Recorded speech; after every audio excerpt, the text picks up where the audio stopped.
Chapter 1. Luo Yun looked at the pedestrians coming and going on the street in confusion, and the seemingly familiar signboards on the street, only felt a sense of weakness all over his body. Damn, I'm actually lost again, this is the third time. Obviously the uncle just now said to turn left, how could he walk back again? Rubbing his hair fiercely, Luo Yun looked at the package in his hand with a wry smile, and didn't know what to do for a while. Li Yun is a college student who has just graduated from university. Luo Yun, who was already 25 years old, was embarrassed to ask his parents for money again, so he decided to find a job to earn money to support himself. However, like all recent college graduates, who graduated from a second-rate university and have no special skills, Luo Yun, who looks ordinary, only understood after more than a dozen interviews and sent dozens of cover letters but no news. Making money is not as easy as you think. This is an era when graduate students are all over the place, and college students are not as good as dogs. Even if it is a graduate student or a doctoral student, all of them who can't go to work are all filmed, let alone a Luo Yun who holds a second-rate university diploma and spends all his college time playing online games. After countless encounters, Luo Yun, who finally recognized the status quo, decided to lower the requirements for finding a job under the cruel reality that his wallet was getting flatter and flatter. Okay, don't want me to be, I don't have a master here, I have my own place to keep my master. It's really not good, I'll go to the construction site to work, even if I'm useless, but it's no problem to move bricks and carry cement, although I'm a little sorry for my college diploma, but life is forced to starve to death, right? Luo Yun walked confidently towards a construction site. On the way, he thought aggrievedly, he was also a college student, and he was actually reduced to the point of going to the construction site to move bricks, which was really a shame. But after really arriving at the construction site, Luo Yun found that what he thought was too simple. Because Luo Yun was rejected again, when Luo Yun humbly told the site supervisor that he wanted to work on the construction site, but the site supervisor refused without hesitation. The reason is, you are too thin, you have no strength at all, like a woman. At this moment, Luo Yun really felt that he was tragic and desperate, like a woman, like a woman, like a woman, like a woman, like a woman, like, for a while, Luo Yun's face was grey, and he looked deeply shocked.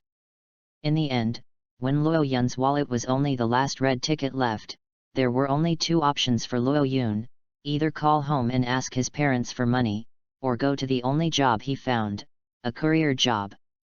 It stands to reason that becoming a courier is also a good choice, although the salary is less, but there is no problem in supporting yourself, although it is tired, but it is much easier than going to the construction site to sell coolies. For Luo Yun, who has reached the point of exhaustion, what else is there to find fault with? But Luo Yun is okay with everything else, whether it is height or appearance, it can be regarded as above average, and there is nothing wrong with his body. But Luo Yun has one of the biggest problems, he has no sense of direction, he can't distinguish between left and right, referred to as road idiot. Of course, Luo Yun himself does not admit this, in his words, he is just left and right. For Luo Yun, even the short distance from the school dormitory to the classroom can make mistakes countless times. One can imagine how difficult a job like being a courier that requires people to move around the city is a difficult challenge for Luo Yun. It's a pity that until the end, Luo Yun still couldn't make the decision to reach out to his parents to ask for money. I had no choice but to try to be a courier, which is the most unsuitable job for Luo Yun. However, Luo Yun still underestimated the extent of his road idiot. The first time I delivered the courier, I was sadly lost. After asking for directions 3 times, he still couldn't find a place. Luo Yun had to admit that he didn't seem to be suitable for the job of delivering couriers. Now that he has admitted that he is indeed a bit of a road idiot, just a little, Luo Yun simply stopped struggling. Anyway, it's already out, so it's better to just walk around casually and take a taxi back to the company. As for the question of how to explain to the company if the express delivery is not delivered. Anyway, I've decided to resign, what else do I need to explain? It's a pity that after all, I still have to reach out to my parents to ask for money, and be the type of person I usually despise the most. However, asking for money from my parents is actually nothing, after all, that is the closest person in the world, isn't it? Luo Yun silently comforted himself in his heart, because unconsciously, Luo Yun didn't realize that he had walked to the middle of the road. Suddenly, a violent horn sound came from behind the sound, waking Luo Yun up from his distracted state, and when he came back to his senses, he looked at himself standing straight in the middle of the road, and suddenly broke out in a cold sweat. At this time, a big truck more than 10 meters behind Luo Yun rushed straight towards Luo Yun, who was standing in the middle of the road, and the truck driver turned the steering wheel to the left while shouting to Luo Yun, "Damn, be dead, dodge to the right." Luo Yun, who was facing the truck with his back to the truck, heard the driver's words, didn't have time to think about it, and flashed towards his right in a hurry. However, Luo Yun forgot one very important thing. He seems to be an out-and-out road idiot. I saw Luo Yun take a big stride, and then rushed to the right and left, and hit the truck straight. In an instant, Luo Yun only felt a sharp pain surging through his body, and then he lost consciousness. Only the truck driver was left to watch with a shocked look on his face.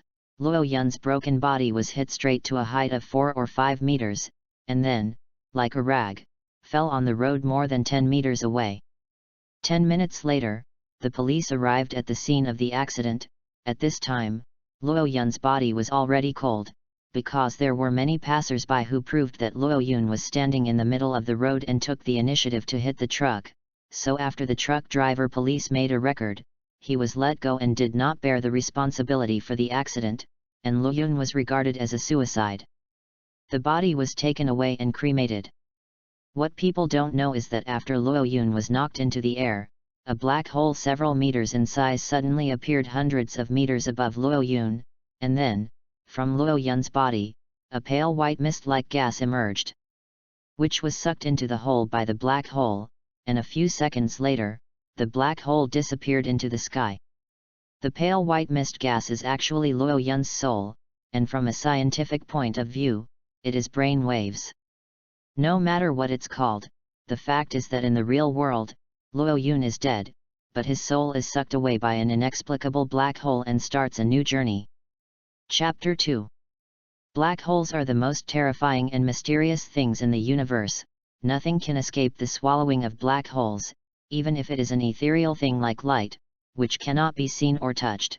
No one knows where it goes after being sucked into the black hole. Everything in a black hole is a secret that scientists can never decipher.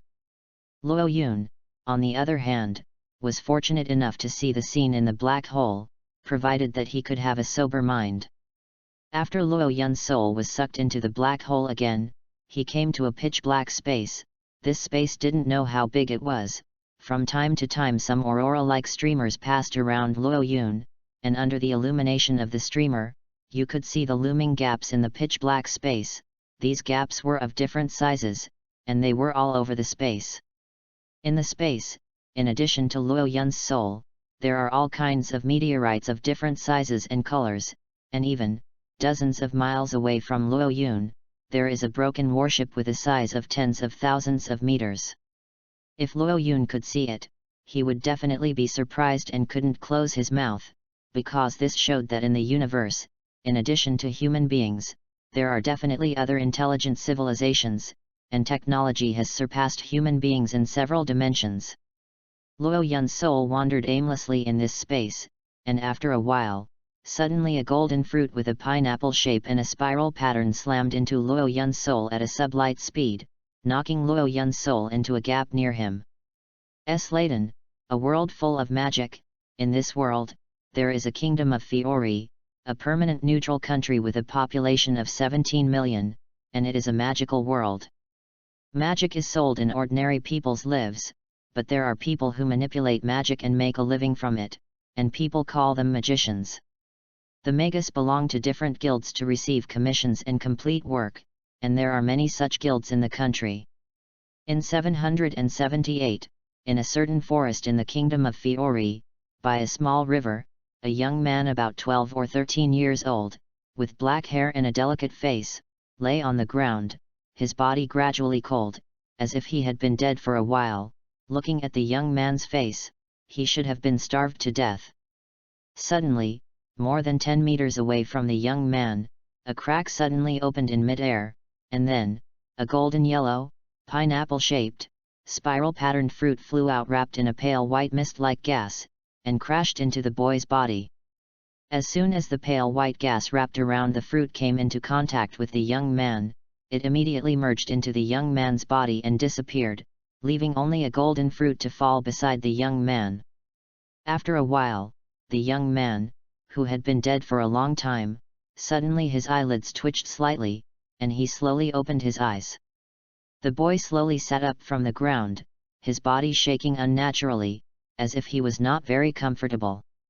After coming back to his senses a little, the young man looked around, looking at the tall trees around him and the small river flowing quietly not far away. The young man's face suddenly appeared with an incredible look.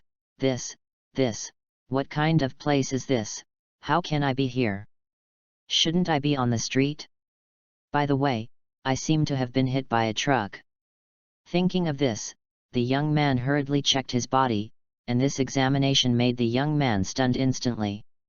Yes, the young man in front of him is Luo Yun. After Luo Yun died, his soul was sucked into the black hole, and he didn't know how long he wandered in the black hole, and then he was hit into the gap in space by a golden pineapple-like thing, and possessed into the body of the young man who had long since died. However, Luo Yun didn't know all this, and at this time, he was inexplicably checking his body in shock. Look at the tiny arms, and then look at the young hands. Luo Yun only felt speechless for a while. This is the god of the gods and horses. Suddenly, Luo Yun felt a sharp pain in his brain, and countless chaotic memories surged out of his mind. Lorne, magic, Ace Langdon, Fiori, the Dark Guild, dead parents.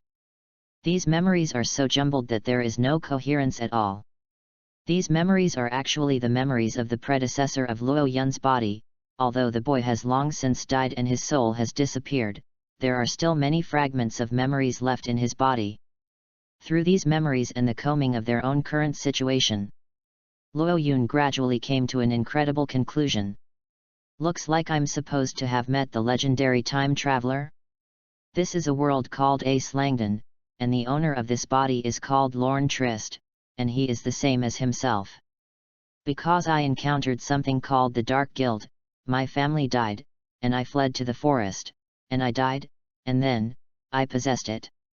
In order to verify his conjecture, Luo Yun slowly walked to the small river a few steps away, and looked at his appearance through the reflection in the river. Immediately, Luo Yun was completely sure that he had indeed crossed over, and that he was no longer on earth. Because what Luo Yun saw in the water was not his own appearance, but a boy about 11 or 12 years old. The boy had black broken hair, delicate facial features, and white skin. Although he was still young, he was obviously much more handsome than his original self.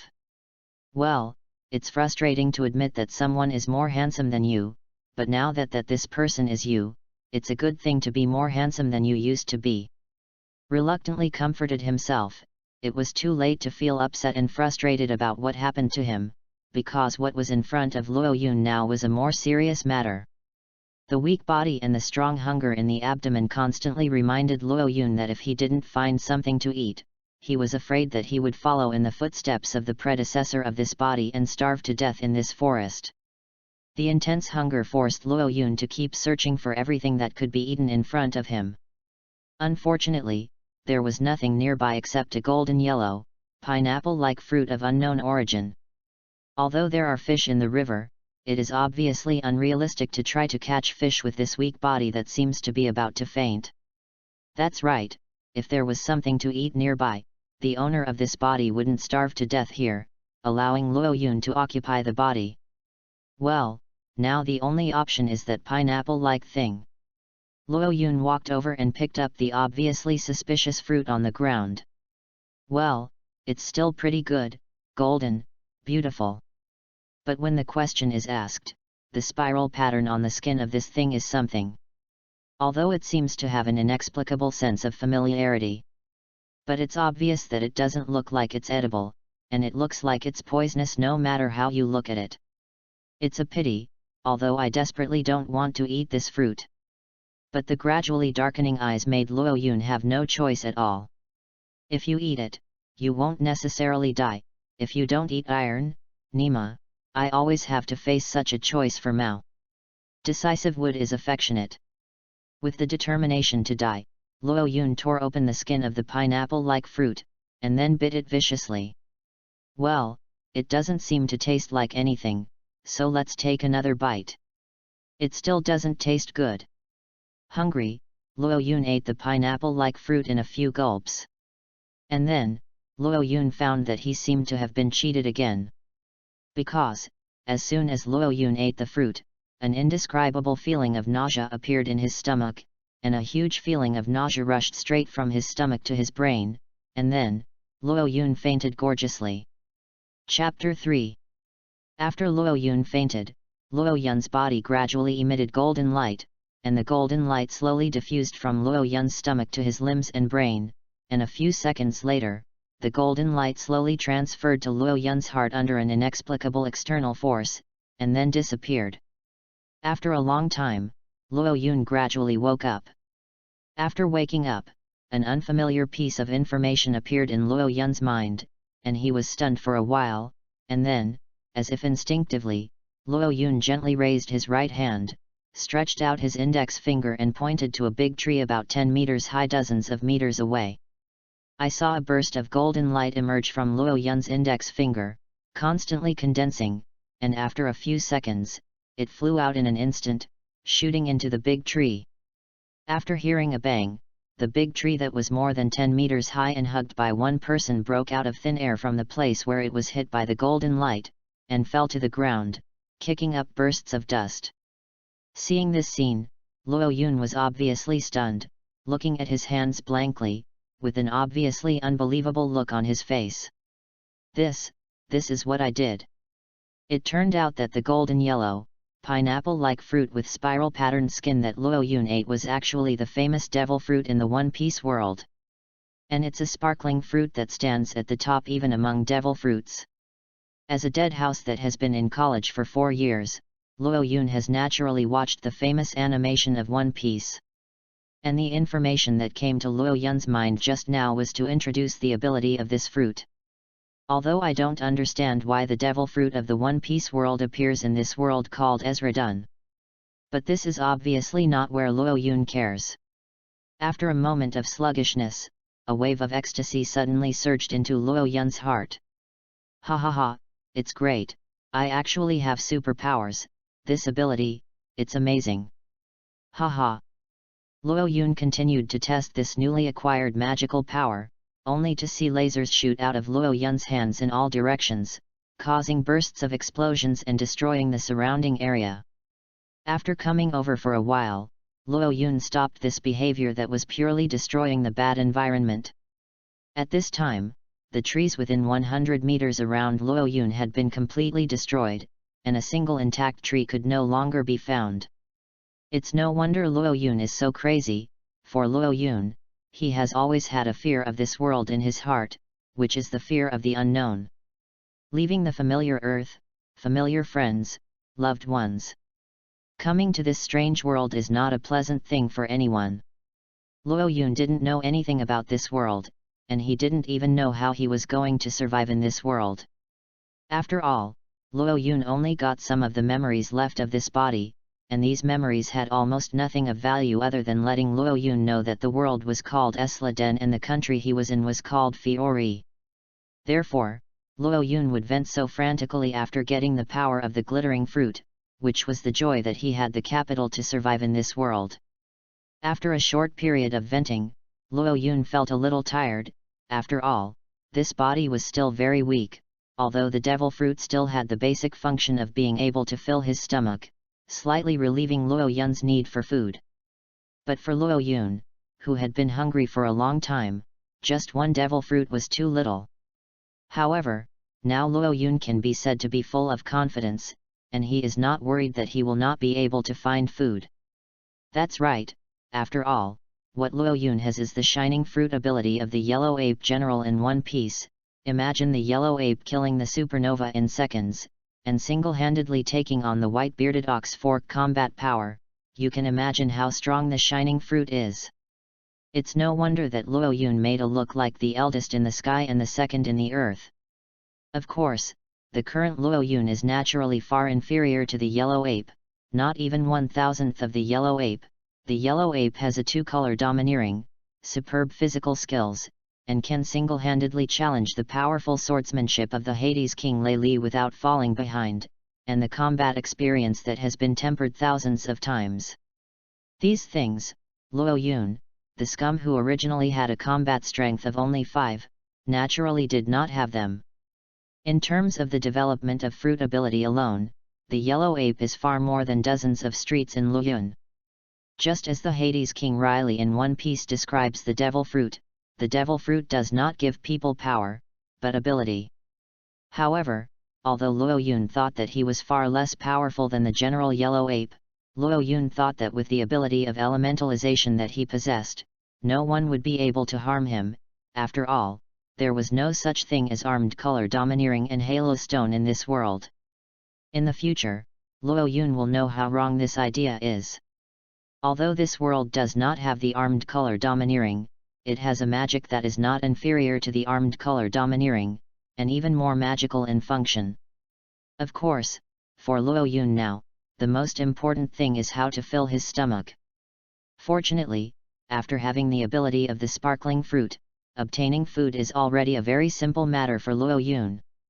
Because the neighborhood and the destruction by Luo Yun are almost there, even the river has been destroyed, so naturally there is no food to be found, so Luo Yun had to walk along the river for a few hundred meters, only to catch a few fish a few centimeters long in the river.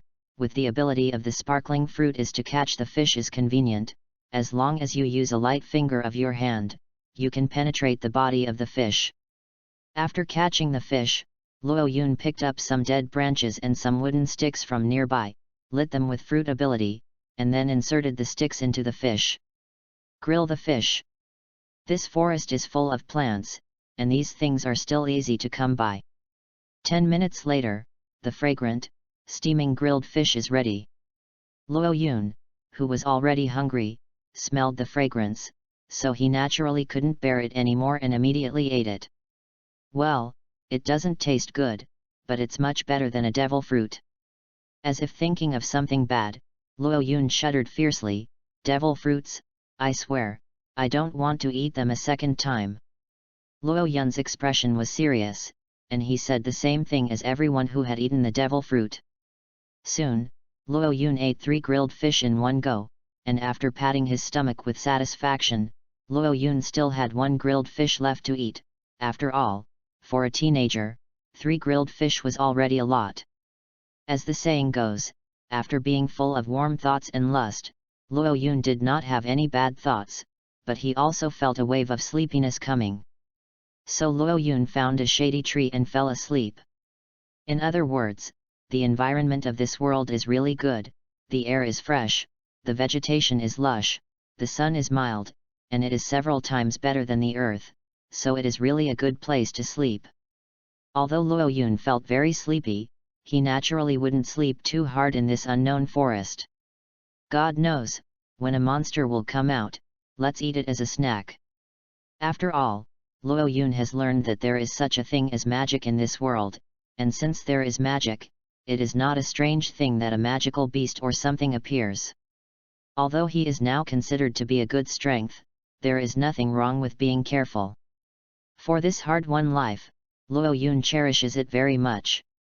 Therefore, when he heard the sound of sixi suo suo nearby, Luo Yun immediately woke up.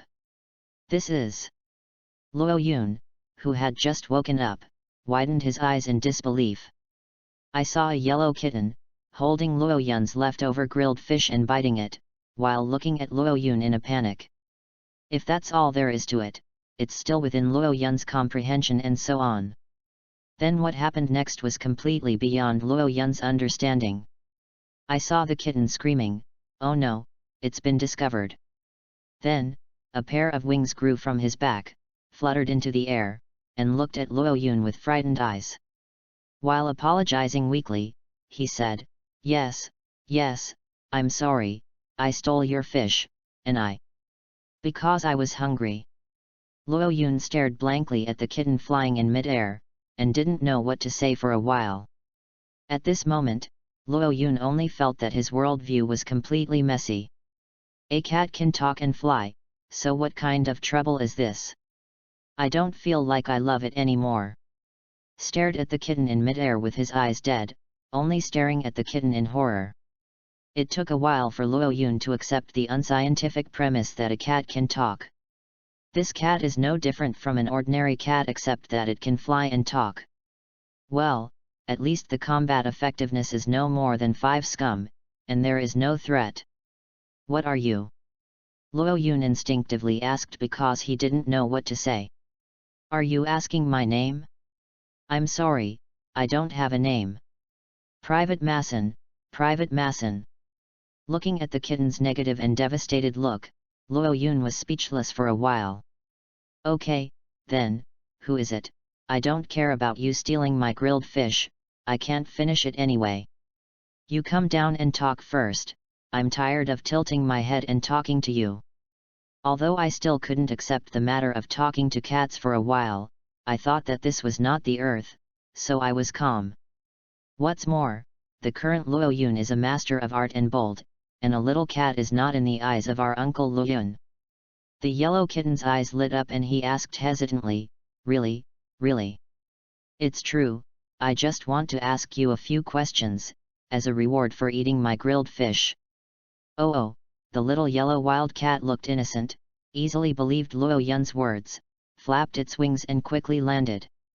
Looking at the little wild cat's forehead with both hands, he was holding the half-eaten grilled fish in his paws, while looking at Luo Yun with timid eyes. For a cat to be able to make such a rich expression on his face, Luo Yun said that he was very calm, he could even do such a strange thing as talking, what is the point of having a richer facial expression? I have to say that this yellow kitten looks cute, if you ignore all its weirdness. The size is about the same as that of an ordinary cat just a few months old, with yellow fluff all over the body, only a pinch of white on the forehead, plus that shy and timid expression, big eyes, and definitely all female creatures. Chapter 4. Looking at the yellow kitten who could only talk, Luo Yun took a deep breath and asked with a serious expression, Okay, I think it is necessary for us to have a friendly exchange. Oh. Okay, first of all, what are you? The yellow kitten winked innocently, I'm not a thing, I'm a cat. Well, another question, where is this? I don't know. Then how did you get here? I've been here since I was born. How big is this forest? I don't know. How to get out? I don't know. Where are the towns around here? I don't know. Do you have any relatives, where are they? I don't know. Is there anything dangerous in this forest? I don't know. I don't know. And what the hell do you know? The yellow kitten's series of unknowings completely drove Luo Yun crazy. Woo, I'm really sorry I don't know anything, so me 3, so code 3. Seeing that Luo Yun was angry, the yellow kitten ran to the back of the tree and hid in fright, leaving only a small head, looking at Luo Yun in fear. Forget it, although he didn't get any useful news, Luo Yun didn't lose his temper with a cat. After sighing helplessly, Luo Yun continued to ask, Don't you have parents? I don't know, I came out of an egg and was born here. So, you don't have parents, and you don't have a name. There's only one person, a cat. Luo Yun's eyes lit up, as if he had thought of something, and a lewd smile appeared on his face. Yes. Hee, that's it. Luo Yun pretended to cough calmly, with a serious expression, and said to the yellow kitten with an expression that was all good for you, you know, the forest is very dangerous, there are many fierce beasts. Looking at your little arms and legs, it is estimated that it will be difficult to survive here, otherwise you don't have to steal my grilled fish. In this way, it is better for you to mix with me, and if nothing else, at least you don't have to worry about starvation. What do you think? Hehe, this cat is still very cute, it's okay to be a pet, and it can talk, you can relieve boredom when you're bored, you know, people are social animals, you don't talk for a long time, but you will become withdrawn, you have no relatives in this world, you're lonely, it's good to have a pet with you. Well, it can also be used as a reserve food in times of crisis. Anyway, this cat looks quite harmless, so it shouldn't be dangerous. Of course, the most important thing is that this cat is so cute and can talk, as long as it is well trained, it is simply an artifact for picking up girls. When the time comes, do you still need to worry about your girlfriend? Thinking of this, Luo Yun showed a wide smile on his face again, and a trace of saliva flowed from the corner of his mouth. After hearing Luo Yun's words, the yellow kitten looked very happy, and asked with an expression of disbelief, what you said is true? Well, yes, if you want to. I do. The yellow kitten nodded after a moment's pause, with an ecstatic expression. It's no wonder that the kitten is so happy, a scum like it with a combat strength of no more than 5 is difficult to survive in this forest, and it may become someone else's food at any time. If it weren't for the fact that the kitten could fly and could pick some wild fruits to eat, I am afraid that it would either starve to death or be eaten as a snack by a jackal, tiger, and leopard. That's why he was so happy when he heard that Du Luoyun wanted to take it in. With Luoyun, at least you don't have to worry about food, and the safety is much greater. Well, Luoyun nodded with satisfaction when he heard the yellow kitten agree. Yes, the guarantee of a happy life is in hand. In that case, I'll give you a name. You don't have a name anyway. My name is Lorne Trist. Your name is Rock Trist. What do you think? Luo Yun thought about it, but decided to use the original name of this body. After all, the original name is more in line with the trend of this world, and it is not much different from his own name anyway. The yellow kitten, now Locke, looked very happy when he heard Luo Yun's words. Haha, I have a name, Locke, what a nice name, and the same surname as Lord Lorne. Yes, anyway, my relatives are all dead, and you don't have any relatives, so let me be your relatives. Yes, Lord Lorne. From now on, Lord Lorne will be my relative. Well, you don't need to call me Lord, Luo Yun, now it's Lorne. Lorne scratched his head in a broken head, looking very uncomfortable with the title of adult. Just call me Lorne. Yes, Lorne Kun, thank you, Lorne Kun. Locke jumped around excitedly, tears welling up in his eyes. In the end, I couldn't help but conjure up my wings, flew into the air, spun around, and stopped for a while. Seeing Locke's excited appearance, Lorne felt a burst of amusement. Okay, let's get excited later. Now the first thing we have to do is get out of here and go to the nearest town nearby, take a shower, change our clothes, and have a good meal.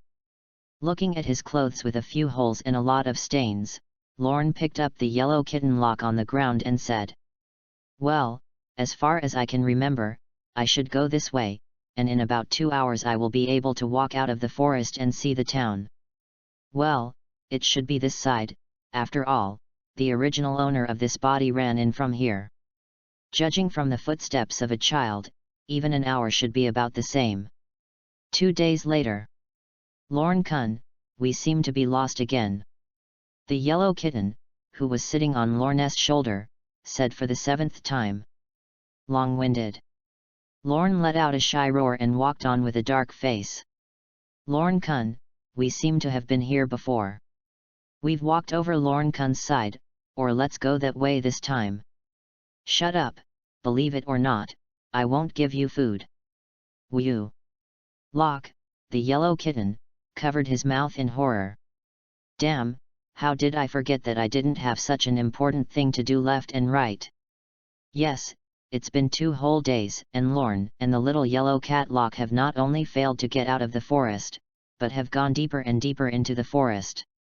This made Lorne, who had earlier vowed to be able to get out of the forest in 2 hours, look a little embarrassed. If this trend continues, Lorne will not have to think about getting out of this forest for the rest of his life. It stands to reason that although Lorne is a road idiot, and it is very serious, but the yellow kitten Locke is not. If the yellow kitten leads the way, even if he chooses a random direction, he should go out of the forest. After all, this forest is not too big, at most about 100 kilometers.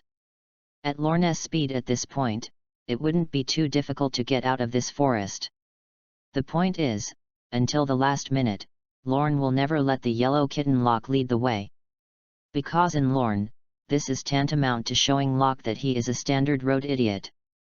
Although Lorne is indeed a road idiot, this is the biggest taboo in Lorne's heart. Lorne would never admit it to outsiders, and in Lorne's words, Lao Tzu just had a little no sense of direction. Fortunately, although he walked for 2 days in a row, Lorne was not physically tired except for being mentally tired. Strange to say, whenever Lorne felt a little tired, a warm current would flow from his heart, swimming throughout Lorne's body, relieving his physical fatigue. Moreover, Lorne found that whenever the warm current swam on his body, his strength, speed, and reflexes increased several times, and at the same time, a trace of golden light appeared on the surface of his body. This surprised Lorne. Read books on Friday and have fun, charge 100 and get 500 VIP coupons. To rush immediately, event period, April 29 to May 3. Chapter 6. At this time, 2 figures emerged from the bushes on the left. One was a very cute little Lorry wearing a pink dress and short white hair, and the other was a boy wearing a blue suit who was a little tall and also had white hair. It was the short-haired little Lorry who spoke just now. The girl with demon wings, that is, Mirage, was very dissatisfied with her sister telling outsiders her name, and snorted fiercely at the short-haired little Lorry, and said lightly, "It's troublesome." "Hey, hey." The short-haired little Lorry didn't care about her sister's attitude, and continued to Lorne with a smile, "Big brother, my name is Lysina, and this is my brother Elfman." The tall boy's personality was completely out of step with his appearance, and when he heard his sister introduce himself, he just scratched his head and smiled at Lorne. "Lysina." Lorne pondered for a moment, then said with a smile, "It's a cute name, just as cute as you look." Seeing Lysina and Elfman appear, Lorne calmed down a little, although it wasn't clear why Lysina, who was obviously human, was a sister to Mirage, who had demon wings and a demon tail. But since Mirage was able to live in harmony with Lysina and Elfman, and saved himself, he didn't think he would hurt himself. "Since you won't hurt yourself, what are you afraid of?" Lorne visibly became calm. "Brother, what haven't you seen in the past 2 days? Talking monkeys, talking cats, winged fish, 3-legged toads. Now it's just a demon, what's there to be afraid of? Brother is also a superpower with the ability of the shining fruit." "Oops, I hate it." Lysina covered her face with her hands, looking shy. "Even if you say that, I won't agree to marry you. I have promised Natsu to marry him when she grows up." "No, it's okay, hee. Looking at Lysina looking like an 11 or 12-year-old little Lorry, Lorne suddenly felt a little headache. How can it be repaired? Are people in this world so precocious? Unexpectedly, Lysina continued, "Although I can't marry you, I can introduce my sister Mirage to you. My sister is very beautiful, gentle, and can cook." Listening to Lysina's words, Lorne felt a chill in his heart. Hey, I'm not interested in you guys who haven't grown up yet, and more importantly, Mirage is beautiful." Lorne glanced at Mirage, horns, wings, tail. Seeing Lorne peeking at him, Mirage immediately glared at him viciously, his eyes shining fiercely, and there was a hideous pattern under the corner of his left eye. Lorne's heart trembled. "Nima, can you open your eyes and speak again? This is called gentleness, beauty." Listener seemed to see Lorne's thoughts, only to see her. Her eyes rolled slightly, and she turned her head to Mirage and said, "Sister, you look so scary, let's transform and come back." Humph! Mirage snorted coldly, and a burst of red light flashed all over his body, and then the original demon image disappeared, turning into a white-haired little Lori wearing a ponytail and sexy tights. This made Lorne another surprise. Can he still transform? Well, the lips are red and the teeth are white, the skin is fair, the eyes are big and bright, stained, and it is a superb beauty embryo. What is this? This is my sister's magic. Oh, it's amazing. Lishna boasted proudly. Yes, it's amazing. Lorne stared blankly at the transformed Mirage, his eyes reluctant to turn away for a long time. It's not a demon, it's a cute girl, no wonder. But this girl is so cute. Looking at Mirage's round face, wearing a tight sexy leather case and no longer telling others, I am proud of myself. Although he is still young, he is already a small steamed bun with a considerable scale. Lorne only felt that his face was red, his heart was pounding, and his shameless heart was moved. In this little girl, there is no longer a feeling of youth and vitality all the time. Obsessed with Lorne. How can this be? It's just a little Lori, how can it make me feel excited? Could it be that I look at it in the wrong position? But, Mirage is really cute. How can I cultivate? Why am I tempted by a 12 or 13-year-old girl? I don't want to be Lilicon. Could it be that after being possessed by this body, my aesthetic sense has been affected and changed? However, anyway, my body is about the same age as Mirage, and even if I like Mirage, I can't be said to be an old cow eating young grass, right? Lorne, Tien shamelessly found all kinds of reasons for himself, but his eyes never took off Mirage's body for a moment. Looking at the black-haired and handsome boy in front of him, his eyes became hotter and hotter. Sister Mirage, who has always been very aggressive, finally felt a little shy, and her face couldn't help but blush. Immediately, as if unable to stand Lorne's burning gaze, Mirage said viciously and loudly, "You guy, don't think about me, I wouldn't consider dating a boy who is weaker than me." Obviously, this sentence was said to Lorne again, which made Lorne very helpless. Am I weak? I am also a man with the ability to shine fruits, and I am destined to be a man with explosive combat effectiveness in the future. Well, although it's still a scumbag. Anyway, thank you for your help, it really helped. After a yelling at Mirage, Lorne finally came to his senses and thanked him with embarrassment. Lock 2, thank you. Not to be outdone, the yellow kitten stood on Lorne's shoulder and thanked Mirage and his gang. Hey! Seeing Locke, Listener, like the previous Mirage, suddenly lit up her eyes and said with a smile, "What a cute kitten, she can talk, just like Harpy." Yes, it's amazing. Locke not only speaks, but also flies.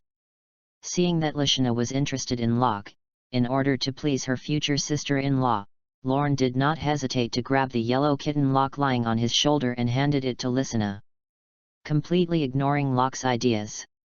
In Lorne's words, "My brother's purpose in adopting you was originally to please the little girl, and after eating so many things, it's time for you to play your role." Lishna was also unceremoniously, hugged the yellow kitten handed over, hugged it in her arms, and made the yellow kitten Lockler breathless. Can only curse his unscrupulous master with resentment in his heart. "Oh, can you fly?" "Harpy can fly too." "Who is it, Harpy, your cat?" asked Lorne, curiously. "No, Harpy is my child with Natsu," Lishna said triumphantly. Seeing Lishna hugging Locke with a look of love, Lorne smiled secretly. Hee, the decision to adopt Locke is really right, it is worthy of a pickle girl artifact, no woman is immune to Locke's charm. Lorne and Lishna were chatting happily. This made Mirage, who felt that he was being ignored standing by him, very dissatisfied, and it was clear that Mirage was not a person who would hide his feelings. The dissatisfaction in my heart was expressed very directly.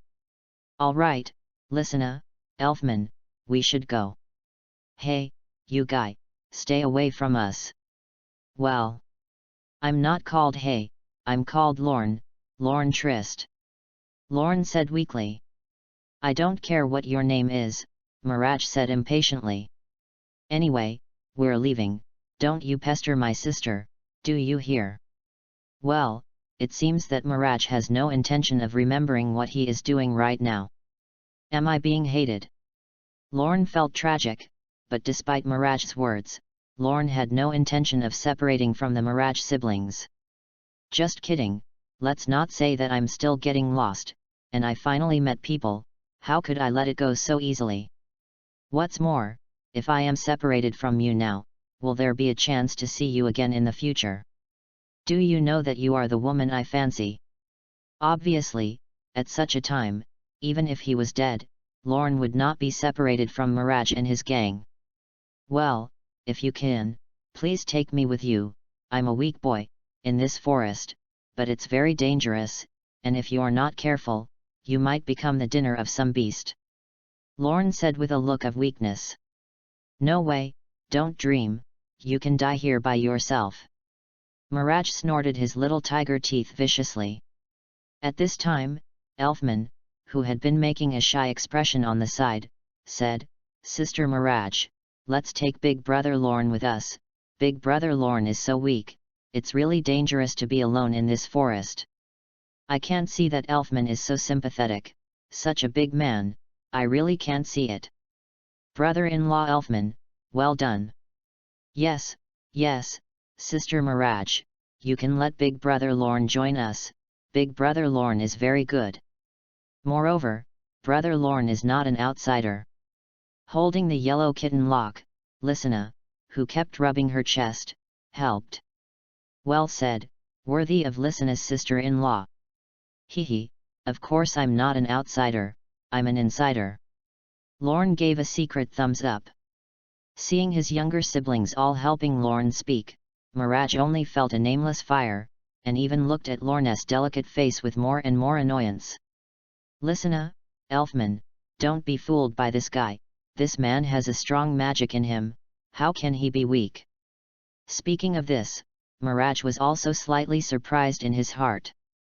Although he hadn't paid attention to it before, Mirage could clearly feel that Lorne's body was not much worse than his own, and the extremely strong golden magic was extremely strong. At the same time, another doubt came to mind. With such a strong strength, how can you be so scared by a stone that you can't even dodge? Naturally, Mirage would not know that Lorne was not even as good as an ordinary person in other aspects, especially psychologically, except for his magical powers. Hey, I have magic in me?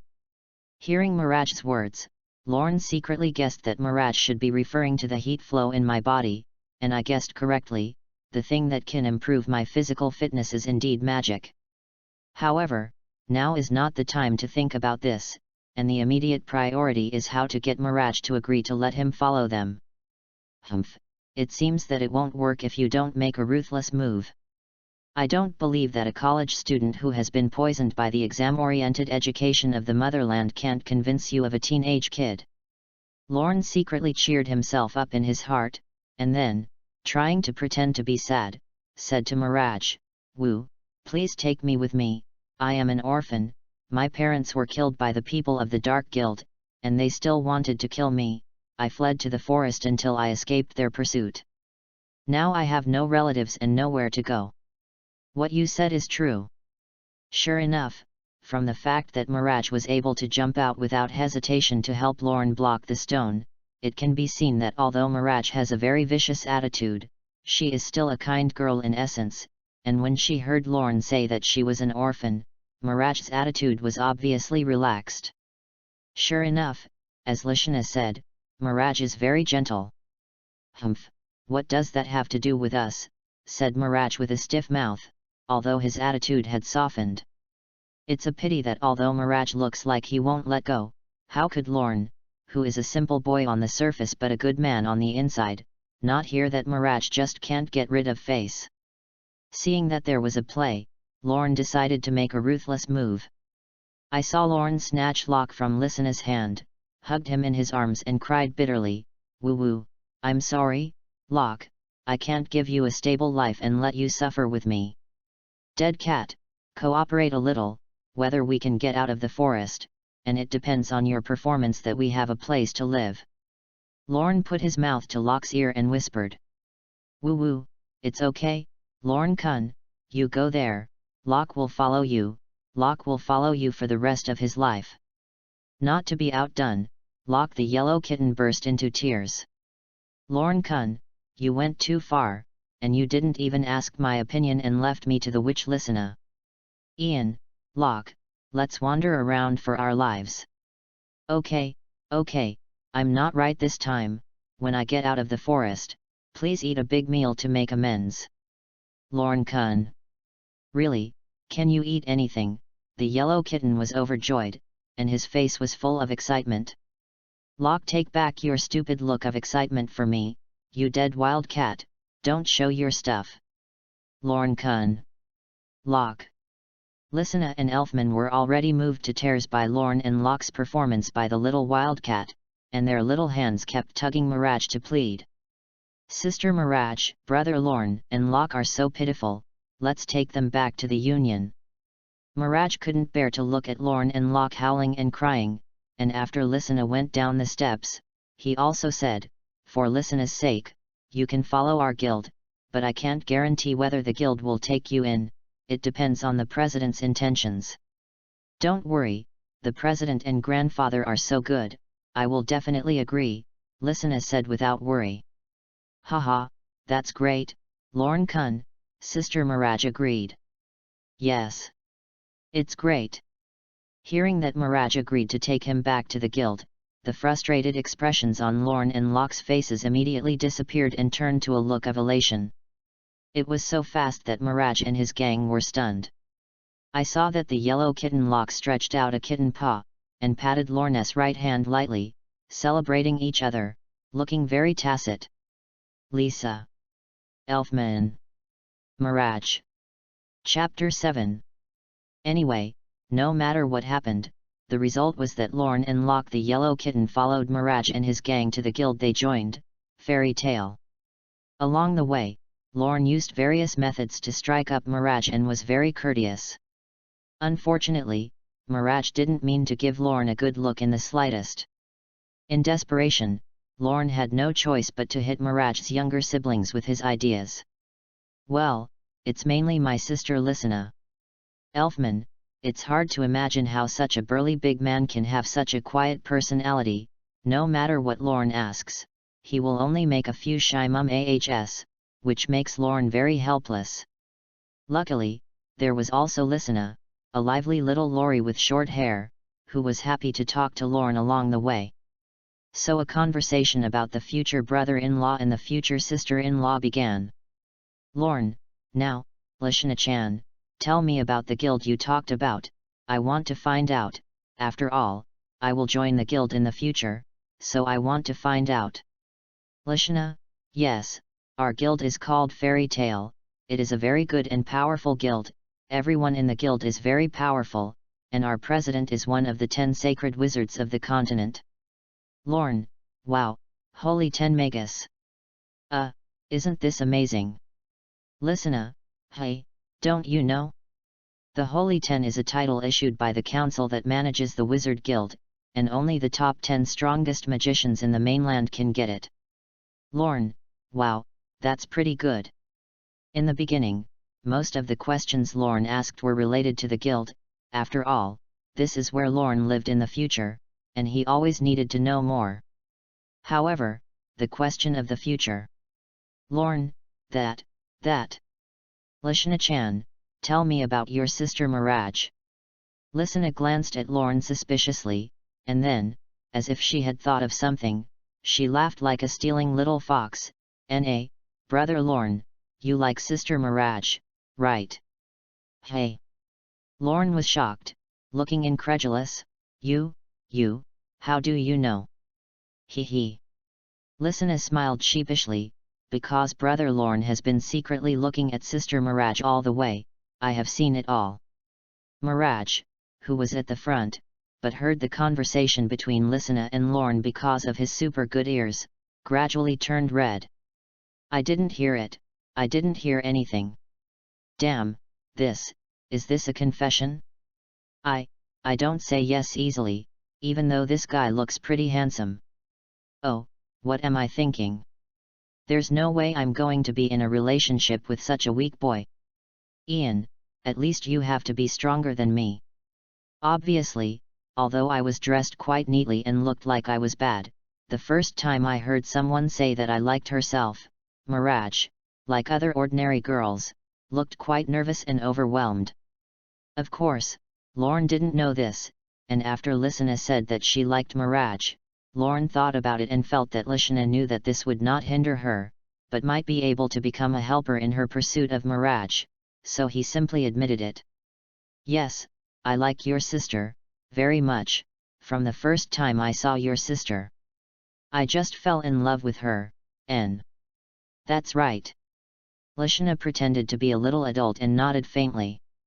The tender little face makes people can't help but feel the urge to take a bite. It seems that brother Lorne really likes sister Mirage. "Really? That's great, sister-in-law Chan, don't worry, I'll be good to Mirage," Lorne said solemnly, as if he had taken an oath. "And..." Listener nodded with satisfaction, obviously satisfied with the current conversation like a mother-in-law to her son-in-law. "In that case, I'll tell you that Sister Mirage entrusts it to you. Brother-in-law." Obviously, these two people have completely entered the state, and they don't care about the feelings of Mirage, who is walking in front, and they are talking about marriage here. Mirage, who was at the forefront, pretending to be casual, but with his ears standing up high, was already blushing and steaming with anger. "How can you repair? This guy is too ashamed, so shameless. He just shamelessly called my sister-in-law. I didn't agree to anything. And Listener, how can you give your sister away so casually? He also called someone else's brother-in-law. Oops, it's a shame. Should I interrupt them or not?" Thinking of this, Mirage had a hesitant look on his face. "No, you can't organize it, doesn't that just tell them that I've been listening to them?" Mirage thought hesitantly. There is a constant war between heaven and man in the mind. However, Lorne didn't know all this, and the more he talked, the more energetic Lorne became, and he didn't know where he was. Unconsciously exposed the essence of the dick silk he had cultivated with his classmates in his previous life and teased the goddess at the university. I saw Lorne smiling at Listener with an idiotic face, and asked some secret questions from Mirage along the lines of his thoughts. "Listener-chan, do you know what color your sister's is?" As if hearing a forbidden sentence, Mirage suddenly stopped, trembling all over. His face was already clouded with shyness, and his eyes flashed with anger and coldness. Then, Listener struck a fatal blow that completely detonated Mirage's anger. "That's red." Little Listener looked innocent. "Satanic spirit, transform." A black light flashed on Mirage's body, and a cold image of Mirage with demonic wings and tail appeared in front of everyone's eyes. I saw Mirage glaring at his sister, who sold himself with a raise of his hand, and by the way, he was going to reveal his embarrassing privacy. After thinking about it for a while, I couldn't bear to do it to this cute Listener little Lori. I had to pour out all my anger on Lorne. Mirage didn't intend to give Lorne a chance to explain. Before Lorne could see what was going on, Mirage appeared in front of Lorne. His right hand was clenched into a fist and wrapped around a thread of black light, and it struck straight at Lorne's head like a sharp arrow. "Die, dead pervert." "Nari." Looking directly at the fist with a sharp voice, Lorne blinked rather innocently. Unaware of the whispers that he thought were hidden, he had already entered Mirage's ears. Although in terms of power, Mirage's satanic fist is no worse than the stone thrown by the pointed monkey Wakaba, or even stronger. But visually, it's far less shocking than the boulders flying. So Lorne wasn't afraid. After all, in addition to being scared silly, under normal circumstances, Lorne still remembers that he is a devil fruit ability and has the ability to elementalize. I saw Lorne smile relaxedly, ignoring the pink fist that was getting closer and closer, and said calmly, "I don't know why, but if you want to hurt me, with such an attack, Mada Madada. It's not far from it."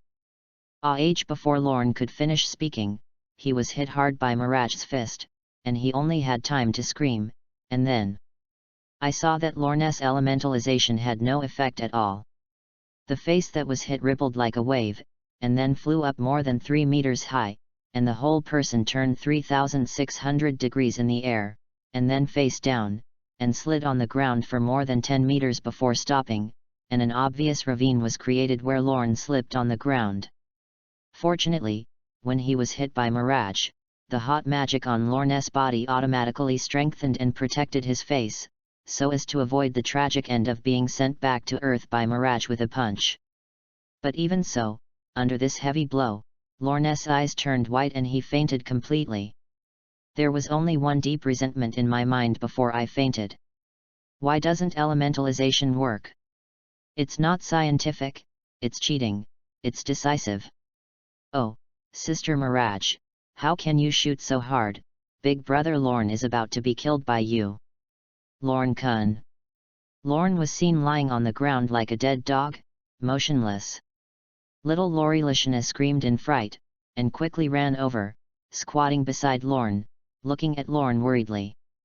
Locke, the yellow kitten who had been lying in Lishana's arms and pretending to sleep, jumped on top of Lorne, shedding tears and looking at Miraj with frightened eyes, and his young body trembled.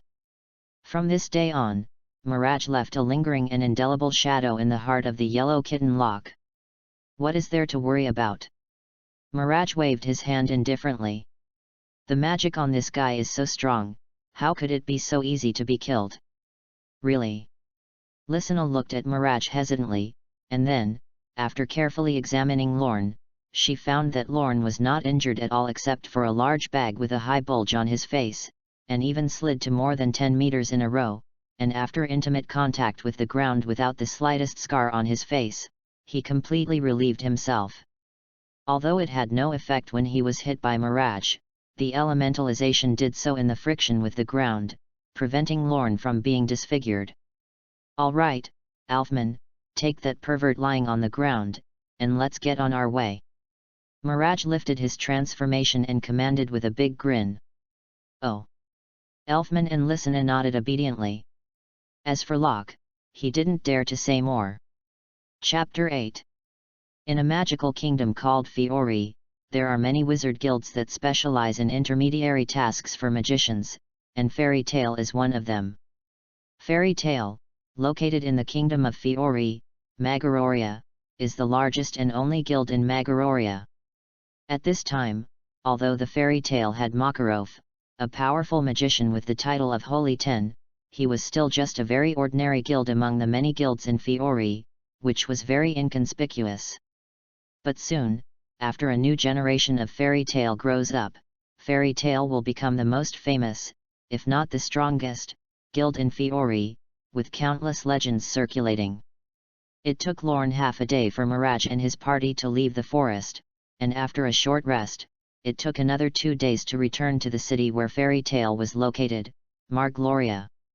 For the past 2 days, Lorne finally stopped eating his own roast without any seasonings, and instead ate a steaming delicious meal. Slept into a warm and comfortable bed. It was the happiest thing for Lorne in the past few days. Of course, these are all paid by Myra Jane. After all, Lorne is poor and white now. There was nothing on his body except for a dress that had already been torn with a few big holes, and it was still Mirajan who couldn't stand the tattered image of Lorne. Spend money to buy Lorne a clean outfit. After returning to Magaroria, Miraj and his gang were visibly happy, as if they were home, and they seemed at ease. Even Elfman, who was always shy, had a smile on his face. Lorne followed Miraj and his gang towards the guild as he curiously surveyed the cities of this world. The architecture of this world is somewhat similar to that of the European Middle Ages, but there are also many differences, and the main body is mainly made of stone and wood. Although it is not very delicate, it has a harmonious and natural taste. Locke, the kitten, was also very excited at this time, and instead of leaning on Lorne's shoulder, he conjured a pair of white wings and flew around Lorne. Along the way, the pedestrians around seemed to be very familiar with the three of Mirage, constantly greeting each other, and Mirage Listener also responded one by one. "Oh, Miss Mirage, have you taken little Listener and Elfman on your mission again? Little Listener, it's getting cuter. This is some lewd middle-aged man. Elfman, it's still so quiet, as a man, you have to be manly. This is some topless blacksmith with a strong body and thick arms." After a while, after crossing several streets and a small river, the group finally arrived at the gate of the Fairy Tale Guild. Mirage stepped forward, kicked open the door of the guild with his big feet, and then walked in with a big thorn, shouting, "We're back! Oh, Mirage, you're back!" The people in the guild didn't care about Mirage kicking the door open, as if they were excited to it, and just greeted them warmly. The guild was very lively, drinking, chatting, fighting, and everything. Facing the gate of the guild, there were more than a dozen tables and benches in the guild, and most of the members of the guild sat on the benches. Directly inside the gate there is a bar-like table, and there is a large blackboard in the upper left corner of the guild, which is the guild's task bar. There are dozens of delegated tasks in it, large and small. Little Lishana followed, put her hand on her forehead, and said with a distressed look, "Oh, really, Sister Mirage, why did you kick the door of the guild? You have kicked the door of the guild 4 times. Con, Lorne looked at the door of the guild with a compassionate look in his eyes. 4 times? Mirage said indifferently, "What does it matter, anyway, Ilusa, come out and duel with me. I've gotten a lot stronger this time." A man in his 30s, with blue hair and a light beard, said. Ilusa's words seemed to have gone out just now. "By the way, who is this black-haired guy behind you? It looks very raw." The one who spoke was Makagul. "It's fire magic, it's the old-timers of the Union." "Oh, this one, I picked it up on the side of the road, because he wanted to join the guild, so I brought him back," Mirage said lightly. "Hey, it's rude for you to say that," Lorne said quietly. Hearing that he was asking himself, Lorne stepped forward and said with a little respect, "Hello, my name is Lo Trist, and I am here to join the guild," he said. Locke too, Locke wants to join the guild too. Locke, the yellow kitten, is not to be outdone. "Hey, this cat is very similar to Harpy. Hey, are you a newcomer? If you want to enter the guild, you have to learn to respect your seniors." This is Gray, about 11 or 12, a dark-haired boy wearing only shorts and a crazy exhibitionism, using ice modeling magic. Gray, clothes. Sitting on the chair, the long-haired brown little Lori who fiddled with the card complained without looking back, "This brown-haired girl is called Kana, and she uses card magic." "Hey, when?" Gray looked at his naked upper body in shock, looking incredulous. "Do you want to join the guild? Come and fight me, roar, burning." A young man about the same age as Gray with cherry blossom-colored hair burst into flames and said excitedly. "This guy is called Natsu, and he uses the legendary primeval magic dragon-slaying magic." Listener said helplessly beside her, "Natsu, why are you always like this? Brother Lorne is very weak, don't bully him." "Love, that's Natsu." A blue kitten that resembles Locke said. Lorne's face darkened. Hey, are you helping me or hurting me? Even if I'm really weak, you don't have to say it so openly. I'm standing right next to you." Lorne looked at Listener with black lines on his face, and silently complained as if he was weak. After listening to Listener's words, Natsu had a look of disappointment on her face. "Oh, it turns out to be very weak." Lorne only felt a nameless anger rising from his heart. "Nima, you are underestimating me, I am a person with the ability to sparkle fruits." Lorne had the urge to rush up and fight Natsu in a duel, but considering that with his half-ripe fruit ability, he really couldn't do this guy with his hands on fire.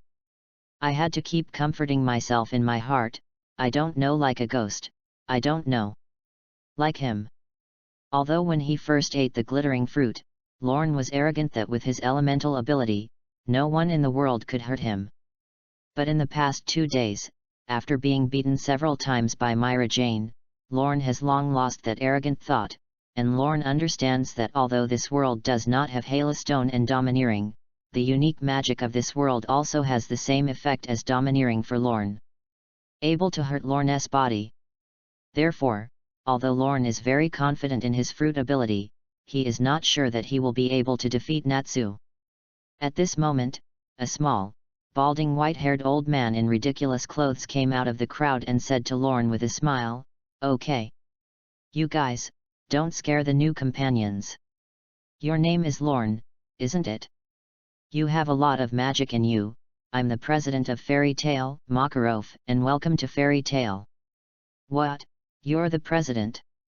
Looking at this little old man, who was still shorter and thin than himself, Lorne felt incredible. This is the president of the Fairy Tale, who is known as the strongest 10 magicians in the continent and has the title of Saint 10. Who knew that the truth was so cruel? In the face of Lorne's questioning, Makarov did not care, but warned in a gentle tone, "Little ghost, it is not a good XI to judge people by their appearance. Well, that magic is very strong in you. Looks like we've added another powerful companion." "Yes, President," Lorne has been taught. "Well, little ghost, you want to join the guild, does your family know if your family objects? I won't agree. My parents are dead, I'm an orphan now.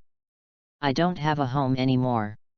Hearing Makarov mention his parents, Lorne couldn't help but think of his family in the other world, and the thought of never seeing them again in the future suddenly made Lorne's mood suddenly low. President Makarov didn't expect Lorne to be an orphan, and when he saw Lorne's depressed appearance, he hurriedly comforted, "Why do you have such an expression, little ghost? Life is to be happy. Since you don't have a home, treat this place as your relative." "Yes, President." Seeing President Makarov's concerned gaze, Lorne suddenly felt a warm current rush through his heart. "Regard the guild as your home?" A faint smile tugged at the corner of Lorne's mouth.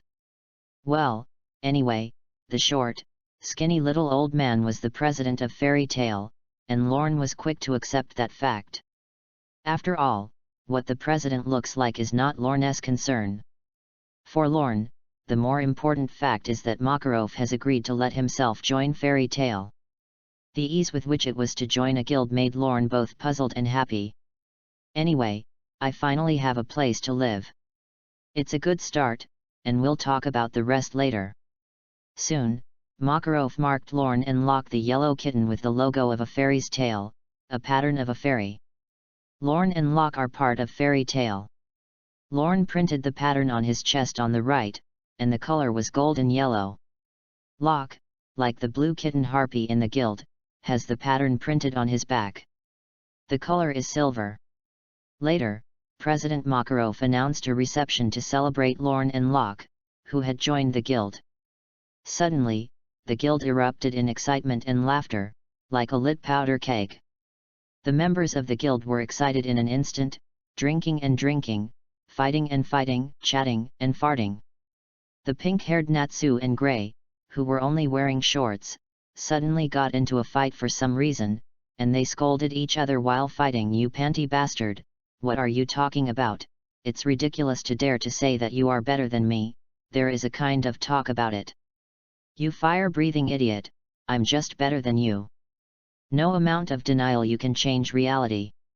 Looks like you're trying to fight, hanging. Come on, you drooping eyes. You exhibitionist. How dare you say, you birdhead." Soon, the battle between the two of them spread to the entire guild. Makagul, Kana, Alzaka, Bisksa, Rob, Lox, and many more have joined the warband. For a while, I saw tables and chairs flying around the guild. Eventually, Mirage joined the fray as Natsu threw a chair that smashed right over Mirage's head. After being hit, a black line appeared on Mirage's forehead, and he burst out in an instant. I saw Mirage rush over and grab Natsu, raise it to the top of his head, and with a back-to-back waist-bending technique, he instantly knocked out Natsu, ending this inexplicable guild brawl. Sure enough, the strongest is still Mirage, worthy of the woman I have my eye on, Lorne thought shamelessly. Looking at the scene of harmony and excitement in the guild, an indescribable warmth welled up in Lorne's heart. It made Lorne feel like he was seeing his family, and he couldn't help but think of his parents. I don't know what happened to Mom and Dad, they should be sad if I die. Thinking of this, a hint of sadness crossed Lorne's face. Many things are like this, and only when they are lost can they understand the preciousness of this thing and know how to cherish it. In Lorne's previous life, although he was able to see his parents every day, Lorne never felt how good his parents were, but more often found them annoying. In the 4 years of college, it is often difficult to call home for several months. However, when he came to this fairy tale world, Lorne often thought of his parents, the days when they were by his side, the food his mother cooked, and his father's wrinkled face baptized by the years. Unfortunately, no matter how much Lorne misses his parents, he can't go back to his parents. So, more often than not, Lorne forced himself to stop thinking about them. Now, seeing the warm scene in the guild has aroused Lorne's longing for his parents. Chapter 9. Hey, you guy, it's okay. Lorne looked up and saw that Mirajan was looking at him with worried eyes, and his heart warmed. Are you concerned about me? Who likes you? Don't be sentimental. I've already said it. I wouldn't have a relationship with a boy who was weaker than me. Miraj's face turned red, and he immediately pretended to have a disdainful expression and said. After a few days of getting along, Lorne and Miraj have become very familiar with each other, and although Miraj doesn't say it, he has long regarded Lorne as his trusted companion in his heart. Oh, if that's it, if I'm better than you, you'll promise to be my girlfriend Luo. Looking at Miraj's shy appearance, Lorne was cute again, and his heart beat wildly. It's over, it looks like I've really fallen. How can there be such a cute girl in this world? It's like a girl in a comic. Humph, this kind of thing, let's talk about it when you defeat me. Miraj pouted indifferently, as if it was absolutely impossible for this to happen. Then he turned and left. Well, I'm being looked down upon by this little girl again. Damn, look, sooner or later I'll beat you and strip your pants and big ass. Relentlessly. Looking at Miraj's delicate little buttocks, twisting and twisting, Lorne secretly said fiercely in his heart. Lorne never doubted that he would be able to defeat Miraj. Just kidding, my brother is a person with the ability to sparkle fruits. Although the strength is still very weak now, think about the domineering side leakage of Admiral Yellow Ape, the exaggerated power that destroys the world. You can imagine how strong you will be in the future. Although I don't know who is stronger than the strength of the General Yellow Ape and the Holy Ten of this world. But I don't think it's worse than the Holy Ten of this world. Not to mention Miraj's little girl. As for Lorne's current difference with the Yellow Ape, which is dozens of streets apart. What does it matter, just cultivate slowly. You must know that the biggest advantage of natural devil fruits is that they are easy to cultivate and have great potential. The starting point of cultivation is terrifying, and the end point is almost none. Just keep using it to increase your proficiency and study the tricks by the way. Think of Luffy in the One Piece world, Zoro. The protagonist of the protagonists, the owner of the Overlord color domineering with the highest qualifications, has been practicing like death since he was a child. After going to sea, he experienced countless battles of life and death. It was mixed to the extent that the bounty exceeded 100 million. Looking at the swamp fruit ability 2 years later. The garbage in the garbage, the waste in the waste, and Luffy Zoro are more than dozens of streets away, but they are easily mixed to the level of the bounty of more than 100 million. If you talk about strength alone, Luffy before the battle on the top may not be able to beat the swamp fruit ability. Therefore, for the reality that the strength is very weak now, Lorne seems very calm and not worried at all. I have even imagined in my mind the beautiful life under the moon before spending time with Mirage. Just when Lorne was still fantasizing about his bright future, Locke, the yellow kitten, flapped his little white wings, held a plate of snacks, and flew over in a swaying manner. Said to Lorne, "Lorne kun, look, I found a plate of strawberry cake, it's delicious. You can try it too." "Yes. Really?" Lorne looked curiously at the cake in Locke's hand. Suddenly, my eyes lit up, and I have to say that this plate of cakes sells very well. The pale yellow cake exudes a faint aroma on a clean plate, the surface of the cake is evenly coated with a layer of pure white cream, and the pink strawberry jam is sporadically embellished on the cake, which makes people appetize. As soon as you look at it, you can tell that it is a plate of elaborate strawberry cake. Lorne couldn't resist the temptation, and couldn't help but pick up a piece of tasting and put it in his mouth. "Yes, Lorne kun, it's delicious." Locke, the yellow kitten, asked. "Yes." Lorne nodded and praised, "It's really delicious, the taste is sweet and soft, but it's sweet but not greasy, and the strawberry jam is just right. It's a rare delicacy, Locke, who gave it to you?" With that, Lorne ate another piece, and the small plate of snacks was quickly eaten by Lorne and Locke. "I don't know whose it is, I found this cake on a table." "Nari." Lorne suddenly had a sense of foreboding, and he felt that disaster was about to befall him. "In other words, you took someone else's cake without their consent, did you?" asked Locke with a dark face and a word. "Damn, I should have thought about it a long time ago, this dead wildcat has a criminal record.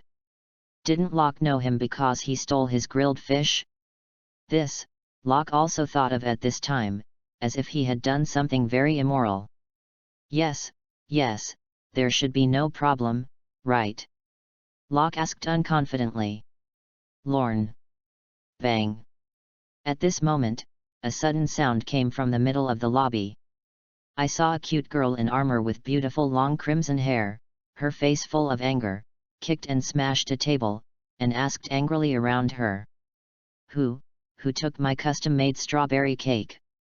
Today Alyssa was very happy, because she had completed a task with a lot of remuneration and received a large amount of money. To treat yourself, Alyssa decides to make a special strawberry cake as a reward. Things went well, and Alyssa soon returned to the guild with a plate of sweet strawberry cake. Alyssa sat happily at a table, ready to try her favorite strawberry cake. But suddenly I felt a little uncomfortable in my stomach. "Want to go to the toilet?" This made Alyssa very helpless. Although I really want to endure it and wait until I eat the strawberry cake before going to the toilet, I don't want to affect the feeling of tasting the strawberry cake because of my stomach upset. After thinking about it, Alyssa decided to wait for herself to go to the toilet before tasting her beloved cake. Along the way, Alyssa's mind is filled with the adorable figure of her beloved strawberry cake. After using the toilet, Alyssa couldn't wait to return to the guild. Upon returning to the guild, Alyssa saw Mirage. "Hey, is Mirage back?" "Humph, I've gotten stronger again these days, and I'm sure I'm going to win the duel this time. However, now is not the time for a duel, so let you be arrogant." After discovering that his mortal enemy Mirage returned from completing his mission, like Mirage, Alyssa's first reaction was to find him and ask for a duel. But thinking that his favorite strawberry cake was still waiting for him, Alyssa extinguished her desire to fight. Later, Alyssa heard Lorne talking in the guild. "Is there a new companion to join?" "Well, sure enough, let's wait until I eat the strawberry cake." I have to say that Alyssa's obsession with strawberry cake is quite big. Soon, full of anticipation, Alyssa returned to her place. "How so?" Alyssa looked at the empty table with a blank face, where there should have been a plate of delicious strawberry cake. Suddenly, a suppressed anger surged into Alyssa's heart. In fact, Alyssa had no intention of suppressing her anger at all. I saw Alyssa slam her foot on the table. The poor table turned into a pile of rotten wood in an instant. Immediately, Elessa yelled at the guild. Who dares to take my specially ordered strawberry cake? Natsu, Gray, did you do it? Elessa pointed at Natsu and Gray, who were most likely to do this. No, we didn't do it, Elessa. Under Elessa's aggressive momentum, Natsu and Gray, who were inexplicably fighting again, trembled with fright, and quickly shook their heads desperately. It can be seen that Naz and Gray are not less destroyed by Elessa on weekdays. There was already a deep fear of Elessa. Mirage, you didn't do it. Seeing Natsu and Gray deny it, Elessa has turned her attention to her arch-nemesis, Mirage. What are you talking about, Elessa? How could I do such a thing? Are you provoking? Is worthy of Mirage, even in the face of Elessa, who has a strong aura, she does not show her superiority at all. Shouted provocatively at his old enemy. Unfortunately, Elessa had no intention of fighting Mirage at this time. See Mirage after denial. So we turned our attention to other goals. Soon, Elessa saw Lorne, who was taking the last bite of strawberry cake in his mouth. My strawberry cake! Watch as his strawberry cake enters Lorne's mouth little by little, leaving only an empty plate. Elessa only felt that a certain string in her heart snapped, and Elessa's whole person instantly turned grey. Farewell, my strawberry cake! Elessa watched in silence as the cake disappeared into Lorne's mouth. A tear spilled from Elessa's ruby eyes. It seems to be grieving the strawberry cake that has passed away. At this time, Lorne, who had finished his last bite of strawberry cake, happened to hear Elessa's shout. Curiously, he turned his head to look. Hey, what a delicate girl, it's like in a painting. The first time he saw Elessa, Lorne felt a light in his eyes, a charm that was different from Mirage's. The long crimson hair was scattered casually behind his head, like a silky satin. Ruby-like eyes adorn the face, and the round face makes people can't help but feel the urge to kiss it. A suit of armor not only did not detract from her charm, but instead brought out a heroic spirit. Let the girl in front of her feel heroic. Seeing Elessa, Lorne felt as excited as he did when he saw Mirage. This left Lorne speechless. Damn, how could the original owner of this body be so attentive? It has affected me. Lorne shamelessly made excuses for his lust. Then he continued to admire Elessa with peace of mind. Unlike Lorne, who has a crush on Elessa. Elessa looked at Lorne, and she just thought that this guy looked disgusting. It's you guy, it's you guy who ate my beloved strawberry cake. Hey! That, you listen to me. Looked at the face was wrong, and walked towards her step by step. Lorne suddenly felt a little uncomfortable. Well, Locke, how can you take someone else's strawberry cake without their consent? It's too much. Lorne unashamedly shifted the blame entirely onto Locke. Ignoring Locke's disdainful gaze, he said to Elessa. Well, you see, I've reprimanded Locke so much. Forgive him. By the way, my name is Lorne Trist, and I'm a newcomer to the guild, so please advise. At this point, Lorne was completely unaware of the seriousness of stealing Elessa's strawberry cake. Is facing Elessa politely showing her demeanor. After all, it's just a cake, and Lorne doesn't think it's important. Alas, how did poor Lorne understand the girl's attachment to strawberry cake by Elessa? Dress up. So, while Lorne was still gushing on and on, the girl named Elessa had silently conjured two sharp swords that shimmered with cold light out of thin air. I saw Elessa look at Lorne with a murderous face, and said word by word, you guy, give me a grudge against strawberry cake, go die. Nari. Lorne looked at Elessa in surprise. A bad feeling resurfaced in my mind. That, I can explain. Ya butterfly. Lorne struggled to explain something, but Elessa was no longer in the mood to listen to Lorne, and rushed forward with her sword in both hands. Suddenly, a series of terrible screams were remembered in the guild. Chapter 10. Time is like flowing water, flowing leisurely through the fingers, and cannot be retained. In the blink of an eye, Lorne had been a member of the guild for 2 weeks.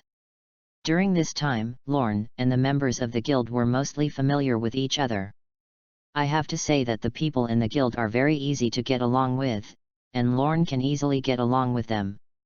As a result, Lorne got to know the guild members in general. Using mind magic, Walian Rako is able to speak directly in the minds of others. Marcus Aroser uses the magic of the shape of sand. Nobu Lazaro, who uses animal attachment magic, likes to do the most is to wander around the quest version, but never do quests. There are also Ridasu who uses painting magic, Dorel who uses plant magic, Lucky who uses wood modeling magic, Layla who uses word magic, and a little Lori with blue hair.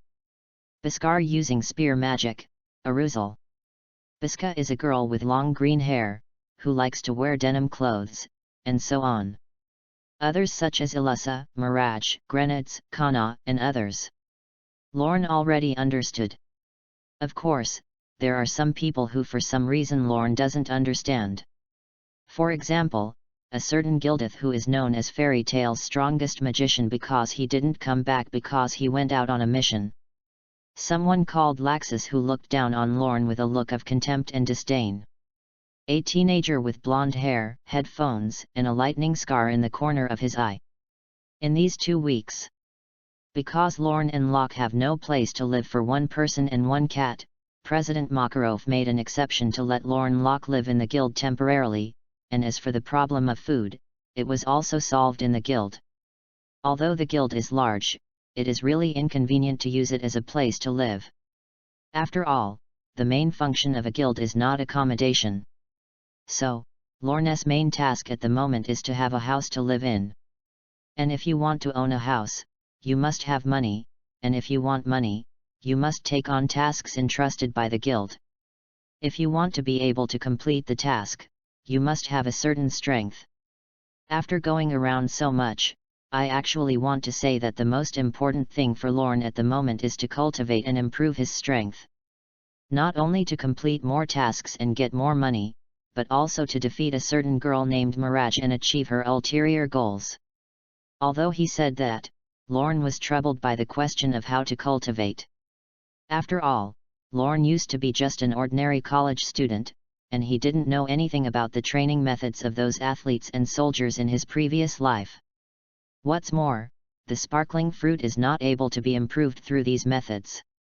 Since you can't do it yourself, you naturally have to find someone to ask for advice. In the spirit of not being ashamed to ask an open mind, Lorne set his sights on Mirage, who he knew best and thought he was the most powerful. Body, mainly because the bad little sister Mirage impressed him the most. What? You're going to ask me about magic? But I'm not the same as yours. You can't use my acceptance magic. It's okay. I'm just imagining you asking for advice. How do you usually cultivate?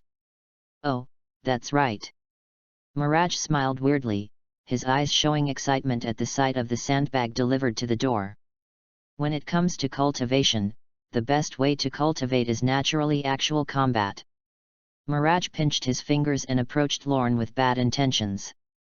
Looking at Mirage with a dangerous glint in his eyes, Lorne felt a sense of misfortune, and a sense of foreboding came over Lorne's mind. Well, I think, should we start with the basics? Unfortunately, Mirage didn't mean to listen to Lorne at all. Only to hear Mirage shout, "Satanic spirit, accept!" Mirage, who accepted it in an instant, came to Lorne in a flash, and then Lorne was greeted by Mirage's stormy fist. "Don't, Yan butterfly, help!" Half an hour later, Lorne's desolate screams gradually stopped. Mirage reverted, clapped his hands, and walked away satisfied, leaving Lorne alone as a dead dog. Why, how can you cultivate this demon? In the end, it was Locke, the yellow kitten, who grabbed Lorne and flew back to the guild. 2 days later, Lorne, who had recovered from his injuries, learned from the pain and summed up the lessons learned. I finally realized that I had made an unforgivable mistake. He even targeted the most powerful, Lorne thinks, one from the start. Judging from his current level, it is obvious that he should find a relatively weak person to learn Xi, right? So. Hi Natsu. Somewhere in the forest, Lorne finally found his purpose. Of course, naturally he brought the kitten lock. Otherwise, Lorne was really worried that he would not be able to get out of the forest. Although he didn't want to admit it, Lorne was a little self-aware of how obsessed he was with his road. Oh, it's Lorne, what's the matter? It could be seen that Natsu was still very familiar with Lorne. That's right, I want to ask you for advice. How do you practice in your daily life? Oh. Natsu's eyes lit up. When it comes to cultivation, the best way to cultivate is naturally actual combat.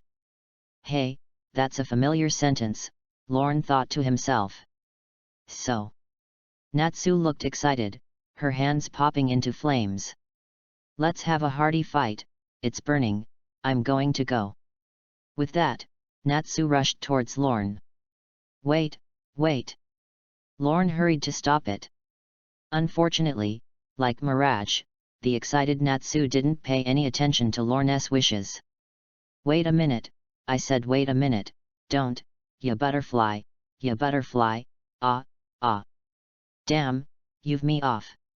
Do you really think that my brother is just a scumbag with a combat strength of no more than 5? Look at my Dao bow. Lorne, who had been punching several times in a row, finally couldn't bear it anymore and decided to fight back. I saw a laser light shoot out of Lorne's hand and fly straight towards Natsu, but unfortunately, it was easily flashed by Natsu, and after being flashed by Natsu, the laser light did not stop and hit the tree behind Natsu. Dao bow was still so sharp, and he cut off the trunk in an instant. Hey, that's amazing, you're strong, Lorne, it looks like I can't keep my hands on. Take it, Natsu said, and more flames erupted from Natsu's hand. The iron fist of the fire dragon, the wing strike of the fire dragon, the hook claw of the fire dragon, the sword horn of the fire dragon. No, I'm weak, I think you can keep your hands for a while. Could it be that I am in the wrong position to go to the toilet today? Half an hour later, a satisfied Natsu finally stopped. Mama, Lorne, I'm sorry, I didn't expect you to be so weak. Natsu scratched her head and said with an embarrassed look. Nonsense, if I'm very strong, I'll still ask you to cultivate a fart. Lorne, who had been beaten and bruised and swollen, got up from the ground in annoyance and yelled in dissatisfaction. Fortunately, although Natsu's strength is very good, it is still much worse than Mirage, so under the protection of the magic on his body, Lorne did not suffer a devastating blow. At least, aside from the pain all over his body, Lorne wasn't to the point of recuperating for 2 days. Now, I said Natsu, don't you have any other way to cultivate besides fighting? Said Lorne angrily. Yes. Oh, how to cultivate, tell me about it. Lorne's eyes lit up and he asked excitedly. That's it. Natsu gestured to a large rock behind Lorne. It was a large rock more than 3 meters high, with a picture of Grey Analusa on it. What is this? Lorne looked at Natsu quizzically. Natsu also seemed to understand that he was not very clear. So I decided to show it to Lorne myself. Natsu walked up to the big rock, took a deep breath, then flamed his hands and punched Grey hard at the photo. Lorne. I think I understand, I'll go first when you're busy. In short, although Natsu's cultivation method seems to be very stupid, since there is no better way now, it doesn't hurt to give it a try, isn't it? Maybe it will be unexpectedly useful. After making up his mind, Lorne wasted no more time, and soon found an ideal place to cultivate, a small mountain bag with no one around and many stones. Soon, Lorne chose a 2-meter-sized rock as his target. Gather magic in your hands and attack wildly. As I saw it, the surface of Lorne's hand began to glow with golden light, striking the stone, leaving a fist-sized mark on the stone. After a while, Lorne felt that something was missing, and after thinking for a moment, Lorne continued to strike. But unlike just now, this time Lorne was still screaming as he struck. "Look at me, light speed punch, light speed kick. I'm fighting, I'm fighting, I'm fighting." Obviously, Lorne is borrowing from Natsu's moves. Although the nature of the magic is not different, Lorne is not much worse than Natsu when used. I have to say that this method is a bit stupid, but it is very effective. As he continued to strike, Lorne could clearly feel his mastery of the sparkling fruit growing. The magic gathered in his hands became more and more condensed. If you say, Lorne, who has just eaten the devil fruit, has only mastered about 20% of the fruit's ability. Then, now Lorne's mastery of fruit abilities began to gradually increase. 30%, 40%, 50%. It wasn't very accurate, but Lorne could clearly feel that he was growing. The magic in his hands became stronger and stronger, the golden light emitted from his hands became brighter and brighter, and the speed of his shots became faster and faster, and the marks left on the stone gradually expanded. Until finally the stone is bombarded into a push of gravel. Then Lorne found a bigger rock and continued to practice XI. Unlike Natsu, because Lorne has elemental abilities and is not afraid of getting hurt at all, Lorne can shoot with all his might, instead of being like Natsu, and have to allocate a part of his magic power to protect his fists from injury. Therefore, Lorne's cultivation is much more effective than Natsu's cultivation. 1 day, 2 days, 3 days. The stones Lorne was looking for were getting bigger and bigger. 2, 3, 4. For Lorne, cultivation is a very boring thing. And if it weren't for the motivation to defeat Mirage and make her his girlfriend, Lorne really doesn't know how long he would be able to last. Luckily, Lorne was with Locke the yellow kitten when he was training, chatting with him, and when Lorne was hungry, he went back to the guild to help Lorne get food. Because of this, Lorne is not so boring. A month later, the results of the cultivation were very gratifying. Lorne was able to easily blast a 5-meter-sized round boulder into a pile of stone chips, and a 2-meter-long boulder that Lorne was able to tear apart with a single kick. Lorne's speed was not yet the speed of light, but it was already close to the speed of sound. At the same time, lasers, light speed kicks, elemental movement, 8-foot mirrors and other abilities have been initially developed, although compared to the general yellow ape, it is still far behind. But for Lorne at the moment, it was enough, and Lorne was happy with his strength. The sparkling fruit is slowly beginning to show its power. Chapter 11. After a month of training in Lorne. In the Fairy Tale Guild. The guild is still business as usual. Natsu and Gray don't like each other and talk to each other. Lisana is persuading, Kana is fiddling with cards, and Alyssa is tasting her beloved strawberry cake. Mirage is constantly provoking Alyssa. Maka-Ou and Wakaba are chatting and farting. Nobu is still dangling back and forth in front of the quest board. The blue kitten Harpy happily nibbles on the grilled fish in his paws. Overall, the guild was very calm, However, soon this calm was shattered. A yellow kitten spread its wings and flew into the guild with a flutter. "Oh, it's Locke, what about Lorne, aren't you with him?" Mirage saw the yellow kitten, immediately stopped, provoked his old enemy's behavior, ran over, and asked Locke. Lorne Kun's words, in the open space outside the guild. "Outside the guild, what are you doing outside?" Mirage wondered. Locke answered Mirage's question as he flew towards Natsu, who was scolding Gray. "Natsu-kun, this is the challenge letter that Lorne Kun asked me to give you. Lorne Kun is waiting for you outside the door." Challenge book, is Lorne going to challenge Natsu? Interesting, haha, it's lively again. Hearing Locke's words, the guild visibly became excited. Obviously, everyone is interested in this topic. Why is there nothing written in it? Natsu took the envelope with the challenge written on it in Locke's hand, but found that there was only a blank piece of paper inside, so he asked Locke suspiciously. "Because Lorne can't read." "You idiot dead wild cat, what nonsense." Lorne, who had been secretly hiding behind the guild gate and eavesdropping on the situation inside, heard Locke break the news that he was illiterate, and immediately yelled angrily. "Damn, it's obviously to be handsome that I made the matter of sending a challenge book. What kind of mouth does this dead cat have? If you want these guys to know that you can't write, they might laugh at me." Ha ha ha.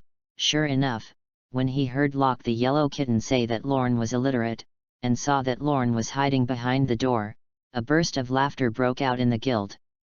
Damn! Lorne, who was a little embarrassed by everyone's laughter, finally couldn't help but say to Natsu, "Natsu, come out and decide, I'll wait for you outside."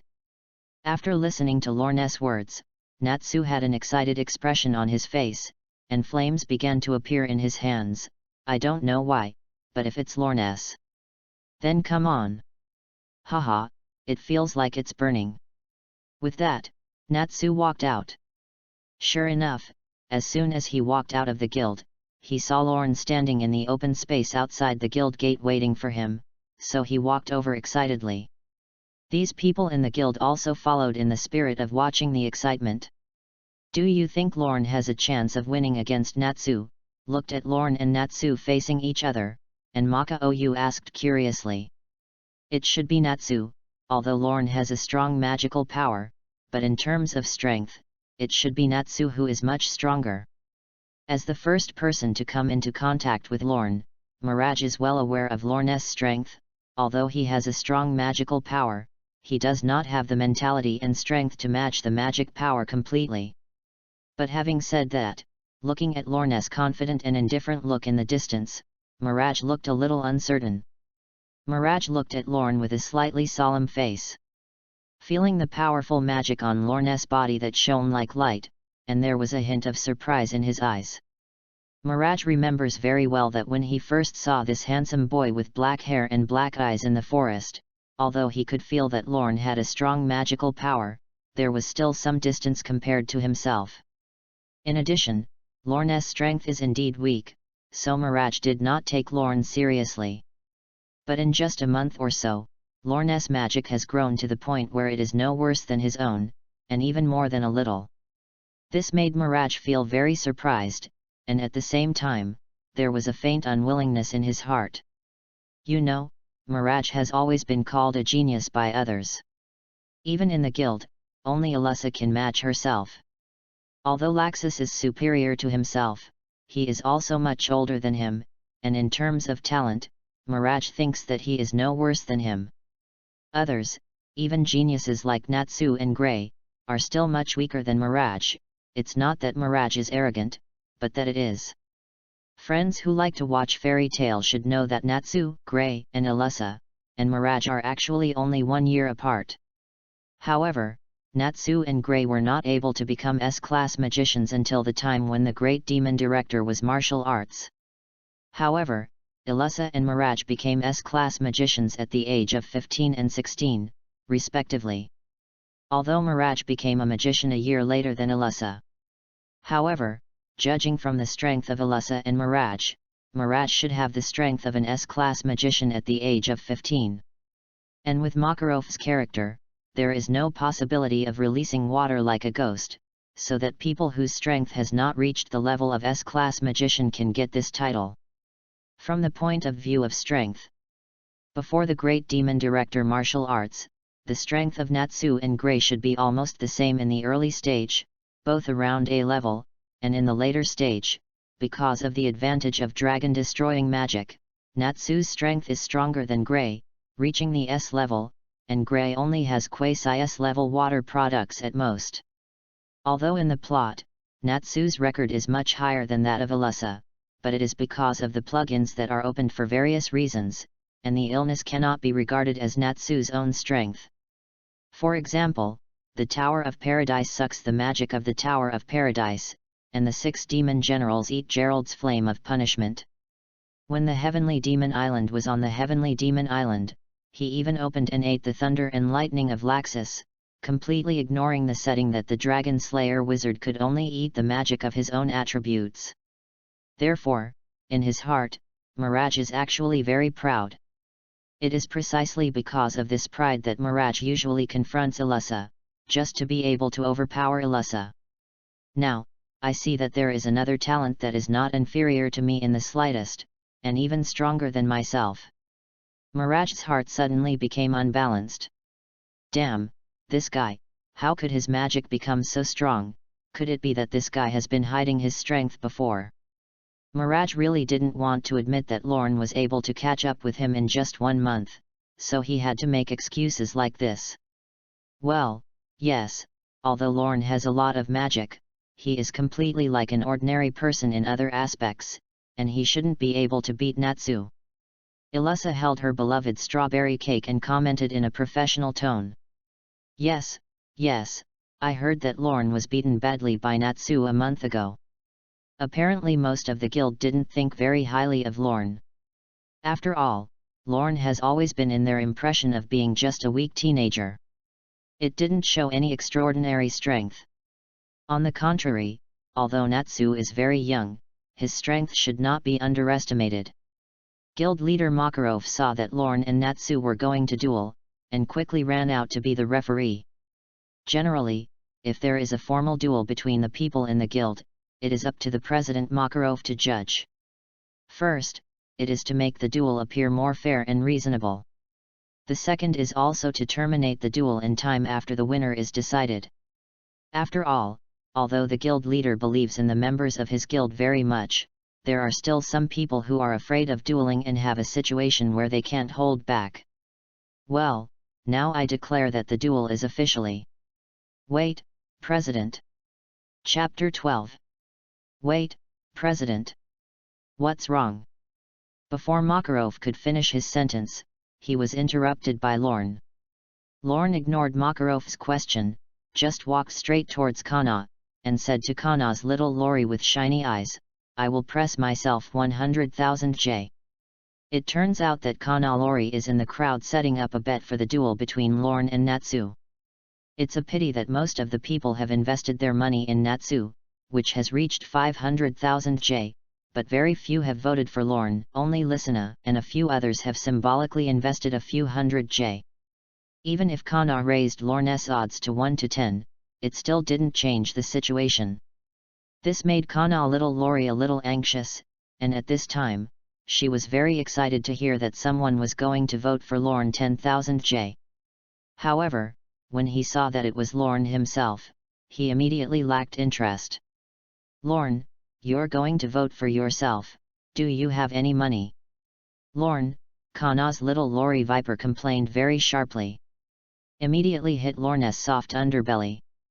Well, is it okay to pay an IOU? Said Lorne, weakly discussing. No, it's easy to make an IOU, but the question is whether you have the money to pay it back later? You soft rice eater. Lorne felt his heart bleed, and Kana's complaint doubled. Hit Lorne in the soft underbelly again.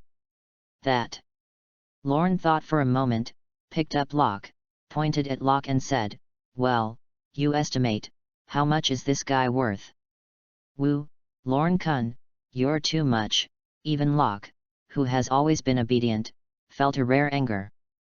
Shut up, when I win, I can eat whatever dessert is. Hearing Lorne's promise, Locke was still dissatisfied, but finally quieted down. Yes, since eating Ilusa's strawberry cake, Locke has eaten this delicious food for the first time, and he immediately became obsessed with this food.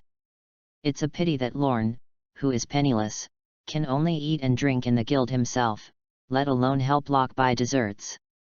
Fortunately, Locke was not worried about whether Lorne would win or not. After a month of cultivation, no one knows better than Locke, who has always accompanied Lorne, how strong Lorne's strength is.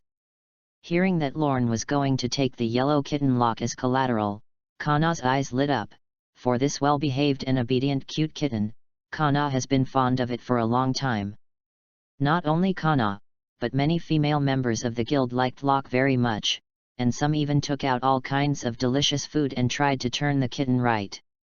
It's just that Locke refused. Now, seeing that Lorne is going to take Locke as collateral, why not please Kana? Kana felt that even if she didn't make a penny this time, it would be enough to get lock. Well, okay, I'll promise you, count you 10,000 J. Seeing that Kana was relieved so easily, Lorne was a little surprised, and couldn't help but say, well, how much do you think I'm worth? You. Kana Lori pursed her lips disdainfully, if it's you, I don't want to pay for it. Poof. Kana complained about the triple bullet and knocked out Lorne completely. After a long time, Lorne, who had finally finished his bet, returned to the venue of the duel, and by this time, Natsu was already waiting impatiently. Lorne, no, I can't wait. Hehe, let's make a move, but don't show mercy. Lorne chuckled and beckoned to Natsu. Haha, it feels like it's burning. Hearing Lorne's words, Natsu was excited, and saw that Natsu's whole body was in flames. Shouting, he rushed towards Lorne. Look at the moves, the iron fist of the fire dragon. Looking at Natsu, who rushed up with excitement, Lorne smiled and said to Natsu meaninglessly, Natsu, have you ever been kicked by the speed of light? What? Natsu looked at Lorne quizzically. Hehe, light speed kick. Lorne turned slightly, facing Natsu on his side, then stretched out his right foot. I saw that Lorne's entire right foot began to glow golden, and then it seemed to kick Natsu in the abdomen as quickly as it seemed to be, because of a visual error caused by reaching the speed of sound. Actually, Lorne would have preferred to kick Natsu's head because it would look more handsome. Unfortunately, he couldn't kick his feet to this height without ligament training. Natsu watched in surprise as she got closer to her feet, scrambling to dodge. But I found that I couldn't move my body at all. Lorne's light speed kick was too fast, fast enough that Natsu could realize, but couldn't dodge. In the end, Lorne still kicked Natsu. In an instant, Natsu flew backwards as if she had been hit by a speeding train. After flying for more than 20 meters in a row, he fell to the ground, only to see Natsu's eyes white, foaming at the mouth, completely unconscious, and unable to get up again. With just one move, Lorne killed Natsu in an instant. Don't think it's an exaggeration, maybe Natsu, the fire dragon god in the future, will be very strong. But now the juvenile version of the little fire dragon Natsu Igunir is indeed very weak, without the power of a dragon, without the flame of emotion, without eating the flames of Natsu, and there is no difference from ordinary magicians. Whether it's Ilusa or Mirage, they can easily kill Natsu. Not to mention, Laxus, who has already become an S-class magician. In the past, he could still find an excuse not to win, but now, Lorne, who has fully mastered the ability of the fruit, is at least no worse than Ilusa Mirage. Whew! In an instant, the scene suddenly cooled down. Looked at the handsome young man with black hair standing indifferently. Gray, Mirage, Ilusa Maka Ou and the others were so shocked that they didn't react for a while. Some people may have thought that Lorne would win, but absolutely no one would have thought that Lorne would win so easily. This kind of overwhelming strength can only be seen in Ilusa and Mirage in the past, referring to the same age group. And now, another one has appeared. Lorne Trist. The winner of this duel is, Lorne Trist. After a long time, President Makarov came back to his senses first, faithfully fulfilled his obligations as a referee, and could not choose the outcome of this duel. Strong, really too strong. Killed Natsu, Lorne. The guild senior Maka Ou said. Haha, we've added a new powerhouse to our guild. I didn't expect that after having the two monsters of Ilusa and Mirage, now there is another Lorne. It's really too strong. Natsu was defeated without the power to fight back at all. In the guild, everyone is very excited. After all, the stronger Lorne is, the stronger the guild. People have begun to imagine how strong Elftail will be in a few years, when Ilusa, Mirage, and Lorne have grown up. In fact, Lorne himself didn't expect this result, although Lorne knew that he was strong, but to that extent, he didn't know. That's why Lorne will find Natsu to duel to verify how strong he is. I didn't expect to win so easily. In the face of his own strength. Natsu was killed without even the slightest reflex. Lorne was pleasantly surprised by the result. Of course, what surprised Lorne more than this was that Lorne won 50,000 J for this. He took the money he had won from Kana, who looked dissatisfied and regretful. Lorne was moved to tears for a moment. Finally the money. Finally, I don't have to eat the guild's white rice anymore, and I finally don't have to let women spend money to buy clothes and eat soft rice. Wuo for more than a month, due to the lack of money. Lorne had been eating and drinking in the guild. Although the president didn't say anything, Lorne, who had a little self-esteem, still felt a little ashamed. I want to take on tasks to make money, but I am not confident in my own strength. This guy who is greedy for life and afraid of death is afraid of any danger, and he refuses to go out to do tasks. For this reason, he was ridiculed by Mirage and Kana's gang. Now, I see that I am finally rich, and my strength is so strong. Lorne shuddered. Locke, let's go, brother will take you down to the restaurant. Well, it's going to a restaurant to eat and drink. Order whatever you want to eat, my brother has money now. Ha ha ha. Humph. Looking at Lorne's face, Mirage felt unhappy for no reason, snorted coldly, and left arrogantly. Feeling Mirage's inexplicable anger, Lorne felt strange, but it didn't affect his good mood. Lorne's decision remains the same, he must have a good meal. Speaking of which, it seems that Lorne promised Locke a big meal a long time ago, but because he has no money, he has not fulfilled it, and this time he can finally fulfill his promise. Lorne doesn't want to be a person who is not honest. Locke, let's go, let's have a big meal. Starting tomorrow, we'll pick up the mission. Oh. Lorne conjured his wings and swaggered after Lorne. Chapter 13. The next day. In the early morning, before the sun rose, Lorne walked down the streets of Maginolia, and the cool breeze gently brushed his cheeks, making Lorne's feeling a little refreshed, and his slightly dazed brain was much clearer. Yesterday, Lorne took Locke to a ruthless extravagance, feasting and drinking at the best hotels in Maginolia and tasting the world's delicacies. The level of food in this world is no worse than that of Lorne's previous life, on the contrary, because this world has magical moisture, and those ingredients are more nutritious and delicious than Lorne's previous life. These delicacies, even before Lorne, had never tasted so well. Lorne couldn't close his mouth when he ate it. After eating, Lorne and Locke ordered another dessert, which was the thing that most in Locke's heart makes Locke, the yellow kitten, happy. Seeing that Locke liked it so much, Lorne graciously called for another one. After eating and drinking, Lorne did not go back to the guild, but found a hotel, took a shower, and rested for a night. Until this morning, Lorne grabbed Locke, who was still asleep, and prepared to go back to the guild. Of course, although Lorne had a good time yesterday, but the direct consequence was that the 50,000 J he finally won back took only one day to spend most of it, and now the money in Lorne's hand is only about 17,000 J. This amount of money, even if you save money, can only last for a week or two. Therefore, the more important thing for Lorne at the moment is to go to the guild to take tasks and make money. Ever since he tasted the food of this world, the hedonistic Lorne has made up his mind to taste all the food in this world. Lorne, who already knew something about the world, knew that with the strength of the sparkling fruit, it would not be difficult to achieve this wish. The current strength of Lorne is probably between A level and quasi-S level, and it is also at the elite level in this world, and it is not difficult to make money. Of course, the main reason why Lorne's strength is evaluated so much is that Lorne's combat experience is too little, and it is not difficult to fully exert his strength.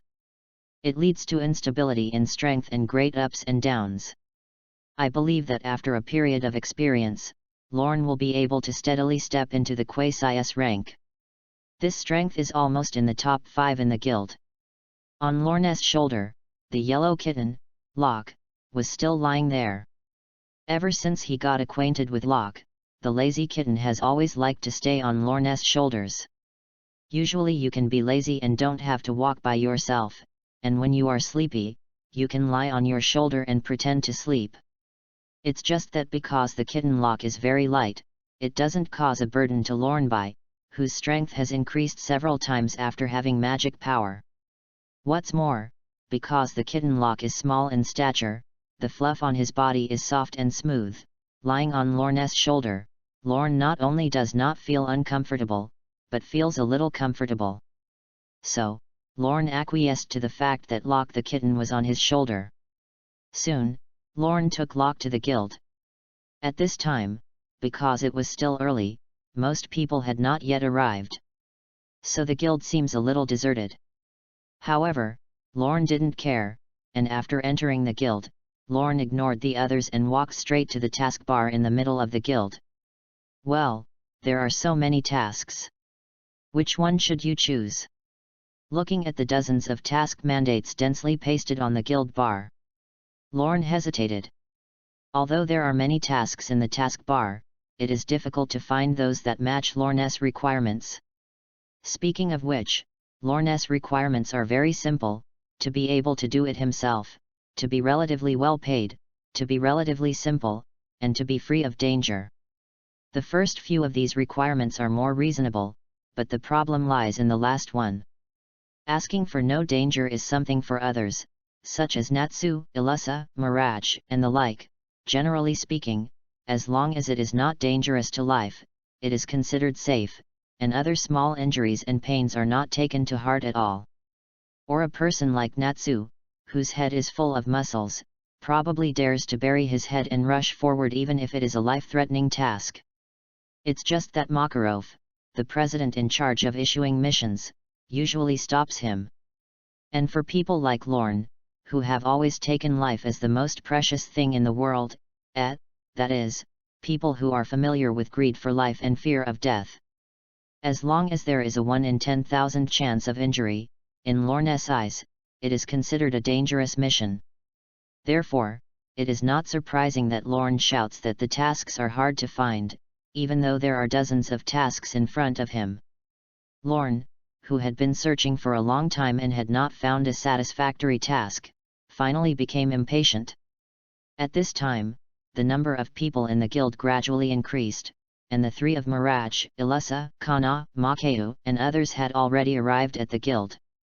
Mirage, who had just walked into the guild, was amazed to see Lorne wandering around in front of the taskbar.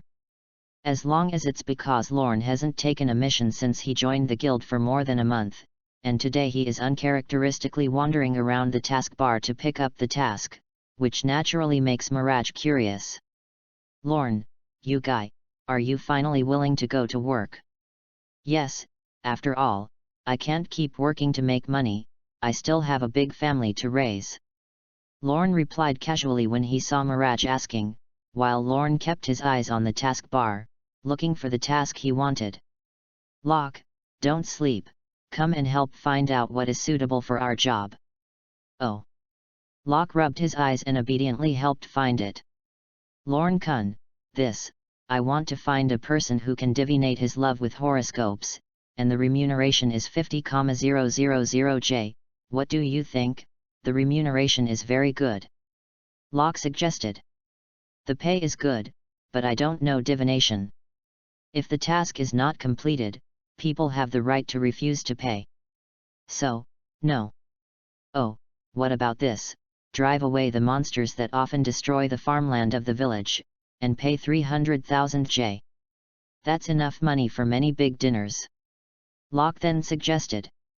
Stupid, didn't you see what it said? Monster, such a dangerous thing, how could I possibly do it?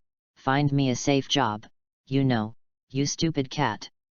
Safety, if you want to be safe, this escort mission is not bad, and the reward is 170,000 J. Yes, it's safe if no one robs the road, but what if someone robs the road? Then this. No. What about this? Neither can. Said several times in a row, but was vetoed by Lorne, and Locke also felt a little discouraged for a while. Pointing at a Tao casually as if angry. Then it's better to choose this. What? What are you kidding against the bandits who have been entrenched in Herat city? Don't you know that these bandits are all murderous people who don't blink an eye? Cutting people with a knife is more than killing pigs. Hey, wait, this commission, it seems, it's okay. Lorne, who retorted to Locke without thinking, suddenly seemed to think of something, and immediately changed his words. However, this task is very dangerous. Locke kindly reminded. What are you afraid of? It's just a bandit. Is my brother greedy for life and afraid of death? Said Lorne with a righteous look. Well, isn't it? Locke whispered, glancing at Lorne. Locke.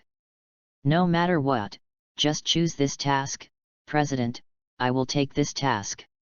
Lorne ignored Locke's slander, which is true, but quickly tore down the order and handed it to President Makarov.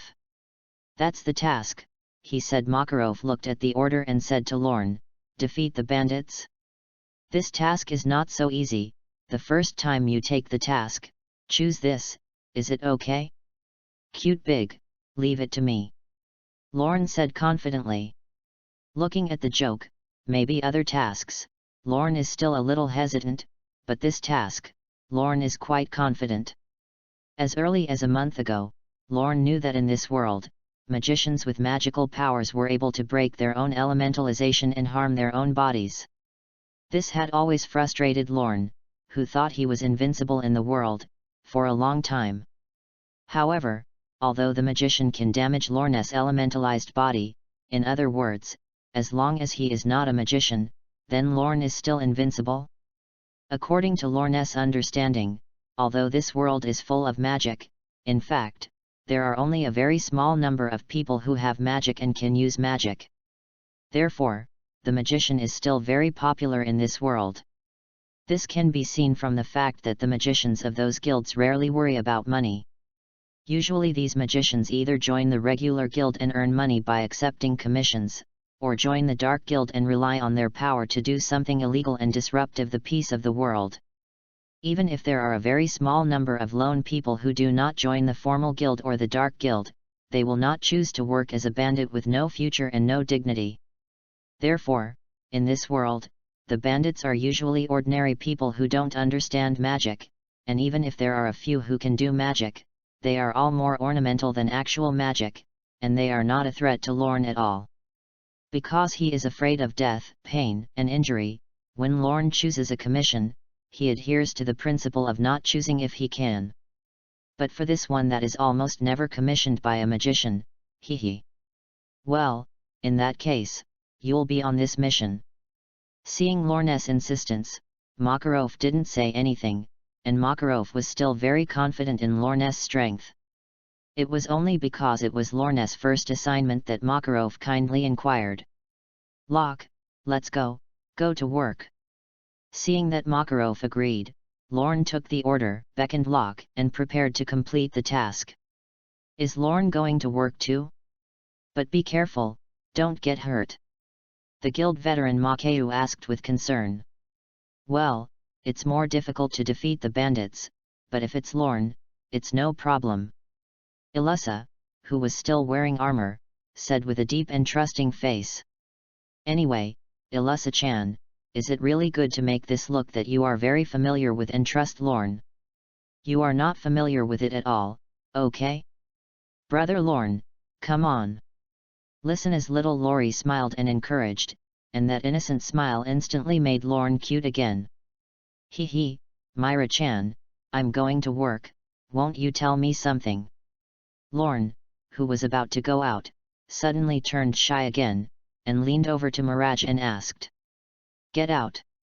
Mirage. Lorne. Chapter 14. Herat is a very wealthy city in the kingdom of Fiori, with a strong commercial atmosphere. Most of the people in this city are mainly engaged in the work of goods exchange, and all kinds of goods are transported here every day, and all kinds of goods are transported out. The city of Herat is easily accessible, with a straight road leading to the rest of the city in the north and south. Trains were also built in the city to carry people to and from the city. Because of the developed commerce and frequent circulation of goods, it was favored by a gang of about 100 bandits who wandered here. This gang of bandits has been entrenched in the mountains near the city of Herat since they arrived here half a year ago. Specialized in robbing caravans coming in and out of the city of Herat. Due to the large number of bandits, few caravans robbed by this gang of bandits survived. Simply, as long as the goods are left obediently, this gang of bandits will not hurt people's lives. It's a good thing to be thankful for. However, allowing this gang of bandits to roam the vicinity greatly affected the commercial development of Herat city. This made the merchants of Herat city very nerve-wracking, and in desperation, these merchants had to send a commission to the Wizards Guild, hoping to use the power of the wizards to solve this group of bandits that had been bothering them. To say that a gang with the nature of the underworld like the bandits may be very popular in the world of Lorne's previous life, but in this world where magic is prevalent, it is completely incompatible. Soon, a sorcerer accepted the commission, and under the blow of the sorcerer, the gang of bandits could no longer do what they wanted, and more than 30 companions were captured. It stands to reason that since they have been hit by the magician, they can no longer rob smoothly, so it's a big deal to change places. Anyway, their bandits are constantly changing places. However, I don't know if I tasted the sweetness or what. This gang of bandits actually died near the city of Herat. Moreover, this time these guys have learned to be smart. Every time they make a robbery, they have to investigate. Once a magician comes, they either endure it for a period of time and do not rob, or they run away when they meet a girl. Anyway, there are many of them, and they run around. These magicians can't do anything about them. Even if they are caught up by the magician and catch a few people, the people who can be caught are not painful at all compared to the gang of more than 100 people. And these magicians who came to accept the commission couldn't stay here forever, so they had to stop in the end. Since then, there have been many waves of magicians to accept commissions. However, although these magicians are much stronger than the bandits, but the speed is not very fast, it is easy for them to defeat the bandits, and it is difficult to catch these bandits who are bent on escaping. So in the end, he could only admit that he couldn't complete the commission, and he walked away, and as soon as these magicians left, this gang of thieves came out again, continuing to rob and rob. In this way, this commission task, which is not very difficult for the magician, has been delayed again and again, and the reward has also risen again and again, and now the reward for this commission has increased to 1 million J, which is close to the S-level commission reward. Lorne picked him up. According to Lorne, 3 days after accepting the commission. Lorne-kun, why are you going in the wrong direction again? Really, didn't that uncle just say it just now? Locke, who looked at Lorne without paying attention and walking in the opposite direction from his goal, held his forehead and said helplessly. This kind of thing has happened many times along the way, and now Locke does not dare to let Lorne out of his sight for a moment, because Locke only needs to make a mistake. Lorne is likely to get lost, and then ask Locke to find Lorne who has lost his way and is running around the street. That's why the destination that could be reached in 2 days was delayed for an extra day in order to find Lorne. Oh, what's the matter? Isn't there still Locke? We're partners, anyway. With you, I will never get lost, will I? Although extremely reluctant to admit it, Lorne, who knew his ability to get lost, had to compliment Locke against his will. No compliments, and without Locke, Lorne could not have been assured that he would be able to walk to Herat city alone. Therefore, in order to be able to complete the commission, it is still necessary to pat Locke's ass. Anyway, Locke is so simple, just say a few words of praise, and he can be happy for a long time. How can I be as important as Lorne-kun said? It's really important. I'd be very distressed if I didn't have Locke, who is my most important partner. Sure enough, hearing Lorne's praise, Locke, the yellow kitten, immediately had a happy expression on his face, but he was embarrassed. Unlike Lorne, who is left and right and has no sense of direction at all, Locke, the yellow kitten, is unexpectedly good at reading maps and recognizing directions, and Locke's nose is very sharp. No matter how far away he is from Lorne, he can always find Lorne by smell. Locke's ability complements Lorne's cooperation, which makes Lorne often sigh that his adoption of Locke was indeed a very correct decision. Under Locke's guidance, Lorne soon found the residence of the client of this commission, and generally, according to the rules of the guild, after accepting the commission, the sorcerer must first report to the client who issued the commission before he can complete the commissioned task. This is mainly because the information on the power of attorney is generally relatively brief, and it is necessary to go to the client to get more detailed information and know the specific requirements of the client. Lorne's client for this mission is none other than the chief of Harut City. The Sho residence in Harut City is a large villa built. Lorne stepped forward and knocked on the door, and soon there was a servant with Lorne, and in the hospitality hall of the villa, the hall was luxuriously built, with a huge crystal chandelier on the roof, many precious oil paintings on the walls, and a soft red carpet on the ground. Lorne watched with envy.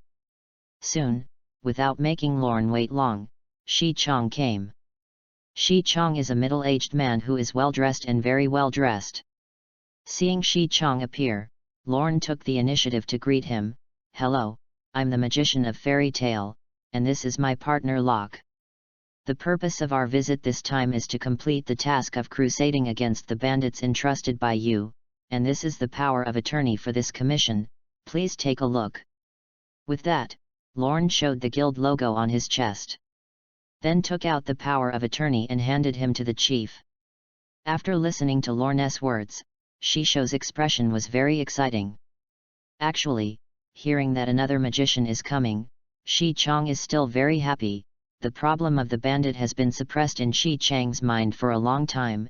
As long as the magician comes, no matter whether the thief can be solved or not, it is naturally the best to solve it. Even if it can't be solved, it can also be reined in by the thief for a period of time. No matter what kind of result, it is a happy thing for Shi Chong. However, looking at the black-haired boy in front of him, who was only about 13 years old, only up to his chest, and swore that he was here to crusade against the bandits, Shi Chong felt that he couldn't be happy. "That, little brother, I don't think you know much about the strength of the bandits.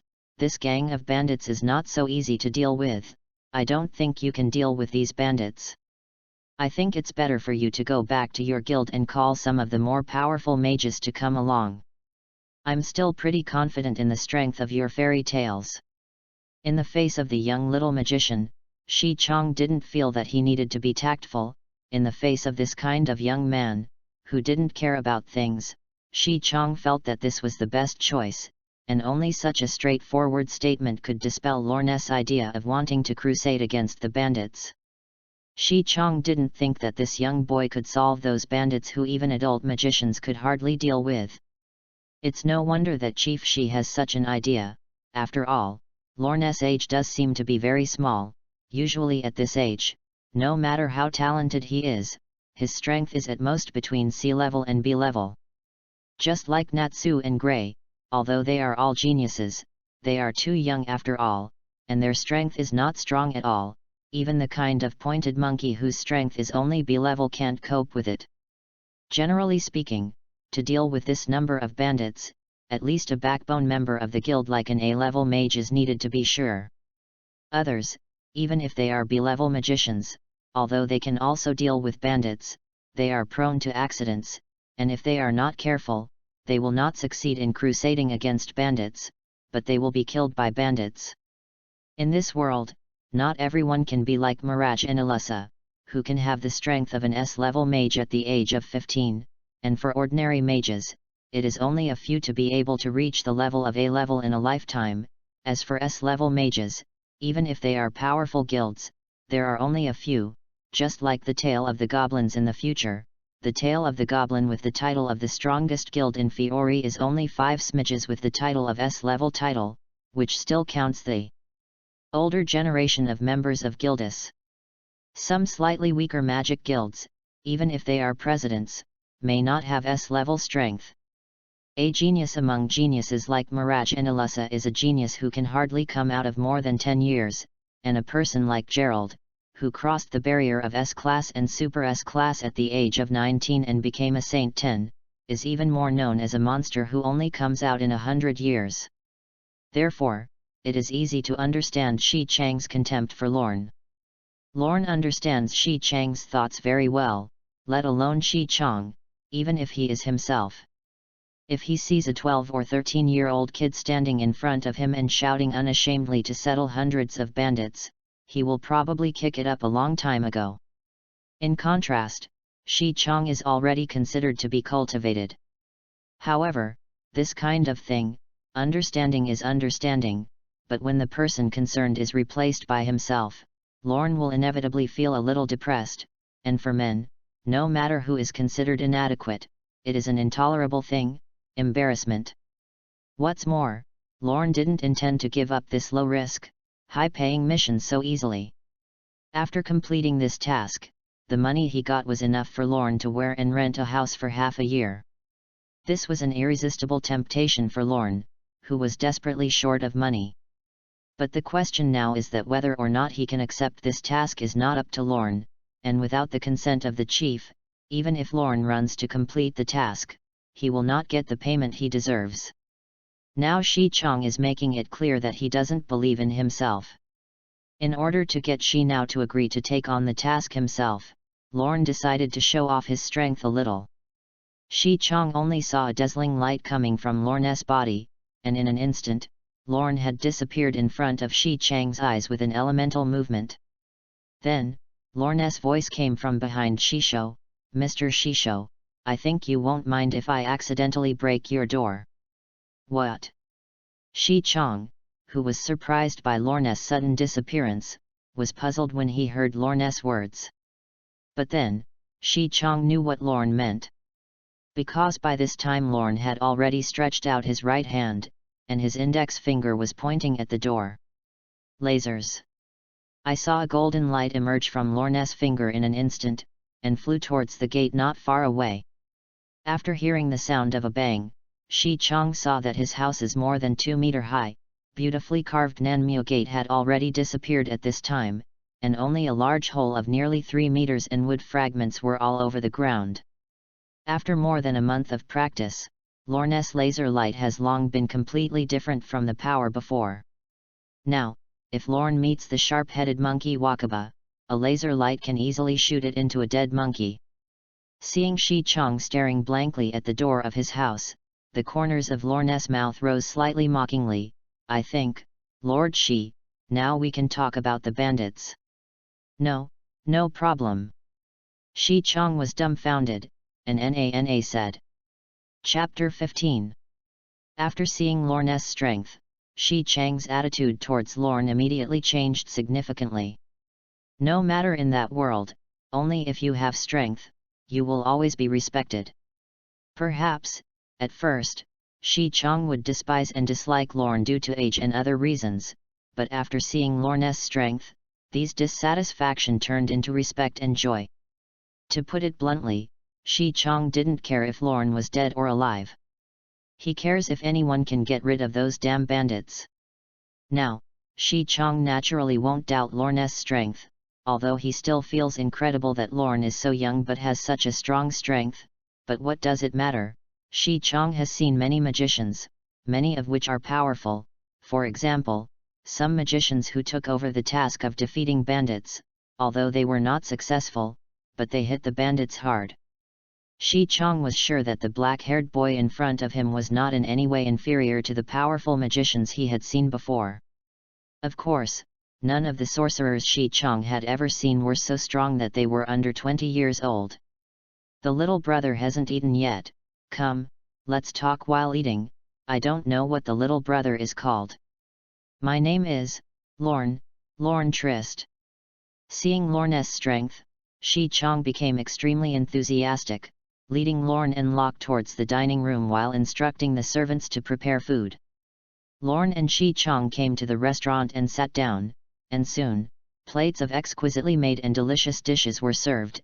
Each dish was so exquisite, bright color, tangy fragrance, fried and stewed with different workmanship. Looking at these tempting meals, Lorne swallowed his saliva in great shame, and as for the yellow kitten Locke, he stared at the food on the table in a daze, and his mouth couldn't stop drooling. The life of the local tyrant is really happy. I have to say that as the mayor of Herat city, where business is flourishing, he is really rich.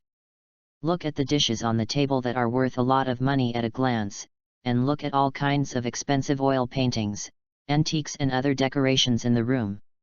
Lorne sighed, and at the same time, he was even more determined to make more money and be a rich man. With a warm reception from Shi Chong, Lorne and Locke enjoyed a sumptuous dinner. Finally, after the stomach could no longer hold anything, Lorne reluctantly put down the chopsticks. Shi Chong sat patiently watching Lorne eat until he saw Lorne put down his chopsticks, and then Shi Chong asked the servant to remove the leftover food from the table. Then he told Lorne about the bandits. This gang of bandits came to R. near the city of Herat half a year ago. In short, whether you capture them or expel them, as long as you can guarantee that this gang of bandits will never rob the caravan in Herat city again, even if this mission is completed. From the information given by the chief, Lorne finally got to know a certain amount about the bandits. As mentioned earlier, it is not difficult for a mage to defeat the bandits, and it is very easy for the mages with powerful magic to defeat this group of bandits who are just ordinary people. The real conundrum is that it is easy to defeat the bandits, but it is difficult to catch them.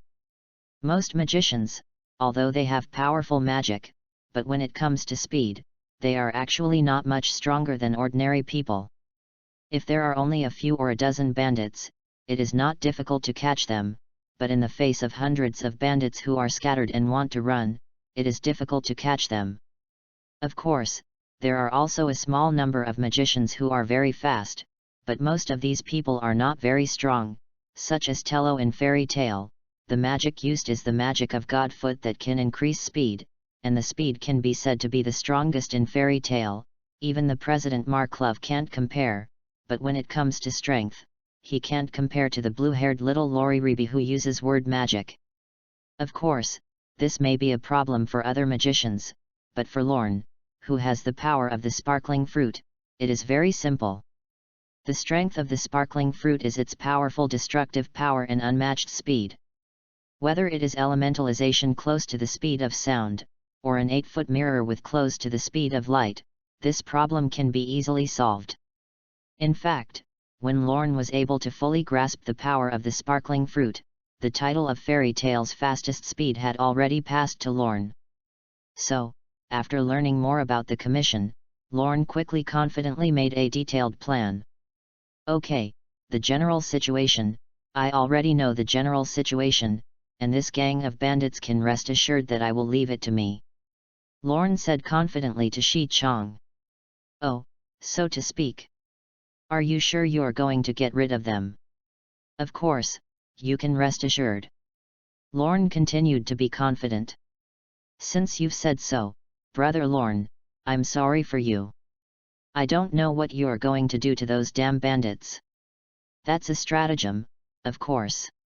Lorne's eyes flashed with a light called wisdom and he said. 5 days later. So, that's what you call a ploy, isn't it?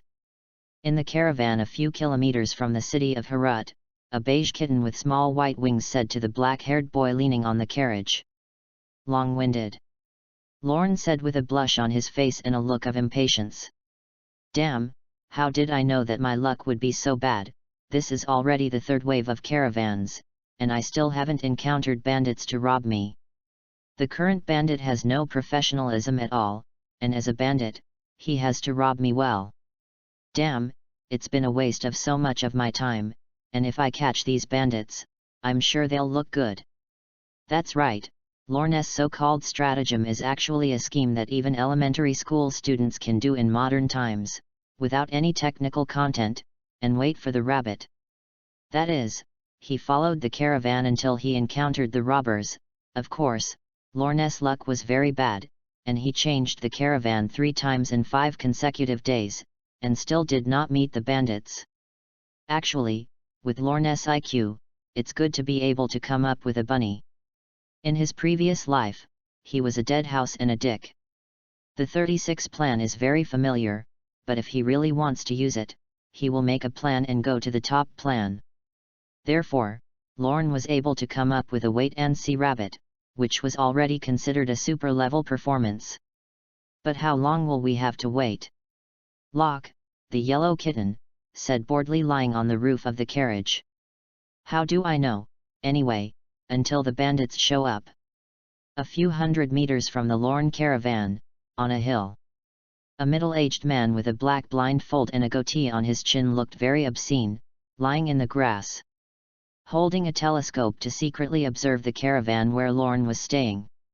Next to the middle-aged man's voice, nearly 100 big men with big knives in their hands and red ribbons tied to their heads hid behind the small mountain bag.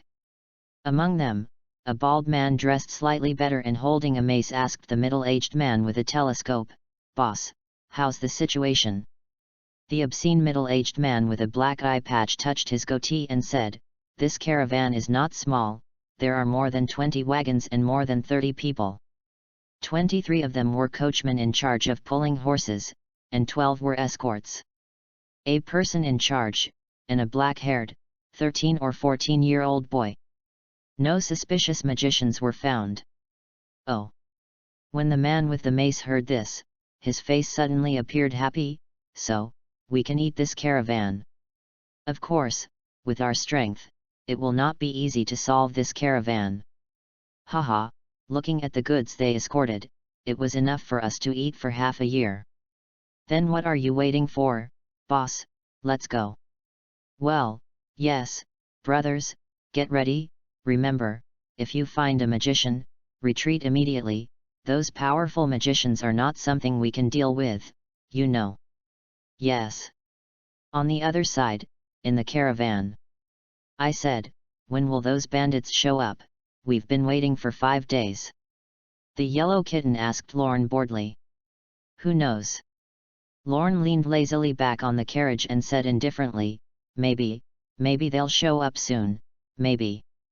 As soon as Lorne finished speaking, a large group of fierce-looking men in short shirts and large knives rushed down from the small mountain not far away.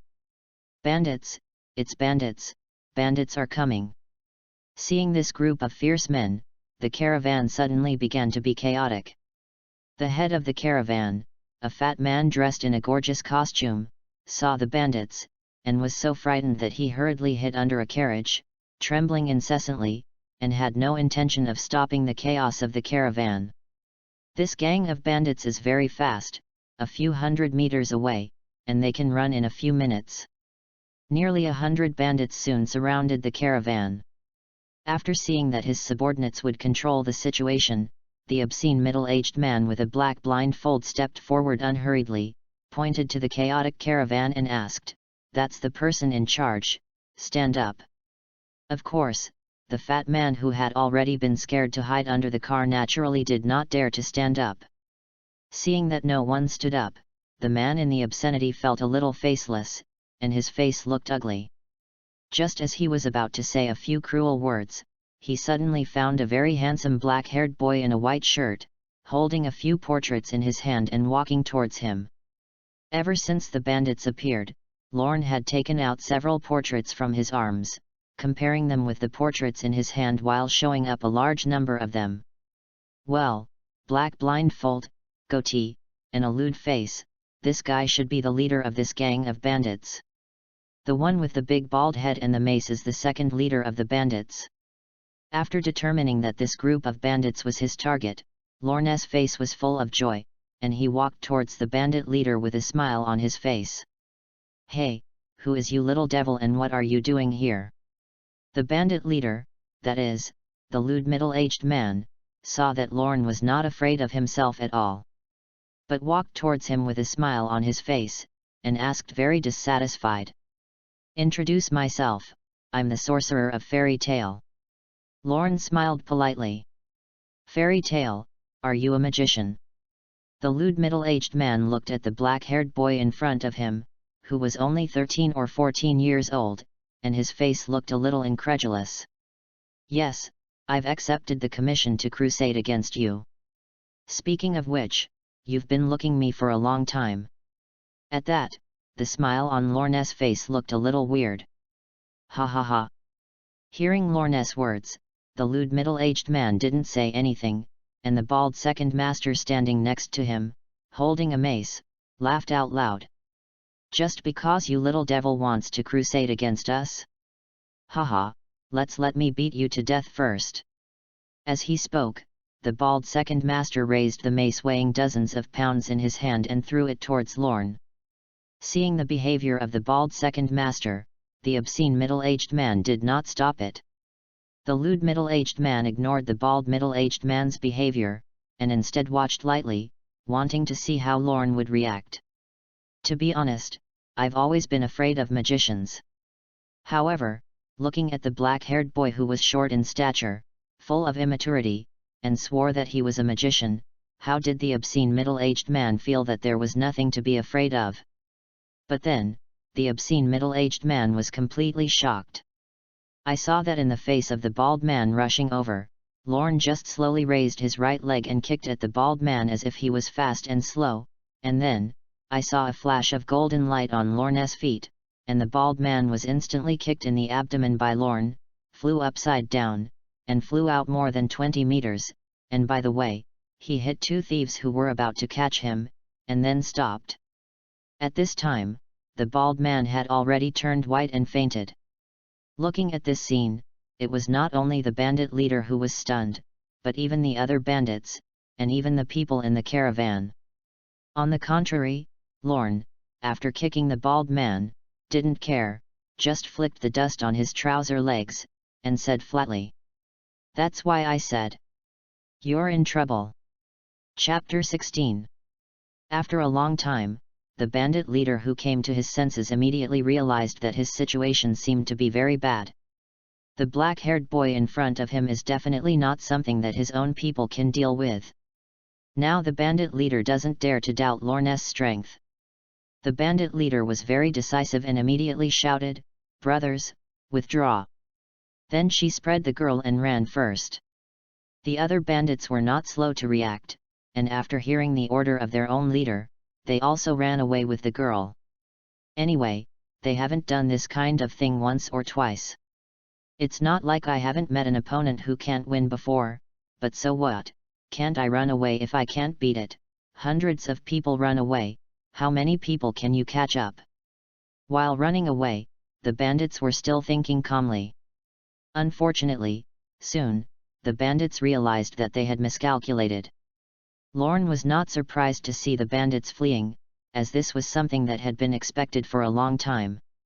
However, with your group of scum whose combat strength is no more than 5, is it possible to escape in front of those with the ability of the shining fruit? Lorne looked at the bandit mockingly. Subsequently, the activation of elementalization chased after it. After more than a minute, everyone was dealt with except for the bandit leader, the obscene middle-aged man with an eye patch.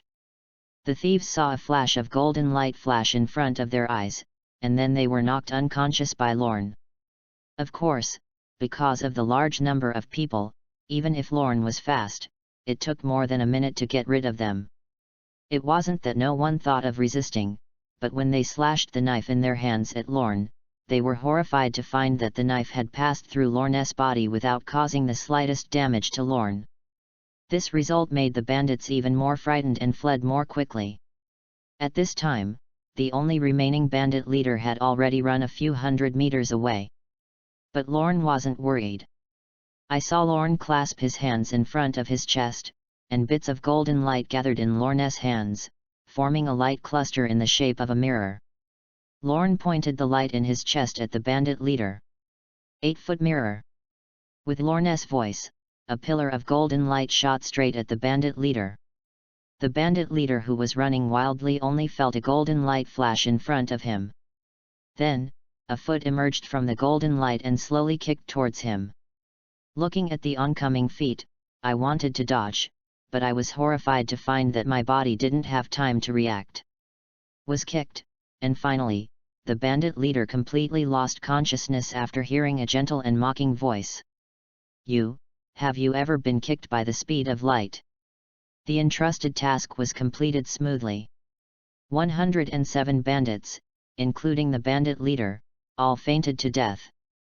After dealing with these bandits, Lorne asked the yellow kitten Locke to return to Herat city to inform the city guards to arrest them, and he stayed behind to guard the bandits, and the caravan naturally continued to move forward. The caravan leader, the fat man, thanked Lorne for his rescue and offered 400,000 J as a reward, which made Lorne very happy. Soon, the city guards arrived, and with them came the chief of Herat city, who was Lorne's commissioner for this mission. When Shi Chong arrived, he checked the person who had fallen to the ground, and after discovering that it was indeed a bandit who had been bothering him, he naturally thanked Lorne for his kindness and paid the honorarium happily. This proves once again that the chief of the city of Herat is indeed rich. Millions of J's huge sums of money are actually carried with me. It made Lorne feel the urge to rob Shi Chong. Then, the chief and the city guards pressed the bandits and left, leaving only Locke, the yellow kitten, and Lorne, whose eyes were shining, and Lorne, who kept counting the bills. Yes, Lorne was counting the bills, and this time Lorne received a total of 1.4 million J before and after the commission he accepted. Looking at it, the money that smells of ink in his hand. For a moment, Lorne was moved to tears. Finally, my brother is finally rich. My brother can finally rent a house to live in, he doesn't have to live, he doesn't have a toilet, no bed, and he even has to be cheeky to run to the Guild of Miraj's house to take a bath. I finally don't have to lick my face and eat and drink in the guild anymore. Finally, there is no need for women to spend money on clothes, and they are called soft rice eaters. Wuo, thinking of the sadness, Lorne couldn't help but drip 2 tears full of sadness. Lorne kun, what are we going to do next? Go back to the guild? Locke on the side couldn't help but ask when he saw that Lorne kept counting the bills. Stupid, do you need to ask what to do next? Now that we have the money, of course we will go back to Herat city. First of all, we will eat all the food in Herat, and after eating, we will go to the clothing store, buy me some cool clothes, and by the way, help you order a few pieces that fit. You can't always run around naked and make a fool of the stupid cat that harpy. After that, we went to buy a few gifts for Miraj Lasana and the others. In the evening we went to find a hotel, took a good shower, rested for the night, and then returned to the guild tomorrow. Oh! Hearing Lorne say that he was going to a big meal and buying himself the right clothes, Locke suddenly became excited. 2 days later, Lorne Locke, carrying a large bag and a rejuvenated body, returned to the guild. Well, Lorne is back. Welcome back, Lorne, how is the mission? It's Lorne, who's finally back. As soon as Lorne walked into the guild, Ilusa, Lisana, Grimakagol, and others greeted Lorne warmly, which made Lorne feel very warm. Lorne replied as he walked over to President Makarov, who was sitting at the bar. President, I'm back, and I've completed my mission to defeat the bandits. Walking up to Makarov, Lorne reported respectfully. Oh, I already know this, you have completed this task perfectly, and the mayor of Herat city has written a special letter of thanks to thank you. Makarov sat cross-legged at the guild's bar, looked at Lorne with a look of relief, and smiled and complimented. Makarov remained so out of tune, dressed in a fancy leotard and wearing a hat of the same color with 2 horns on his head. Although as the guild leader and the top 10 Saint 10 mages in the mainland, he didn't feel majestic at all, but it made people feel a little funny. However, if Lorne were to choose, Lorne would still prefer the current president. Lorne could tell that President Makarov genuinely treated the members of the guild as his own children and his own family. Makarov is like a loving father and grandfather in the eyes of the guild members, especially Natsu, Gray, Ilusa, Miraj, and others, who have no parents. In the president, Lorne felt a kind of tenderness and tolerance. That's why Lorne couldn't help but be very respectful of Makarov, who was dressed funny. In the guild, everyone heard Makarov say that Lorne had successfully completed his mission, and the client wrote a letter to thank him. Congratulations to Lorne. Haha, Lorne, it's the first time you've been commissioned, that's amazing. Yes, the task of defeating the bandits should be A-level difficulty, so it's a shame that you can complete it. You're really jealous. I remember how high this task is. Big brother Lorne is awesome. Hearing everyone's compliments, Lorne said a little embarrassed, Where, I'm not good enough, at most it's several times better than you. Anyway, this is embarrassing. This is obviously an arrogant provocation. You guy, you are so hateful. Yes, it's crazy, just a newcomer. Sure enough, hearing Lorne's words, everyone became dissatisfied. In the face of everyone's condemnation, Lorne did not feel angry at all, but had a faint joy. Lorne knew that these people weren't actually angry. It's just companions joking with each other. Ignoring everyone's condemnation, Lorne took out the gifts he had prepared and handed them to Lysina and Elfman. Come, Lysina, Elfman, this is a gift I bought for you, see if you like it. Lorne's gift to Elfman was a grey suit. The gift to Lysina was a pale yellow bear doll and a pink dress. Thank you, Big Lorne. It can be seen that Lysina and Elfman like the gift from Lorne, especially Lysina, who softly thanked her in a crisp and delicate voice. Lorne was relieved to hear it. It's the best little lorry, it's really delicate, soft, easy to push, cough cough, easy to what. Seeing that Lorne only bought gifts for Lysina and Elfman, but didn't prepare them for himself, Gray was really upset this time. Why only Lysina and Elfman have gifts, but we don't? It's too much. It's not normal for me to buy gifts for my family. Besides, how can I bring gifts to everyone in the guild? How can I have so much money? Lorne said without looking back as he rummaged through his backpack. Hearing Lorne's words, Gray asked, puzzled, when did you and Lysina become a family? Whatever you say, I've always talked about Lysina and Elfman as my younger siblings. Yes, Lysina. Yes, I've always considered Lorne a family. Lysina said innocently. Finally, he whispered into Lorne's ear and said, anyway, brother Lorne will become Miraj's boyfriend sooner or later, right? Come on, brother Lorne, Lysina will help you too. Hey, Lorne and Lysina smiled tacitly. It's worthy of our sister-in-law, my brother didn't hurt you in vain. The old-timer Maka-ou on the side sneakily stepped forward, patted Gray on the shoulder, and smiled with a thief's eyebrows. Stupid, not now, it doesn't mean that it won't be in the future. Lorne, this is for himself to please his future family. Alas, he was so young that he couldn't even see that. With that, Maka-ou glanced at Miraj, who was sitting next to him, and then smiled lewdly at Lorne. Hee, it's an old-timer, but it's different from some little ghosts. Lorne gave Maka-ou a secret thumbs up, and glanced at Gray with disdain. Then, take out a necklace encrusted with rubies. He ran to Miraj and said, Miraj-chan, this is a gift I specially picked for you, see if you like it or not. Looking at the ruby necklace handed over, Miraj was obviously a little moved. This necklace was very exquisitely made, and it could be seen that Lorne was really careful when he chose it. Miraj liked the necklace very much, but felt a little embarrassed.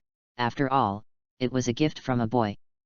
Fools know what it means for a boy to give a girl a necklace. Therefore, in front of everyone in the guild, Miraj was embarrassed to reach out to take the necklace, so he had to make a disdainful expression, and said against his will, this necklace is not beautiful at all, so I don't want it. Seeing that Miraj refused to accept the necklace, Lorne showed a disappointed expression. Lorne, who has never been in love and is still a love novice, naturally doesn't understand what a girl's reserve and arrogance are.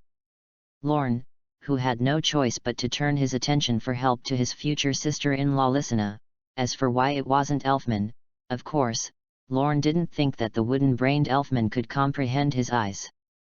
Sure enough, I saw Lysina give Lorne a knowing look and then ran to Miraj's side, pulling Miraj's sleeve and persuading, Sister Miraj, this is a piece of Lorne's heart, you can accept it. Otherwise, brother Lorne would be sad. Yes, this is a piece of heart, mainly to thank you for taking care of me during this time, you can take it. Lorne said to the side.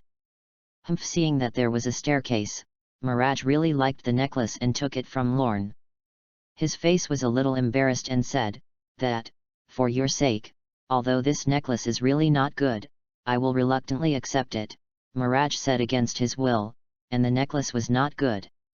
But her eyes staring at the necklace revealed joy that could not be concealed. A smile appeared on his face unconsciously. Lysina on the side was frowning and asking Lorne for credit. Lorne also gestured to Lysina with his eyes. "Good job, sister-in-law, keep up the good work. Try to help me take down your sister as soon as possible." Seeing that Mirage accepted the necklace, Lorne suddenly became happy, and hurriedly said while the iron was hot, "Myra-chan, I'll treat you to dinner tonight. I always let you have a treat the other day, and it's time for me to report back this time." Having just accepted Lorne's necklace, Mirage was embarrassed to immediately refuse Lorne's invitation. Although Mirage knew that Lorne was interesting to him, Lorne never hid that. Even Makahukana and the others knew it, but how could Mirage himself not know it? However, even knowing that Lorne likes him, Mirage has no intention of declining Lorne's invitation, because actually, Lorne is pretty handsome, and if he really wants to be a boyfriend, it's actually not bad. Mirage blushed and thought to himself, "Since you've said so." Bang! Mirage was about to agree to Lorne's invitation when he was interrupted by a knock on the door. I saw that the door of the guild was kicked open, and then, Natsu, who had cherry blossom-colored hair, broke in and yelled, "I just heard that Lorne is back. Where is Lorne? Come and duel with me, you guy. Last time you took advantage of my inattention to sneak attack me, it's hateful." Natsu was very unhappy with his last loss to Lorne. Obviously, he was not his opponent a month ago, but he easily defeated himself a month later. This was unacceptable to Natsu. In Natsu's opinion, the last defeat must have been caused by his own carelessness, and as long as he was serious, Lorne would definitely not be his opponent. Seeing that Mirage, who was already planning to accept his invitation, was interrupted by Natsu, Lorne only felt a nameless anger rise from his heart. Natsu is a brainless idiot, he really doesn't pick a moment. Unfortunately, Natsu didn't feel Lorne's anger at all, and when he saw Lorne, he immediately rushed up excitedly and yelled at him, "Lorne, come and duel me, I'm already burning." The iron of the fire dragon. Before he could finish speaking, Lorne had already rushed forward and punched Natsu in the face. "You guy, give me death, Lightspeed Fist." In terms of power, the Lightspeed Fist is not as good as the Lightspeed Kick, and it is indeed more than enough to solve the current Natsu. I saw Natsu, who was hit by the Lightspeed Punch, fly backwards at a speed no worse than the forward rush. Slammed into the guild walls. Natsu, the little fire dragon who possessed the primeval magic dragon slaying magic, was once again killed by Lorne. Chapter 17. Time flies like a white horse, and soon, a year has passed, and in the blink of an eye, Lorne has been in the world of Esladen for more than a year. At this time, Lorne was 14 years old. Since the last time Lorne gave Lorne a necklace, Mirage's attitude towards Lorne has improved considerably, and although he is still fierce at times, he is already gentle. As the saying goes, a good woman is afraid of pestering. Under Lorne's stalking spirit, Mirage and Lorne quickly warmed up. A year of time. Mirage and Lorne's relationship has grown to the point where they almost puncture that layer of window paper, confession. In addition to Mirage, Lorne felt that he had a good relationship with Natsu during the year. Of course, that's just Lorne's opinion. The reason why Lorne came up with this idea was because Natsu had dueled with Lorne countless times during the year, which made Lorne feel that such frequent battles, even if they were big, should be able to make a good friendship. Of course, the outcome of each duel does not change much, although Natsu is a genius, although Natsu's dragon-slaying magic is very powerful, although Natsu is getting stronger every day. But Lorne's strength progresses faster, and Lorne's sparkling fruit is even more powerful. It is also doomed, unless something happens, Natsu probably has little hope of defeating Lorne in his life. This led to Lorne's frenzied quest for a year. Dozens of times, big and small. There are very difficult A-level missions and easy C-level missions. In the beginning, Lorne was cautious when taking on missions, and most of the time, he took on tasks that were not easy to encounter with the Magus. But then, when Lorne found that most of the magicians he met were weak, not to mention weaker than Alyssa, Mirage, and even weaker than Najgray, his courage began to grow. Numerous victories have fostered Lorne's self-confidence. Some of the tasks that might meet the Magus, he also took them. In the end, even the commission of crusading against the Dark Guild, Lorne dared to complete it. In fact, many times, the level of delegated tasks is not fixed. Even C-class missions can sometimes encounter dangers no less than A-class missions due to sudden changes. For example, a guild member is carrying out a commission when he suddenly encounters a sorcerer from the Dark Guild. Lorne had been in this situation several times when he was on a commissioned mission. On the most dangerous occasion, Lorne even met one of the 6 demon generals of one of the 3 Dark Guilds while doing a C-level mission. A boy named Knight. This guy's strength is terrifying. What's even more terrifying is that all of Lorne's attacks don't work against him. This man called Dark Knight can twist other people's magic at will, causing other people's magic to deflect. This kind of anti-heaven magic makes Lorne wonder who is the main character. Why is this man called Dark Knight, whose magic is even better than his own? Fortunately, Dark Knight, one of the famous 6 demon generals, is more peace-loving. Even though Lorne attacked him several times, he didn't fight back. Instead, he sat cross-legged on a blanket suspended in thin air. Since this man called Dark Knight is so personable, Lorne, a self-proclaimed pacifist, naturally wouldn't disturb his sleep without interest. So Lorne beckoned to Locke, and withdrew very simply. This mission was the only failed mission in Lorne's dozens of attempts. Dozens of missions have brought Lorne increasing strength and millions of JS money. In this year, Lorne's strength has not decreased at all, and it has steadily increased at a flat rate. If a year ago, Lorne's strength was barely at the level of Quasi-S class, and his destructive power was stronger than that of Alyssa and Mirage, but his strength was slightly worse than them. A year later, Lorne has firmly stepped into the rank of S-class magician. In terms of strength, it is above Alyssa, Mirage and the others. Speaking of money, this has to make Lorne sigh that magicians are indeed a profession that is not short of money. In just 1 year, Lorne bought a house and a car. The house is large and gorgeously renovated.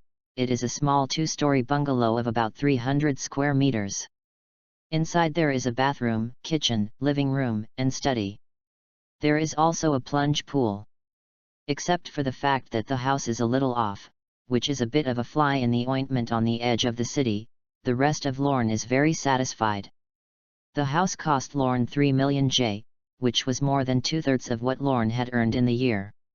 In fact, even on the edge of the city, the price of this house is worth far more than 3 million J, and even 5 million J may not be able to buy this house. It's just that because Lorne did the owner a great favor when he completed a task, they were willing to sell the house to him at a low price in order to thank him. In addition to the house, Lorne also bought a sports car, a HEM, which is actually a magic motor vehicle unique to this world. This is a car that makes Lorne feel very different, very high-end, and atmospheric. The car doesn't need fuel or anything like that, it just needs the owner's magic to be able to drive. And the shape is cool. It's completely able to satisfy Lorne's Dick Silk mentality. The car talked to Lorne for 800,000 J. Since then, Lorne has finally stepped into the ranks of car owners. It didn't help, but Lorne was happy. Ever since he bought the house, Lorne has been reluctant to let the Mirage and his 3 move in with him. Lorne thought very beautifully, so that he could get along with Mirage day and night every day, and after a long period of love, maybe one day Mirage couldn't help it, and there was a little cough, that, or something. Although LORNE's evil intentions have not been realized until now, it is satisfying to be able to see Mirage every morning. In the last few days, everyone in the guild has been very diligent, whether it is Mirage, Ilusa, Natsu, Gray, and even LORNE himself. They have been constantly taking on tasks. This is mainly due to the fact that Fairy Tail's annual S-rank mage assessment is about to start again. It's always this time when the members of Fairy Tail are most excited, and even Maginoria's annual celebration doesn't make Fairy Tail Magus more excited than this time. Passing the S-level magician assessment means that the strength of this magician has been recognized, and at the same time, he can also receive S-level or even SS-level tasks above A-level to meet higher challenges. Either way, it's a temptation for the magician. LORNE, of course, was no exception. Finally, today is the time to announce the candidates who are qualified to participate in the S-class mage, and almost all the mages have returned to the guild, including Laxus, who is already an S-class mage and is very unsociable, and Gildus, who has been on missions all year round and rarely stays in the guild. A man known as the strongest magician of Fairy Tail. Speaking of Gildus, it was the first time LORNE had seen this man. I've only heard of it before, but I've never seen it.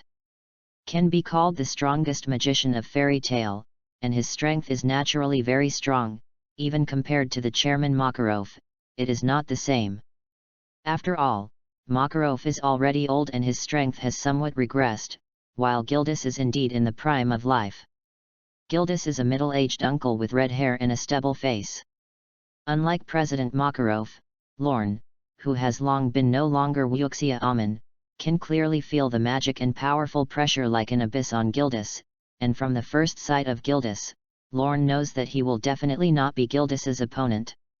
Maybe you won't even be able to make a move. Gildus's flat eyes revealed an incomparably strong self-confidence, which can only be cultivated after thousands of victories.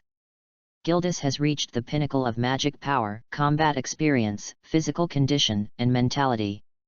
It is the well-deserved #1 of Fairy Tales.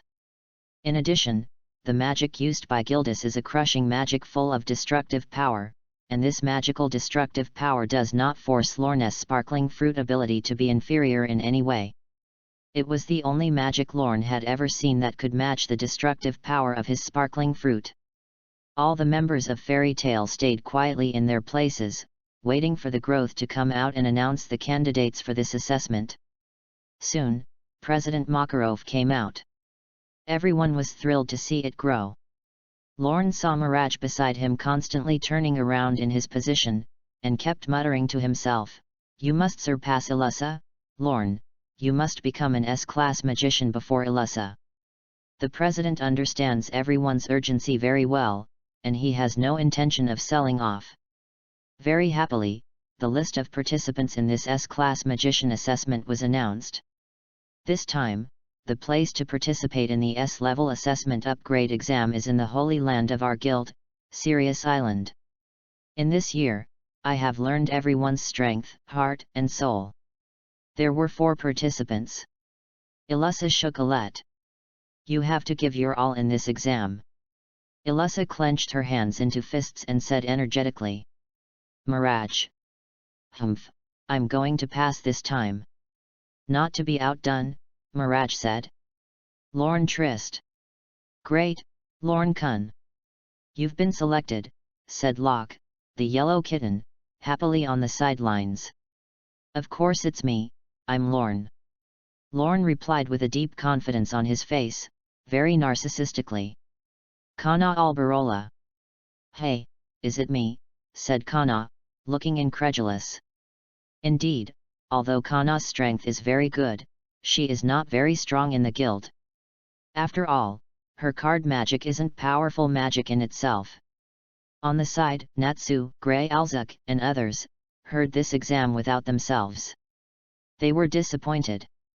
Damn, there was no selection. What, there was no me? How can you cultivate, how can you not have me? President, are you mistaken? Let's see, Natsu shouted at Makarov. Makarov ignored Natsu and continued. The exam is in a week's time, and I hope you can adjust your physical condition during this time. First of all, this exam is very difficult, at most only one person can pass the exam, and even one person is not very normal. I hope everyone can be mentally prepared. Yes, yes. Even me and Laxus will be your opponents. Gildas, who was standing next to the president, said lazily. Nari. Feel the dangerous aura that Gildas exudes all the time. Lorne was completely there. Just kidding, do you want to fight such a monster? Chapter 18. A week passed quickly. Lorne, Mirage, Ilusa, and Kana, led by President Makarov, traveled to the sacred land of Fairy Tale, Sirius Island. Sirius Island is an isolated island outside the mainland. Lorne and his party traveled by boat for nearly 3 days before finally arriving on Sirius Island. According to the rules of the S-Class Mage Assessment, each participating mage can choose a partner of the same guild and not an S-Class Mage. However, with the exception of Lorne, who brought Locke as usual, Ilusa, Mirage, and even Kana did not choose a partner. After coming to Sirius Island, Makarov began to explain the rules of the exam to everyone. The test venue is on Sirius Island, and there are 4 roads in front of you, each of you can choose one at will. Every 2 roads are connected at the back. 2 of them are guarded by Gildas and Laxus, respectively, and those who choose these 2 paths must gain the approval of the active mages or defeat them in order to pass. If both of them pass, they will meet in the back and have a fight, and the winner will be able to leave for the next round of exams. Those who choose the other 2 paths will meet at a fork in the road, and as before, only the winning one will be able to move on to the next round of exams. If only one person comes out after passing the 4 paths, then there is no need for the next round of exams, and the person who passes can directly obtain the title of S-rank magician. Got it? Got it, that is, if you want to pass the exam, you either have to defeat the active magician or defeat the other people who take the exam, right? It's a very difficult challenge. Ilusa smiled calmly and said very passionately. Humph, Lorne, Ilusa, we're rivals this time, and if I meet you, I'm not going to show mercy. Especially you, Lorne, you have to fight with all your might, or I won't forgive you. Mirage said to Lorne and Ilusa provocateurs. Hey, got it, don't worry, I'll do my best even if it's Myra-chan. I still remember, you said that if you want to be your boyfriend, you have to be able to beat you. Myra-chan, if I pass the S-level assessment this time, will you be my girlfriend? Lorne stared at Mirage and said affectionately. Hearing Lorne's words, Mirage's face turned red, blushing shyly, and said writhingly, this, I'll talk about it when you win. Don't worry, I'll definitely try my best to pass the exam for you, hehe, it's burning. When Lorne heard Mirage's answer, he immediately became excited, and borrowed Natsu's mantra by the way. Locke, let's go. Oh. Lorne took the lead, beckoned Locke, and strode towards the first passage. Seeing this, Ilusa and Mirage did not stop, and each chose a passage to leave. Only Kana was left in place with a tangled face. Damn, what should I do? Whether it is the active S-class magician or Lorne, they are not something I can deal with. How can I cultivate? No matter what, I must become an S-class magician. For the sake of the father. After walking into the passage with Locke, Lorne's speed immediately slowed down. In fact, although in front of Mirage, Lorne looked full of confidence. But in fact, Lorne was very worried in his heart. Lorne knew very well that it would be fine if it was Mirage and the others who were taking the test. But if it was the current S-class mages like Laxus and Gildas, Lorne would not be able to overcome their confidence at all. Lorne is very self-aware, and although his strength is very strong, there is still a big gap between him and Laxus and Gildas. Especially Gildas, the powerful magic he felt from Gildas made Lorne feel an indescribable fear in his heart. If given a choice, Lorne would rather go head-to-head with both Ilusa Mirage than either Laxus or Gildas, but unfortunately, no matter which path Lorne chooses, he has a half chance of running into them. LORNE, who was extremely reluctant to confront these two people, was left to pray. Don't touch Gildas, don't touch Guildhawes, don't touch Gildas, don't touch Rakas. Don't worry, LORNE kun, no matter who is in front of you, I'm sure you will be able to defeat them, LORNE kun is very strong. Seeing LORNE like this, Locke said comfortingly on the side. I know I'm strong, but the two of them are stronger. I really wasn't sure about the two of them. Locke's reassurance didn't help, and LORNE was still so apprehensive. LORNE, if you want to be an S-class magician who can stand alone, you may not be so unconfident. Gildas. LORNE looked at Gildas, who was standing casually in the clearing in front of him, and LORNE's face was full of bitterness. It has nothing to do with whether I have confidence or not, I'm just facing up to the gap between my opponents. A person who doesn't even have the ability to measure the difference in strength between the enemy is probably not a qualified magician. LORNE looked solemnly at Gildas in front of him, his mouth full of bitterness. Damn, how did you meet the most reluctant opponent? How can it be repaired, even if it's laxus? It's an interesting way to say that you're up to the gap with your opponents. Hearing LORNE's words, Gildas couldn't help but be stunned, pondering the meaning of LORNE's words. The more he thought about it, the more Gildas felt that LORNE's ideas were different, but now was not the time to think about them. At this time, for LORNE and Gildas. It's fun to talk to you, but let's talk about it later, but let's get down to business for now. Okay, then, I'm going to go. Although he knows that he is definitely not Gildas's opponent, however, LORNE does not intend to give up like this.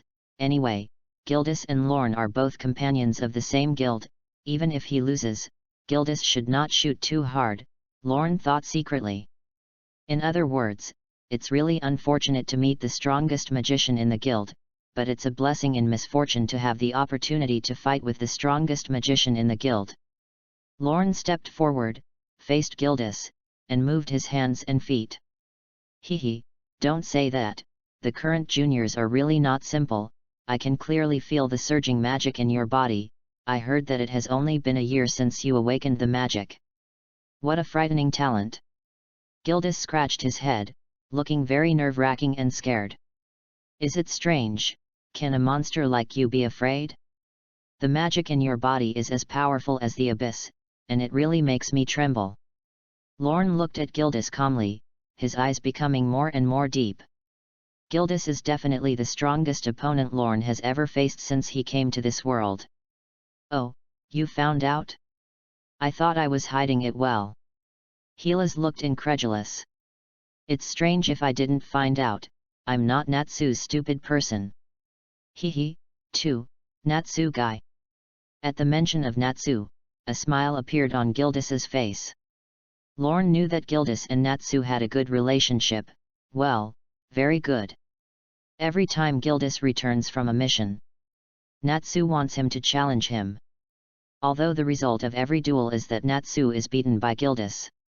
However, this also makes Gildas's attitude towards Natsu significantly different from that towards the others. In LORNE's eyes, being able to be looked at differently by fairy tale's strongest magician is definitely a blessing for Natsu. Locke, stay away from us. LORNE instructed Locke, the yellow kitten, lightly. Yes, LORNE kun. Locke heard LORNE's command and obediently stayed away from LORNE and Gildas. And, very far away. Locke knew very well that whether it was the guild's strongest magician, Gildas, or his partner LORNE, their destructive power was very amazing, and if they got too close, they could be affected by their battles at any time. Seeing that Locke was far away, LORNE burst out with magic all over his body. Suddenly, a huge golden magic emanated from LORNE's body, and at the same time, there was a heavy pressure. A few meters of rubble near LORNE floated from the ground to the air as if weightless under this pressure, and LORNE's eyes began to glow golden because of the powerful magic. LORNE did this in order to mobilize all the magic in his body, so that the magic in his body could be active in order to better perform magic, and ordinary magicians did this to mean that he used all his strength to fight. On the other side, seeing this, Gildas was not to be outdone, and an equally powerful white magic power emerged from Gildas. Of course, Gildas didn't quite break out. But even so, the magic in Gildas's body is no worse than LORNE's, or even stronger than LORNE's. For a while, the magic power on LORNE and Gildas collided fiercely with each other as the center. As these two white and golden forces collided, the stones on the ground and the surrounding walls cracked. However, LORNE's strength is still inferior to Gildas's after all.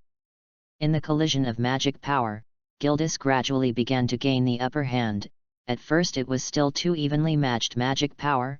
Gradually, the white magic power gradually moved closer to the golden magic power. On the contrary, the golden magic occupied smaller and smaller places, and was gradually pressed in front of LORNE. Seeing that he did not have an advantage in the competition, LORNE decisively withdrew the magic power from his body. Then the first attack on Gildas was launched. Laser. LORNE aimed his right index finger at Gildas and fired a laser as a temptation. I saw a golden laser shoot at Gildas. Although the laser is very powerful, it is easy to shoot through the steel plate. But if you want to use it against Gildas, it's not enough. In the face of LORNE's attack, Gildas didn't even have the intention of dodging, only to see Gildas clench his right hand into a fist and wave it violently, actually knocking LORNE's laser into a punch. Oh, it's so powerful!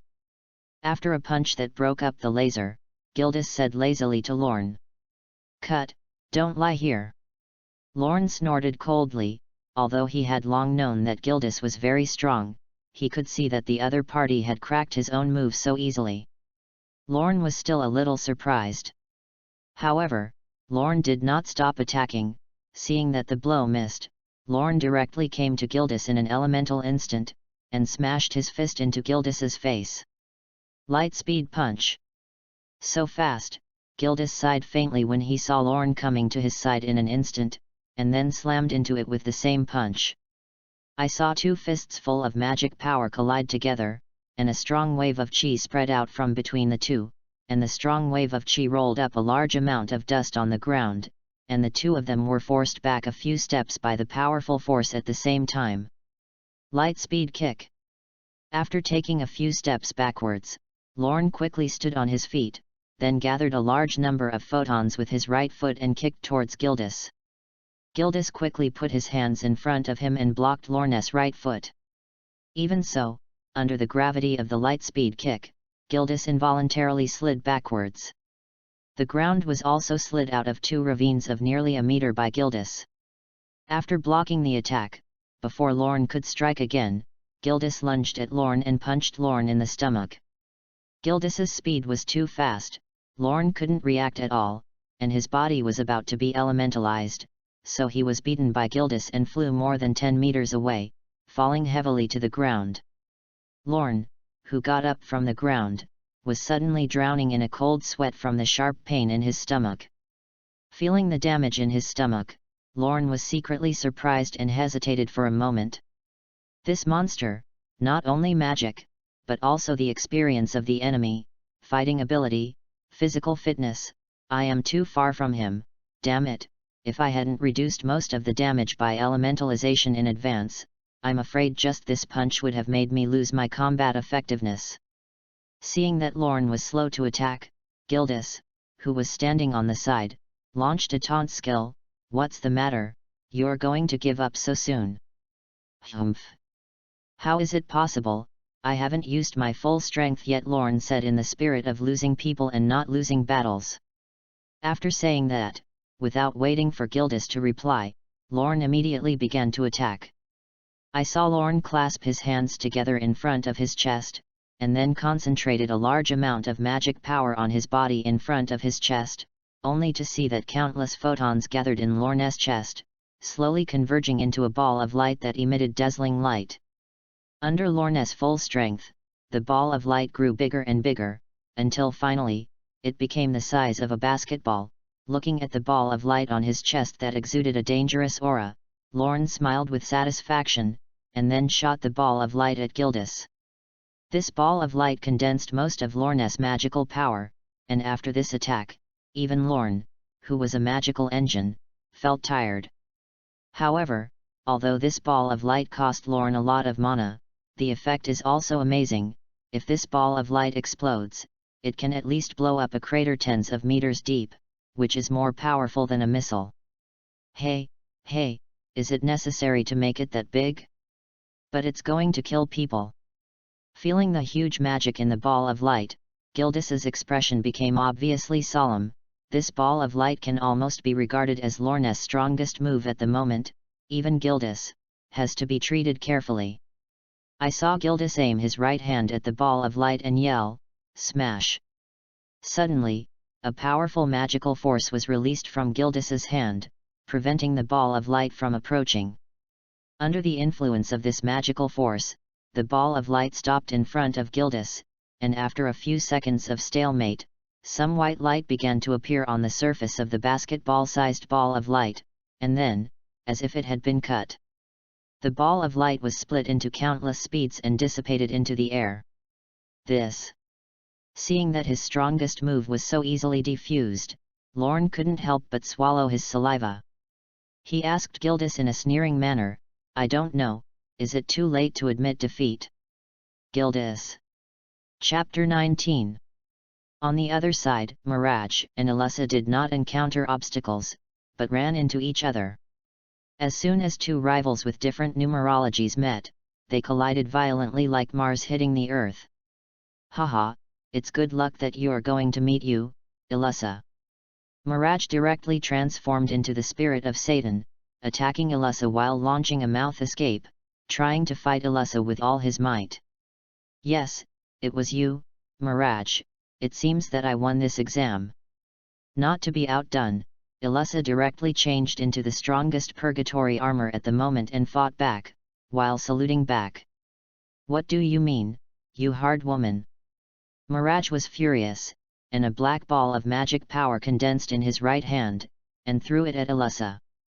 Alyssa dodged Mirage's attack with a leap, and the orb of magic hit a rock behind Alyssa, and in an instant, the rock was shattered by the orb of mana. "I mean, I'm far superior to you, you flat girl." Hearing Alyssa's ridicule, Mirage unconsciously glanced at his chest, although it was said that Mirage would be turbulent in the future, but now it was just a small steamed bun, and it was Wang Zai's. As if he had been struck a taboo, a tic-tac-toe appeared on Mirage's forehead. "How dare you say, Alyssa, die!" Mirage lifted his leg and kicked Alyssa with his big foot. "Reach you crying, Mirage." Alyssa reached out to block the attack. "You rigid woman! You belly-button bear woman! Fat pigs! Skinny woman!" Mirage and Alyssa are equal in strength, and the two sides are inseparable, and they can't tell the winner for a while. Mirage and Alyssa saw that they couldn't help each other, so they sent their mouths out in unison. "Since you can't gain an advantage in force, let's get the upper hand in the quarrel." On the other side, Kana was the last person to choose the path. Kana walked very slowly, and after hearing the content of this S-level assessment, Kana knew that she had no hope of passing. Kana knew very well in her heart that no matter which path she chose, she would inevitably fight with Lorne, Alyssa, and Laxus. However, as a member of the same guild, Kana was well aware of the strength of the other party. Whether it's an active S-class magician or someone else taking the exam, it's not something you can deal with. This result was hard for Kana, who believed that she had to become an S-class magician. "How can I cultivate? Why is the question of this S-level assessment like this, and I don't have any hope of winning at all? Damn it!" The more she thought about it, the more sad she became, and Kana angrily hammered the walls of the passage. At the same time, tears unconsciously flowed from his eyes. "Damn, as long as I pass the exam, I am qualified to recognize my father. It's just a little bit. I'm so unwilling. Woohoo! Oh, I didn't expect it to be you, Kana. It's really disappointing. Although they are all weak to death, the other three can also make me enjoy it a little." "What?" Hearing the haughty words with a hint of disdain in front of me, Kana was taken aback. Not far in front of Kana, there was a figure with blonde hair standing quietly. It is none other than Laxus, one of the only 2 S-rank magicians in the guild at the moment. Laxus wears a beige t-shirt with a pair of trousers underneath. He wears a metallic headset on his head and a lightning-like scar under the corner of his right eye. Laxus looked at Kana with a calm and disdainful look, and said lightly, "I really don't know. Why did the old man let you take the S-level exam? The weak ones are going to die. It's a waste of my strength to do it with you. If you still have self-knowledge, throw in the towel." The old man in Laxus's mouth is Makarov, the president of Fairy Tale, and Laxus is Makarov's own grandson. The current Laxus personality is not as distorted as it was later. But because Makarov drove out his father, Laxus had already begun to develop Makarov's dissatisfaction. In addition, in the past 2 years, Makarov has abducted a large number of young and homeless people such as Natsu, Gray, Ilusa, and Lorne into the guild, making the guild that Laxus values and is most proud of become more and more like a shelter. This made Laxus more and more dissatisfied. Of course, as it turned out later, Makarov's old fritter was still sharp-eyed. Almost every young man he has accepted into the guild in the past 2 years is a genius. Among them, people like Ilusa, Mirage, and Lorne are super geniuses who have appeared in the wizarding world for more than 10 years or even hundreds of years. A few years later, when the young Natsu, Ilusa, and the others grew up, they all became the cornerstones of Fairy Tale's promotion from an ordinary guild to the strongest guild in Fiori. The abundant talent pool is enough to make other guilds go crazy with jealousy. Hey! Kana smiled self-deprecatingly. Yes, I don't understand, obviously my strength is so poor, don't talk about Ilusa, Mirage, and them. Even the rest of the guild has a lot of people who are stronger than me. Maybe the chairman saw my heart's desire. With that, Kana looked at Laxus firmly. The eyes are decisive and stubborn. Although you know that it will never be your opponent, it is impossible to give up when you want me, come on. Looking at Kana's stubborn eyes and resolute faith, Laxus still looks dismissive on the surface, but in his heart he appreciates it very much. After all, although Laxus is in a rebellious period, his personality is a little awkward. But he doesn't love the guild worse than anyone else. When he sees people in the guild who are lazy and weak, he gets angry.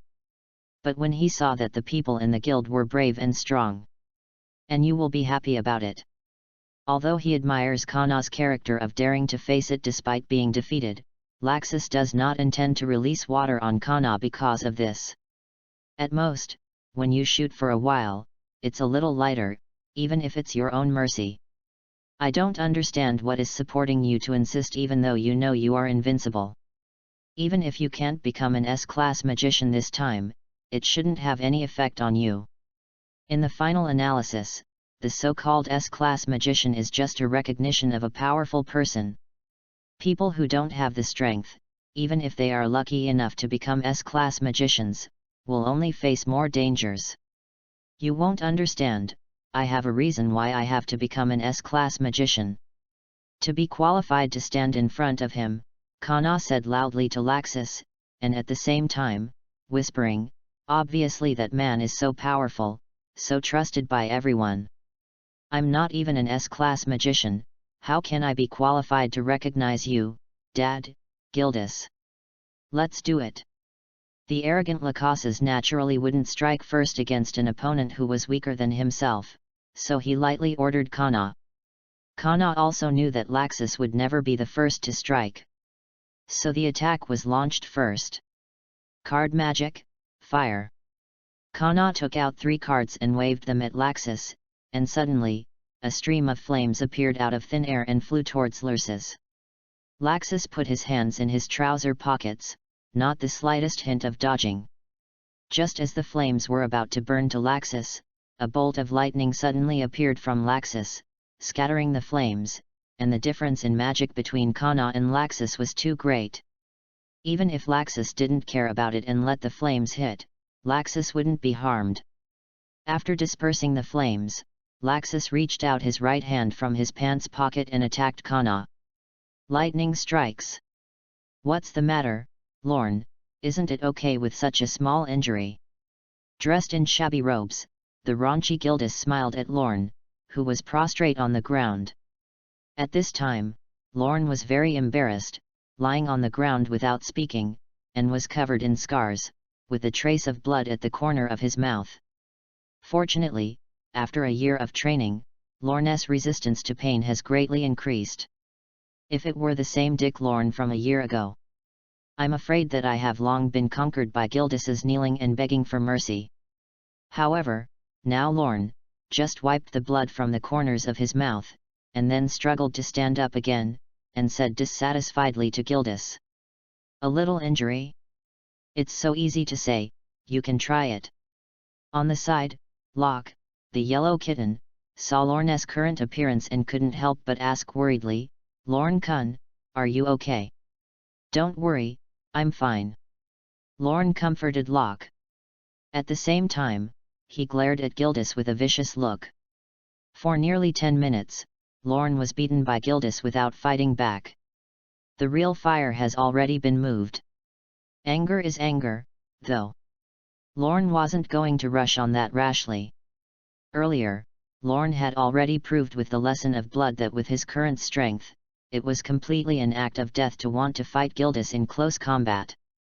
Since you can't get close, then it's better to attack from a distance. Lorne's idea is very simple, anyway. His advantage is that he is fast. As long as he is careful not to let Gildas get close, even if he can't get close, he can hold out for a while. Thinking of this, Lorne no longer hesitated to stretch out his right hand and launched an offensive against Gildas. Laser guns. The laser gun is an enhanced version of the laser, and unlike using only one index finger, the laser gun gathers several fingers together to shoot a beam of light with a head like the tip of a gun. The more fingers you use, the more powerful the laser gun will be. At this point, Lorne directly used up to 4 fingers, and the power of the laser gun reached 10 times that of a simple laser. Destroying evil and revealing righteousness, one soul Gildas shot the fist of the magic power towards the laser gun, directly disintegrating the laser gun. Seeing that the attack didn't work, Lorne placed his hands in the shape of orchid fingers in front of his chest. 8-foot Kyanjiu. The 8-foot Kyang hook jade is a large number of light bullets that are gathered by both hands to shoot at the target, and the power of each light bullet is comparable to that of a laser. This is Lorne's move with the widest range of attacks. Although the single attack is not as good as the laser gun, it is superior to the sheer number of them. Hundreds of light bullets shot at Gildas, causing him to scramble for a while. This kind of large-scale attack without dead ends, even if Gildas has the title of S-level magician, but his strength is definitely a Saint level 10 level, he can't completely block it.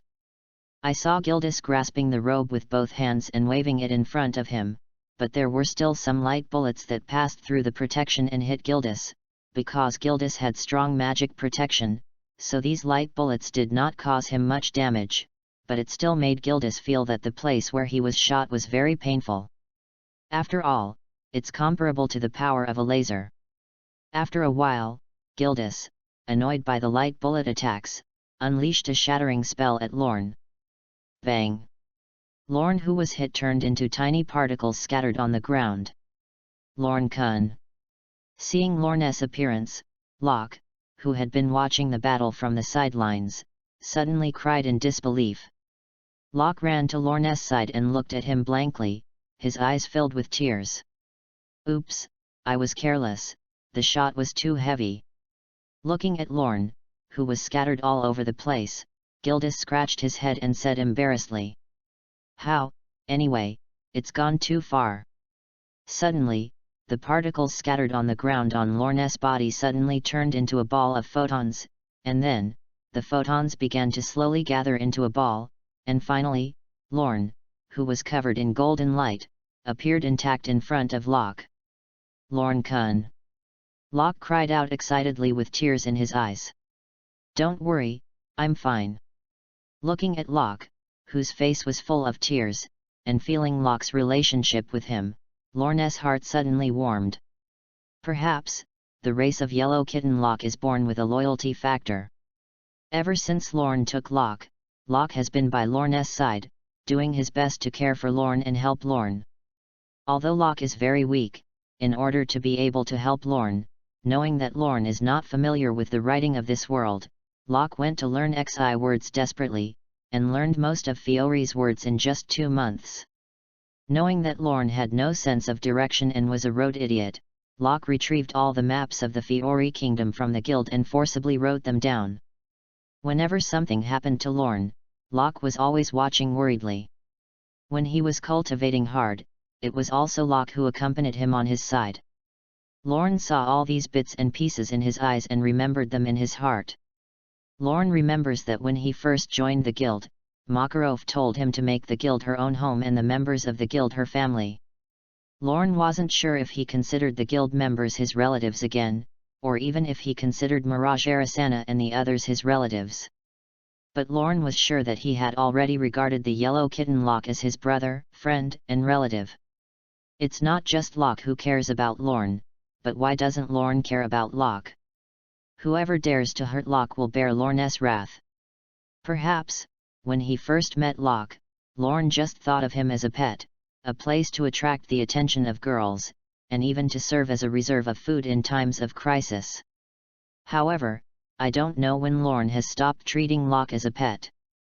From Lorne customizing the right clothes for Locke, and going to the restaurant specifically for Locke to call his favorite food. It all shows that Lorne has long regarded Locke as an equal. It is a partner you can trust.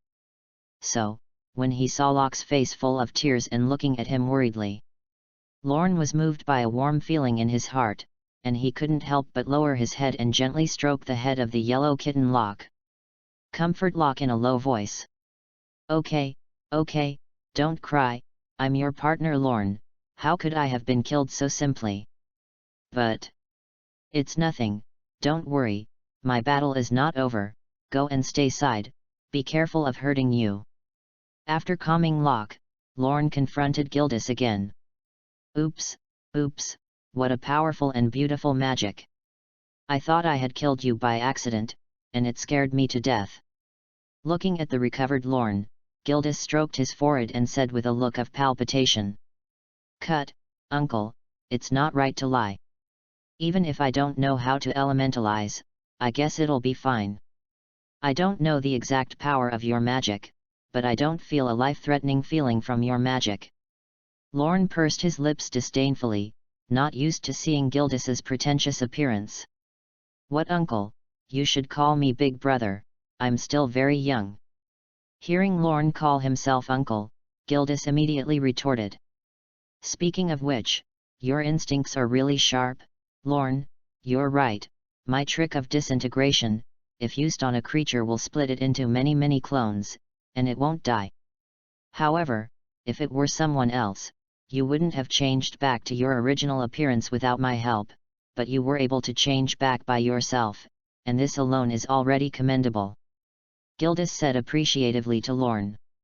Where, I just got lucky.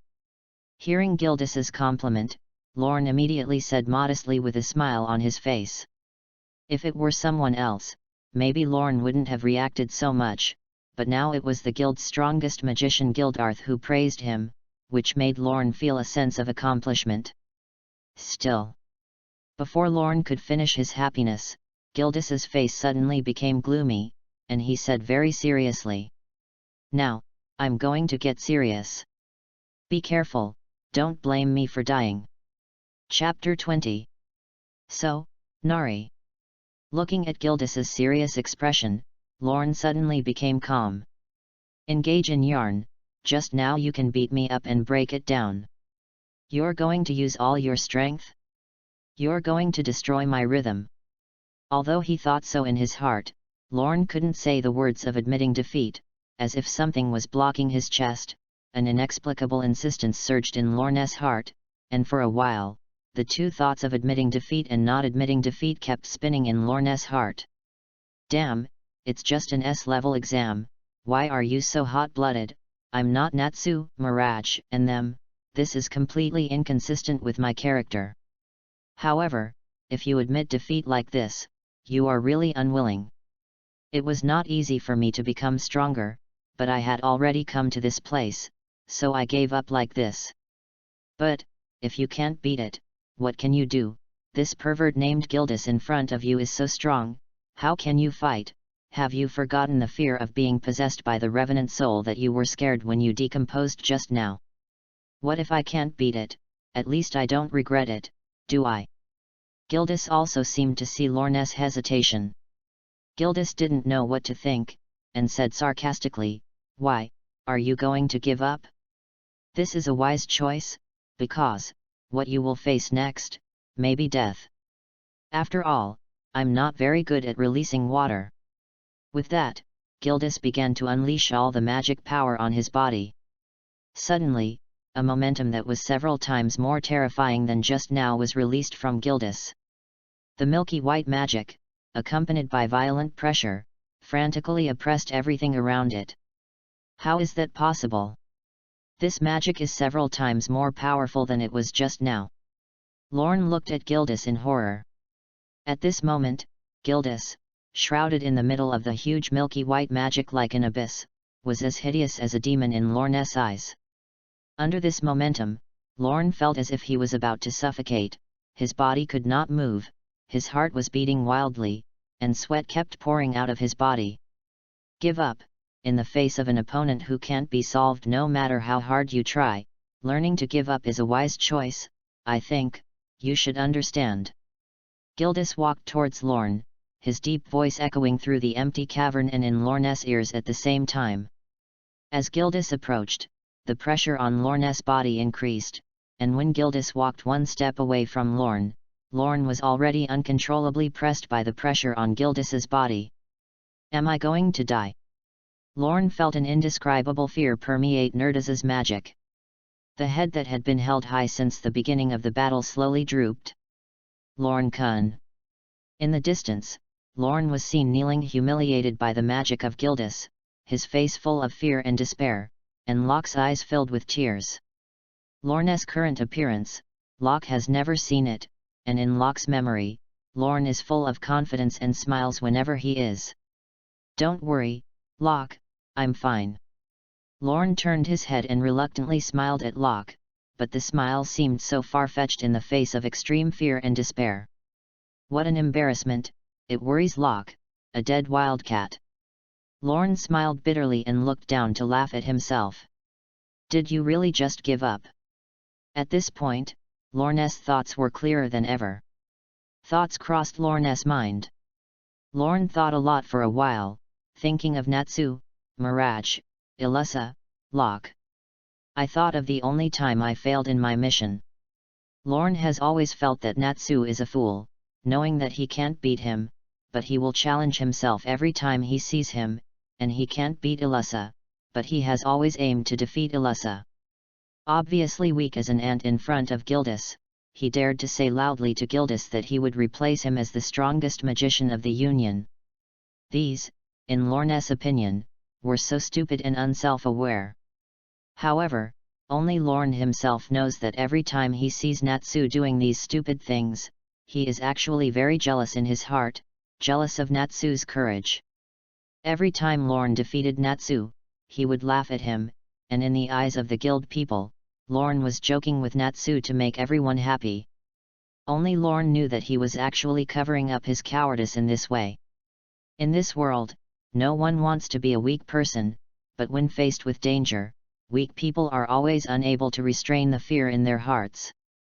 And Lorne, or Lorne used to be, is that kind of weak person.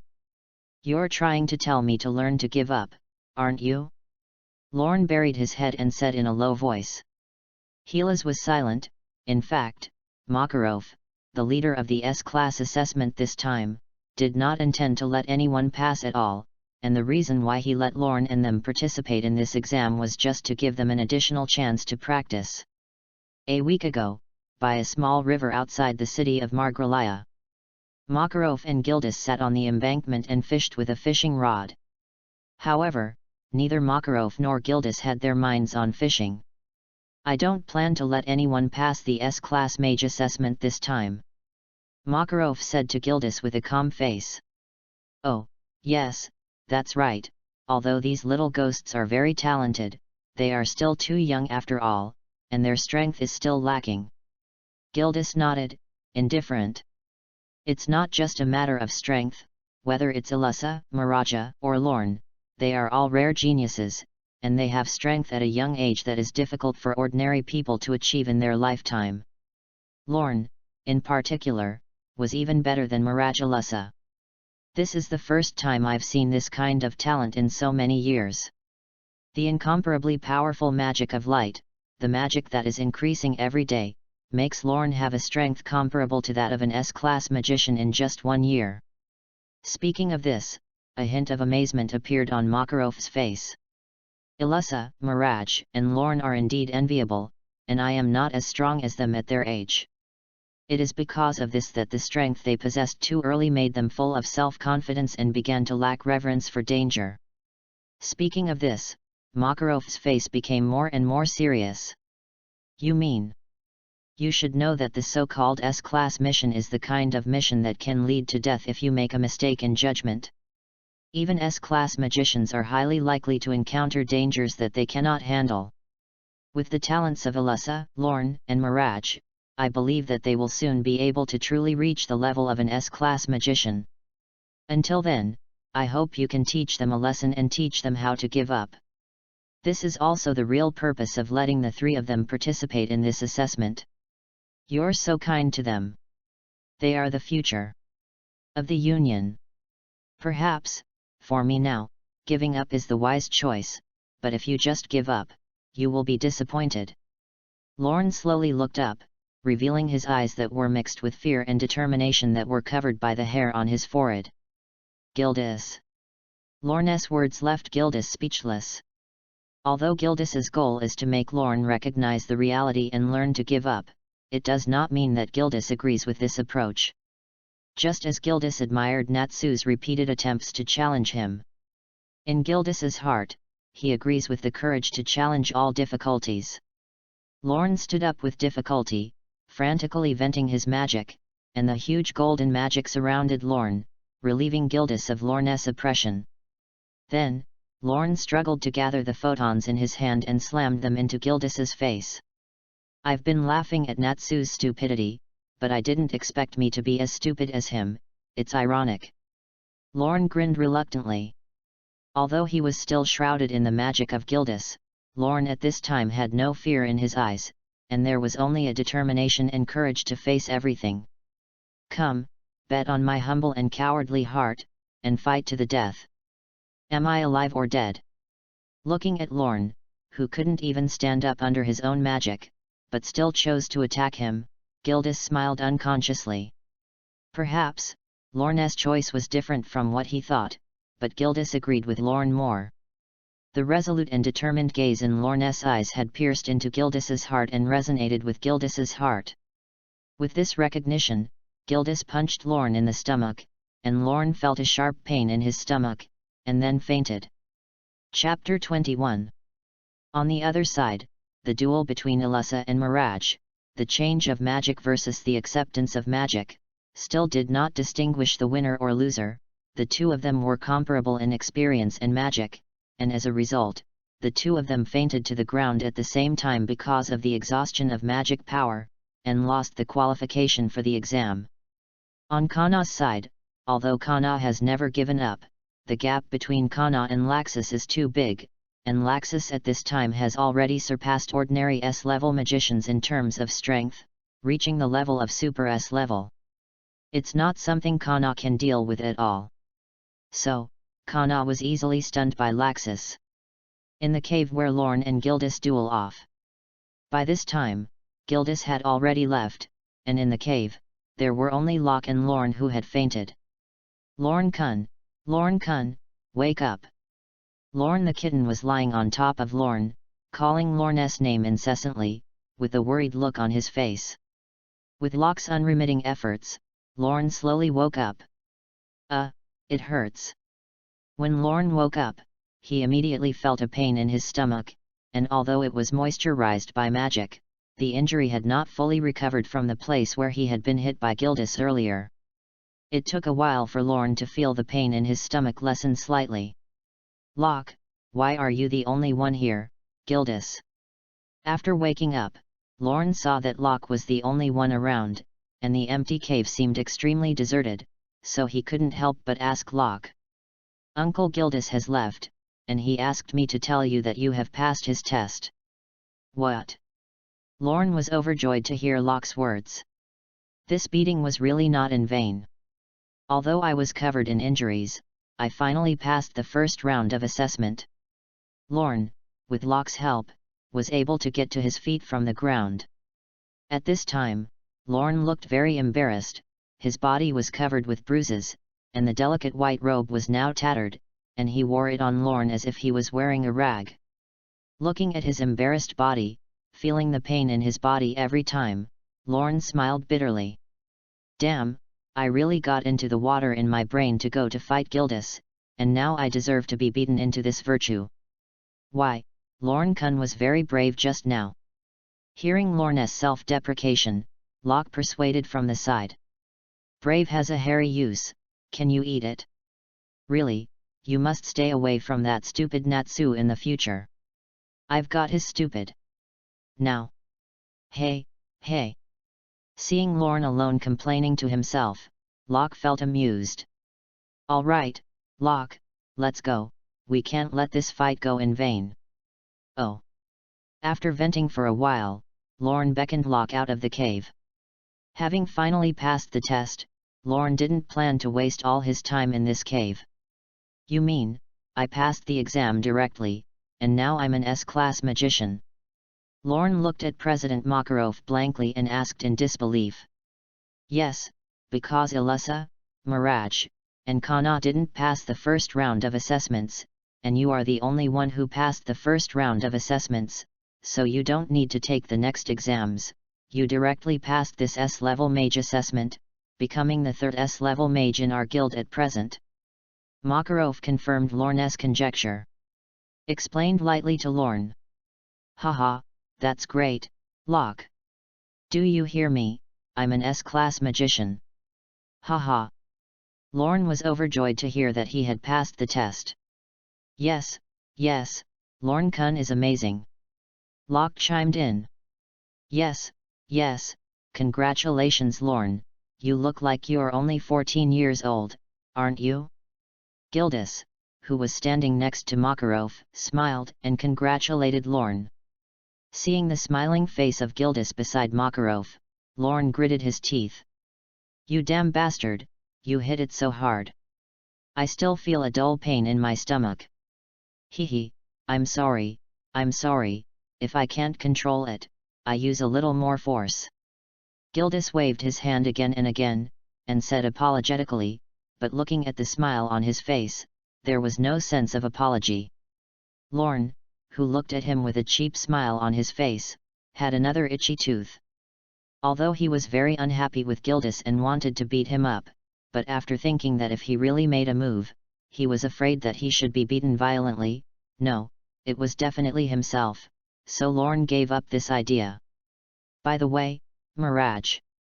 Lorne looked around, but didn't find Mirage and the others, and couldn't help but ask Makarov.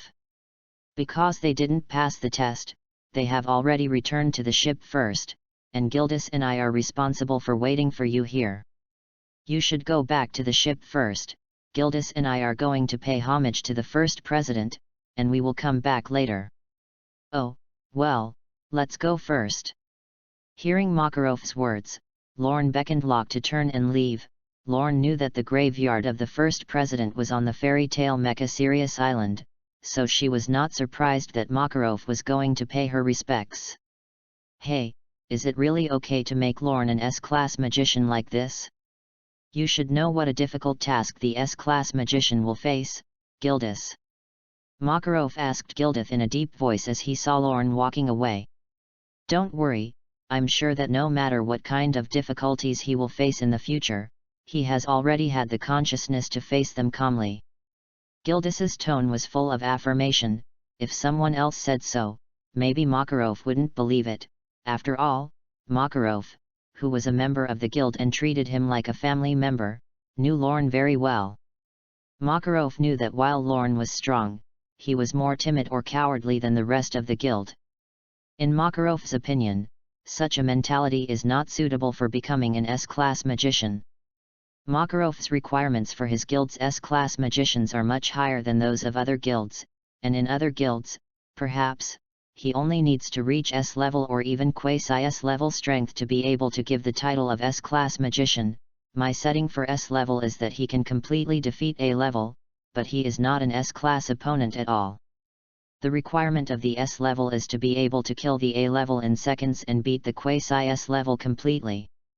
After all, A-level magicians can already be regarded as the elite of guilds, and some small guilds, even if they are presidents, are only A-level.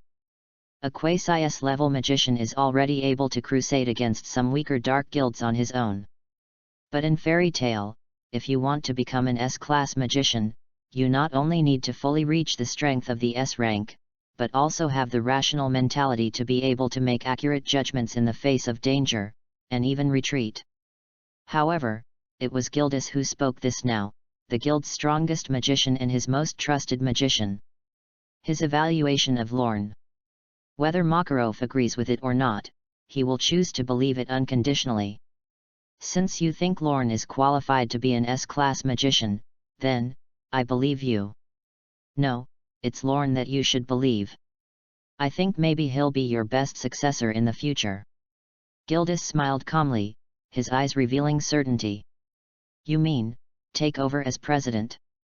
Makarov asked hesitantly. Yes. After all, you're very old, and it's time to prepare for the heir, isn't it? Perhaps. Got the affirmation of Gildas, Makarov did not dwell on this issue anymore. The question of the next president has actually been entangled in Makarov for many years. A long time ago, Makarov planned to hand over the position of president to Gildas. This decision caused another S-class magician of the guild at that time, Makarov's son Ivan's dissatisfaction, and finally because of this incident, Ivan did something to damage the guild and was expelled from the guild by Makarov. Maybe it's because of guilt and that it is because of himself that Makarov and Ivan are not compatible. So Gildas did not agree to the position of president. Nowadays, there are only two people in the guild who are qualified to serve as presidents, Gildas and Laxus. Gildas is still unwilling to serve as president, and Laxus has an extreme personality and cannot take over the position of president. Therefore, Makarov could only continue to serve as the guild leader. After listening to Gildas's words, Makarov didn't say anything on the surface, but in his heart, he already regarded Lorne as one of the candidates to inherit the guild. All right, we should go too, the children are still waiting for us on the boat, we can't let her wait long. Dividing line a few days later, all the people who participated in the S-class assessment returned to the guild. In the guild, when everyone heard that Lorne had passed the S-class mage assessment and became the third S-level mage in the guild, there was an uproar. No one thought that someone would pass this year's S-class magicians. After all, the participants this time were too young, and although everyone was strong, the eldest of them, Lorne, was only 14 years old. Becoming an S-class magician at such a young age, let alone in Fairy Tale, even in other formal guilds, I have never heard of it. When Maka-ou, Wakaba and other older generations of the guild heard this, they immediately sighed, Lorne, this guy can be regarded as the youngest magician in our guild. Yes, even Laxus became an S-class mage at the age of 17. Lorne, this guy, that's amazing. Yes, that's amazing. Congratulations, Lorne. Really, so young, let us old-timers have no face. Ha ha ha. Hearing everyone's praise, Lorne's mouth couldn't close with a smile, and he hurriedly waved his hand and said modestly, Where, I'm still far behind, I have to continue to work hard, although he said so, but seeing that he was deliberately wearing a brand new dress, walking around the guild with a proud face, he was afraid that others would not see his appearance. How could he have a little modest appearance? It was clearly a naked show-off, and the clothes on his body were gorgeous. And he almost didn't write the words "I am an S-class magician" on it. Seeing Lorne wearing a moon-white shirt with gold trim, constantly walking around the guild, accepting everyone's praise, Gray had all kinds of envy and jealousy in his eyes, and said very tastefully, "Lorne, you guy is too enviable." Although he is his sweetheart, seeing Lorne's sassy appearance, and then thinking that he did not pass the S-level assessment, Mirage said uncomfortably for a while, "Humph, it's just luck, what's so proud?" If someone else said this, Lorne would definitely refute him, but seeing that it was his girlfriend who had finally caught up with him, and knowing that his behavior made Mirage, who did not pass the S-level assessment, very unhappy, Lorne quickly stopped showing off, walked over, and comforted, yes, I'm just a little lucky, if it's Myra, it's no problem." Right. Hearing Lorne's comfort, although she knew it was fake, Myra was still in a much better mood, and her heart was filled with a sweet taste. However, on the surface, Mirage still made a tsundere expression. "Humph, brother Lorne, congratulations on becoming an S-class magician." Lysina, who was standing next to Mirage, said excitedly, after all, she was her sister's lover, her brother-in-law, and the person she loved like a brother, and when she heard the news that Lorne had become an S-class magister, Lysina was very happy, even happier than Lorne herself. "Thank you." Seeing the lovely Lysina, Lorne no longer walked around with a stinky fart, and touched Lysina's head dotingly, for this gentle and sweet, cute little Lori, Lorne really loved from the bottom of his heart. "Lysina, you have to work hard, like your sister, to become a powerful magician who can take charge of herself as soon as possible." Brother Lorne, don't worry about me, I'm working hard in cultivation, and I've accepted a lot of beautiful and cute birds." Hearing Lysina's words, Lorne couldn't help but cry and laugh a little, so as a user of magic, what's the use of not accepting those powerful magical beasts and accepting some beautiful birds, is it cute? Although he was speechless to Lysina, Lorne still couldn't bear to blame this well-behaved and sensible sister, so he could only rub her little head fiercely, and said angrily, "You little thing." He. Lysina also knew that her choice was very problematic, but there was no way, who called her a good-looking party, it was impossible for her to accept those vicious demons and beasts like her sister Mirage and her brother Elfman. "Lorne, you guy, you have become an S-class magician, come and compete with me, as long as I defeat you, I can become an S-class magician." Natsu screamed at Lorne with his hands blazing. "Love, fight it off," said Harpy, the blue kitten who has been inseparable from Natsu all along. "I say, Natsu." Seeing Natsu rushing towards him with a fierce momentum, Lorne was angry and helpless for a while. "You guys still can't tell the form as always, don't you see you're busy, bastard?" Lorne yelled angrily and headed for Natsu. Speaking of which, Natsu's dragon-slaying magic is worthy of being called primeval magic, which can slay dragons, and its power is very powerful, although it is inferior to Lorne's sparkling fruit, but it is definitely much stronger than the magic of most people in the guild. Unfortunately, the downside is that it's too slow, especially when compared to Lorne's sparkle fruit. In Lorne's eyes, Natsu's fire fist was as slow as a turtle crawling, and although Natsu was about to strike first, Lorne's fist came first, hitting Natsu's face first at a speed several times faster than Natsu. Light speed punch. Although Natsu is full of passion and blood does not make Natsu's strength improve. As usual, Natsu was once again killed by Lorne's light speed punch. Seeing this result, Maka-ou, Gray, and the others immediately burst out laughing. "Ha ha ha, sure enough, it was still killed in seconds as always. It's too inferior, Natsu. Lorne, you're getting stronger again, duel with me, I want to know who is stronger between us." Chapter 22. With long crimson hair, snow-white skin, ruddy lips, bright eyes, beautiful and dazzling, knight-like armor, he was powerful and heroic when worn on his body. Queen Alyssa is still so heroic. Unfortunately, at this time, Lorne did not have time to appreciate this beauty. He had already been frightened by Ilussa's words. "Well, I think, there's no need for a duel or something, right?" Lorne weakly refused. Unlike Natsu, Lorne is reluctant to accept Ilussa's challenge, not because he is afraid that he won't be able to beat him, and now Lorne is not the same Dick he was a year ago, and Lorne, who has long been reborn, will not be afraid of any challenge. It's just that Lorne is not Natsu's battle maniac after all, and generally non-essential battles Lorne can be avoided. Especially for an opponent of Ilussa's level, in terms of strength, she is not much inferior to herself, and her round combat experience is much higher than herself. Fighting with Ilussa, it's a shame to lose, not to mention, even if you win, you won't get any benefit, and it's inevitable to get a little hurt or something. What's more, for a beautiful girl like Ilussa, Lorne is willing to hurt her, and it's too late to cherish it. Therefore, Lorne is naturally extremely reluctant to challenge Lorne. Hearing that Lorne rejected his challenge, Ilussa's face suddenly became gloomy, and she asked with a look of displeasure and dissatisfaction, "Why, do you mean that you look down on me and disdain to fight me?" No, I didn't mean that, I just felt that the duel we only saw was completely unnecessary. We were companions, weren't we?" Lorne blushed a little when he said this. In fact, he had not hesitated to punch Natsu just now, and Natsu was still lying on the ground. Lorne is utterly unconvincing when he says that now.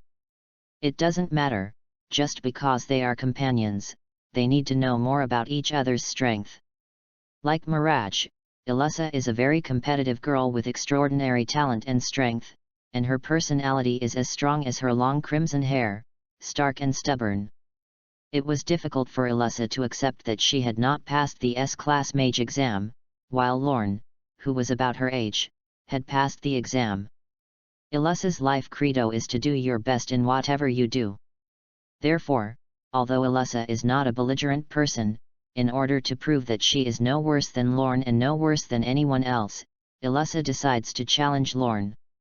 However, Lorne's refusal without hesitation made Ilussa feel dissatisfied, but fortunately, unlike Mirage's irascible and irritable eldest sister's personality, Ilussa is a calm person, in general, not counting special circumstances, for example, disturbing Ilussa to eat strawberry cake, or the provocation of her nemesis and rival Mirage, and will not get angry easily.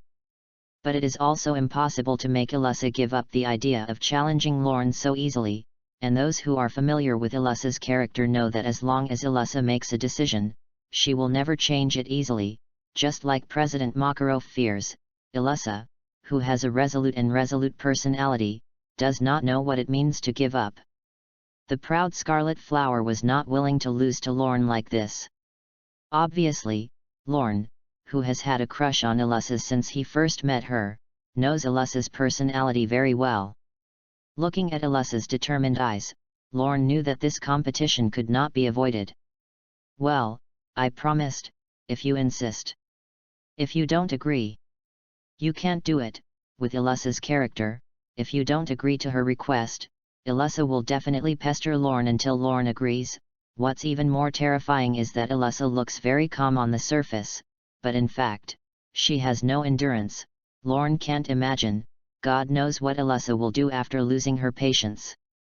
Lorne remembers that a few months ago, when Lorne and Ilussa went on a mission, Ilussa asked for directions, but because the other party did not answer Ilussa's question within 3 seconds, Ilussa was knocked unconscious by a headbutt from the impatient waiting, and knocked a dozen people unconscious in a row, and Ilussa got the answer she wanted. Afterwards, because of this incident, the Magic Council sent a serious warning to the guild, and even almost sent someone to arrest Ilussa. As a magician, he actually shot at ordinary people on the street, which in the eyes of the council, is an extremely serious problem and must be dealt with seriously. Of course, it must be dealt with seriously. So arrogant, it is not at all in the eyes of the council.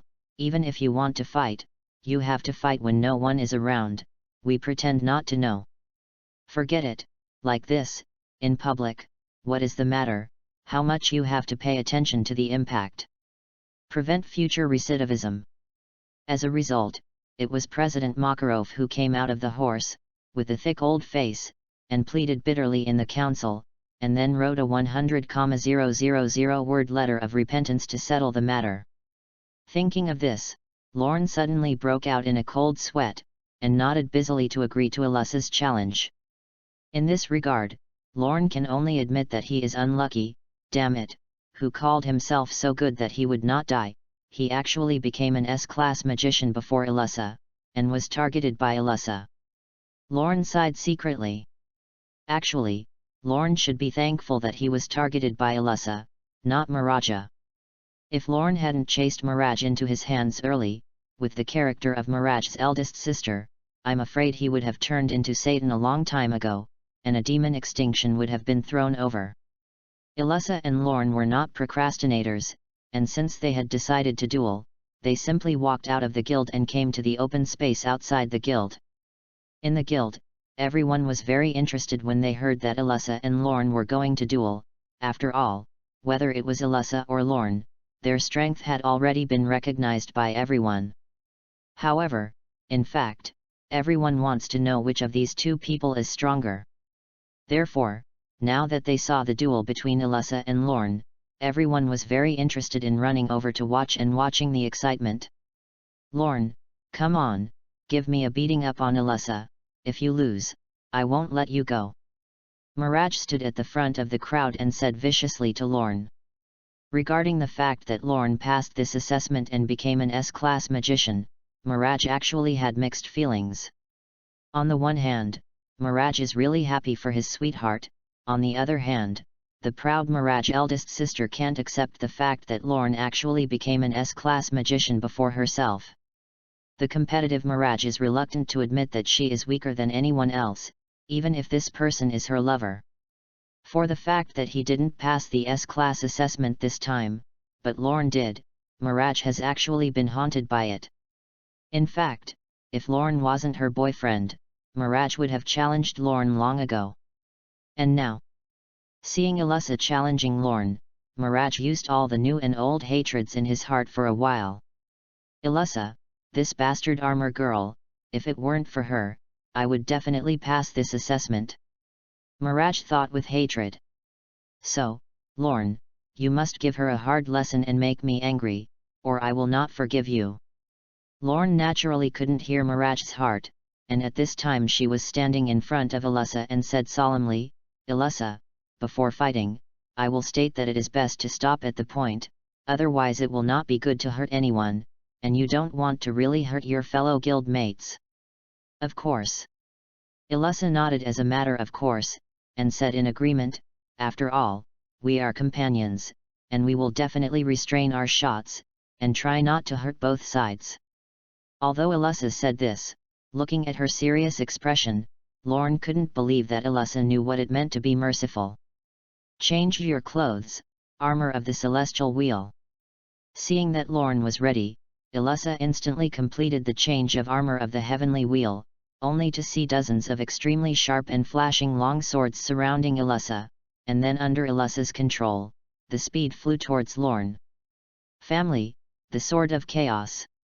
What about the mercy of his subordinates that Nima said he said? How can this long sword, which is all aimed at me, have any meaning of mercy on his subordinates? Looking at the dozens of long swords that were rapidly attacking him, Lorne looked helplessly at a silver-white armor with a good figure. Where is your attention? Sure enough, it's stupid to expect Ilussa to accept me. Although the power of the celestial wheel armor is good, this purely physical attack has no effect on Lorne, who has the ability to elementalize. In the face of the oncoming sharp sword, Lorne did not dodge or dodge, and let the sword attack, only to see those flickering and cold swords passing directly through Lorne's body, without causing the slightest damage to Lorne's car. The ability to elementalize, no matter how many times I look at it, I think it's too foul. Gray on the side looked unhappy at Lorne's complete ignorance of the attack of the heavenly wheel armor, and said very depressedly. The elementalization of the shining fruit, the most important ability of the natural fruit ability, is immune to all physical damage. This ability can almost be said to be a nemesis like Gray's, who relies mainly on physical strikes as a means of attack. Gray's use of the magician ice shape magic can make ice into a variety of shapes as a weapon as an attack. This kind of magic is very powerful, in the upper reaches of the kilometer. Unfortunately, for this kind of magic, Lorne can be completely immune, which naturally makes Gray very depressed. Sure enough, Lorne, you're really strong. Seeing that her attack didn't have the slightest effect, Elissa couldn't help but admire. Then, realizing that the armor of the celestial wheel was useless to Lorne, Elissa quickly changed to a new pair of armor. Change: black feather armor. At this time, Elissa, although not as powerful as after the beginning of the plot, has already initially shown the demeanor of the Fairy Queen. In addition to the armor of Purgatory, the armor of the Goblin, the armor of King Kong and the armor of the new Tianyi god that appeared after awakening the second magic source in the future, others, such as the armor of the Black Feather, the armor of Thunder and Lightning, the armor of the Flame Emperor, etc., Elissa already had at this time. Black Feather armor, holding a black sword, can fly, and can increase the attack power of one hit. The jump power also increases. The hair will be tied in a ponytail. Changing into the armor of the Heavenly Wheel, Elissa's attack power has been significantly increased. Under the attack of Elissa's black sword with magical power, Lorne did not dare to ignore Elissa's attack. Heavenly Cloud Sword. Lorne clasped his hands together, then slowly pulled them apart, and in an instant, a sword of light composed of a large number of photons appeared in Lorne's hand. The sword of light is all composed of photons with powerful destruction, and with the photon sword attack, the power of each blow can be comparable to that of a laser. After conjuring the Celestial Plex Cloud Sword, Lorne took the Celestial Plex Cloud Sword and attacked Elissa like a raging storm. Elissa, who is experienced in combat, easily saw through Lorne's sword trajectory and blocked Lorne's attack. Although Elissa blocked Lorne's attack, the powerful power brought by the Celestial Cloud Sword forced Elissa to retreat step by step, and every time the black sword in her hand intersected with the Celestial Plexus Cloud Sword, it would make a creaking sound. Obviously, under the blow of the Celestial Plexus Cloud Sword, the black sword in Elissa's hand had begun to be unable to withstand the blow of the Celestial Plexus Cloud Sword.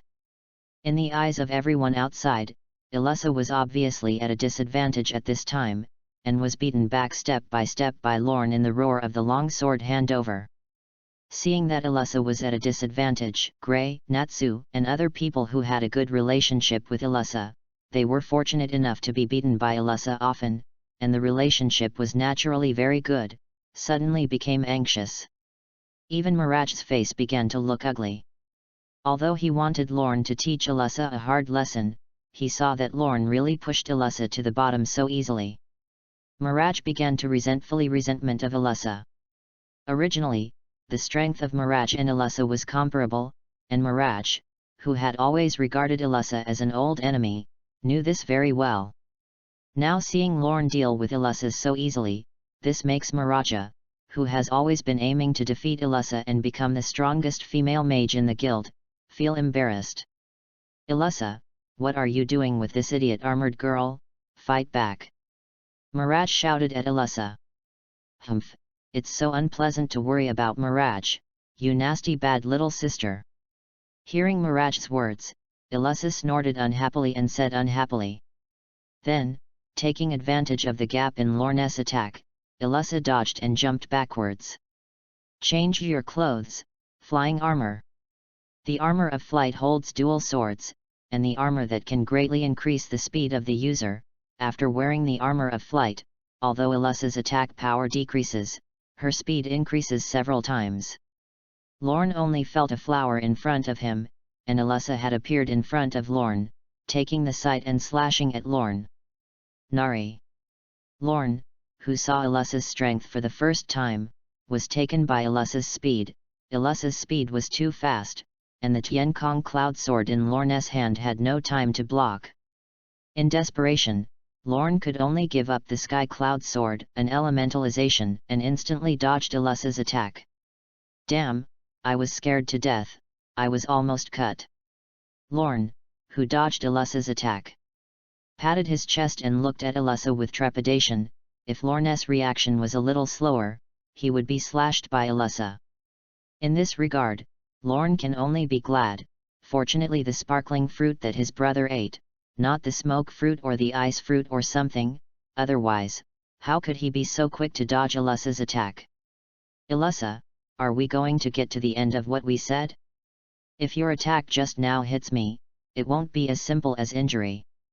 Looking at the sword that exuded a faint magical power in Ilussa's hand, Lorne knew very well that if he was slashed, there was a chance that he would be seriously injured. Didn't you get cut?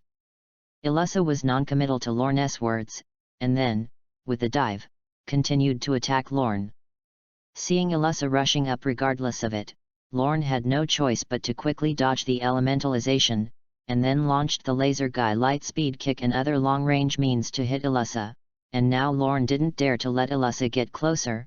As long as he saw Ilussa rushing up, he immediately elementalized and dodged. Although Ilussa's flying armor is very fast, Lorne's elementalized speed is no worse than Ilussa's.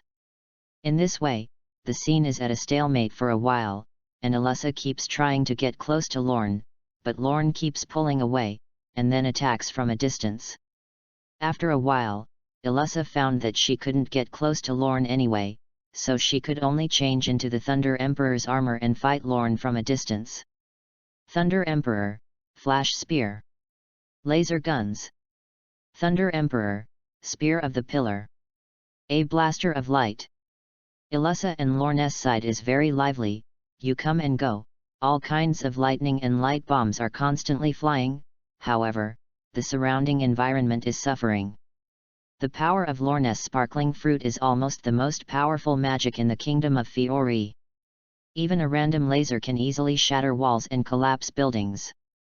And the thunder and lightning emitted by Ilussa are also very powerful, and it is easy to destroy some roads, houses, or something. Therefore, when Lorne and Ilussa ended one round of fighting and were about to move on to the next round, the guild members who were affected by Ilussa Lorne's attack rushed up and stopped Lorne Ilussa from continuing to fight. At this time, the ground under Lorne's feet was like a field plowed by a buffalo, and the guild was hit several times by Lorne's attack, revealing several large holes. Natsu, Gray, Makagul, and other guild members were disgraced by the dust raised by Ilussa Lorne's attack, and several of them were struck by Ilussa's lightning and fell to the ground foaming at the mouth. Luckily, the guild was built on the edge of Maginolia, and there were no other buildings around. It's a blessing in disguise. Looking at the damage he and Ilussa had wrought, Lorne bowed his head in shame. Well, I suddenly remembered, I still have some business, I have to go first. Ilussa, our competition will be going on next time. Lorne, who realized that he seemed to be in trouble, smiled wryly, and then, without waiting for everyone's accusations, an elementalization disappeared in an instant. Lorne, the bastard, actually ran away. It's so damn. Seeing Lorne running away, Maka-ou and the others scolded one after another. Our upright, conscientious, and responsible Queen Ilussa will not be as shameless as Lorne and run away when she gets into trouble. I saw Ilussa looking at the damage she had caused, bowed her head with shame, and said to the public household, although it was not intentional, but, no matter what, it caused such a big damage, in short, please hit me. With that, Ilussa handed over the sword in her hand. Guild members. An hour later, President Makarov returned to the guild, and when he saw the tragic situation nearby, he was immediately struck by lightning. This, what the hell is going on? Makarov asked the tattered guild without tears. Kanalori stepped forward cautiously and said weakly to Makarov, this is caused by the duel between Lorne and Ilussa. Makarov. Makarov's whole body suddenly turned grey, and a soul-like white object slowly emerged from Makarov's head. It's rotten like this, it will cost at least tens of millions of J to repair, woo-woo, my money. Chapter 23. Time flies, time passes unconsciously, year by year. 780, the year after Lorne became an S-Class mage. 15-year-old Alyssa passed the S-Class mage assessment and became the second youngest S-Class mage in the history of the guild. The youngest S-Class mage is Lorne, and without Lorne, Alyssa is the youngest sorcerer in the history of the guild. In the same year, President Makarov began to teach Lorne the use of light magic, and taught Lorne the super magic law of the elves. The main reason why Lorne's light magic is taught is that Lorne's sparkling fruit is too destructive, and every time he performs a mission, it will cause large-scale damage to the neighborhood. This kind of thing is unavoidable, unless it is not used. The sparkling fruit is bad. Especially as Lorne's strength increases, the stronger the development of the sparkling fruit, the more serious the situation is. In 781, Loki joined the guild and became the best friends with Lorne, mainly like-minded and beautiful women, and Mistonge joined the guild. In the same year, 16-year-old Myra passed the S-Class exam and became the 5th S-Class magician in the guild. Since then, the names of the Magen Mirage, the Fairy Queen Alyssa, and the Son of Light Lorne have gradually spread throughout the territory of the Fiori Kingdom. In 782, Mirage refused the request of Lorne's companions and took Lishna and Elfman on an S-Class mission to defeat the Beastmaster. Elfman accepted the failure of the Beastmaster and killed Lishna by mistake.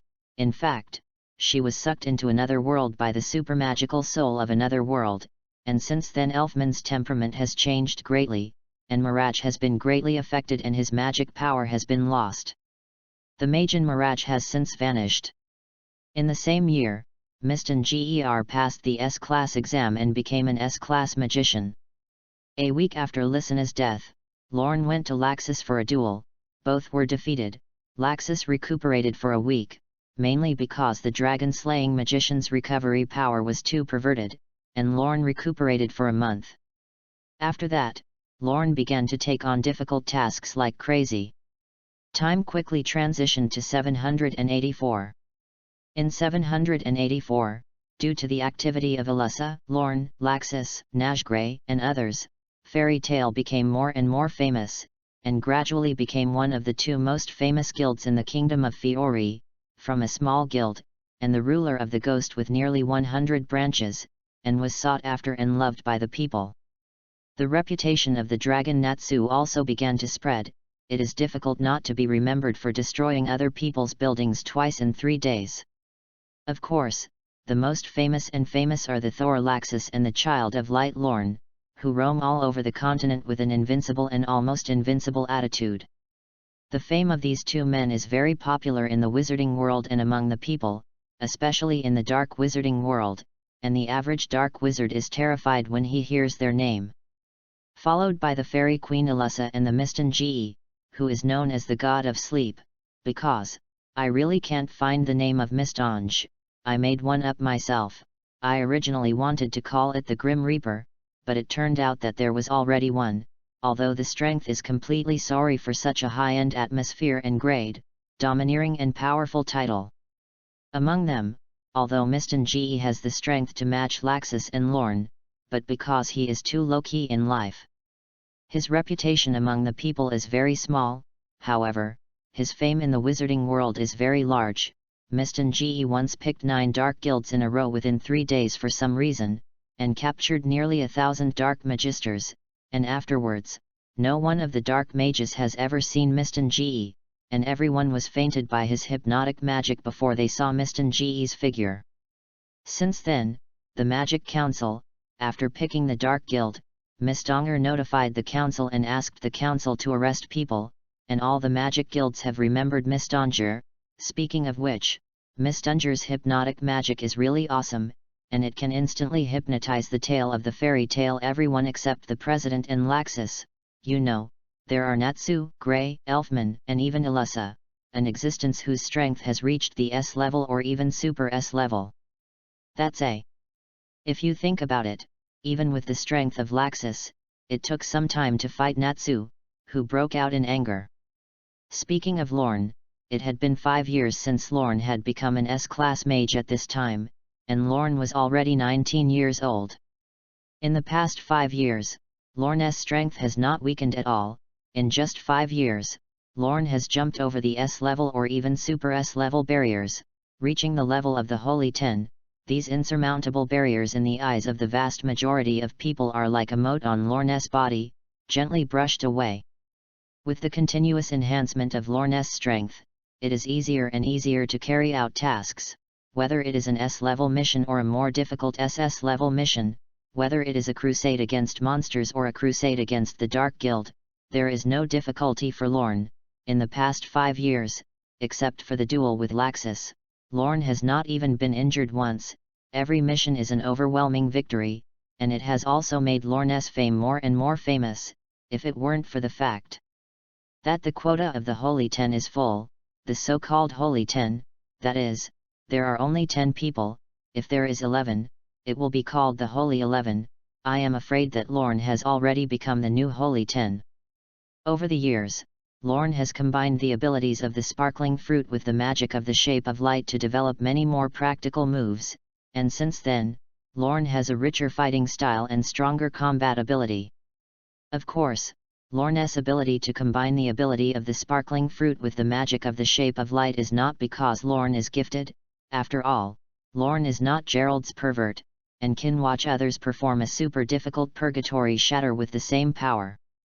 In fact, when LORNE took the sparkling fruit, in addition to transforming LORNE's body into a physique of light, the sparkling fruit also stimulated the magic source in LORNE's body, and fused it with LORNE's magic source.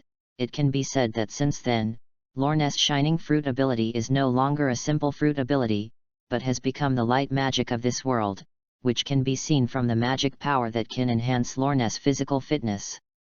Therefore, when LORNE learned the magic of Xi light, it was very easy to learn, which also made Makarov sigh that LORNE was indeed a genius. Wings of Light.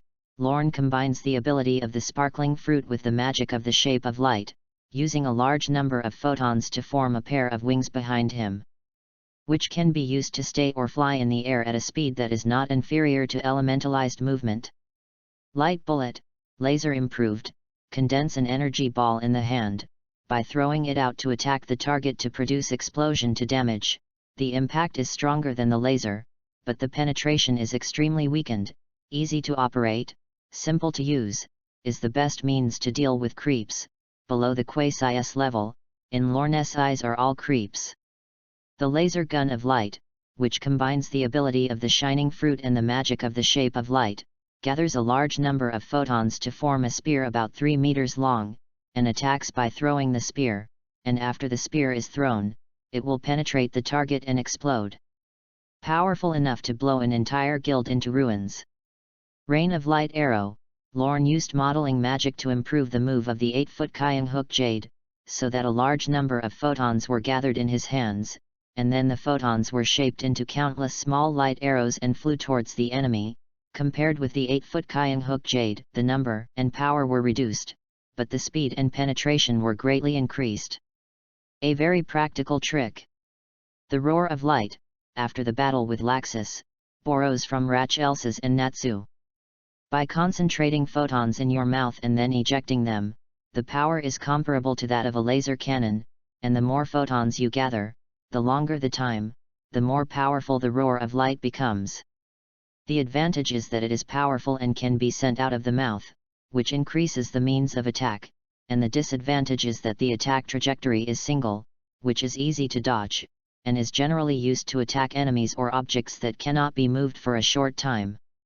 The Shockwave of Light, when fighting with Ilusa, came up with a move that was similar to the Roar of Light, except that it was issued from the mouth and the other from the hand, gathering a large number of photons through both hands, and then launching them to form a shockwave to attack, which was divided into 2 ways, one-handed and two-handed. The pros and cons are similar to the Roar of Light. There are others and so on, mainly I didn't think of it for a while. If you are interested, you can help think about it and send it to the comments.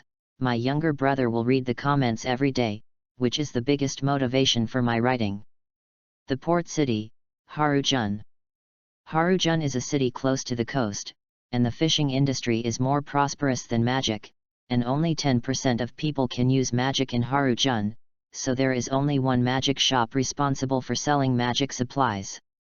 On this day, a cute girl named Lucy, who was about 17 years old, with blonde hair, ponytails, and a short blue dress, came to Haru-jun. Today is a very unfortunate day for Lucy, but at the same time, it is a very lucky day. I finally came to this prosperous business and rich seafood in Haru-jun, because he is a star spirit magician, so he wants to find some powerful star spirit keys in this prosperous business in a large number of people. It turned out that magic was not popular at all in the city. I finally found a white Canis star spirit key in the only magic shop, although it is not a powerful star spirit key, but it is very suitable for Lucy's heart, cute and cute canine less. This is the cute star spirit I have always dreamed of, hee. As a result, the shopkeeper, who looked obscene, short, and greedy for money, actually offered 20,000 yuan, which was so expensive. What kind of joke? I don't know if Miss Ben ran away from home? Hearing the boss's offer, Lucy suddenly became depressed. Helpless, Lucy, because she was really reluctant to give up Canis cub, a cute, to be honest, I didn't find it that loving, and cute pet spirit, had to be ready to sacrifice her hue to seduce the shopkeeper and make the shopkeeper sell it cheaper. Thinking about it, Lucy sat down on the counter, took a seductive sexy pose, and gently asked the shopkeeper, "How much is it, kind uncle?" After saying that, Lucy also threw a blank look at the shopkeeper, and as a result, "It's only 1000 J cheaper, what do you mean, is Miss Ben's beauty only worth 1000 J? Although the shopkeeper is indeed cheaper, Lucy doesn't feel happy at all, and this result is simply a complete denial of her beauty. This makes the more narcissistic Lucy thinks about it, the more angry he becomes. Lucy, who had been walking on the road with indignation, suddenly heard news of the fire dragon god in front of her. The fire dragon god is a magician who has become more and more famous in recent years, and has become the most famous guild in Fiori, and is very famous in Fairy Tale. And Fairy Tale is Lucy's favorite guild and the one she wants to join the most. Oh my god, the fire dragon god has actually come to this city, and he is a very famous person in my favorite guild. Hearing the news of the fire dragon god, Lucy's eyes lit up instantly. Lucy is a young lady who rarely goes out, and her knowledge of the news in the wizarding world comes from the Magic Weekly, which is very famous in the wizarding world. In the past 2 years, with the activity of Fairy Tale, Magic Weekly has begun to report more and more on Fairy Tale's more famous magicians, Natsu, Gray, Ilusa, Mirage, Lorne. These characters began to appear frequently in Magic Weekly, in particular, Miraja and Lorne, after the two of them were selected as Miss Cover of Magic Weekly and ranked second among the magicians who were quite boyfriends. The first is Zacrane, that is, Gerald. There is no way to be a Saint 10, or one of the top 10 counselors, and no one can compare with the advantage of identity. They are also featured in every issue of Magic Weekly. Every time I see these famous magicians in the Magic Weekly, Miss Lucy will be as excited as chasing stars. Therefore, after hearing the news that the fire dragon was in front of her, Lucy, like the rest of the star chasers, couldn't wait to run over, wanting to meet the legendary fire dragon. The first time I saw the fire dragon, although the fire dragon was dressed very gorgeously, but it looked very ordinary, but Lucy couldn't help blushing, her heart was beating wildly, and her eyes began to pop up. At this time, around the fire dragon, dozens of girls of the same age as Lucy had already been surrounded. What's going on with this heartbeat? What's wrong with me?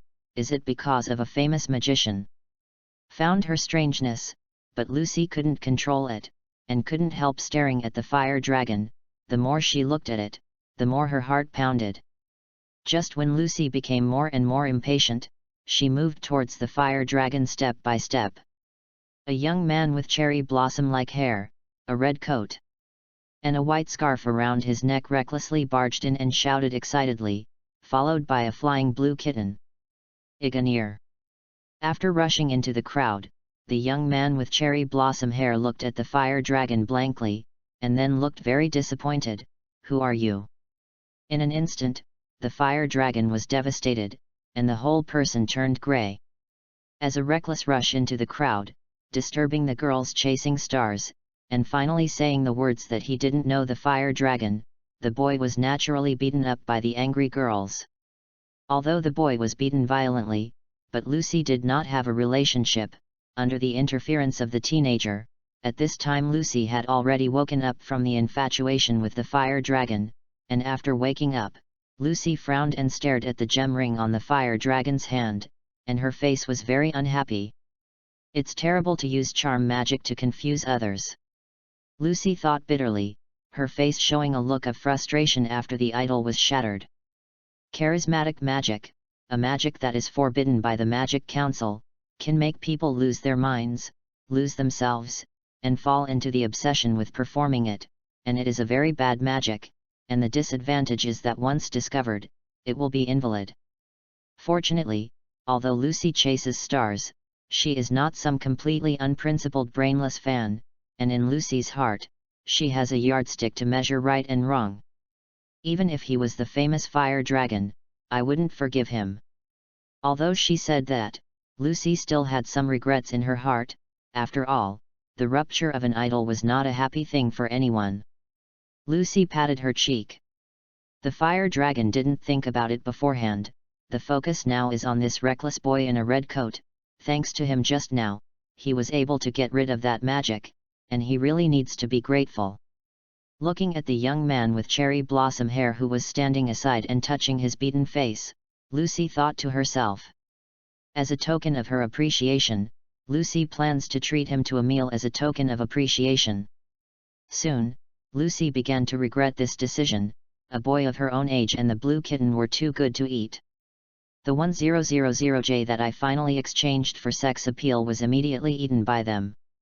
Moreover, the image of this person dining with a cat is too rude, and the food scraps of eating food are flying everywhere, and some of the scraps are even splashed on himself. My name is Lucy. Is a magician. My name is Natsu, Nasdora Ragnir. My name is Harpy. Chapter 24. My name is Lucy. Is a magician. My name is Natsu, Nasdora Ragnir. My name is Harpy. During the feast, Lucy and the boy gave each other their names. The boy's name was Natsu, and the blue kitten beside him was called Harpy, a very happy name. From the mouth of the young man named Natsu, Lucy knew that the purpose of the two of them coming to Harujun was to find a dragon, a real dragon Iganir. Lucy was surprised to hear that Natsu was looking for dragons, as dragons were rare and mysterious even in a world where magic prevailed. But then, Lucy couldn't help but complain secretly, what kind of funny brain does this have to be, to run to the city to look for dragons? Is it possible for such a huge creature to appear in the city? Lucy unceremoniously asked Natsu about her doubts. Nari. Natsu and the blue kitten Harpy look like they just realized. Immediately, Lucy was extremely convinced that this person was definitely tofu scum in his head. I didn't even think of such an obvious problem. After eating, another thing happened that made Lucy cry and laugh. Natsu and Harpy, in order to thank Lucy for inviting them to dinner, actually knelt down in front of Lucy to express their gratitude. Scared? Don't do it, it's too embarrassing. Feeling the strange gaze of the waiter and the people around her, Lucy suddenly felt a fever on her face, and hurriedly stopped the brain-dead behavior of Natsu and Harpy. Finally parting with Natsu and Harpy, the two offline guys, made Lucy feel extremely comfortable. Finally separated from those two guys, Lucy found a chair and sat down, took out the new issue of Magic Weekly, and read it with relish. Seeing the report in the magazine about how many houses Fairy Tale had destroyed, Lucy couldn't help but laugh, and when she saw the photo of Mirage in the magazine, Lucy couldn't help but be envious. Alas, I really want to join Fairy Tale, but it must be difficult to join such a famous guild. I don't know what the test will be. Oh, miss, do you want to join Fairy Tale? Just as Lucy was fantasizing about joining the Fairy Tale, the fire dragon just now came out of the bushes next to her and said to Lucy. Seeing that it was the fire dragon who had just used charm magic to attract others, Lucy suddenly felt a pang of disgust. and didn't want to talk to him at all. The fire dragon was not discouraged, but warmly invited Lucy to participate in the banquet on the yacht in the evening, and Lucy naturally refused without hesitation. But then, the dragon made a condition that Lucy couldn't refuse. "If you come in the evening, I'll introduce you to Fairy Tale."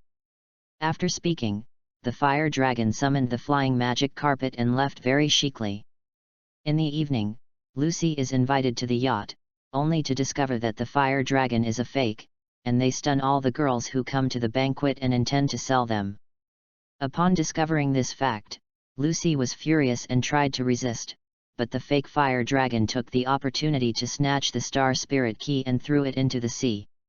After losing the star spirit key, Lucy, who has been staying at home and has never fought with anyone, is not even as good as the scum with a combat power of less than 5, and there is no way to resist the fake fire dragon gang.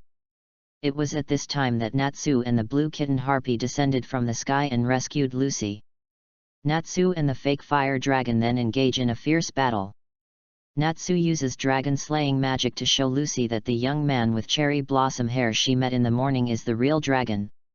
Dragon-slaying magic is claimed to be the primeval magic that can kill dragons, and as Natsu grows up, dragon-slaying magic begins to exert its power, first by swallowing and eating the magic of the fake fire dragon, and then by a series of combo attacks. The iron fist of the fire dragon, the hook claw of the fire dragon, the wing strike of the fire dragon, the sword horn of the fire dragon. The dragon's lungs are capable of spewing flames, the dragon's scales dissolve the flames, and the dragon's claws are encased in flames. The so-called dragon-slaying magic is the magic that converts one's constitution into the body of a dragon, and can eat substances of the same attribute to restore physical strength and increase strength. So, for Natsu, all the flames are ineffective for him and can also become his strength. This ability is simply a tragedy for the fake fire dragon Red Flame Bora, who has the same attribute of magic as Natsu. A series of attacks hit the fake fire dragon and couldn't find the north, and in the end, the roar of a fire dragon from Natsu directly knocked the fake fire dragon away, destroying half of Harujan's port by the way. Seeing Natsu so strong, Lucy was dumbfounded as she watched from the sidelines, but awesome, really good, but this is too much. Seeing the ruined port, Lucy couldn't help but complain. "Oh no, you've gone too far." Apparently, Natsu realized that he had gone too far this time.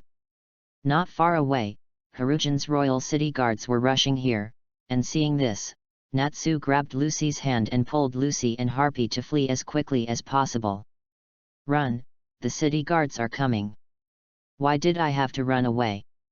Lucy, who was pulled in midair by Naz, complained. "Because, don't you want to join our guild?" Hearing Natsu's words, Lucy was stunned, adding the tale of the fairy, what Lucy had dreamed of, what she had dreamed of, and was now so easily placed in front of Lucy, so that Lucy couldn't help but be stunned. "Come on." Natsu smiled at Lucy. Looking at the smile on Natsu's face, Lucy's cheeks flushed slightly, and she laughed. Yes. Under Natsu's guidance, Lucy successfully joins Fairy Tale, the one she's always wanted to join. In the guild, Lucy met Gray, who was exhibitionist, Loki, who wanted to be a boyfriend, Loki, who was at the top of the magicians who wanted to be her boyfriend. Because of seeing Loki's flowery heart, Lucy decided to pasi him in her heart, Kana, who loves to drink, Elfman, who uses receiving magic, Nobu, who has been wandering on the bulletin board, and Wakaba, a guild old-timer, and so on. And, of course, the gentle Mirage who works as a waitress in the guild. And guild president Makarov. After joining the guild, Lucy, under the leadership of Natsu, ran to the snowy mountains to save Makagol, the cold snowy mountains and the monkey monsters on the snow, which made Lucy suffer a lot when she encountered this situation for the first time. Later, under Natsu's pickup, he teamed up with Natsu to take on a mission to steal a book and burn it. For this task, you need to infiltrate the house of Grand Duke Abalu to steal a novel, and then burn it. Even if the task is completed, the reward is 200,000.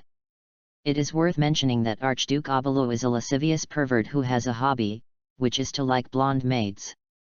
Seeing this, Lucy's heart suddenly chilled, and looking at the smiles of Natsu and the harpy, a feeling of being pitied welled up in Lucy's heart. The Dark Spirits, a dark guild with a very bad reputation. What this guild likes to do most is to capture children from all over the world and then sell them for a high reward, and it is a guild that specializes in buying and selling human beings as its main source of income. In the past, the Dark Spirits were very lively, and nearly 100 people gathered in the guild every day, drinking and chatting. Today, however, the guild was very quiet, with only the occasional moaning coming from the guild. At this time, the door of the Guild of the Dark Spirit had been kicked and smashed, and nearly 100 magicians of the guild had fallen into the guild at this time, and some of their bodies were obviously twisted, lying crookedly on the ground, and from time to time they let out one or two wails, which made people feel sad to hear. On the walls of the guild, there were more than a dozen magicians inlaid large and small, and some of them had already sunk half of their bodies into the walls. The beams on the head of the guild had already collapsed, and the broken stone pillars and debris fell to the ground, making the entire guild look as if it had been demolished, and there were broken walls everywhere. It is clear that the Dark Spirits have been destroyed. In the hall of the guild, the only one who could still stand was a handsome young man in a white robe with black broken hair, and a yellow kitten flying beside him. At his feet stepped on a middle-aged magician who was spitting blood from his mouth, but still struggling, and this magician was Cassius, the leader of the Dark Spirit. Our Dark Spirits are a subordinate guild of the Gates of Hades, a corner of the Balaam Alliance. Lorne, you have destroyed us, and the Gates of Hades will not let you go. Cassius, who was trampled under the feet of the young man, glared at Lorne with grief and indignation, and said loudly. Cassius knew that from today onwards, the Dark Spirit that he had worked hard for many years was completely finished, and his life's work was completely destroyed by Lorne, and Cassius wanted to eat Lorne's flesh and drink Lorne's blood. But Cassius knew very well that even if he could get away with it this time, he probably wouldn't have the ability to seek revenge on Lorne. What's more, Lorne's magic of light is recognized as the fastest magic in the wizarding world, and Cassius can't even think of escaping in front of Lorne. Such a reality made Cassius inexplicably sad and angry, and almost mad in agony. The Gate of Hades, a corner of the Balaam Alliance, is one of the 3 strongest guilds in the Dark World. Unlike the previous 2 guilds, the Gates of Hades are very mysterious. And there has been little action over the years. As a result, outsiders don't know anything about the Gate of Hades, their strength, the number of members, and who the president is. No one knows. However, while the Gates of Hades are low-key, that doesn't mean they don't have the strength. On the contrary, Lorne is well aware that the true strength of the Gates of Hades is definitely stronger than the Demon Heart, which is known as the strongest Dark Guild. During his mission, Lorne once met the members of Hades Gate and discovered that they were all demons from Jelf's demon book. Of course, Lorne didn't suffer that time, although Lorne was very surprised to see that the 2 members of the Hades Gate actually turned into 2 demons more than 10 meters tall, but they didn't bother Lorne much. Lorne's sparkling fruit is best suited to deal with such a monster of gigantic size, even if each of them is close to Super S rank strength. In that battle, Lorne was unscathed, and the 2 demons were seriously injured and fled in confusion. After that, the Gates of Hades did not come to seek revenge on Lorne. So, when he heard Cassius threaten himself with the Gates of Hades, Lorne only felt a burst of amusement. The Gates of Hades won't let me go. Lorne kicked Cassius in the air, sending him flying dozens of meters and slamming into the wall, completely fainting. Lorne then turned and walked towards the guild gates. Lock, with the banner of the Dark Spirit, we're going back, and by the way, we're going to inform the council to arrest someone. Oh! Lock, the yellow kitten, flew to the beam, took off the banner of the Dark Spirit, and then chased Lorne with the flag in his left hand and a newspaper in his right. Look, Lorne-kun, Natsu has destroyed another port this time, destroying more than a dozen houses. Really? Hearing Locke's words, Lorne smiled slightly, took the newspaper from the yellow kitten Locke, and read it.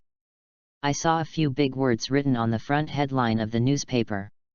The fairy tale Magus Fire Dragon and the star spirit Magus Lucy destroy the harbor of Harujun. Written in small print below is the opinion on this matter and the council's serious protest from the Goblins Guild.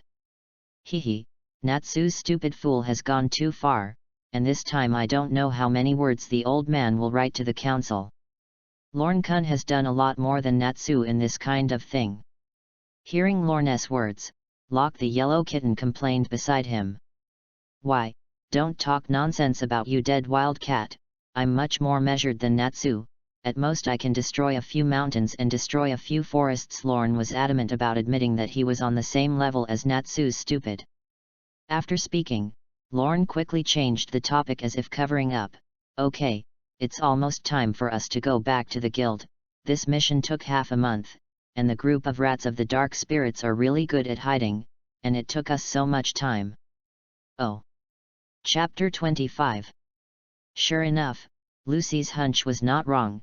She was really cheated by this person and a cat, and they actually planned to disguise themselves as maids to infiltrate the mansion of the Grand Duke of Oberlu.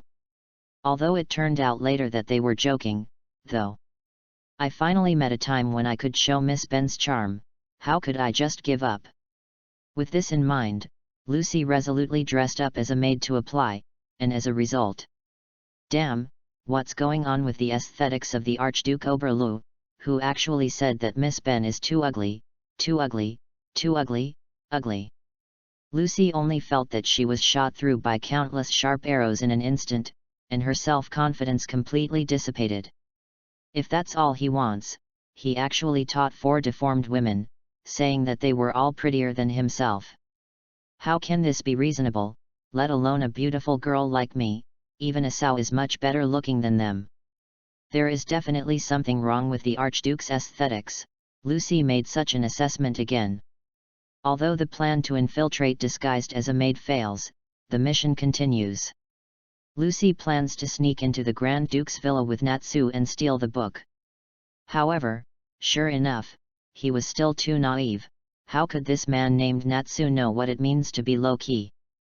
Secret infiltration instantly turned into a forced breakthrough. Really, such a blatant invasion of other people's private territory will be called to tea by the council.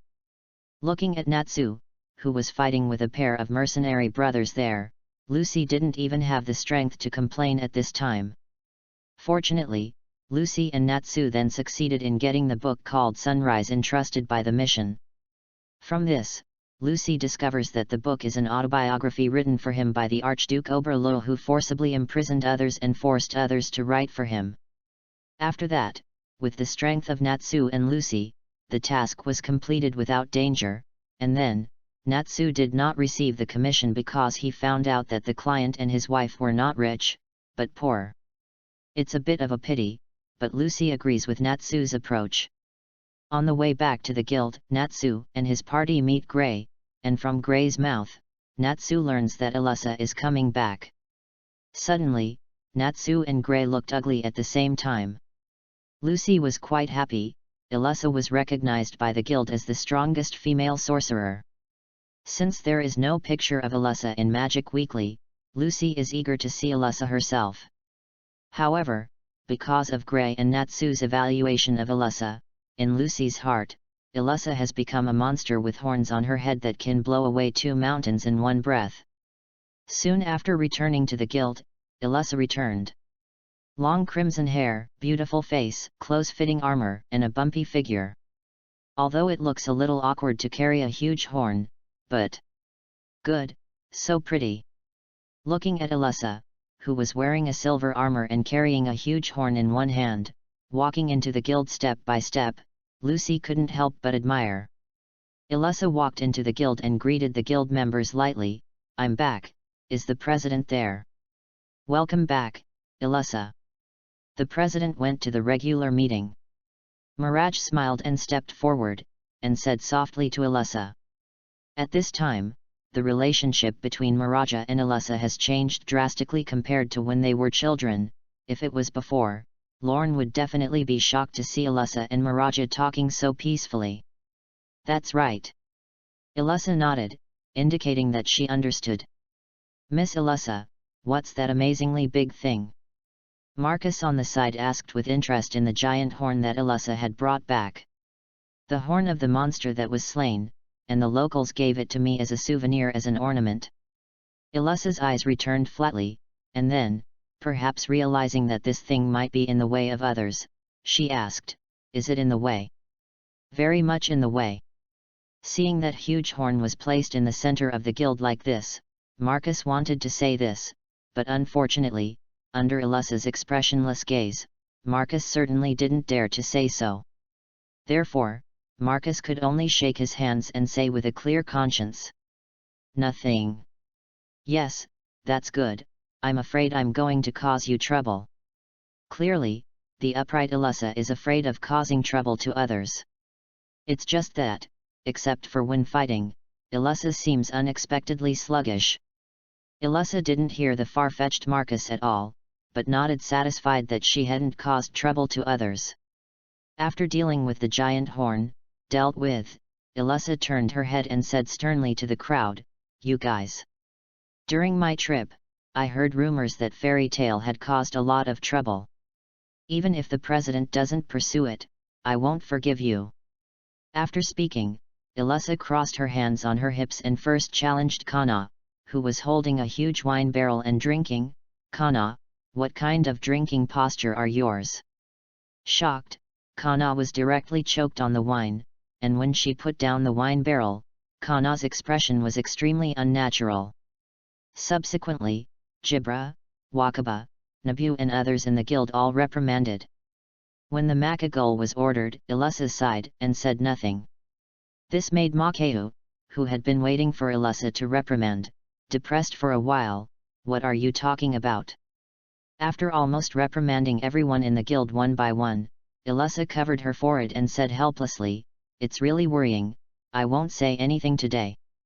Lucy, who had been watching from the sidelines, heard Alyssa's words, and immediately complained with black lines on her face, you've said a lot, okay. After saying that, Lucy turned her head to Mirage, who was standing beside her, and asked quietly, is he a member of the Discipline Commission or something? Mirage just covered his mouth and smiled, but did not answer Lucy's words. After that, Alyssa turns her attention to Natsu and Gray. Are Natsu and Gray there? Hearing Alyssa call herself, Natsu and Gray couldn't help but tremble, and then immediately hugged each other. Gray said with an unnatural expression, okay, Alyssa, we are also doing well today. Natsu was so frightened that he would only learn to say I love. To Harpy it can be seen that Gray and Natsu have been taught by Alyssa to have a psychological shadow. Although Natsu and Gray hugged each other, their expressions were very unnatural and sweaty, and they knew at a glance that they were pretending, but Alyssa didn't notice it at all, but instead made a very relieved look and said, well, friends sometimes quarrel, but I still like to see you like to be friendly. Therefore, Alyssa may no longer be able to describe it as dull, it should be said that she is natural, at least in Lucy's eyes. Seeing the completely different images of Natsu and Gray now, Lucy couldn't stop being surprised in her eyes. As if to see Lucy's doubts, Mirage explained beside him. Natsu challenged Alyssa again, but he was beaten to the ground. Gray is seen undressed by Alyssa, who is beaten up again.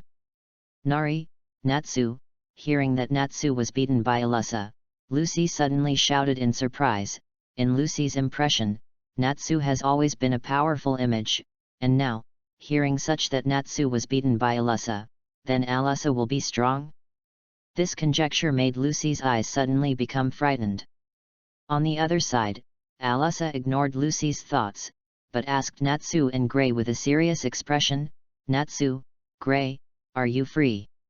I found something bad on the way back, and I was going to come back to ask the president, but since the president is not there, I think this matter has to be dealt with first, because there is some trouble, so I plan to ask the two of you to do it with me. Hearing Alyssa's words, a voice of surprise suddenly rang out in the guild. Alyssa invited Natsu and Gray. That Alyssa. What kind of task is it? It actually makes Alyssa feel unsure. In the eyes of everyone, no matter what task Alyssa does, even if it is a difficult S-class mission, she is a person and has never teamed up with others. Now, Natsu and Gray are called. This surprised everyone.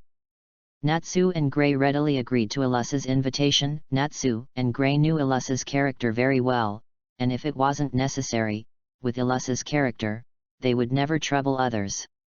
Since you have called yourself, it proves that this matter is very difficult, or very important. If it's Alyssa's request, then well, but, in exchange, let's duel when we come back. I've gotten a lot stronger in the meantime. Although he agreed to Alyssa's request, he also took the opportunity to request a duel that time. For Natsu, who has always set the goal of becoming the strongest magician in the guild, he will never give up the challenge with Alyssa and Lorne, even if the result is that he is beaten badly every time. Hey, Natsu, you're crazy, you dare to challenge Alyssa, that's Alyssa. Hearing Natsu's words, Gray suddenly reminded in surprise. On the contrary, it was Alyssa herself, who did agree with a humble look. Okay, you have indeed become stronger, and speaking of which, I am not confident that I can beat you now.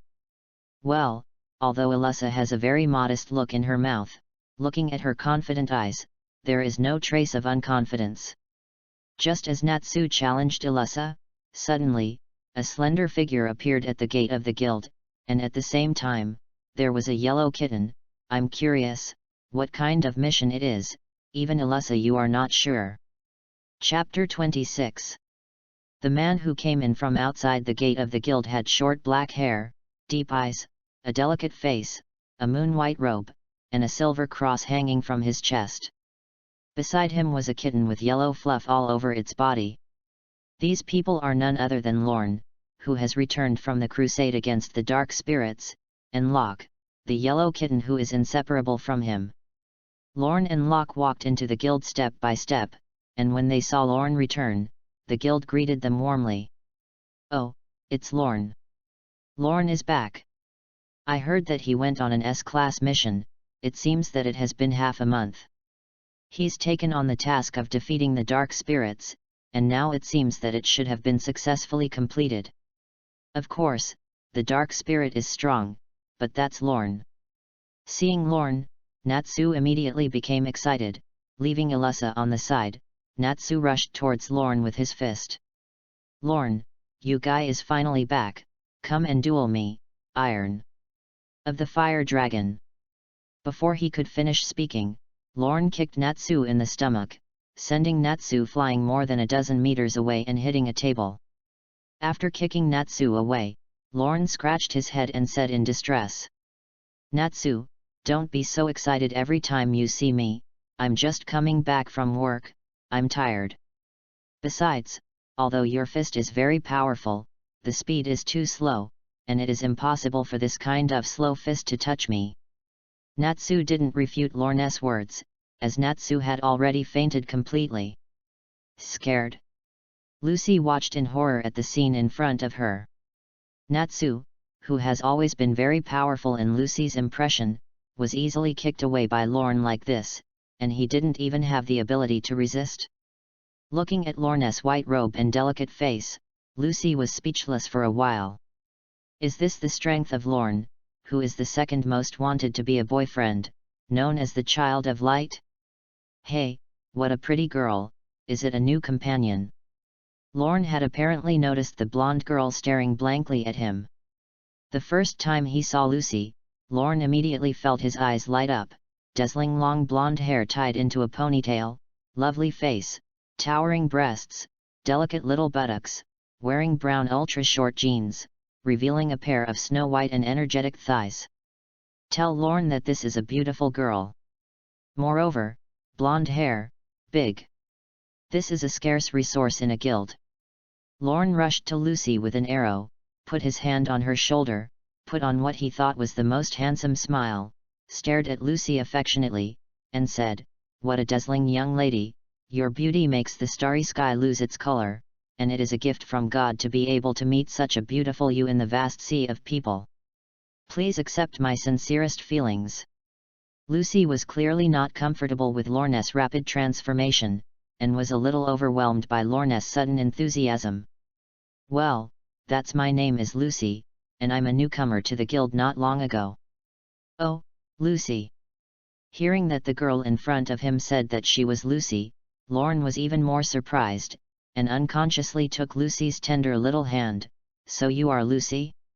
It was you and Natsu who destroyed half of the port of Harujun, and after hearing that, you defeated the mercenary orangutan with only one finger. Those are all rumors, Lucy thought in her heart with embarrassment.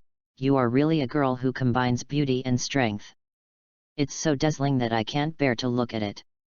If I keep looking at you, I'll be blind. Then let him be blind. Being held by Lorne, who met for the first time, and staring at her with affectionate eyes, Lucy felt uncomfortable, and when she heard Lorne's words, she couldn't help but complain with a black line. Besides, that last sentence is so familiar, Loki seems to have said it when he accosted me. Mirage on the side saw Lorne holding Lucy's little hand and stroking it constantly, although he still looked like a healing smile on the surface, but black gas had begun to emerge from his body. Nari. Hearing Lucy say that Loki had poisoned her, Lorne suddenly looked furious. Let go of Lucy, turn to Loki and say loudly. So, Loki, you bastard, told you not to attack the people in your guild, that's your companion. So, Lorne, you are so naive, love is as sudden as a storm, in the face of love, how can there be any companions? In the face of Lorne's accusations, Loki, who was holding two young and beautiful girls in love at this time, was not to be outdone, and said righteously. Besides, aren't you the same guy, and you're embarrassed to talk about me? How can it be the same? I'm serious about Lucy, it's a shame for me to stand with you like you, a man with a heart. Nonsense, although I have a lot of girls at the same time, I am serious about each and every one of them. After being let go by Lorne, he immediately ran far away, and Lucy, who ran to hide behind Ilusa, heard the quarrel between Lorne and Loki, and only felt 10,000 grass and mud horses stepping through his heart, and couldn't help but complain again. Dating a lot of girls at the same time can't be considered serious. Moreover, Lorne, the son of light, who ranks second among the magicians who want to be her boyfriend the most, is actually a flower heart. Woo, I feel that my dreams are shattered, and I don't feel like I'm in love. Well, stop arguing, you see, you're scaring Lucy. Seeing Lorne and Loki arguing incessantly, Mirage hurriedly stepped forward to clear the way. For a long time, Mirage, as the guild's waiter and image spokesperson, greeted every guild member who returned from a mission with the gentlest attitude. Therefore, seeing Lorne coming back from work, Mirage naturally greeted him and showed a gentle smile to Lorne. Welcome back, Lorne. Is the mission still going well? Looking at Mirage, who was standing in front of him and greeting him with a smile, Lorne's face was slightly unnatural, and he smiled awkwardly. Hi, Myra, I haven't seen you for a few days, you are getting more and more beautiful, and your figure is getting better and better. This is the truth, in just 5 years, Mirage's chest has long since changed from the original airport to the current cantaloupe. Under the outline of Mirage's lilac skirt, Mirage's whole person is convex and backward, and the scene is turbulent. No wonder Mirage will be selected as Miss Cover by Magic Weekly, and it has endured. It seemed to see the unnaturalness on Lorne's face, and when he heard Lorne's praise, Mirage didn't seem happy, but instead asked Lorne with a crying expression, "You liar, it's been a long time since you sneaked into my bedroom at night, you must think I'm not good looking now." Nari. Hearing Mirage's words, the guild was taken aback and began to rebuke Lorne. The men, in particular, were filled with righteous indignation, envy, and hatred for Lorne. Lorne, you guy, it's so enviable, no, it's too hateful. Don't be quick to tell me honestly, what the hell did you do to Myra-chan? This is Loki, who shares Lorne's interests. Although I have known that you and Myra-chan live together, I didn't expect you to be such a person. I misjudged you, Lorne. It's some of the girls in the union who have a crush on Lorne. Hehe, let's be honest, Lorne, have you already done something with Myra-chan like pushing down, or something like that? These are two people who put their arms around Lorne's shoulders, looking like they are old and disrespectful. And the rest? Perverted beasts. I've seen this guy for what he is a long time ago. Yes, this guy has been a beast since he was a child, and he actually tricked Mila into living with him. Too envious? No, it's too hateful. Heaven should punish you. Lorne, who accepted everyone's accusations, had a look of wanting to cry without tears on his face. Glancing at Mirage, who pretended to be innocent, Lorne sighed helplessly, and pleaded with Mirage pitifully, "Dear Myra-chan, I was wrong, really wrong, please forgive me, help me explain." He. Seeing Lorne looking at him pitifully like a kitten, Mirage couldn't help but laugh and interrupted everyone's denunciation of Lorne. All right, although Lorne-kun has tried to do some bad things to me countless times, but that was a long time ago. Hey, are you helping me, or are you adding fuel to the fire? Lorne was unhappy with Mirage's statement, but he couldn't think of anything to refute it for a while. Because, what Mirage said seems to be true. A long time ago, since he bought the house, Lorne has been cheeky and stubbornly pestering Mirage Lissana and them to move into his own 2-story building, in order to trick Mirage and them in, to persuade them to live in his own small building. Lorne really took a lot of words and effort. With so much effort, it was naturally impossible for Lorne to be stupid and hold two beautiful girls by his side and do nothing. Lorne wasn't that upright yet. When we first lived together, it was fine. After all, Mirage was still young, and the temptation for Lorne was not so great, just a simple liking, very simple. But as they grew older, Mirage and little Lishana got better and better, and became more and more beautiful. Lorne's beastly blood began to grow out of his hand. Began to do some obscene things to Mirage Lissana and them, such as peeping in the bath, night raids on the bedroom, etc. Cough. Night raids on the bedroom don't necessarily have to be pushed there, it can also be to talk about love or something. Do you believe this yourself? Of course, every time he did this, he was directly beaten into a pig's head by the angry eldest sister Mirage. Lorne is a bastard, I don't have to peep, even Lissana wants to peep. Does this bastard plan to take it all, sisters? Mirage thought with a blushing face. It's just that Lorne hasn't done anything like this since Lissana's death. Therefore, Lorne is speechless about Mirage's words now. I want to say here that the reason why he was beaten into a pig's head by Mirage is not that Lorne can't beat Mirage. The most important thing is that when the peep girl is found and beaten, it is impossible to resist and push the girl to the force by the way, and then snap it. On the other side, Elisa saw Lorne return, with a relieved and relaxed expression on her face. Lorne, you're back just in time. I have a tricky matter here that I need your help with, and I didn't think I'm absolutely sure of Natsu, Gray, and my strength, so it would be better if you joined me. Hearing Elisa's words, Lorne began to get serious, and asked Elisa curiously, what the hell is it that makes you feel unsure even with grenades? Lorne is very clear about Elisa's strength, and Elisa at this time is definitely the top S level, and has even reached the level of Super S level. In addition, Gray and Natsu are also top in the guild in terms of strength. Such a combination. Elisa actually feels unsure. This matter is definitely not simple. It's not clear what to do. All I know is that it seems to be the Dark Guild Iron Forest that I don't know where to get Lurabai and plan to do something with it. Lurabai, what's that? Lorne, who was lonely and unheard, didn't know what Lurabai was, but Locke, the yellow kitten, screamed in surprise when he heard Lurabai's name, and explained to Lorne, Lullaby, also known as Curse Song, is a powerful curse magic created by the legendary strongest Black Master Jerf, which looks like a flute, and with the sound it plays, everyone who hears it will be killed by it. It is a very powerful and evil magic. Jelf, the strongest dark magus in history. Speaking of Jelf, Lorne's face suddenly became serious.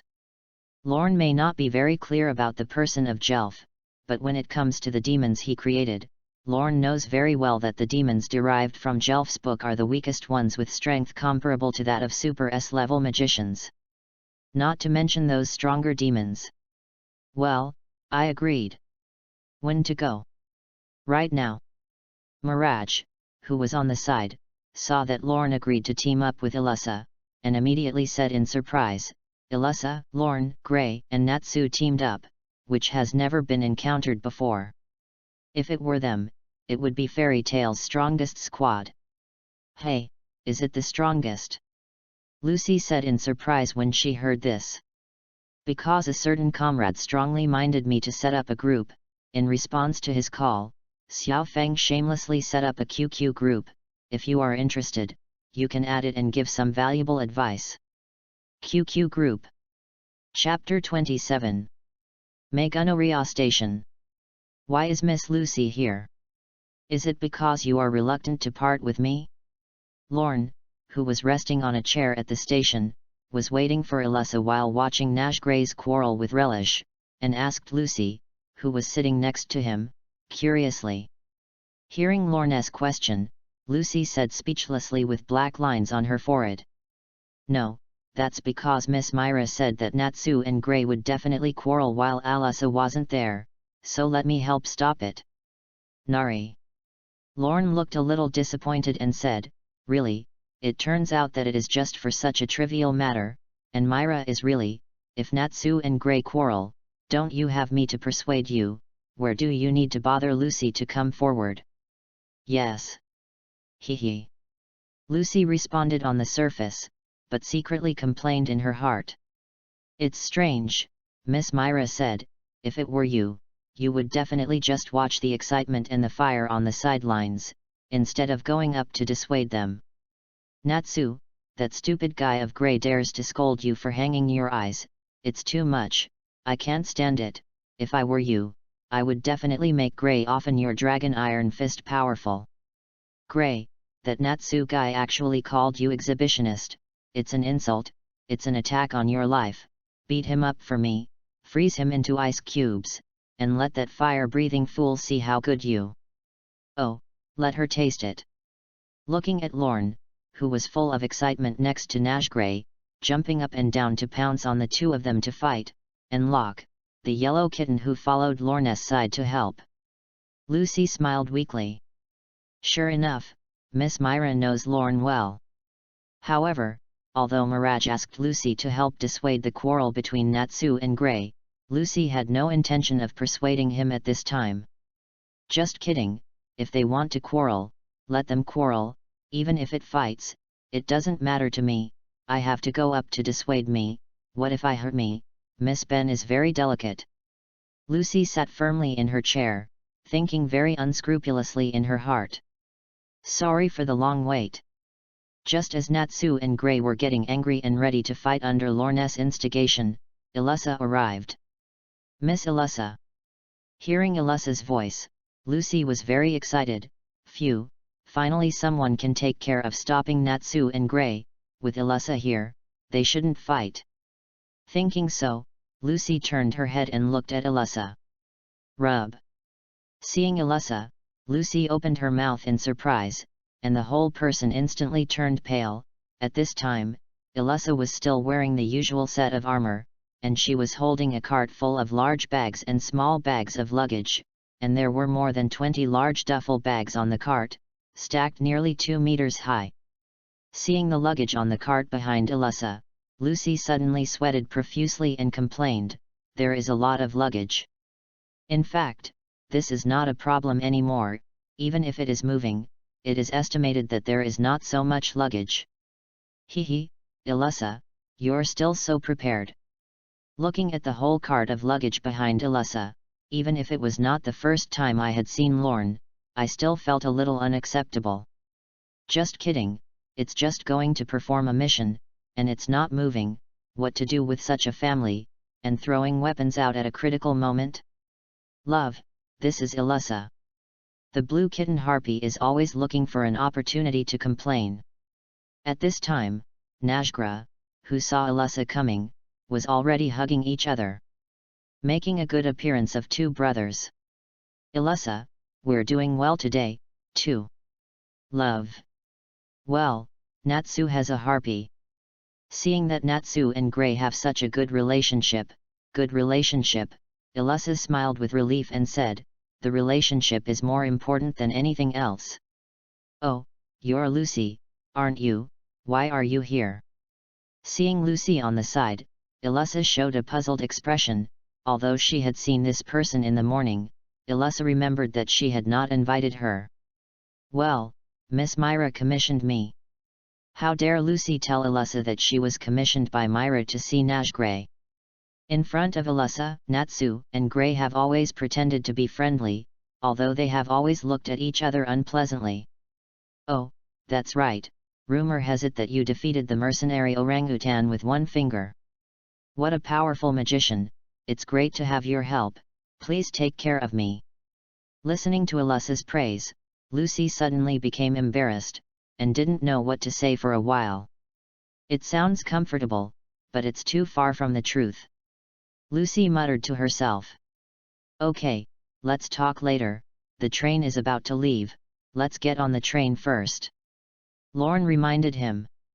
After getting into the car, because Natsu's motion sickness was very serious, in order to help Natsu relieve the pain of motion sickness, Elissa punched Natsu directly in the stomach, knocking Natsu unconscious, and after stunning Natsu, Elissa said with a smile on her face that helped Natsu solve the problem, this can be a little easier. Seeing Natsu stunned by Elissa's punch, Lucy's heart suddenly shuddered, and cold sweat broke out in the back of her head. This solution is inevitably too violent. Lucy finally understands a little bit why Natsu, who has always been impulsive, is afraid that Elissa is afraid of death. This is all because of being beaten out of the psychological shadow since childhood. Gray and Lorne, on one side, turned their heads to the side very simply, pretending that I didn't see anything. Later, Elissa told Lorne the details of what she had heard on the way back. When it was said that Erriger, the ace of death in the Iron Forest, was specially assigned to assassination missions, Lucy was so frightened that she was sweating profusely, and her cushion was wet, and her heart was already beginning to retreat. After all, for Miss Lucy, who had never seen the dark side of the world, Elagor's existence was indeed a very terrifying thing. Seeing Lucy's scared look, Lorne smiled and comforted her. Don't worry, Lucy, I will fight to protect you if you encounter danger. Hearing Lorne say this, Lucy was immediately very moved, and hurriedly leaned closer to Lorne. So, our mission is to snatch Ralabhai and stop the Iron Forest from using it for bad things, right? Yes, Larabai is too powerful, and if the people of Iron Forest use it to kill civilians, it will definitely cause heavy casualties, and we must stop him. That's why I'm calling you along. Elissa said. Indeed, if there was no such thing as Larabai in it, just one Iron Forest would not be worthy of Elissa's attention.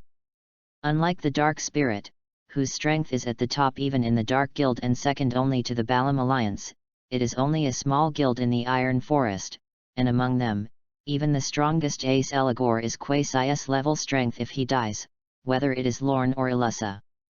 He can easily overturn the entire Iron Forest. Anyway, what kind of magic does Miss Elissa use? Lucy has always been curious about this matter. What kind of magic will the beautiful and powerful Miss Elissa use? Elissa's magic is beautiful, and it will bleed a lot, her opponents. Perhaps after spending a lot of time with Natsu, Harpy's view of beauty has become very unique. At least, after listening to its explanation, Lucy didn't have the idea that Elissa's magic was beautiful at all. In response to Harpy's compliment, Elissa continued her usual style and appeared very modest, where, I still think Gray and Lorne's magic is more beautiful. Really? When Elissa said this, Gray didn't feel that way. I saw Gray's right hand clenched into a fist, and his left hand covered his right hand, and a magic array flashed, and soon a sign of a light blue fairy tale made of ice was shaped. Seeing Gray's performance, Lucy, who saw this magic for the first time, was very interested, and at the same time understood why the relationship between Natsu and Gray was so bad. One is fire and the other is ice, and the relationship will definitely be bad. In fact, it has nothing to do with this. Well, it's just that they don't like each other. And mine. Seeing Gray create a fairy tale logo to attract Lucy's attention, Lorne made a golden guild logo. Wow, that's amazing. Meet Gray and Lorne's magic. Lucy affirmed Illussa's statement that Gray and Lorne's magic was indeed beautiful and funny. Out of curiosity, Lucy reached out to touch the guild motif that glowed golden. Seeing that Lucy wanted to reach out and touch it, Lorne was startled, and quickly removed the pattern in his hand and dissipated it. Please, this can't be touched indiscriminately, it will explode. Nari, explosion. Lucy was taken aback, and immediately stayed away from Lorne, and shouted at Lorne, "Don't take out such a dangerous thing." Seeing Lucy's frightened appearance, Lorne couldn't help but burst out laughing. Locke the yellow kitten explains to Lucy, Lorne Kun's magic of light is considered to be the most powerful magic in the wizarding world. His magic, even the simplest of them, is imbued with powerful destructive power.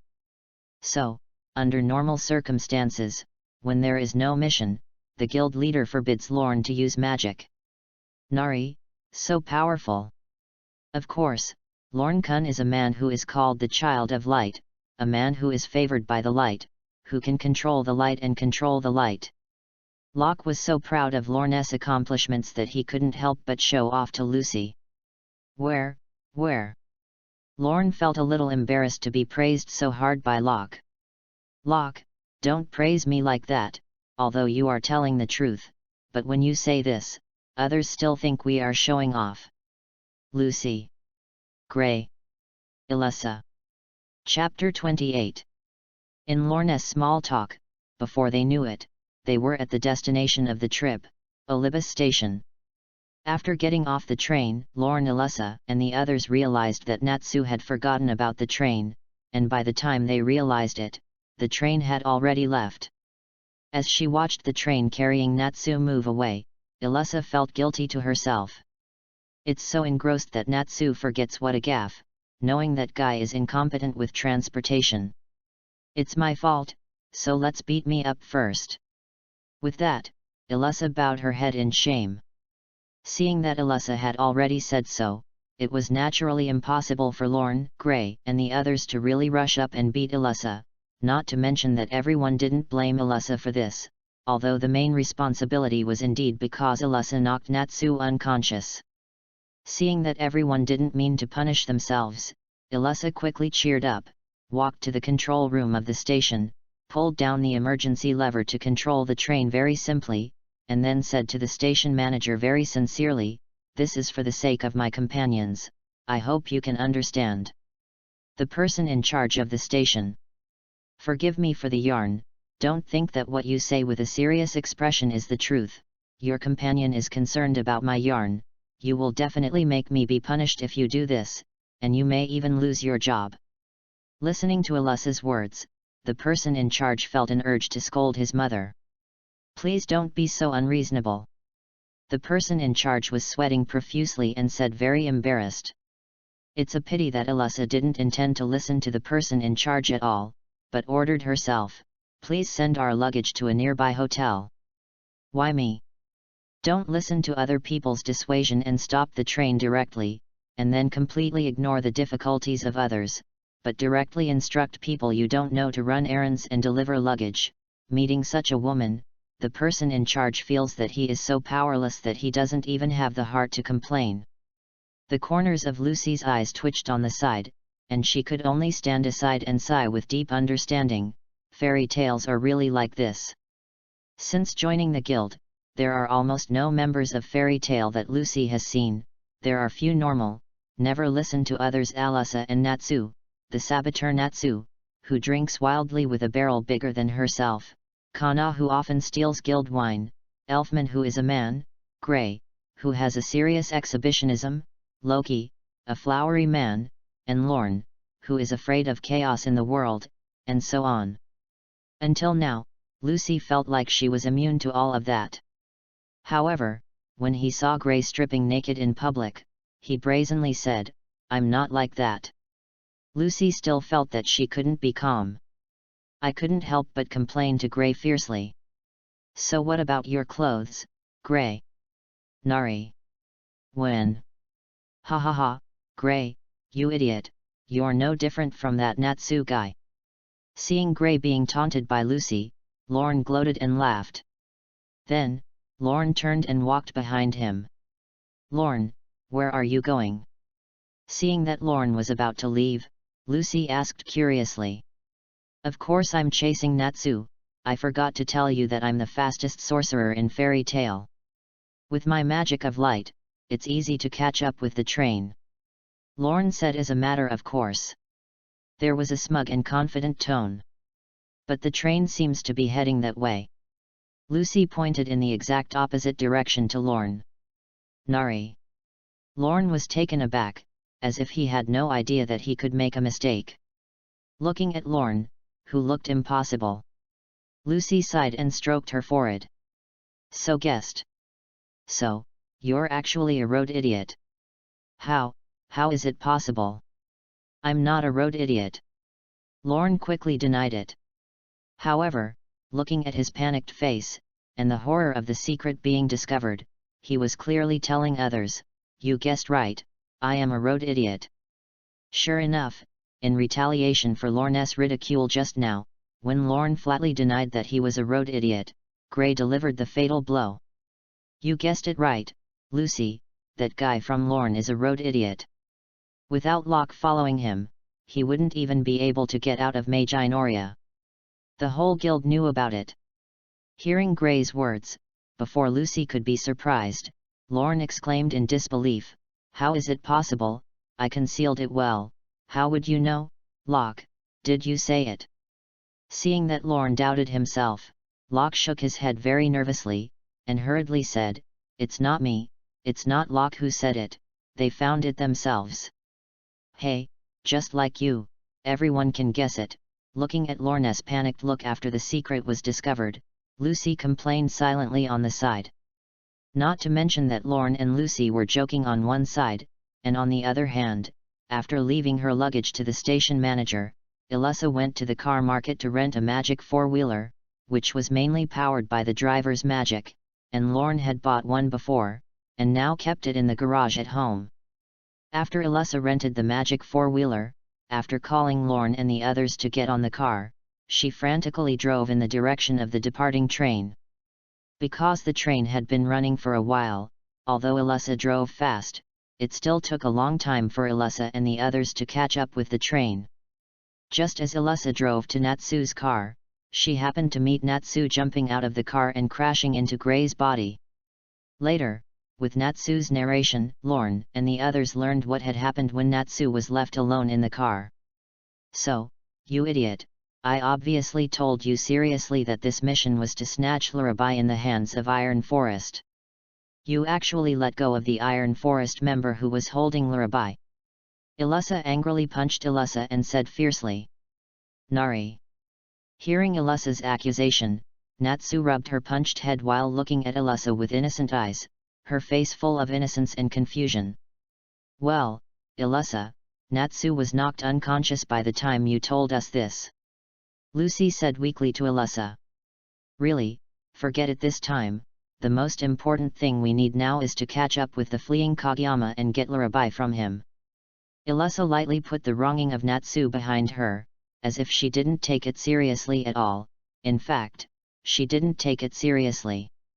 And Natsu naturally didn't dare to trouble Lord Elissa. Later, after everyone got into the car, Elissa drove the magic guide four wheels to chase the fleeing Kageyama, and the super speed and bumps caused Natsu, who was extremely dizzy, to spread on the ground like a dead dog. Even Lorne Gray and the others, who didn't get motion sickness, felt sick. Croapa Township, Guild President's Alliance, regular meeting venue. "Makarov, it's good that your magicians are all alive." The one who spoke was a fat she-male wearing lipstick, wearing a purple sundress, carrying a pair of wings on his back in the north, and a very sissy tone. This shemale is the very famous guild scion Pegasus leader Babu. For this time, the fairy tale caused trouble. Babu has also heard of it, and now, seeing Makarov, Bob can't help but tease him. I've heard about it, and I'm going to beat people in power somewhere and stuff all over the place. Oh, you're talking about the newcomer Lucy. She's very good, especially with a great figure, ha ha ha. Makarov didn't mind Bob's ridicule at all. Bob and he had known each other for a long time, they had been companions in the same guild for so many years, and the relationship between the two had been so good that Makarov could hear that although Bob seemed to be joking, he was actually reminding himself that this practice had gone too far and was likely to be reprimanded by the council. In fact, in the past few years, fairy tale has been constantly making trouble in the council, and some lawmakers have even proposed to disband fairy tale. Fortunately, in the council, there are Makarov's longtime friends to intercede, otherwise, fairy tale would have been asked to disband. For these things, Makarov has always been very clear in his heart, but Makarov is unwilling to restrain the children in his guild because of this. In Makarov's heart, the happiness of the guild children is more important than anything else. Even if the guild is disbanded because of this, Makarov will not change this attitude. As he had always said to everyone, the exploration of magic was free, and if you cared about the council's opinion, you would never be able to improve the path of magic. It's good to be lively, but you've gone too far, and the councillors will one day worry if fairy tale will destroy the whole town. If Bob of the Teal Pegasus was just a tactful reminder, then Goldman, the president of the Four Hounds, was a blunt admonition. Like Bob, Dan was once a member of fairy tale, and although he is gone, he still cares about fairy tale. Ha ha ha, it looks like it's been destroyed, Lucy's body. No, you can't do anything to your guild's magicians. Makarov sat down at a table with a wooden wine glass, joking with Bob Goldman and muttering to himself. If you want to destroy the whole town, probably not, although Natsu and Lorne often like to wreak havoc, but they are still somewhat measured. As to whether this kind of thing will happen, Makarov is very unsure. Just as Makarov was muttering to himself, he received a letter from Mirage, delivered by a blue talking bird. What?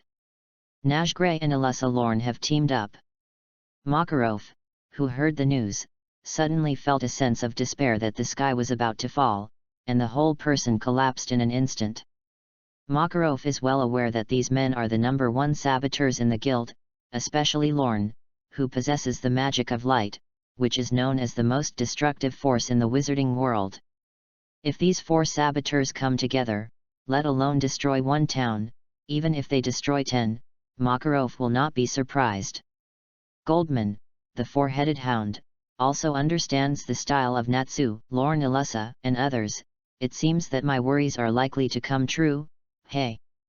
Receiving the final blow from Goldman, Makarov could no longer hold on and fell directly on the table. He muttered in disbelief, "Why, how can it be so? If it were them, they might really ruin the town." Chapter 29. Guraki Station. After a frantic chase, Lorne, Alyssa, and his party finally arrived here, and by this time, the Guraki station was already crowded with travelers preparing to take the train. The entrance to the station has been blocked, and there are troops maintaining order. Seeing this, Alyssa stepped forward and asked a staff member about the situation, and then, "You, what's going on inside? Who are you?" Bang! Before the staff could finish asking, Alyssa saw that he didn't answer his question immediately and knocked him unconscious with a headbutt, and then Alyssa continued to ask the next person. "You, what's going on inside? You." Bang! It seems that she only needs someone who can answer right away. Looking at the scene in front of her, Lucy's eyes jumped in charge of supporting Natsu. "Anyway, why did I come to help Natsu?" Lucy complained, and she had a new understanding of Alyssa's terrible for a while. On the side, a few drops of sweat appeared on Gray's face, and he said with a deep and heavy face, "Who is Elessa? You understand, right?" Speaking of this, Gray's heart was full of tears. Because in the past, Gray and Natsu were the most harmed by Elessa, and now, seeing someone being treated the same as himself, Gray only felt old tears for a while, and sighed. Damn, finally someone can share my pain. Lorne. After knocking down 5 or 6 people in a row, Elessa, who finally got a satisfactory answer, came back and said to Lorne and the others, "Iron Forest is inside the station, let's get on." "Oh, can you finally move your hands and feet?" said Lorne with interest after hearing Elessa's words. "Lorne, try not to make a move, just leave it to me and Nash Gray. If you make a move, this station will be destroyed by you." For her long-time acquaintances, Elessa knew very well about the destructive power of Lorne's magic, so she said to Lorne with a solemn face. "What? I was finally able to move my hands and feet." Although a little unhappy with Elessa's request, Lorne obeyed her orders. In fact, Lorne is well aware that the fairy tale's activity in recent years has caused displeasure in the council.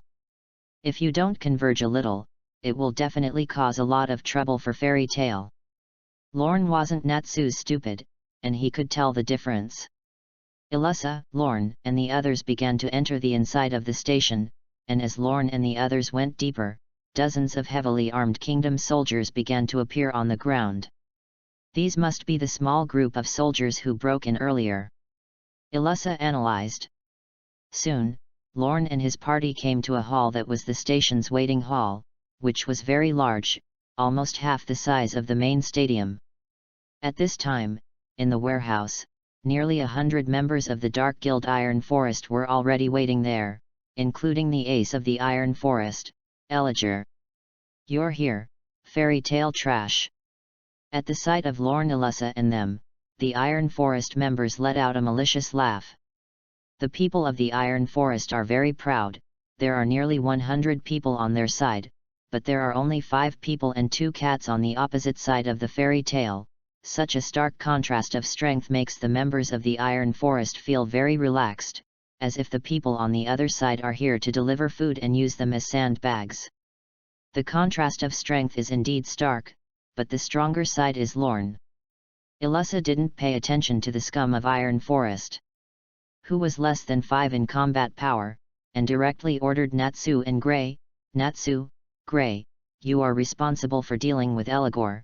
Don't let that guy from Eligor launch a lullaby, otherwise it will definitely cause heavy casualties.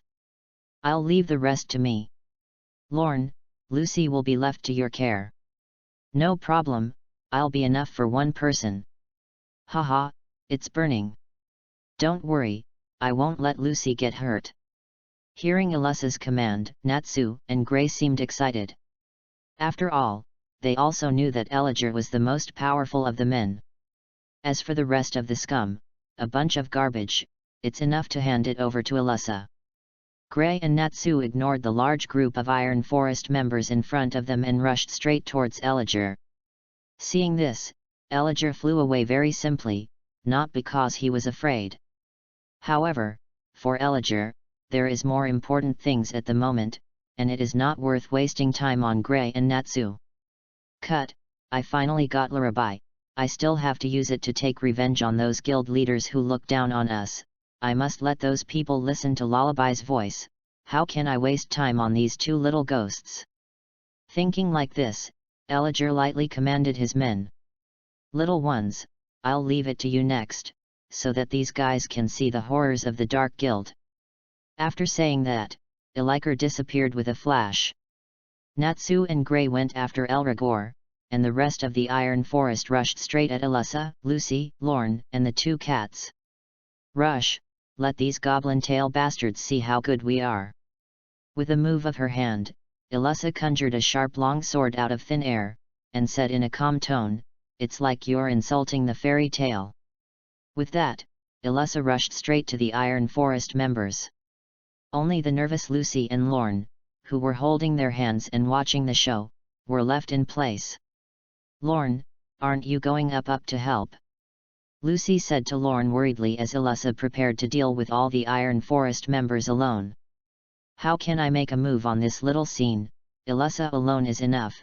You don't think that Elessa the Fairy Queen can only embroider, right? Lorne's expression was very relaxed, and he didn't pay attention to the group of people in front of him at all. Besides, don't I still want to stay here to protect you? Although I am also worried about Elessa, I am more worried about you, beloved Lucy. Don't worry, Lucy, I will protect you with my life. Lorne looked at Lucy affectionately and said affectionately. Ever since he met Lucy, a rare blonde girl, Lorne has always harbored ill intentions towards her, and at this time, seeing that there is an opportunity to play favorably in front of beautiful women, how can Lorne let it go? It's just that Lorne has never had a talent for such things as sisters, and after listening to Lorne's words, Lucy didn't feel moved at all. So, you'd better die. Looking at Lorne with a smile, Lucy spit viciously. Lucy has never had a good impression of a lustful man like Lorne, even if he is handsome. Therefore, Lorne really has no talent for chasing girls. Just like the author, he has not succeeded in chasing girls until now. Lorne and Loki also like beautiful women, and Lorne is not as good as Loki, and his strength is much stronger than Loki, but Loki can change different girlfriends every day. And Lorne has not fully mastered even a mirage so far, and this is the naked gap. Every time I think of my friend Loki, who hugs left and right every day. And he has chased mirage for 6 years, he can only hold his little hand, kiss his mouth, and his waist. Lorne burst into tears. On the other side, under Elessa's strong blow, the members of the Iron Forest Guild fell like scarecrows. I saw that Elessa kept changing weapons according to the different opponents, long swords, spears, broadswords, and giant axes, each of which caused heavy casualties to the members of the Iron Forest. In a short period of time, dozens of people fell in the Iron Forest. Elessa stood there unharmed. Although Elessa did not receive the slightest injury. But the sharp-eyed Lorne still saw the exhaustion on Elessa's face.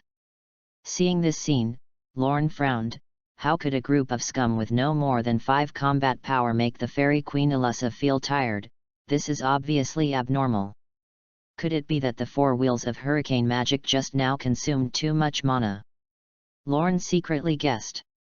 Just as Lorne hesitated to come forward and help, Elessa began to get impatient that it had taken so long for her opponent to be resolved. Really, are there so many? It's so troublesome, get rid of them in one move. Seeing that there were dozens of enemies in front of her, Elessa said to herself.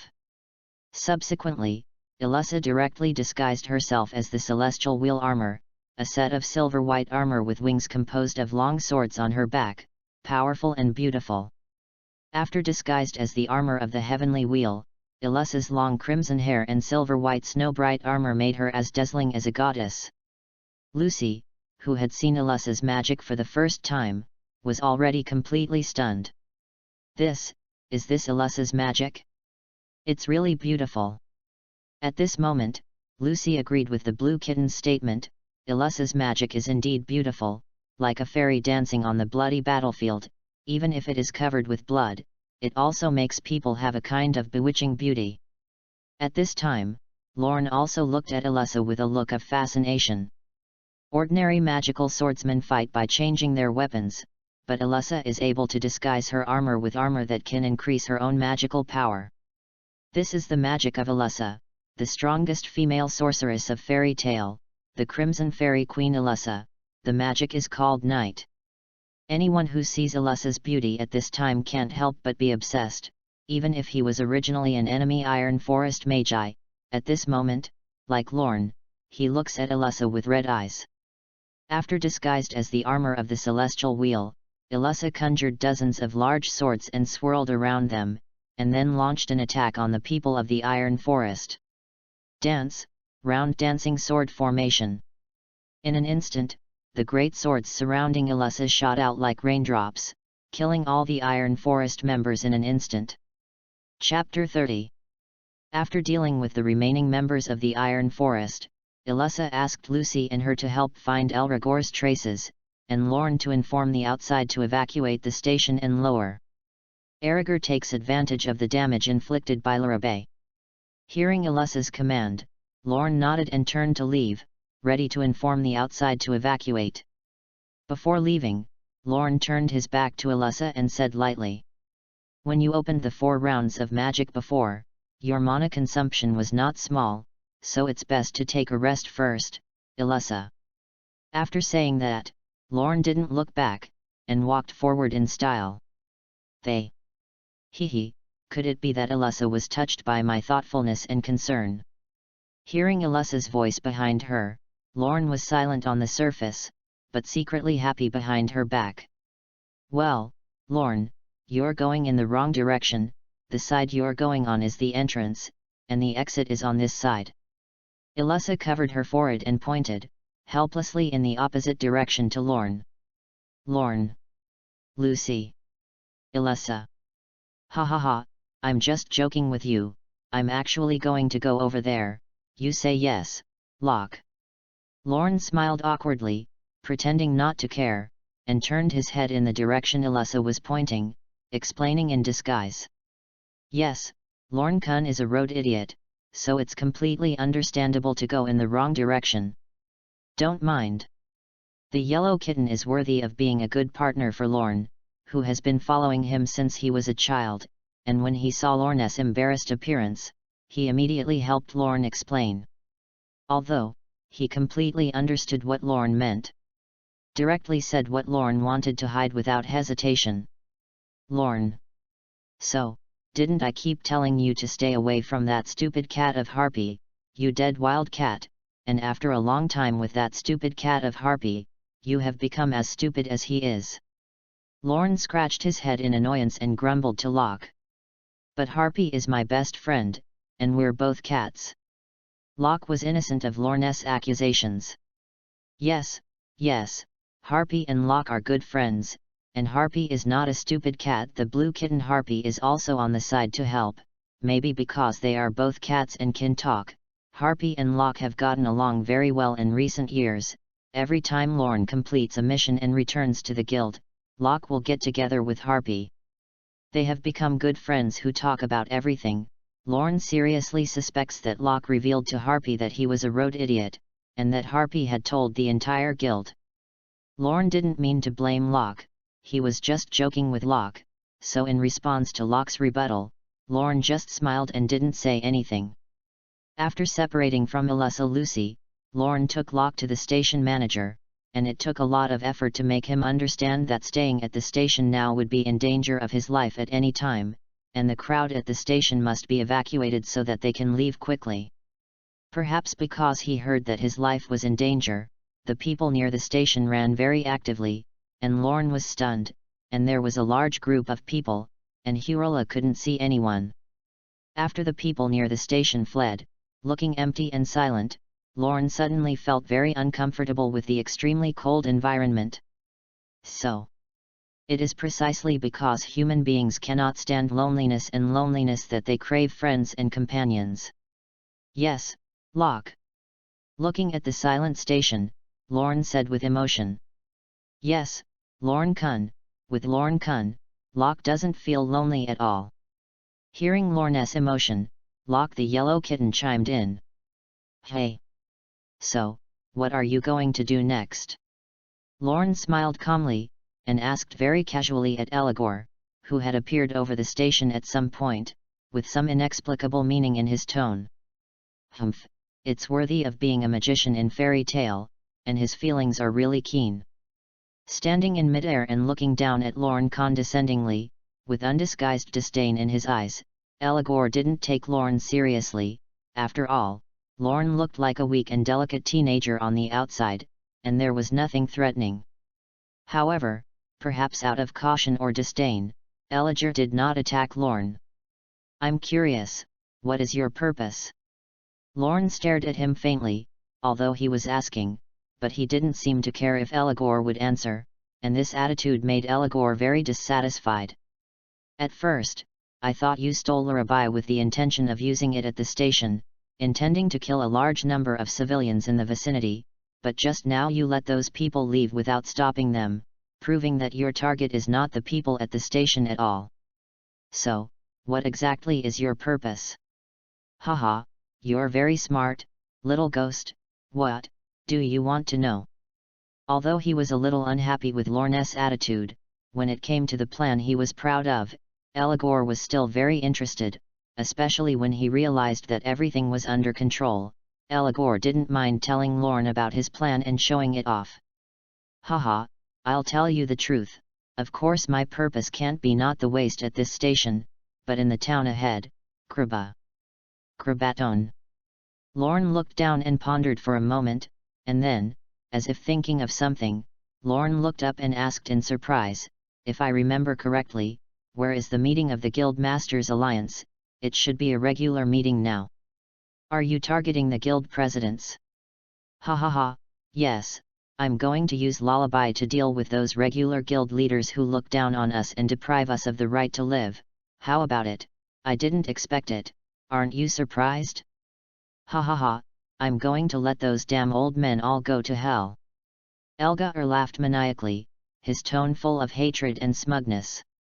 Lala, hearing that Erigar was going to deal with the guild leaders who were holding a regular meeting, Lorne suddenly felt very funny, and then, Lorne really couldn't help but laugh.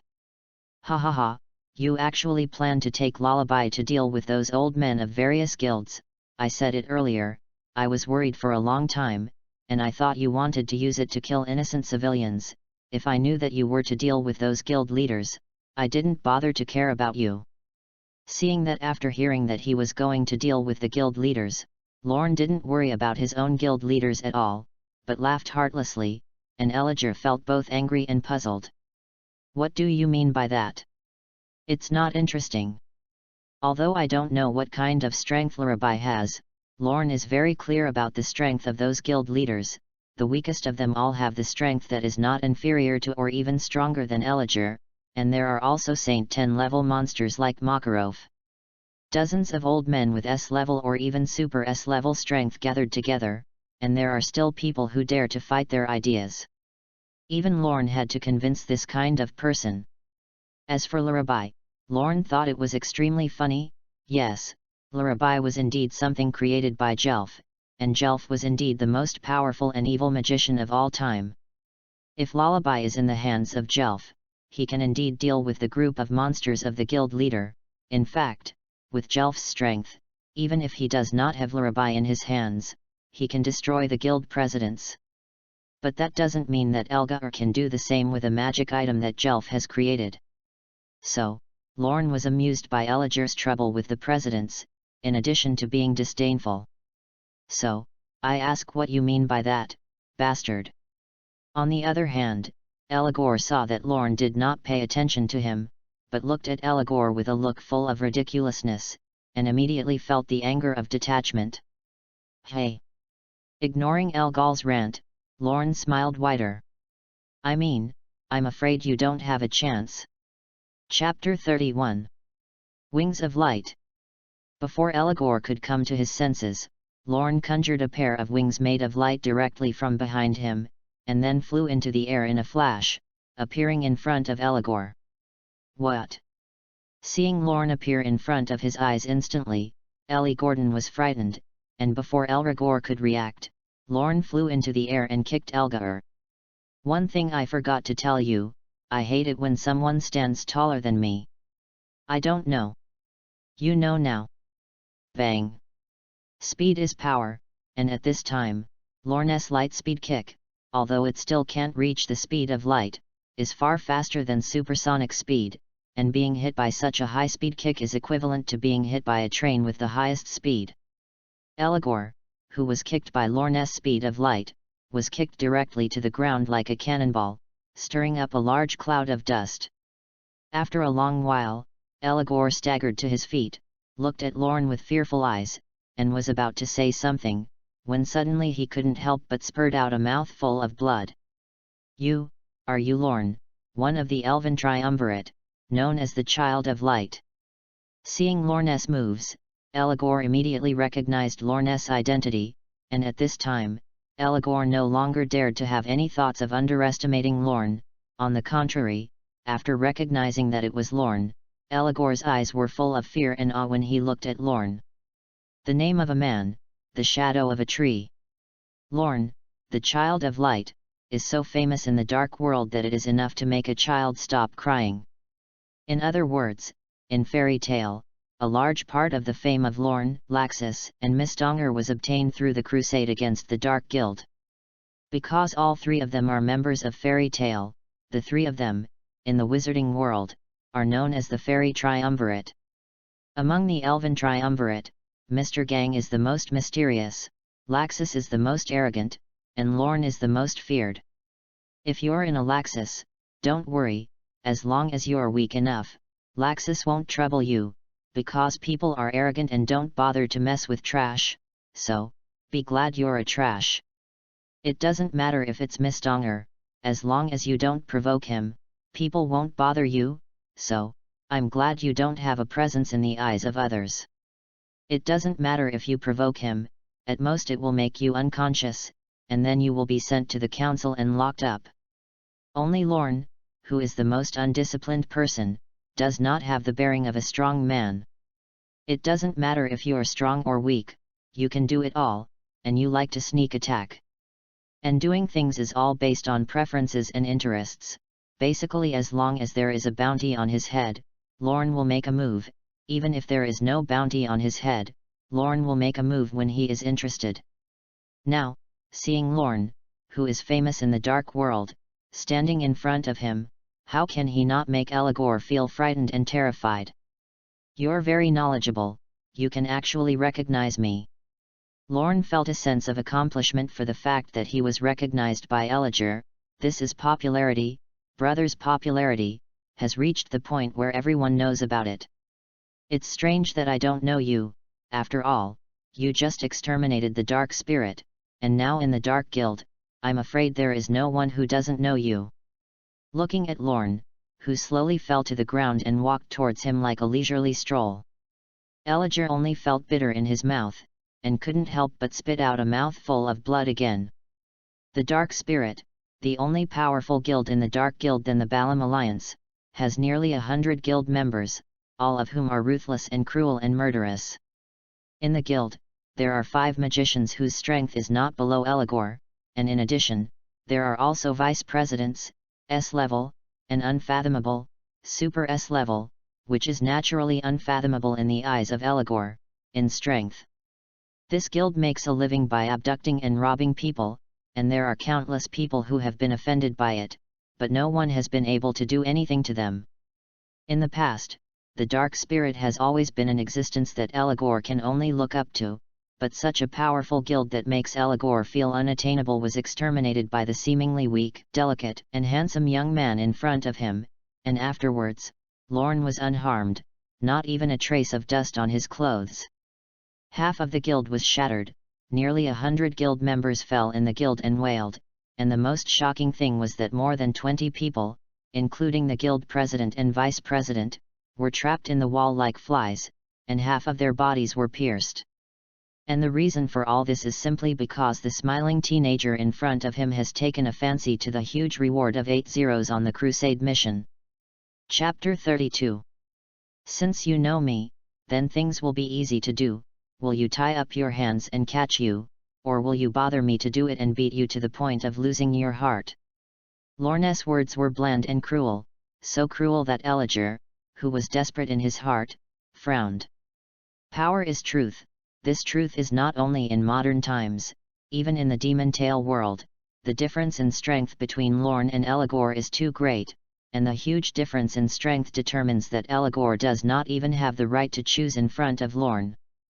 Elagor knew very well in his heart that in front of Lorne, he didn't even have the slightest chance of winning, and he was afraid that with his own strength, it was impossible for him to even think of hurting him. But even so, Elagor didn't have the slightest idea of giving up. What are you kidding?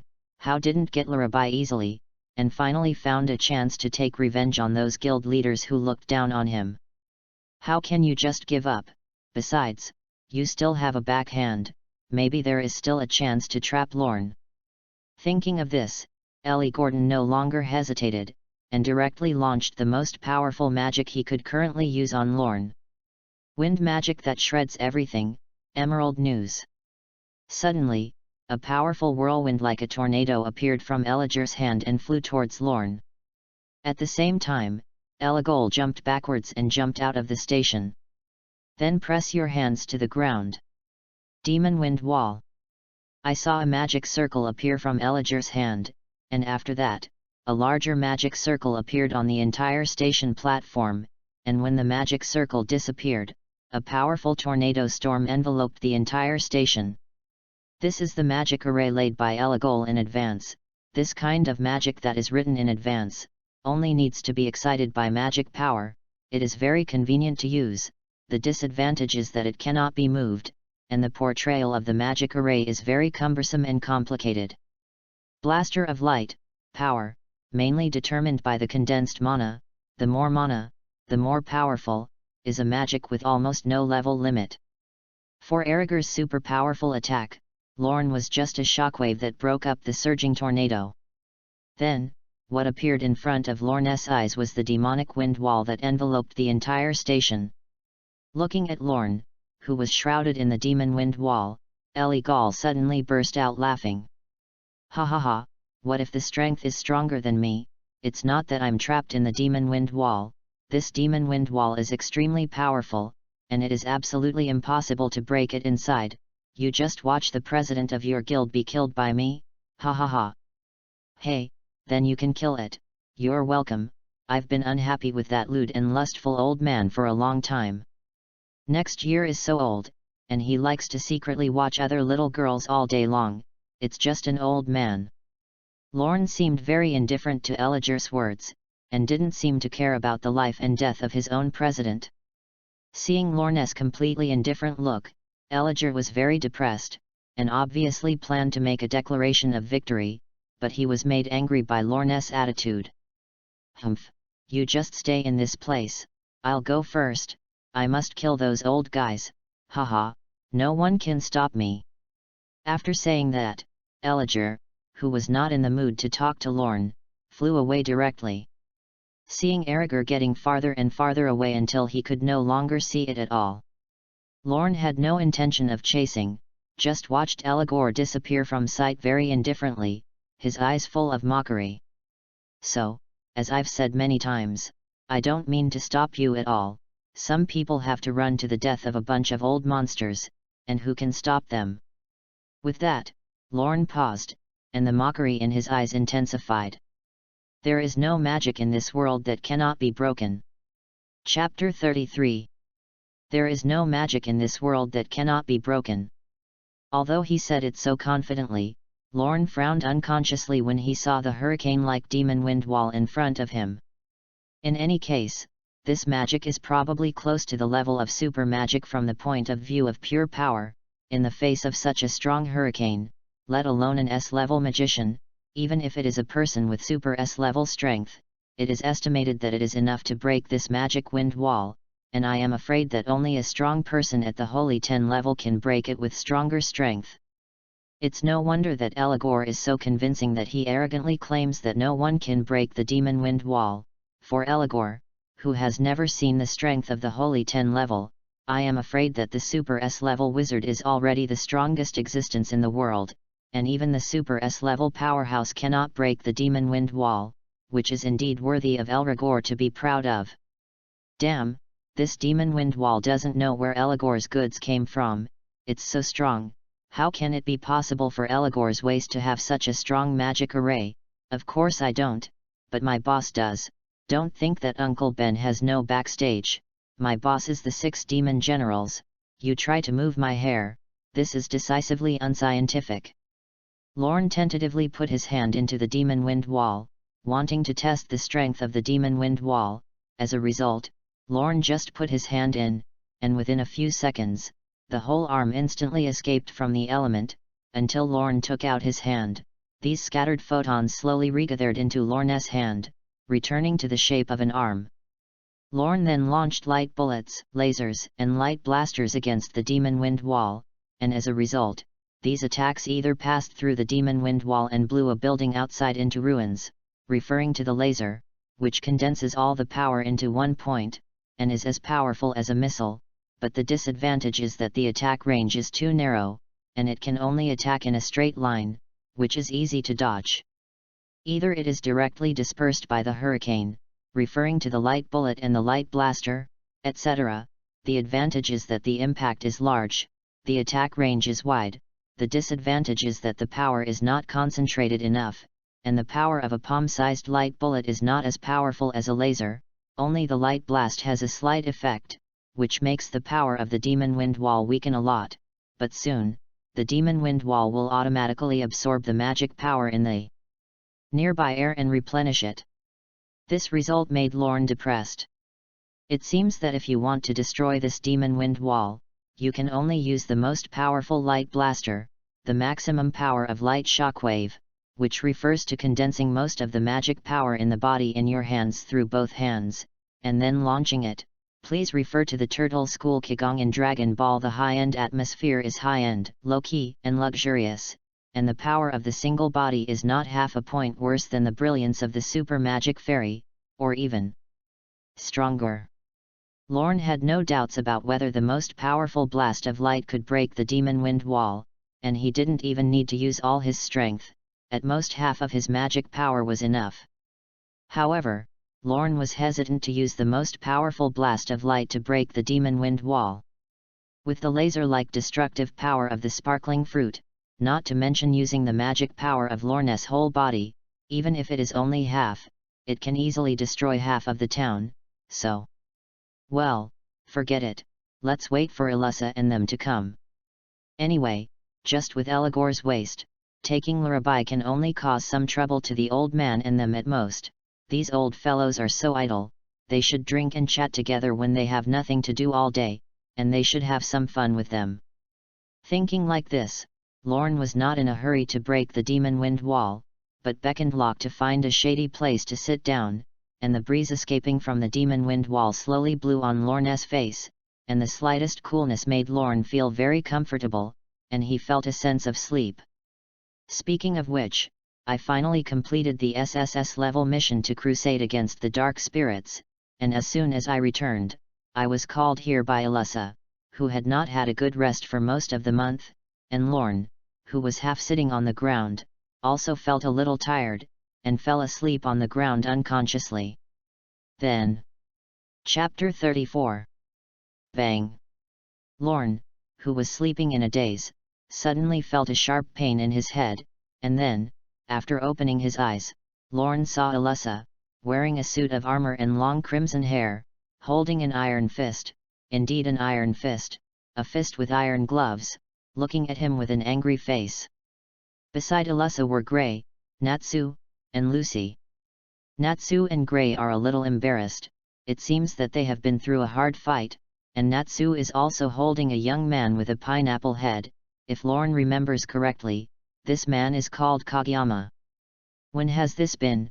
You're still sleeping here, didn't I tell you to evacuate the crowd?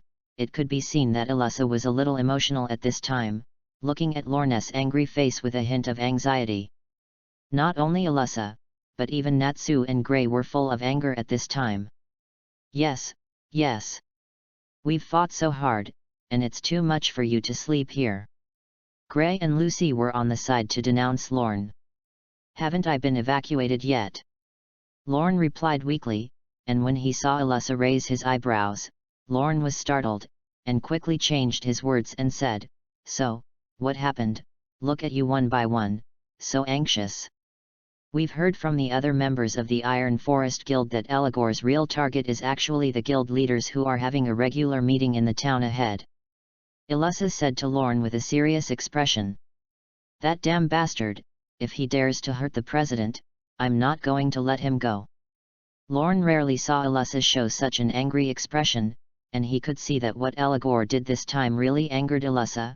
In Ilusa's heart, President Makarov is definitely a family-like existence, the most respectable father and elder, and now when he sees someone who wants to hurt his most important person, how can he not make Ilusa feel anxious and angry? Unlike Lorne's heartless and uncaring attitude, When Elessa heard that Elgal's real target was actually Makarov and them, Elessa's first reaction was to chop this daring bastard into meat sauce and destroy it humanely. Don't be so nervous, with the strength of the old man, just a lullaby can't hurt them at all. What did you say? Seeing the undisguised anger and murderous aura on Elessa's face, Lorne suddenly felt a little weak, and tilted his head slightly to not dare to look at Elessa's eyes. If Elessa had known that she had known Eligor's purpose and had watched him go. It's not good, at this time, Ilusha is in anger, and under the excitement, she may directly chop herself into shredded meat. Well, I must not let Elessa know about this, as I have never met Eligor. Lorne secretly made up his mind, and it turned out. Lorne Kun is also very hard, just met Eligor, Lorne Kun still fought with him, but later, let him escape. Locke, the yellow kitten, is a good brother and partner, and he never forgets to give credit to Lorne. Harry, so, I told you not to get too close to that stupid cat of the hubby, and now that you're getting more and more stupid, can you see the form before you speak? Don't you see Elessa's expression that is ready to kill me? At this time, Elessa heard Locke's words, and immediately looked at Lorne with a fierce look in her eyes. That beautiful and delicate face was full of murderous aura at this time, and Lorne was frightened for a while, and hurriedly explained, that, I tried very hard to stop it, but that Elgal trapped me with a demon wind wall, and I couldn't help it. As he spoke, Lorne pointed outside.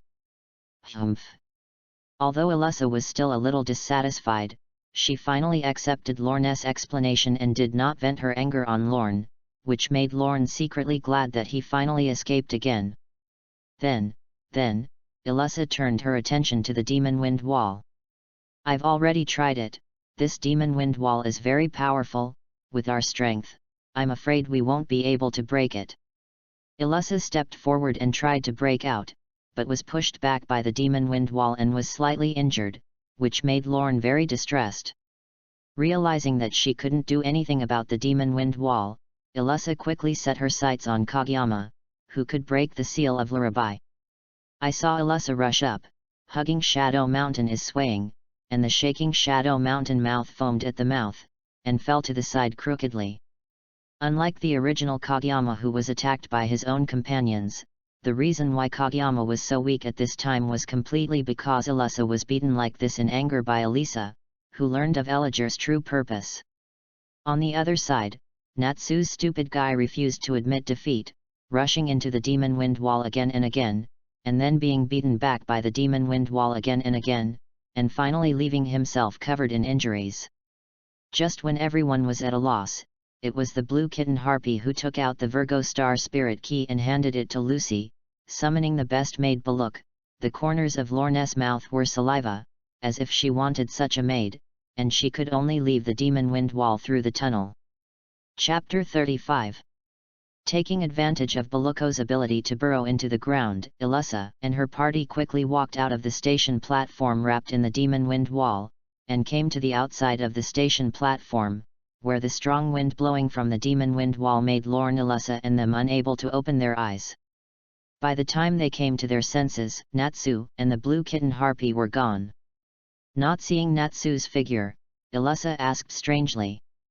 Strange, where is Natsu? The Harpy is gone. Natsu, that guy must be chasing Eligor, let's go. Lorne guessed at Elessa and the others. Hearing Lorne's guess, Elessa and Grey nodded in agreement, with what they knew about Natsu, that guy would definitely do it. Lorne patted his chest at Elessa and the others and said confidently, let me help Natsu, with my speed, it's easy to catch up with them. After saying that, without waiting for Elessa and them to react, Lorne directly used the wings of light, and then, with a flash of golden light, he disappeared in front of Elessa and them. Seeing Lorne use the wings of light to leave, Elessa suddenly felt a headache. Lorne, that stupid man, is obviously a road idiot, but he doesn't realize it at all. Locke, you go and bring Lorne back for me. Elessa was pretty sure that Lorne's stupid guy was going to get lost, because Lorne had run the other way this time. Oh, don't worry, I'll definitely bring Lorne Kun back.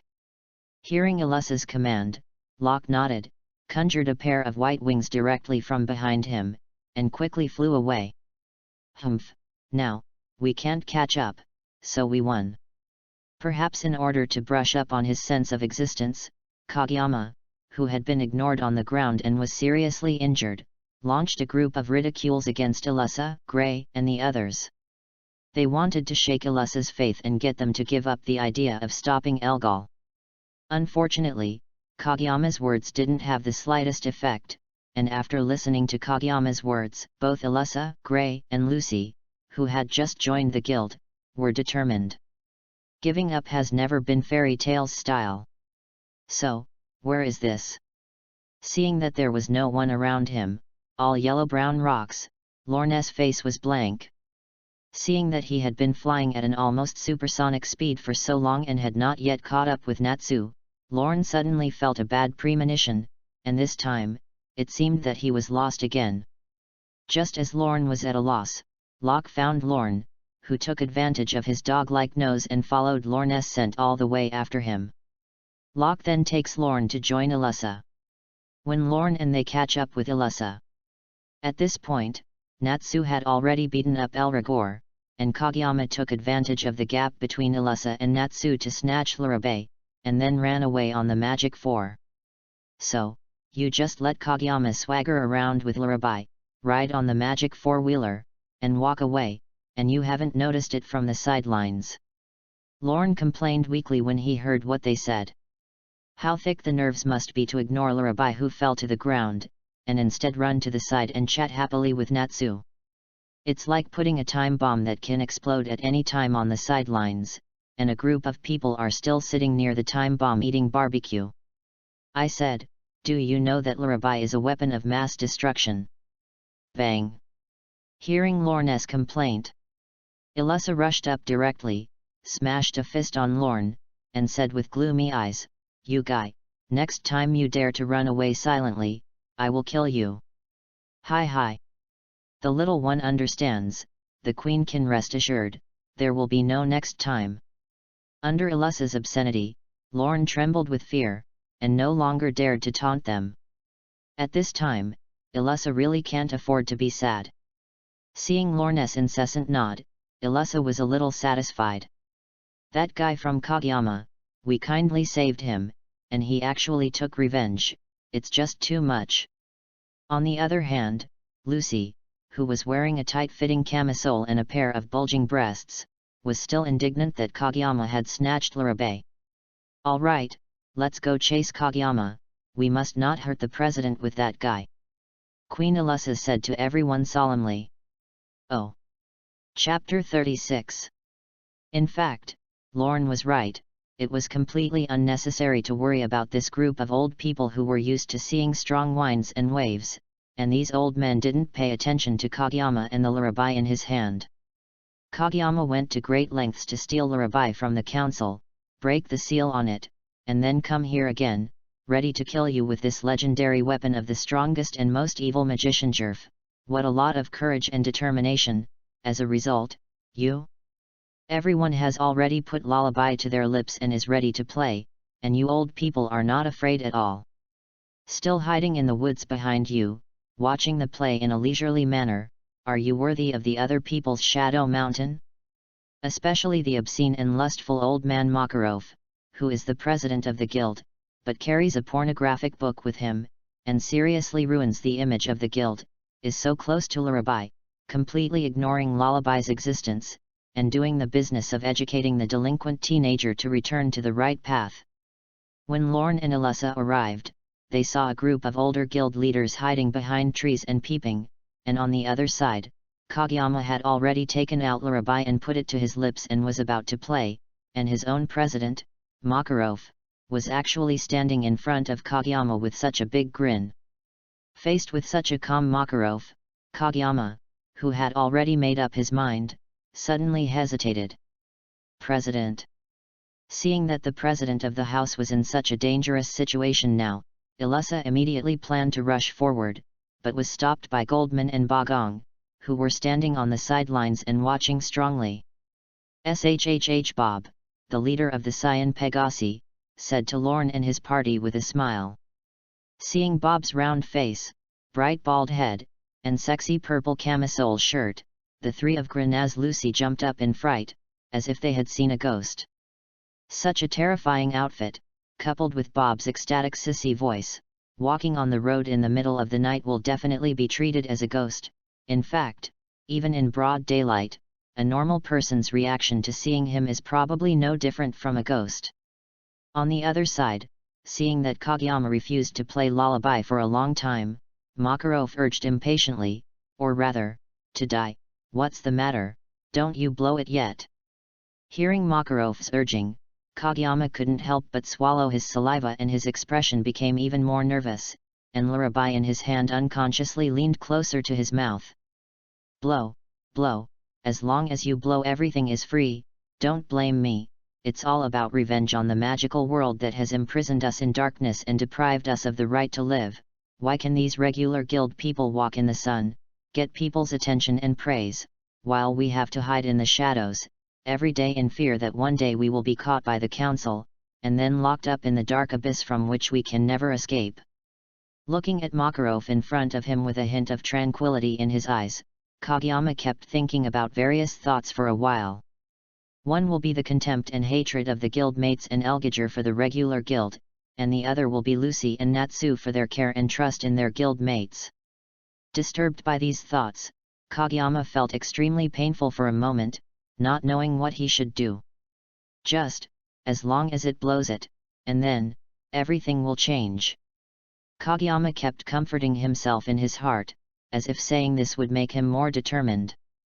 However, Makarov seemed to see through his thoughts, and his calm words penetrated straight into Kageyama's heart. Nothing will change.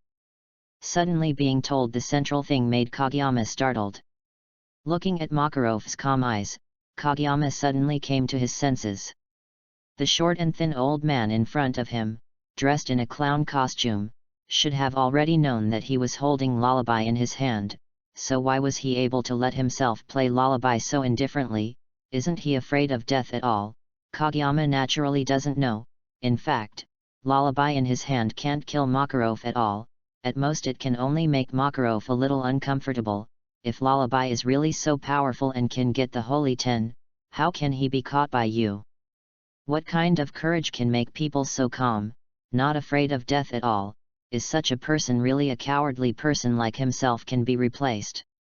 Kageyama kept questioning himself in his heart. The more he thought about it, the weaker Kageyama's hatred for the regular guild became. Weak people are just as weak wherever they go, but weakness itself is not a mistake. Humans are weak creatures in the first place, and it is precisely because a person will feel uneasy that there will be guilds and companions. In order to live strongly, we will get together to advance and retreat together. Even in the depths of darkness, people are yearning for the light. People who go wrong may encounter more obstacles than others, but as long as you believe in the future, take firm steps, strength will naturally emerge. That is the power of faith. Strong to live, you can laugh. As he spoke, Makarov smiled at Kageyama, with a kind of indifference and warmth that saw through everything. Even if you don't rely on that flute, you can find your own happiness. There was neither a passionate speech nor an affectionate invitation. Makarov's words were so plain, but it was this peaceful speech that flowed into Kageyama's heart like a warm current, touching Kageyama and everyone who heard it. Hearing Makarov's words, Kageyama could no longer maintain his inner persistence, and the whole person fell directly to the ground, and lullaby in his hand unconsciously let go. Throw in the towel. Even Kageyama, who was saved by Natsu and did not change his mind, was completely moved by Makarov's words. Seeing that this is the end of the matter, Ilusa, Loinaz and the others walked out of the bushes and ran towards Makarov. Oh, the old man has really convinced you, and another lost lamb has been touched by you. Lorne quipped with a faint smile at Vest Karloff, and then, as if inadvertently, quietly wiped the tears from the corners of his eyes. Obviously, Lorne was also moved by Makarov's words, and Makarov's words touched Lorne the most. Lorne, who comes from another world, understands the horror of loneliness, and also understands the preciousness of relatives and companions. Weakness is not terrible, the most terrible thing is that when you are weak, no one can be you to rely on. In fairy tale, Makarov has always been a big tree that can bring everyone to rely on, and he has supported the direction of the guild with his own beliefs. Anyway, the life of the presidents is really leisurely. A group of bad old men are so bored that they go to such a remote place to get close to nature. Which makes me want to be the president. Otherwise, old man, you just give me the position, you are so old, just retire honestly. What nonsense are you talking about, little? Hearing Lorne's words, Makarov suddenly jumped up angrily. I'm not old at all, I can still work for many years, you little ghost, if you want to take my place, it's still 100 years early. It's really you. The corners of my eyes moistened a little when these words moved. Before Makarov could finish speaking, Ilyssa had tears in her eyes and hugged Makarov tightly in her arms. However, Ilyssa seemed to have forgotten that at this time she was wearing a thick iron armor, and Makarov was held in her arms by Ilyssa, and suddenly let out a miserable scream, almost fainting, so Queen Ilyssa, who was off the thread, could not afford to be hurt. Chapter 37. The presidents of the major guilds are safe, and the lost boy is lost under the influence of the lewd and lascivious little old man Makarov. This time, the lullaby incident can be said to have had a successful conclusion. However, whenever this kind of happy ending is encountered, there will always be some evil villains who will jump out to stir up the situation. This time is no exception. Just when everyone was playing with each other and the scene was full of laughter, Lullaby, who was discarded aside, suddenly emitted a burst of ghostly light, and then saw a magic array appear in the sky that covered the entire sky, and a huge demon nearly 100 meters high like a mountain appeared in front of everyone. The demon was huge, and his feet shook the mountain when he stepped lightly on the ground, and Lorne and others were like ants in front of him. The demon was brown all over, with dead wood-like skin, a hollow belly, and 3 ominous purple eyes on its head. Seeing this sudden change, both Lorne, Ilyssa and the guild leaders all changed their faces. Not to mention the strength of this demon, just the body that is much larger than a small hill and the huge magic power are enough for these powerful presidents to move, and after the demon appears, there is an ominous magic and heavy pressure in the air. Could it be that this is the demon in the legendary Jelf's demon book? How did you end up here? The knowledgeable president recognized the demon's identity and exclaimed.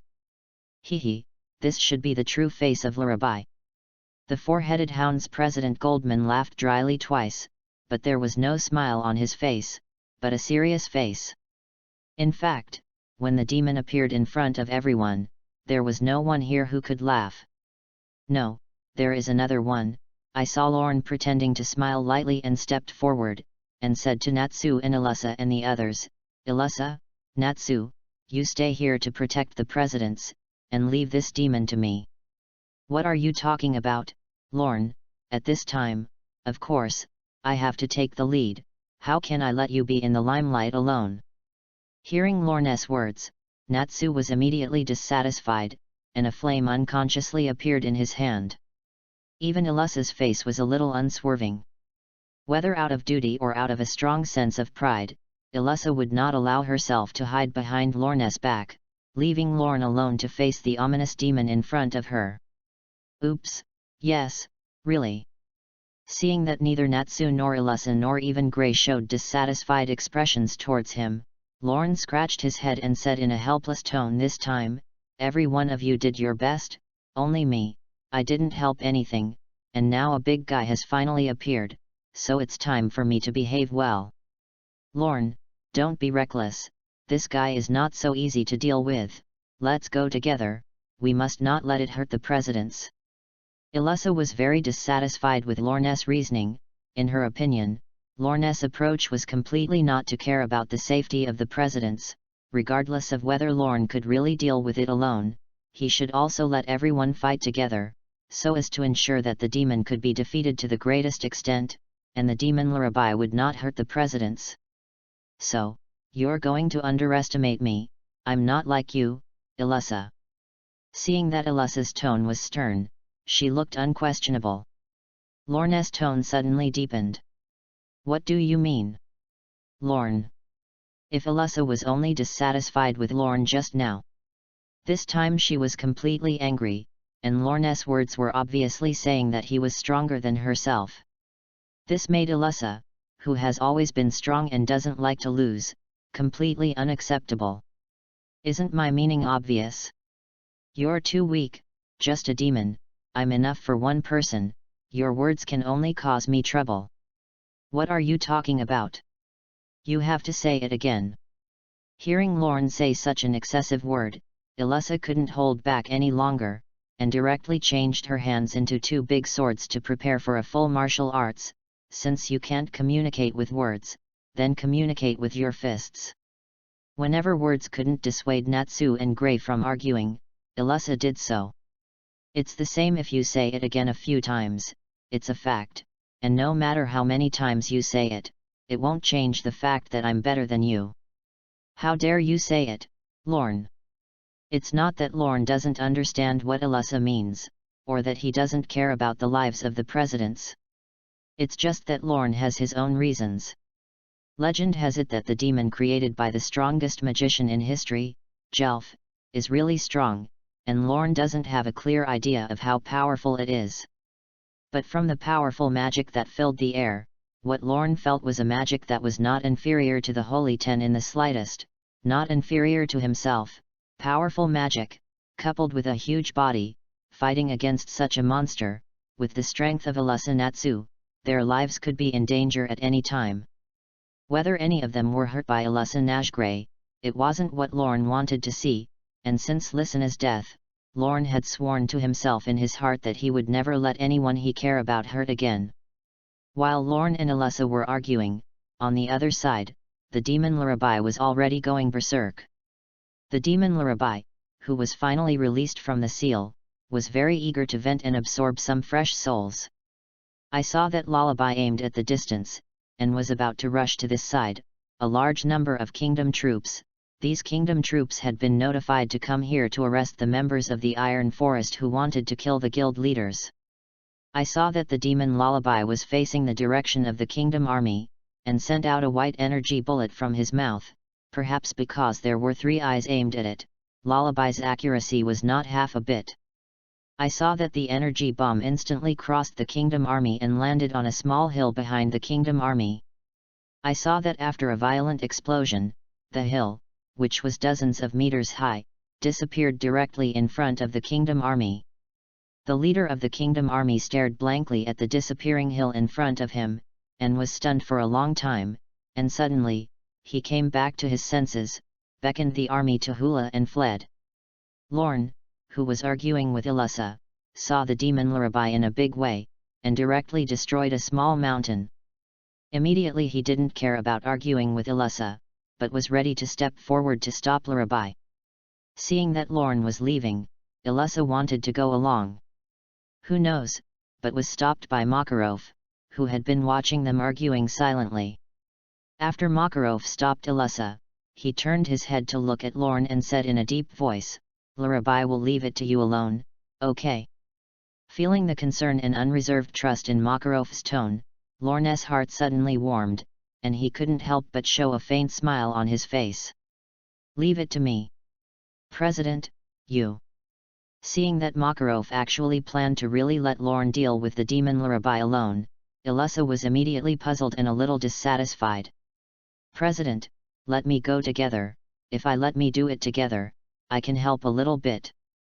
Alyssa pleaded with Makarov, seriousness written all over her face. Yes, let me go with me, this monster, I can solve it alone." Not to be outdone, Natsu also helped out.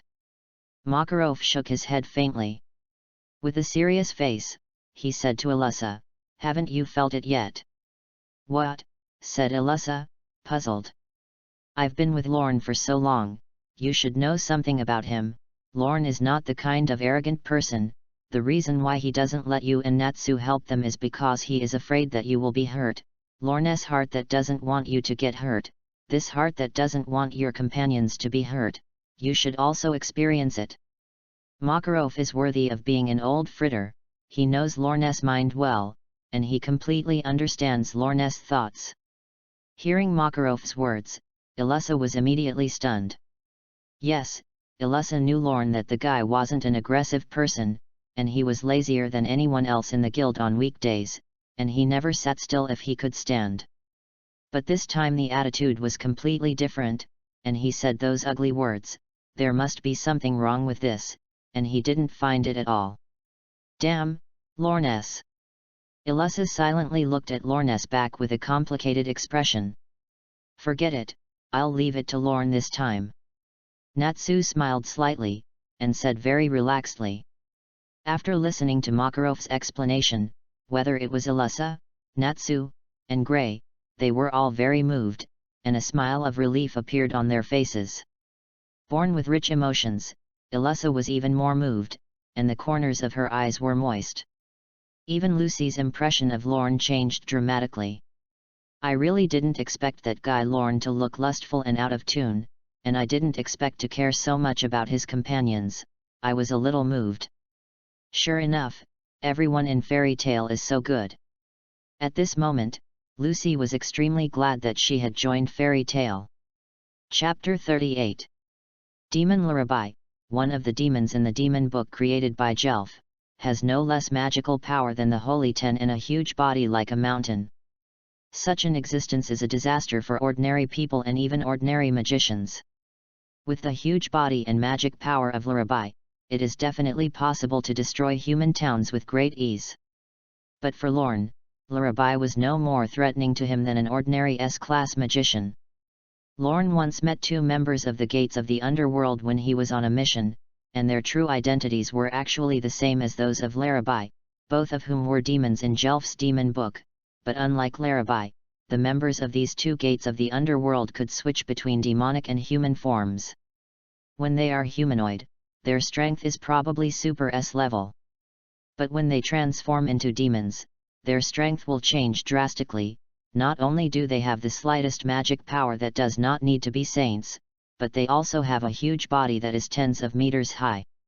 However, in Lorne's eyes, they were actually easier to deal with after transforming into demons. These two demons with powerful magical power, but huge bodies and slow movements, are simply two targets for activity. In the face of Lorne's almost supersonic speed after elementalization, their attacks, not even Lorne's hair touch, can only let Lorne attack at their will. There is no place to hide. In the end, the two members of the Gate of Hades, after resisting for a while with their tenacious bodies, turned back into human beings and fled in disarray. It is precisely because of his experience in dealing with demons that Lorne is confident that he can deal with Larabai alone. Laser.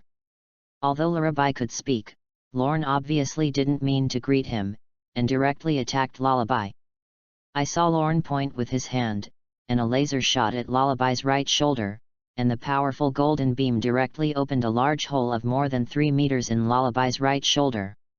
Hey, the body is so fragile. Lorne discovers that perhaps because he has just come out of the seal, Lurabai's body is far less powerful than the two members of the Gates of Hades he had met before. In front of the two members of the Gates of Hades, his laser could only open a blood hole in their bodies at most, and only with a more powerful laser spear or a blaster wave of light could they inflict more damage on them. It's so fragile, even Natsu they can easily deal with it. Alas, if I had known that this guy was so weak, it would have been better to let Natsu and them go. After a few more attempts, Lorne was completely disappointed. Weak, too weak, such a fragile body, and its huge magic power did not match. Completely sorry for the aura that was so windy when he appeared just now. Lorne, who had completely lost interest in Lurabai, had no intention of entanglement with Lurabai, and directly launched a series of attacks on it. Rain of Light Arrows. Lorne first launched the Rain of Light Arrow, only to see Lorne jump into the air, open his hands to Lurabai, and suddenly, the light arrows in the sky poured on Lurabai's huge body like raindrops, directly beating Lurabai into a stopper. After being hit by the Rain of Light Arrow, Lullabai's body was instantly covered with dense holes like a beehive. Seeing his own misery, Lurabai was furious and threw his fist the size of a house at Lorne. Seeing Lurabai's huge fist coming at him, Lorne just smiled disdainfully, not paying attention to it at all. However, Lucy, who had been watching from the sidelines, did cry out worriedly, "Be careful." Hearing Lucy's worried voice, Lorne even had the leisure to turn his head and smile to say hello, seeing that Lorne not only did not avoid facing the huge fist, but also turned his head and smiled at himself. In Lucy's eyes, Lucy was suddenly frightened, and kept blaming herself in her heart for not making a sound that affected Lorne. It wasn't until Lurabai's fist was less than half a meter away from Lorne that Lorne slowly elementalized and left. Lurabai's fist slammed into the empty ground, and it had no effect other than to stir up a wave of chi. "Hehe, you're done, it's my turn." Lorne suddenly appeared on Lurabai's head and kicked Lurabai in the face. Light speed kick. Kicked by Lorne's light speed kick, a large piece of Lurabai's face was directly sunken, and his entire huge body fell to the ground under a huge force. "That's amazing." Seeing Lorne's majesty and beating Lurabai into an inhuman form, not human, Lucy's eyes were full of adoring little stars. After all, Lorne's moves were too gorgeous, especially on such a starry night, when the golden light flashed in the sky, and Lurabai fell to the ground full of holes. This kind of fighting style makes Lucy, who saw her for the first time, can't help but be obsessed.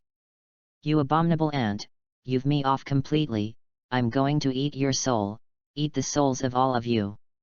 Perhaps it was very humiliating to be kicked down, Lullaby suddenly roared angrily, and then, Lullaby frantically mobilized his magic power. The magic power of the Holy 10 level was not a joke, and under the full burst of strength, the entire sky trembled inexplicably. Lullaby took a sharp breath, and the essence of all the nearby plants was sucked into Lullaby's mouth. Even Natsu Ilusa and the president and the others on the ground had a feeling that the magic on their bodies was about to be sucked away. "I'm angry, I'm going to kill everyone with my proudest spell." That. Seeing that the prelude to Lurabai's ultimate move was so powerful, Lucy suddenly became scared. "Well, it was Lorne who hit you and kicked you just now. If you want revenge, look for him, and leave it alone with us," said Lucy, who had admired Lorne very much just now, trembling to Lurabai. "Anyway, Lorne's guy is so good, let Lurabai find trouble with him," Lucy complained secretly with a dark belly. "Love. If you're looking for it, look for Lorne. The blue kitten, hubby, who has never had any discipline," echoed him. "Lorne." Unfortunately, Lurabai completely ignored Lucy's words, and after a frenzied gathering of magic, Lurabai was about to let out his sensual, ecstatic proud song from his mouth. Lorne's attack arrived. A blaster of light. Lorne sent a huge wave of golden light from his hand, and when Lurabai was about to sing loudly, it suddenly pierced its throat, and then, he saw Lurabai roaring wildly, but he couldn't make any sound. That funny appearance, Natsu and Lucy couldn't help but laugh directly. "So, the next time you make a big move, don't talk so much nonsense, learn from me." Seeing Lurabai clutching his throat and yelling, Lorne sneered disdainfully. "Just kidding, with your slow move, if I still let you release it, then I'll be a showman. Okay, you're done with your ultimate, it's time for me to do it." Wings of light. Lorne used his wings of light and flew above Lurabai's head, then clenched his hands and condensed the photons, forming a huge spear about 3 meters long in his hand. Under Lorne's continuous condensation, the giant spear became more and more condensed from the illusion at the beginning, and finally turned into a giant spear composed of completely light as if it were materialized. Judgment of light. With a loud roar, Lorne threw the photon spear in his hand at Lurab. The spear of light went down from top to bottom at a breakneck speed. It instantly pierced Lurabai's body, and then exploded violently. A small mushroom cloud appeared where Lurabai was. The strong air wave brought by the violent explosion blew Naz Lucy and his party not far away, and their eyes were blown by the strong wind, so they could only turn their backs to avoid the strong wind. When the wind had subsided, Illusa and Natsu and the presidents turned their heads back. When the president and Illusa turned their heads, they looked at the scene in front of them and were instantly stunned. What's going on? Chapter 39. Good, that's amazing. Looking at the scene in front of him, both Lucinas and the leaders of the major guilds were stunned. Before their eyes, Larabe, which was supposed to be there, was completely gone, along with a large grove of trees, replaced by a huge pit. It is the size of more than half a football field, and the hole is semicircular, and the deeper you go in the middle. If you look into the deep pit, you can still faintly feel the slightest heat wave. The crater looked as if it had been hit by a meteorite, completely altering the surrounding terrain. Such an amazing scene, whether it was Natsu and Lucy, as well as those powerful presidents, they couldn't help but be amazed. It's Lorne, haha, that's interesting, I'm going to surpass that guy and become the strongest magician in the guild. Natsu was stunned at first, but soon, Natsu came back to his senses and yelled excitedly. Love! Natsu, you better give up on this idea, it's impossible.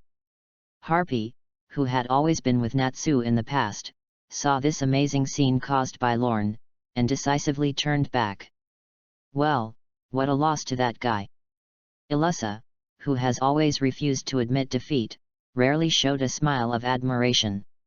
Is this, such a thing really human beings can do? Lucy said with a dull look in her eyes, looking at the deep pit in front of her. In the past, Lucy had always thought that her Aquarius star spirit was very powerful, and the huge waves set off could destroy half of the port, until later, after seeing the strength displayed by Natsu and Illusa, Lucy realized that she was shallow, and that the truly powerful magician was far more powerful than she imagined, and at the same time stronger. But now, when Lucy saw the damage caused by Lorne's magic, she didn't know what to say, and this level of power had completely surpassed Lucy's perception of the magician. Lorne, the child of light, one of the elven triumvirate, what a terrifying strength. Yes, it's terrible. That's too strong, isn't it?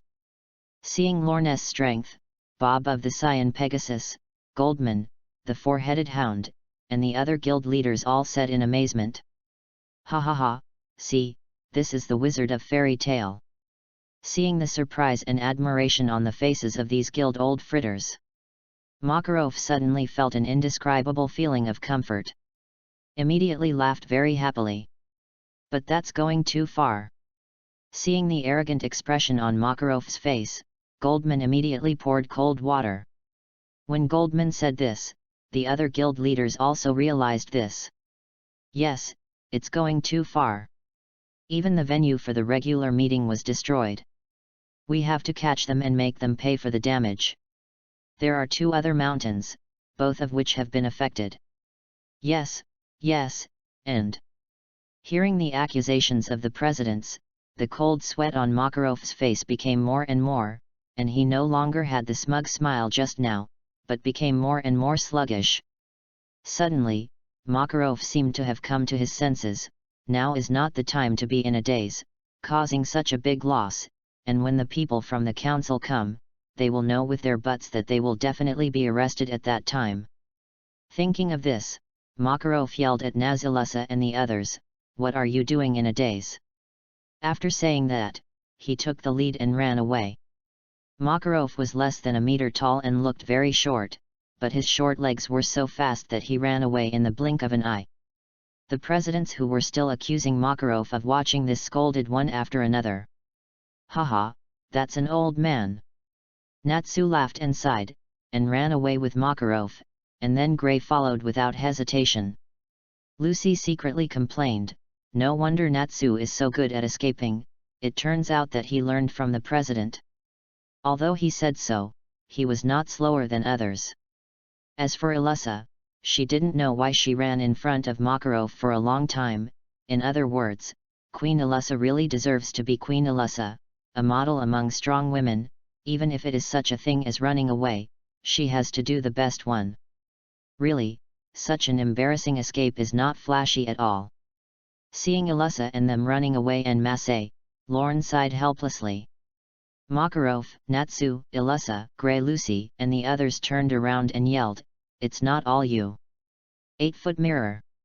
As soon as they finished roaring, Makarov and the others felt a flash of golden light around them, and there was still Lorne's figure behind them, which had long since disappeared. Makarov, Natsu, Ilusa, Lucy. Chapter 40.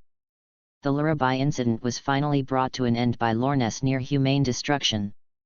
After some twists and turns, Makarov and Lorne and others successfully escaped the pursuit of the guild leaders and returned to the guild.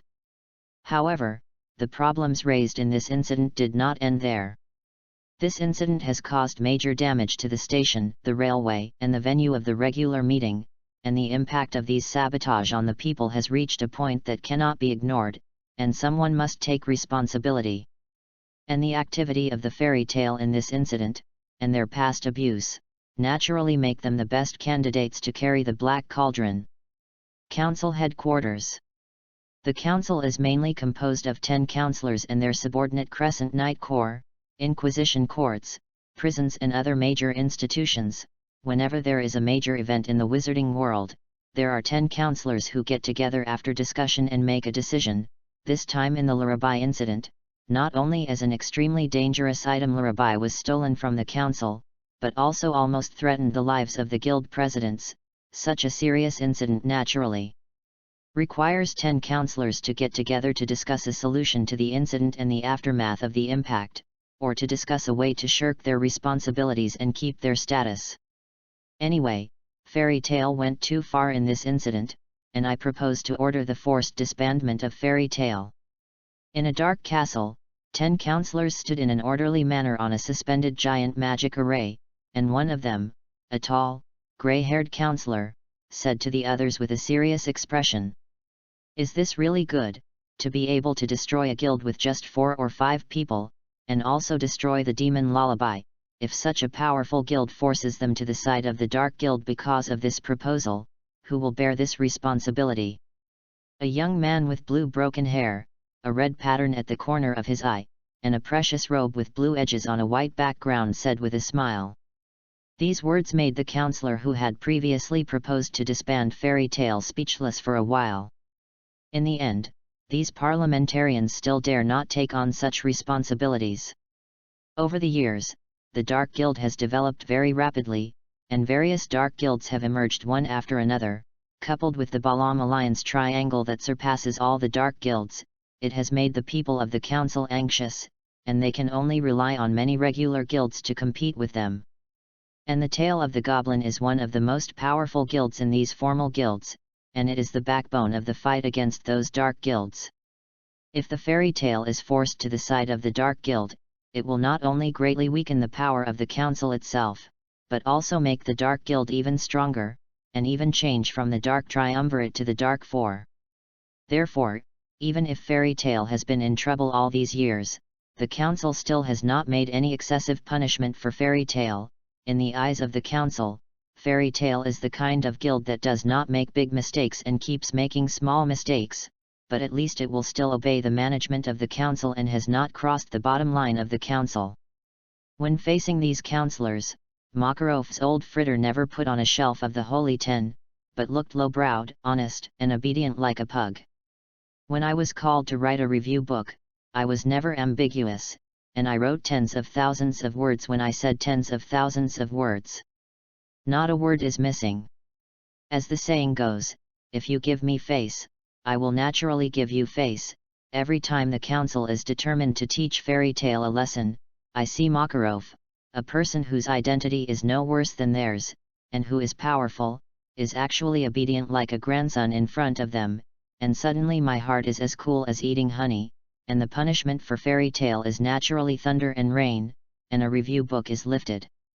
Seeing that everyone was silent, the blue-haired young man couldn't help but chuckle lightly, and continued, "Let's be frank, although everyone doesn't want to admit it, but if Lullaby really kills the guild leaders, the situation will be the worst, and there will definitely be a few people here who will be removed because of this, and in this regard, we really have to thank Fairy Tale.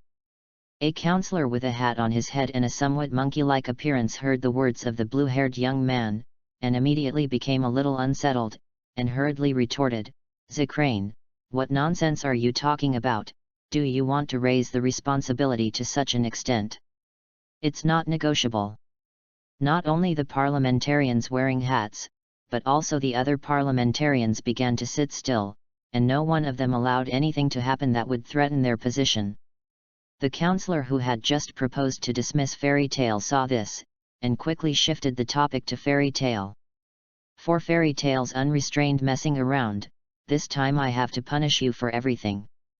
An explanation to the presidents and the public. The white-haired righteous man said in a righteous manner, and put it mildly on fairy tale as if they were not at fault at all. Seeing this, the other parliamentarians echoed it. "Anyway, the matter is over. As long as you find a scapegoat and give everyone an explanation, this time the matter is over, and there is no need to pay attention to other small details about how Lullaby was lost." Seeing that these councillors were only concerned about shirking their responsibilities, the young man named Zicrane secretly sneered, and then stopped dwelling on the question of who would be removed. "Yes, so who do you want to punish? It stands to reason that the man named Lorne was the most serious in this incident, but I don't think it would be a good idea to arrest him." Zicrane was right, it was a bad idea to bring Lorne to the council for trial, and no councillor would dare to do so. After all, that guy was Lorne, a powerful magician whose strength was not much worse than that of the Holy Ten, and together with Zicrane, he was known as the most outstanding genius in the wizarding world in 100 years. In fact, these councillors knew very well that if it weren't for the fact that Zicrane was a member of the council and had been given some favoritism in his judgment, it was not certain that the person who would have received the title of Holy Ten would have been Zicrane or Lorne. Moreover, unlike Makarov is an old fritter after all, and his patience and temperament are not comparable to ordinary people. But Lorne is different, young and vigorous, is talking about such people. This kind of person has no patience at all, if he is arrested, and then provokes him again. Maybe this stunned young man will dare to directly dismantle the council, and his face will be lost, and these councillors, and those ordinary guards, will not be able to stop Lorne from going crazy. Although these councillors have a high status, it does not mean that they have great strength. On the contrary, except for the super genius Zicrane who has the name of the Holy Ten, the rest of the people, the combat effectiveness is actually very average, and any person at the level of the Holy Ten can destroy them single-handedly. Could it be that at that time they will still be able to say to Lorne that this trial is really just a formality, just to give an account to the people? These councillors can't afford to lose this man, so... No, let's arrest Alyssa. It is said that this incident was led by Alyssa. As for Lorne, well, although it caused serious damage, but after all, he solved Lullaby and saved the names of the guild presidents, even if it is a merit or demerit, neither reward nor punishment. In addition, Makarov was ordered to write a 100,000-word review of the incident. Soon, the parliamentarians made a decision. Hearing the decision of these councillors, an inexplicable smile appeared on Zicrane's face. "Humph, after so much talk with these wastes, we finally got our goal, hee. Alyssa, we're going to see you again." Thinking of this, Zicrane's eyes became more mysterious and dangerous. Chapter 41. After Naz Lorne and his party returned to the guild, Naz immediately challenged Alyssa, because it had been agreed a long time ago, so Alyssa readily agreed, and came outside the guild with Natsu, and everyone in the guild naturally would not let go of such a beautiful and lively opportunity. Kana even took the opportunity to open a gambling game, which made Lorne sigh and remembered the time when he once dueled with Natsu. Kana really deserves to be Kana, and she hasn't changed at all. On the other side, Lucy, who had already gone home, was also called over by Gray. Natsu and Alyssa have already begun to prepare for the duel, and a flame appeared in Natsu's hand, as if he was full of fighting spirit and full of confidence. I really don't know where Natsu, who has never defeated Alyssa, has such great self-confidence. Is this the happiness of stupidity? Seeing the flames coming out of Natsu's hands, Illusa was not to be outdone, and directly changed into the armor of the Flame Emperor that could use flames and had strong flame resistance. Seeing this, Elf Mangray and the others immediately exclaimed, "That guy Illusa is actually serious. It seems that this time the winner is decided." Even Natsu's loyal partner Harpy was not optimistic about him, so he ran to Kana to buy Illusa to win, and Lucy Lorne complained with contempt when she saw it. What a cold-blooded cat! Although everyone thinks that Illusa's armor of the Flame Emperor is to go all out, but Lorne doesn't think so. Illusa's armor of the Flame Emperor can reduce the power of Natsu's flames, and it does have a certain advantage, but in comparison, Natsu's advantage is greater. Illusa only weakens the power of the flames, and Natsu's guy can be completely immune to fire damage, and can also absorb flames to enhance his own magic. If Illusa really plans to fight Natsu with all her might, then it should be the Sea Emperor's armor, which not only has the same resistance to flames, but also can restrain Natsu's flames to a certain extent. There is only one explanation why Illusa uses the Flame Emperor's armor, and that is that the arrogant Queen Illusa intends to defeat her opponent in the area where she is best at it. Sure enough, Lorne guessed correctly. Natsu, who had been defeated in front of Illusa in 3 moves and 2 moves in the past, was able to fight with Illusa this time, and there was no winner for a while. Seeing the crowd around and watching again, there was another sigh, mainly sighing that Natsu could hold out in front of Illusa for so long, which was incredible, and in their impression, it should be Illusa's overwhelming victory. Good, that's amazing. Seeing that Illusa and Natsu were fighting fiercely, Lucy said worriedly, "Are they really here? The strongest squad?" Hearing Lucy's words, Gray asked strangely. Lucy said indignantly, "The strongest team, isn't it you, Natsu, Illusa and Lorne? Aren't you the first 4 people with the strongest fairy tales?" "Ah, who said that? It's so boring." Although he is known as one of the strongest people in fairy tale, Gray only thinks it is funny, and he doesn't dare to admit it at all. Just kidding, although this sounds very cool, but if it is heard by Laxus Mistanger and Lorne Illusa, it is not a joke. Elfman on the side also said, "Yes, who said that? I admit that Gray and Natsu are their masculinity, but if you want to say the strongest, I don't dare to agree, in fairy tale, but the master is like a cloud, such as me." Hearing Gray and Elfman say this, Myra was still smiling before, and suddenly covered her face and cried, "I just think that if Illusa and Lorne are there, it must be very strong. Ian, if it's just the strongest team, with Illusa and Lorne, it should be about the same, but if you want to talk about the strongest, Illusa should be the strongest female mage in the guild, which can't be wrong. If you want to talk about the strongest males, you should choose between the 3 of Luxus, Mistanger, and Lorne." Talking about the problem of the strongest squad, Lane Engine Squad Layla and they also came to be interested and joined in the fun. Ale. Hearing everyone say this, Lucy realized that there were so many strong people in the guild, and even Lorne's level pervert and monster actually had 2 that could be compared to him, not 2, there was also a Gildas, but because he was a character of the older generation, he was not counted by Gray. For a moment, Lucy's heart was full of excitement and pride. The fairy tale was too strong. While Lucy and Gray were discussing, the duel between Natsu and Illusa was also at a fever pitch. After so long of not deciding the winner, both Illusa and Natsu were a little dissatisfied, and they decided to use a special move to fight the winner. Natsu has begun to gather the flames of his hands together, intending to use the mysterious meaning of Fire Dragon's flame. Outcome. Bang! The sound of a gong sounded, making Natsu and Illusa stop together, seeing that their duel was disturbed. Whether it was Natsu or Illusa looked at the place where the sound came from dissatisfiedly, not only them, but also the guild people who were watching from the side who were strongly dissatisfied with this kind of thing. Obviously the wonderful duel had reached its climax, and it was about to decide the winner, and it was actually disturbed, which made everyone who was in high interest how acceptable.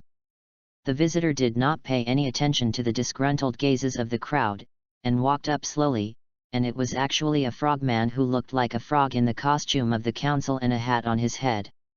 The frogman came up and said to the crowd, "Everyone, don't move like that, I am the messenger of the council." When they heard that the person who came was an envoy of the council, everyone wondered why someone from the council had appeared here.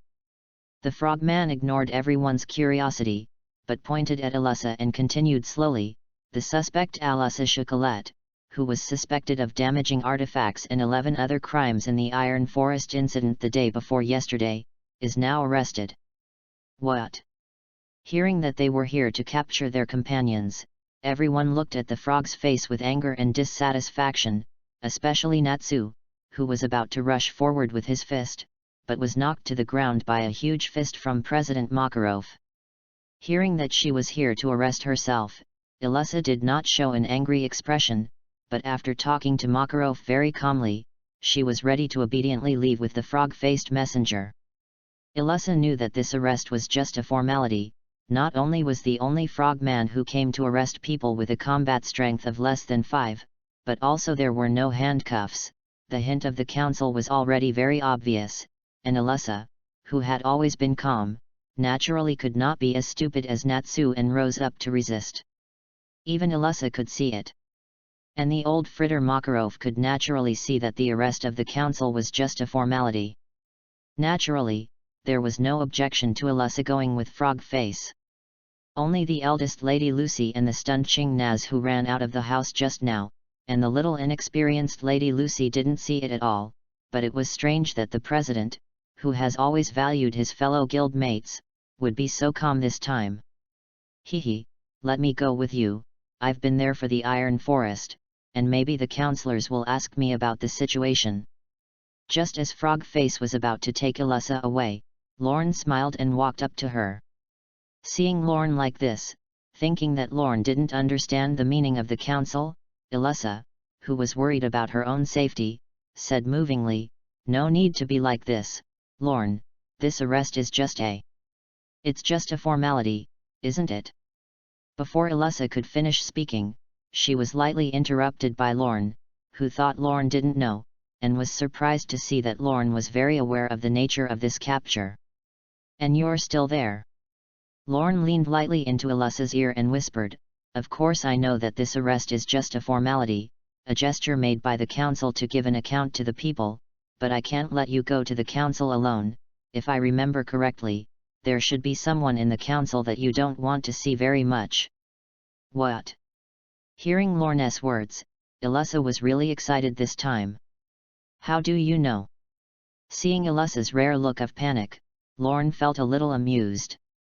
"I saw it, you looked at the photos in the magic magazine, and secretly cried, and Alyssa, who has always been strong, actually showed such a weak look.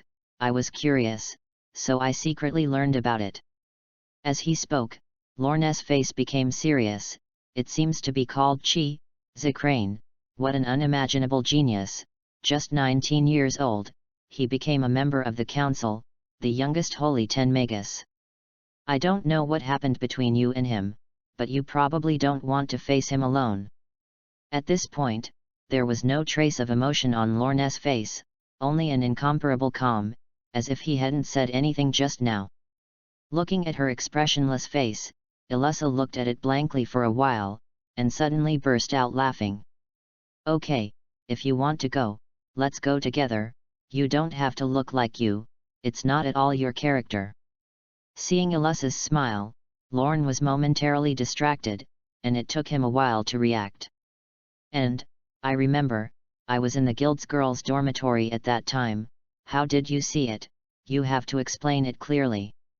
Lorne suffered. The cool patronizing just now seems to have said everything that shouldn't be said. Looking at the suspicious eyes of the girls around him, Lorne secretly said that it was not good, and quickly changed the topic. "All right, envoy, let's go, we can't keep the counselors waiting." Chapter 42. Led by the Frogman emissary, Lorne, Alyssa, and the others soon arrived at the council branch. It seems that this arrest is really just a formality. Lorne confirmed his suspicion once again. The matter that endangered the lives of the guild leaders was not at the council headquarters, but in a remote branch near Magnolia. It can be seen that the members of the council are perfunctory about this kind of thing. Presumably, the councillors who were preparing to try Alyssa in this branch at this time should not have really been there, and with their very high self-esteem character, it is impossible for them to condescend to this humble place. Just as Alyssa Lorne was about to enter the judgment hall of the branch, a figure with blue hair blocked their path. Seeing the visitor, the frog-faced messenger, who had a proud face, immediately knelt on the ground and respectfully saluted the visitor. In the final analysis, although these frog people serve the councillors, but to put it bluntly, they are just high-level servants, and they do the general dirty work, and in front of outsiders, they can also pretend to be arrogant and play prestige, but when they encounter the real high-level members of the council, they can only bow their heads humbly, and dare not be rude. Alyssa, long time no see. He has blue broken hair, a well-tailored gorgeous costume, a gentle smile, and a delicate face. Like a noble prince, he slowly walked in front of Alyssa Lorne, and the red pattern at the corner of his eye not only did not bring him half a blemish, but added a trace of evil charm to him. Looking at the handsome Zicrane in front of him, Lorne secretly pouted, and commented with jealousy, looking like a dog. "Is it a good thing you did?" Alyssa asked in a deep voice. Although Alyssa tried her best to pretend to be calm, Lorne, who had been paying attention to Alyssa, could still see Alyssa's inner unrest from her clenched fists and slightly trembling shoulders. "Don't get me wrong, I've been defending Fairy Tale." Unlike Alyssa's pretense of calmness, Zicrane always had a smile on his face, and there was a certain inscrutable meaning in his eyes, as if mocking and disdainful. However, the old men were afraid that the responsibility would fall on them, so they had to find someone to take full responsibility. It is commonly known as the scapegoat. As he spoke, Zicrane turned his gaze to Lorne, who had stood in front of Alyssa at some point. "At first, I actually proposed that you take on this responsibility, but the old men were afraid that you would get angry and destroy the council, so they had to change Alyssa's position. Speaking of which, you're famous, Lorne Kun." Lorne pretended to be surprised and exclaimed, "What? I'm notoriously good-tempered, how can those old council men slander my personality like this? And, if you want to talk about fame, your fame is really thunderous, isn't it, Mr. Zicrane, the youngest of the current Holy X, one of the 10 councillors, and the #1 magician who wants to be a boyfriend the most?" Speaking of this, Lorne's words unconsciously brought a certain sour taste. "Well, the famous Zicrane has come to see us too in the midst of his busy schedule, and he is not just talking about these frivolous things. I didn't see you, or I didn't know you were going to come with me. It's just a formal trial." Zicrane didn't care about the yin and yang in Lorne's words, but continued to say with a flattering voice, as if nothing could surprise him, "I'm just here to catch up with old friends, and by the way, a word of advice." Speaking of advice, Zicrane turned his eyes to Alyssa. "Don't talk about that to the old men, for the sake of both of us." "What about that?" Zicrane's words made Lorne deeply puzzled, and his brows couldn't help frowning. Although he wanted to ask what that incident was, he actually needed a big man like Zicrane to come and remind or warn him, but looking at the expressions of Alyssa and Zicrane, he would definitely not say it. Lorne had no choice but to hide the doubts in his heart and didn't ask. Zicrane walked very simply, just like his appearance, because it was a longing body, so after the magic power was revoked, Zicrane's body disappeared directly from Alyssa Lorne's sight. The reason why so much space was spent describing this paragraph was mainly because White was very unhappy with Gerald's pervert, who actually touched Queen Alyssa's chin in this place, picked Queen Alyssa, and leaned his face against Alyssa's so closely, it was simply a death, and he would find an opportunity to kill him in the future, and he didn't know his mother who beat him. Soon, the trial began. Lorne guessed correctly. These councillors really appeared at the trial scene in the form of thoughts, although these councillors saw Lorne uninvited, but they didn't say much, obviously they didn't plan to deal with him. After a series of nonsense statements, the trial was finally over. Unlike the original book, this time because of LORNE, Natsu didn't go to the council branch to make a big fuss. So, at the end of the trial, the counselors were very happy to let Elisa and LORNE go. Chapter 43. After that, LORNE took Elisa back to the guild and ushered in a warm welcome from everyone.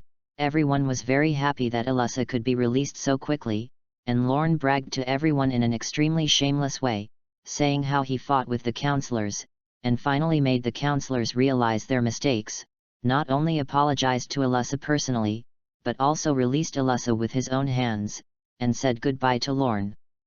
Although Elfman and Grey Lucy both knew that LORNE was bragging, but since Elisa had been released, it was already a happy thing, so they didn't mind LORNE's bragging, but gathered around him and listened with relish.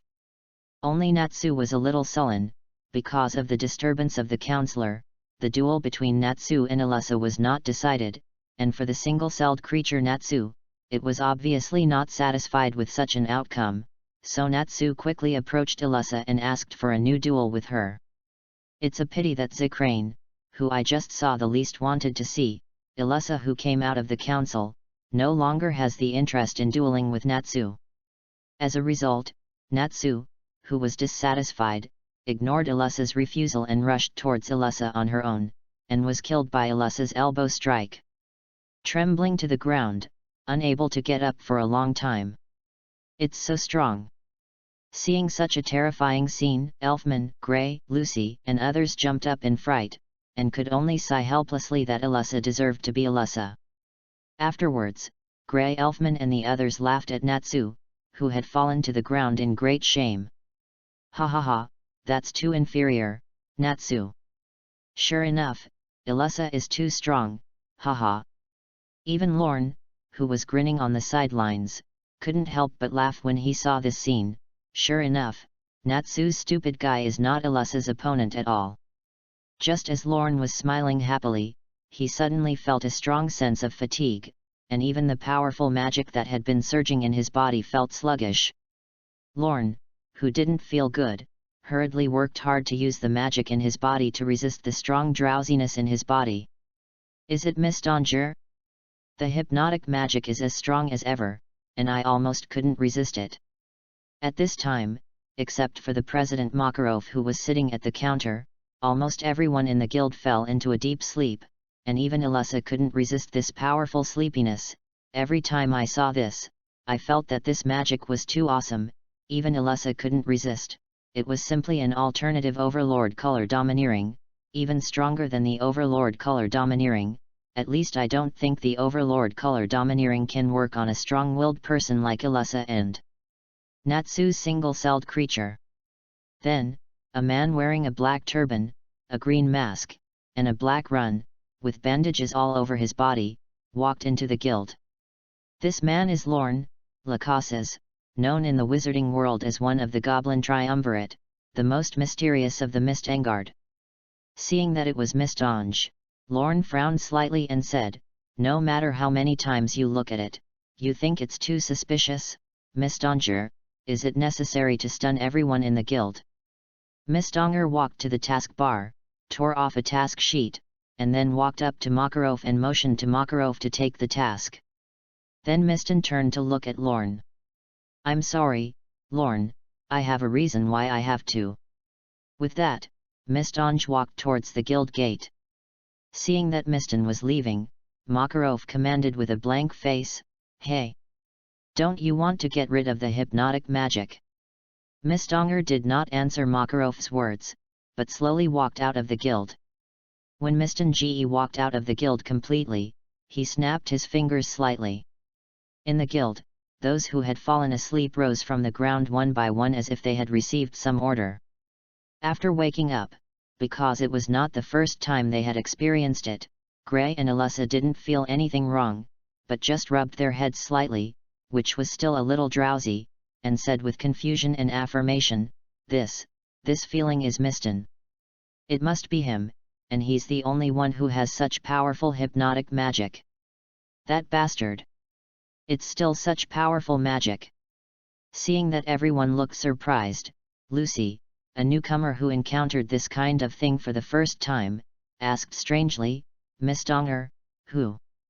Miss Dunger's reputation is mainly in the wizarding world, and it is not known to everyone because of its low profile among the people, including Lucy, who has been staying at home before. One of the strongest candidates for fairy tales' strongest strength.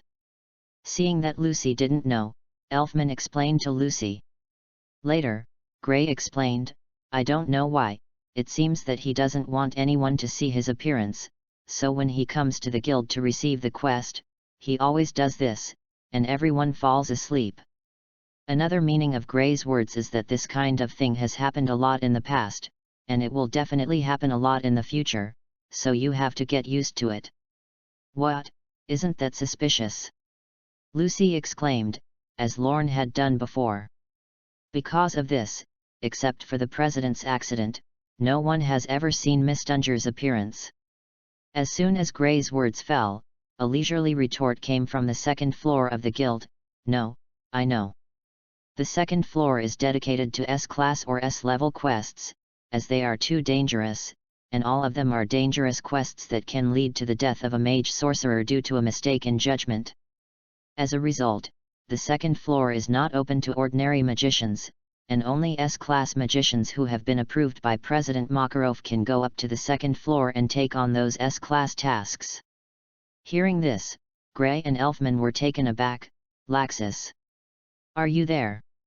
Is it really rare?" Elfman and Wakaba greeted each other in surprise. Gray explained to the surprised Lucy on the side, "La Casas, the other strongest backup in the guild."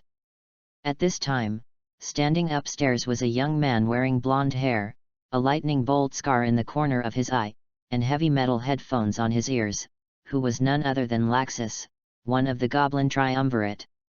Seeing that it was Laxus, Lorne greeted him very warmly, "Laxus, long time no see." Chapter 44. Laxus leaned against the guardrail on the second floor and said lightly to everyone, "You know not only me, but also Lorne, right?" Hearing Laxus mention himself, Lorne was very modest, where, although I did see it, there is no difference between seeing it and not seeing it. But no, Miss Donger was wrapped in a strap-on and coat all but his eyes. Isn't that the difference between seeing and not seeing? At this time, Natsu saw Laxus, immediately got up from the ground, and excitedly said to Laxus, "Laxus, come down and duel with me." For Natsu, who has always aimed to become the strongest magician of fairy tale, all the people in the guild who are stronger than him are his challenge targets. Laxus is no exception. However, although Natsu was very excited to duel Laxus, Laxus had no intention of accepting it. At this time, the little fire dragon was too different from Laxus, and it was not taken seriously by Laxus at all. In Laxus's eyes, there were only a few people in the guild who could really be put in his eyes, such as Lorne, Miss Donger, and Ilussa. "Forget it, I'm not interested in someone who can't even beat Ilussa." Natsu didn't pay attention to Laxus's words, and in general, when listening to something different from what he thought, Natsu would automatically block the other person's words in his ear. Natsu jumped and planned to rush to the second floor to find Laxus to fight alone, but because he was not enough to go up to the second floor, he was smashed to the ground by a giant fist of Makarov. "What do you mean by that?" When Ilussa heard Laxus's words, which was obviously despising her, her beautiful pretty face suddenly darkened, and she questioned Laxus angrily. "What do you mean?" Laxus's face was as arrogant as ever, or more arrogant than before. "Don't you understand, I'm the strongest, whether it's Ilussa, Lorne, or Miss Donger, I won't give up the strongest throne in the guild to anyone." Hearing Laxus's arrogant words, even Lorne couldn't help but start to get angry, and his expression suddenly became serious. "How dare you say that, Laxus?" Lorne narrowed his eyes, with a faint chill in his eyes. "If you want to become the strongest in the guild, you rely on strength, not your mouth. Who's the strongest wizard of fairy tale will know in one fight, you say, Laxus?" After saying that, A powerful golden magic power poured out from Lorne's body, and the violent momentum swept through everyone in the guild, in front of this magic power. Except for the fact that Makarov and Laxus were able to remain calm, even Alyssa couldn't help but feel uncomfortable, let alone the others. Ha ha ha. Seeing Lorne's appearance, Laxus was not to be outdone, and a magic power that was no worse than Lorne's body erupted, and for a while, the entire guild was blown by the waves of air under the confrontation between Lorne and Larn's magic, and it was chaotic. Do you want to fight? That's what I want. Speaking of which, in that battle 2 years ago, we hadn't decided between each other, and this time it was just like a high. Seeing that Lorne and Laxus were so unscrupulous, they directly planned to fight in the guild, but President Makarov couldn't stand it anymore, and angrily stopped him. Lorne, Laxus, you two bastards, don't stop me quickly. Hearing Marklov's words, Lorne gradually reined in the magic in his body. Although there are often 2 sentences about Makarov in his mouth, but in his heart, Lorne still respects Makarov very much, and now, seeing that Makarov is really angry this time, Lorne honestly withdraws his magic. On the other side, Laxus saw that Lorne had withdrawn his mana, so he followed suit.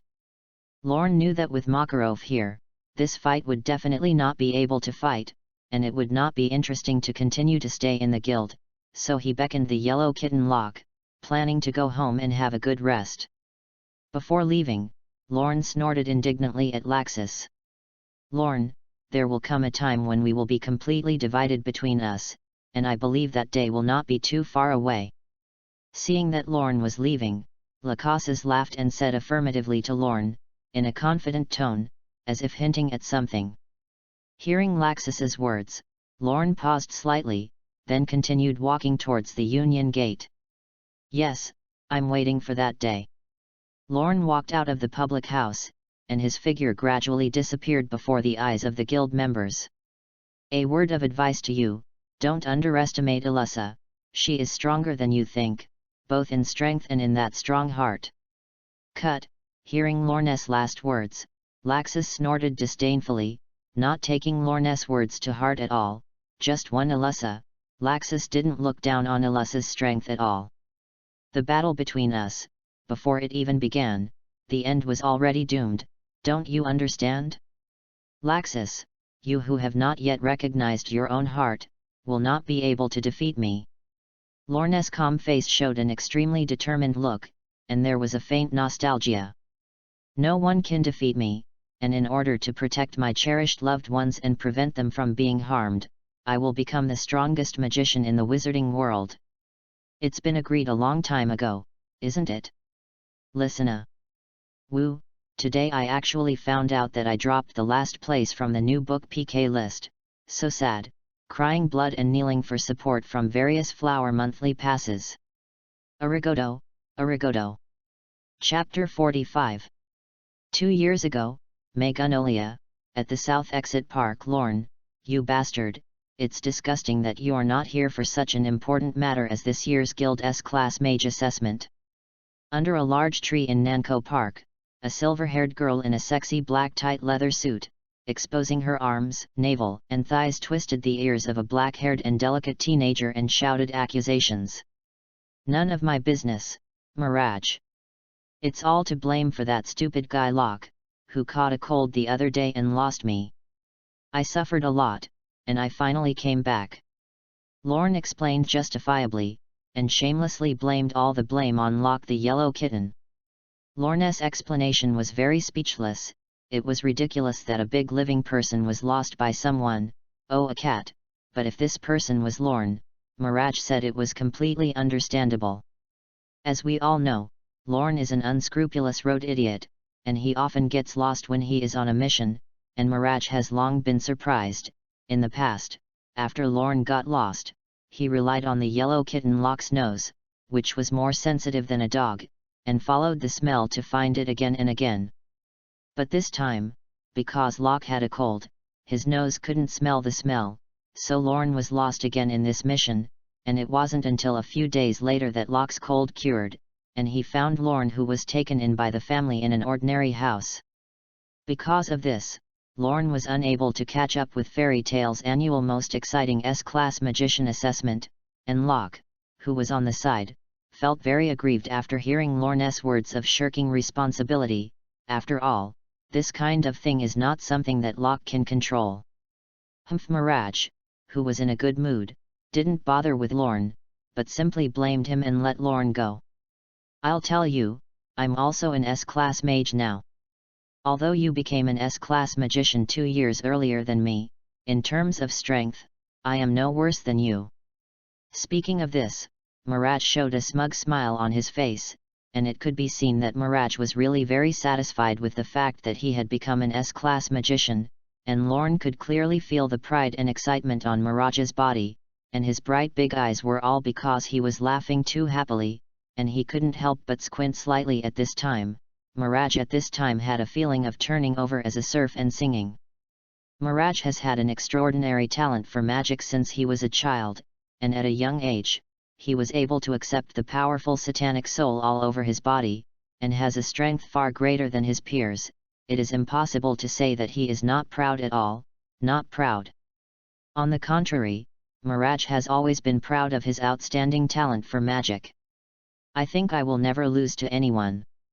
As a result, in the matter of becoming an S-Class magician, Lorne, a person of her age, actually became an S-Class magician 2 years earlier than her. This dealt a serious blow to Mirage's arrogant self-esteem. Fortunately, Lorne is her boyfriend, and although she is still a little unhappy, Myra reluctantly accepts this fact. However, after that, Illussa's hard-standing armored girl actually became an S-Class magician before herself, which was completely unacceptable to Mirage. Just kidding, in terms of strength, in terms of appearance, in terms of figure, in terms of boyfriend, what am I not as good as that woman in Illussa? Regarding the fact that Illussa actually became an S-Class magician before herself, Mirage was definitely 100,000 points unhappy. He almost pointed at the nose of Makarov, the chairman who made this decision, and scolded him for having eyes on his ass. What makes Mirage even more angry is that since Illussa's bastard armor girl became an S-Class magician, he has frequently been at a disadvantage in his confrontations with her. Every time I quarrel with this fateful old enemy, that hard woman will come to say. As an S-Class magician, it's really a loss of identity to be as knowledgeable as you, an ordinary magician. I don't have time to quarrel with you, an ordinary magician. I still have to do an S-Class mission. It's an S-Class mission. S-Class magician, and you, an ordinary magician, are not of the same grade at all. I'm an S-Class magician. Ah, it's so infuriating. Whenever I think of it, Mirage feels full of resentment. Now, finally being an S-Class magician himself, Mirage only felt a sense of refreshment in his heart. Even if he was standing in front of Illussa's old enemy, his waist had to be straightened. Haha, so that's the case, it's really Mirage. I already knew, if it was you, it would be absolutely fine. Yes, Lissana. Lorne was not surprised that Mirage had passed the S-Class mage assessment. In fact, if it weren't for the fact that only one person could pass the S-Class mage assessment every year, with Mirage's strength, he would have become an S-Class mage as early as last year. Yes, Sister Myra is very powerful. The smile that stood next to Mirage agreed with Lorne's words. 4 years have passed, and now Lissana has grown up, and she is no longer the little Lori of the past, but a beautiful girl full of vitality. Today, Lissana is wearing a pink dress and a pair of small red leather shoes on her feet. Well, where are you going? After staring blankly for a moment, Lorne quickly came back to his senses, pretending to be calm and coughing twice before asking Mirage and the others. Humph, then needless to say, of course I'm going to do an S-Class mission. Mirage said arrogantly with his hands on his hips. Yes, Sister Myra is going to take us on an S-Class mission to defeat the Beastmaster. It's very powerful, Brother Lorne.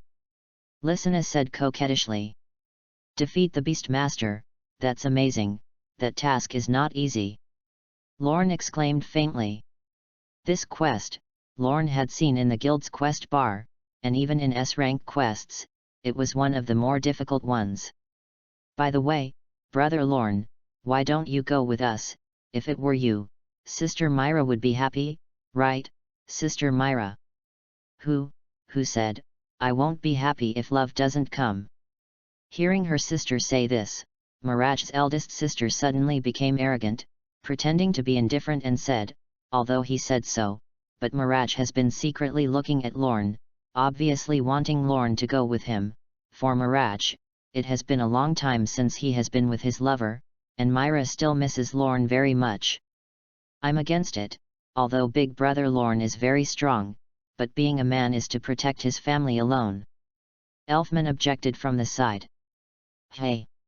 It's next time, Locke and I just came back from a mission, and we're already very tired, so let's rest for a while. Hearing Listena's invitation, Lorne was still a little moved, but seeing Elfman's fierce opposition, Lorne suddenly dispelled the idea of wanting to go with them. Although he really wanted to take the opportunity of the crusade against the Beastmaster to get in touch with Myra and show his manliness, but if he provoked the dissatisfaction of his future brother-in-law, it would be worth the loss. Cut, forget it if you don't go, Lysina, Elfman, it's time for us to go.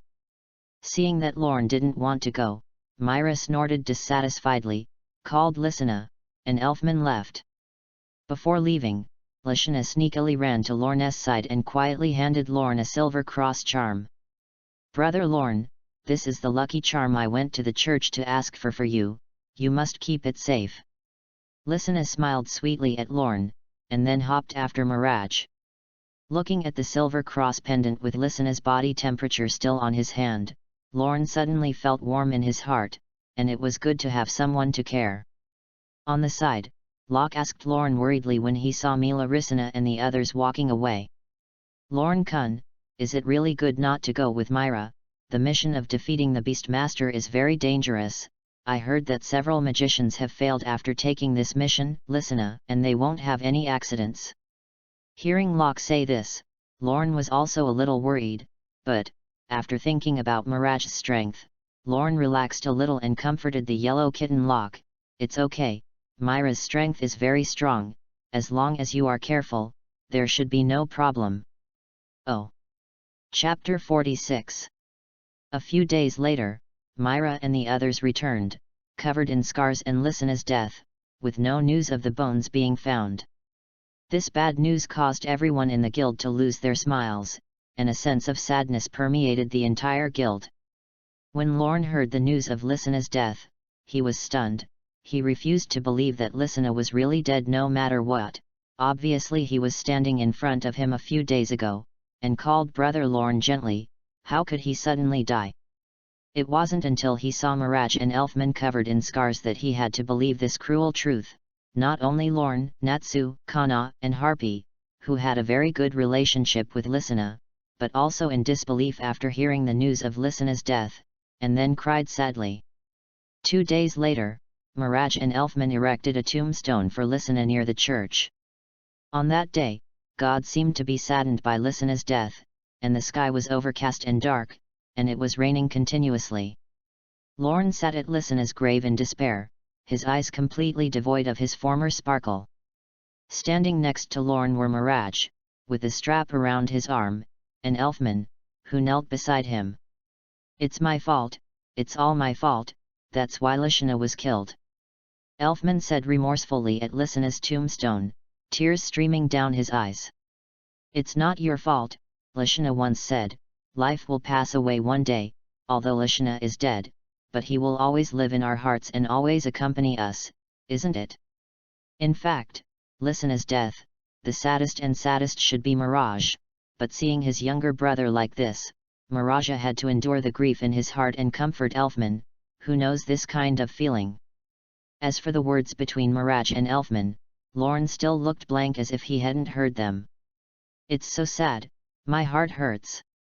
Looking at the humble tombstone in front of him, Lorne only felt a burning pain in his heart, and the scenes after meeting Lysina kept coming to Lorne's eyes. My sister's name is Miraj and my name is Lysina. Brother Lorne, you like my sister, don't you? Brother Lorne, remember to bring me a gift when you come back from the mission. Brother Lorne, this is the lucky charm I asked for in the church for you, you must take good care of it. Mirage, Lysina, and Elfman were the first people Lorne met after coming into the world. With the help of Mirage and the others, Lorne was able to join Fairy Tale, and in the subsequent relationship, Lorne had already regarded Mirage, Lysina, and Elfman as his own relatives. Among them, Lysina, who has a delicate and lovely personality, and Lorne is like a sister. And Lysina is closer to Lorne and her sister. Although Mirage is Lorne's lover, in fact, among the three Mirage siblings, Lorne and Lysina are the ones who care the most. Therefore, Lorne's grief for Lysina's death was no worse than that of Mirage and Elfman. Life will pass away one day, Lysina, there are so many people in this world, why are you the ones who die? Damn, it's all my fault, if I had promised to go with you to fight the Beast Master, you wouldn't have died. Why did I refuse at the time? I regret it, Lysina. Thinking of this, Lorne buried his head deeply and said reproachfully. At this time, Lorne's body was already wet with rain, and the hot tears in his eyes kept flowing out and dripping on the ground, mixed with the rain, and could no longer be separated. Myra, Elfman, I'm sorry, it's all my fault. It was I who refused Lysina's invitation to let her die. If I go with you, Lysina will never die. After kneeling for a long time in front of Lysina's grave, Lorne stood up silently. He apologized to Myra and Elfman in a low voice. Apparently, Lorne blames himself for Lysina's death. Seeing Lorne like this, Myra was about to say something, but Lorne had already turned away on his own. Lysina, did you want to protect your sister and brother until the moment you died? Hehe, you are still so kind. I have received your desire to protect your loved ones even at the cost of your life.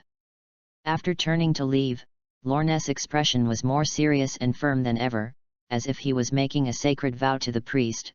Since I crossed into this world, I have been living in a state of confusion, without a goal, without a direction, acting as if I don't care about everything every day. Now that I think about it, you must think it's funny. However, it will not be the same in the future. I will become stronger, crazy stronger, stronger than anyone else, and then, with everything I have, protect Myra and Elfman that you bought with your life. You can rest assured. Lysina. Chapter 47. 3 days later, Lorne found Laxus outside the outskirts of Maginoria. Laxus, let's do. Reason. Laxus is very puzzled by Lorne's sudden appointment. Laxus has a lot of faults, arrogant, short-tempered, looks down on the weak, despises his companions. In fact, he attaches great importance to it, but his personality twist does not show it. But he is not aggressive. Not everyone is like Natsu, who runs up to challenge the strong when he sees him. So, if Lorne didn't have a reason to convince him, Laxus wouldn't agree to Lorne's request. Reason. Lorne was a little amused. Is there a need for this kind of thing? Do you want me to say that I'm actually in a bad mood and want to vent with you? Obviously, I can't say that, otherwise Laxus will turn around and leave. Damn, it's my business if you're not in a good mood, why should I let you vent with you? So, is it really only a provocation? Lorne thought to himself. If you have to find a reason, is it a reason to see that you are unhappy? Let's be honest, in fact, I have been unhappy for a long time, and I have long wanted to beat you up. Thunder crushes angry waves. Laxus is not a good-tempered person, there is such a provocation. Laxus has never been arrogant in front of others before, and now someone dares to run to Laxus to be arrogant, and swear that you are not happy. The angry Laxus didn't say much, and as soon as he raised his hand, he threw a big move at Lorne. A huge lightning bolt appeared above Lorne's head out of thin air and fell straight on him, and the powerful thunder and lightning caused Lorne's body to begin to glow with golden light, and the phenomenon of elementalization appeared uncontrollably. This is passive elementalization, as if instinctive, and there is also active elementalization. Even so, Lorne felt a tingling sensation coming from his body. I didn't expect Laxus to be so strong. Seeing the strength of Laxus, Lorne couldn't help but sigh secretly, but then he began to get excited again. That's how it is, only with such a strong opponent can you have a hearty fight. Haha, Laxus, the strength is very average, and it doesn't hurt at all. Yes, I hope you'll be able to say something like that in a while. Laxus didn't expect that his attack didn't cause any damage to Lorne. Seeing Lorne unharmed, Laxus couldn't help but secretly admire in his heart, worthy of being recognized by Gildas, the youngest S-class magician in the history of fairy tale, and his strength was really strong. Lorne, I admit that your strength is indeed good, but it doesn't mean that you can challenge me. Next, I will make you feel that the gap between you and me, even if it takes another 100 years, can't be closed. After saying that, Laxus directly thundered, and appeared next to Lorne in an instant, blasting towards Lorne with a fist wrapped in furious thunder and lightning. Although Laxus is very strong, Lorne is not a vegetarian, and after a few years of experience since taking the sparkling fruit, Ron's strength has already undergone a radical change. In the face of Laxus's thunderbolt fist, Lorne first dodged the light elemental, and then returned the light kick back not to be outdone. I have to say that Laxus's lay electrification speed is very fast, not much worse than Lorne's elementalization, and this is the first time in so many years that Lorne has encountered an opponent who can match his speed with him. Brontosaurus's collapse fist. Lorne's light speed kick is not so easy to catch. The so-called light speed kick, in fact, is to gather a large number of photons, kick at a very fast speed to the opponent, although the move is simple, but the power is not bad at all. With the characteristics of the glittering fruit, the light speed kick not only has super fast speed and power, but also causes the explosion of photons in the kick. With Lorne's strength at this time, a shot of light could easily kick and shatter a boulder 2 or 3 feet high. In the face of such an attack, Laxus did not dare to keep his hands, and used the Thunder Dragon Slayer magic, which was rarely used and was not even known in the guild. A Thunder Dragon's crashing fist met Lorne. The dragon-slaying magic, the primeval magic that claims to be able to slay dragons, is already very powerful, and coupled with the powerful magic power of Laxus, it makes this ordinary Thunder Dragon's collapse fist incredibly strong, directly comparable to Lorne's light speed kick. The two powerful forces collided together, and directly made a thunderous sound. Waves of chi dispersed from the collision of fists. The landlord under the feet of the two couldn't bear this powerful force, and gradually cracked apart in a burst of dirt flying. Seeing that the fight was evenly matched, Lorne and Laxus retreated at the same time, and then attacked again. Brontosaurus jaws. As he stepped back, the lightning in Laxus said as he spoke, and the lightning in his hands came together, forming a ball of lightning several meters in size, with a destructive aura, and then slammed into Lorne. Seeing the ball of lightning flying towards him, Lorne did not panic, and very calmly aimed his right hand at the ball of thunder, and a large number of photons quickly gathered in Lorne's hand, forming a ball of photons the size of a basketball. A blaster of light. A powerful shockwave like a laser sent out from Lorne's hand, directly blasting the lightning ball of Laxus away, and then continued to rush forward, directly blasting a steaming pit not far away. Sky Cloud Sword. After blasting away Laxus's ball of lightning, Lorne made a move and a long sword made of photons appeared in his hand. Then, with the sword in hand, Lorne rushed towards Laxus with a brisk pace. Thunderbolt. Looking at the menacing Lorne, Laxus casually threw out a thunderbolt and flew towards Lorne. Lorne's speed did not decrease, and the photon sword in his hand waved, and the extremely sharp photon sword directly cut the thunderbolt in half and dissipated in the air. After cutting the thunderbolt, Lorne held the sword in his hand tightly and slashed towards Lorne, who turned sideways and easily dodged Lorne's attack, and then grabbed Lorne's right hand holding the sword, and was about to hit Lorne in the face with his free left hand, but was also held against Lorne's hand by his hand. Chapter 48. The more he fought, the happier Lorne felt in his heart. Although he was very embarrassed by Laxus's severe beating, but the result was that the pain and remorse that had been suppressed in his heart since Lysana's death were much easier. Of course, although Lorne's image of being beaten by Laxus is very miserable, Laxus is not much better, and his right shoulder has been pierced by Lorne's laser. Suddenly, Lorne found that Laxus had accidentally revealed a flaw, and his heart was overjoyed, and his right hand unceremoniously took advantage of the situation to imprint on Laxus's chest, unleashing the most powerful light blaster. Boom! Hit by Lorne's most powerful light blaster, even with the strength of Laxus, he couldn't help but roll on the ground a few times before he got up, and then couldn't help but spit out a mouthful of blood.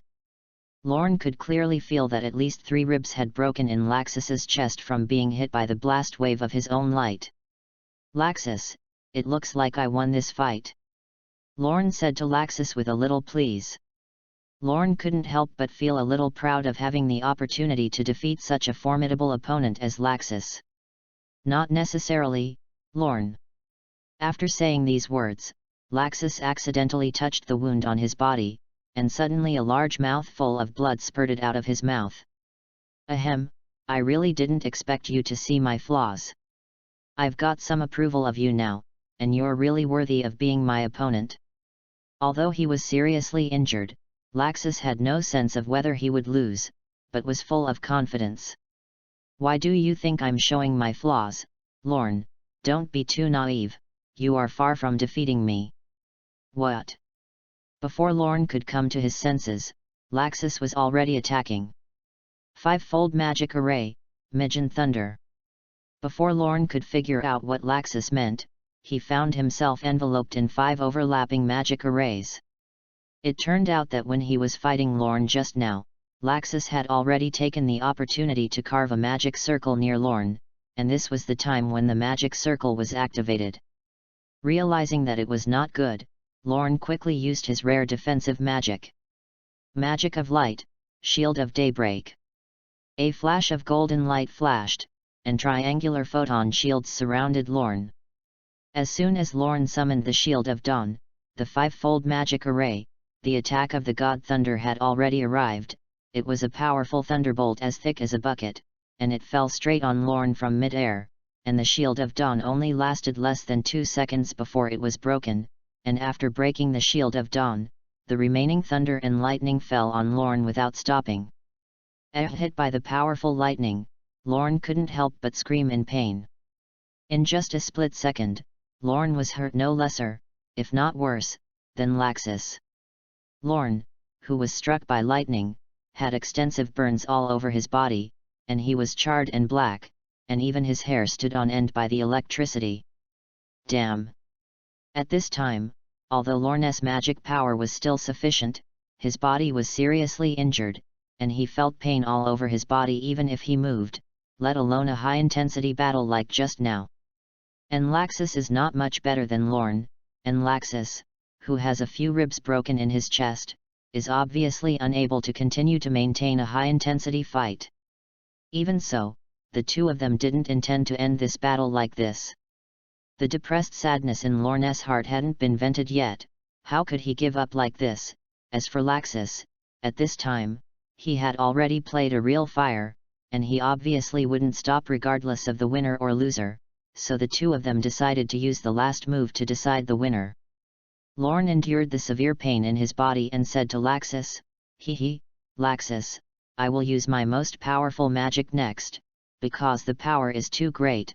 I have never used it. If you admit defeat, otherwise you will die, don't blame me." With that, Lorne began to attack. The strongest Upanishads, Wrath of the Sun God.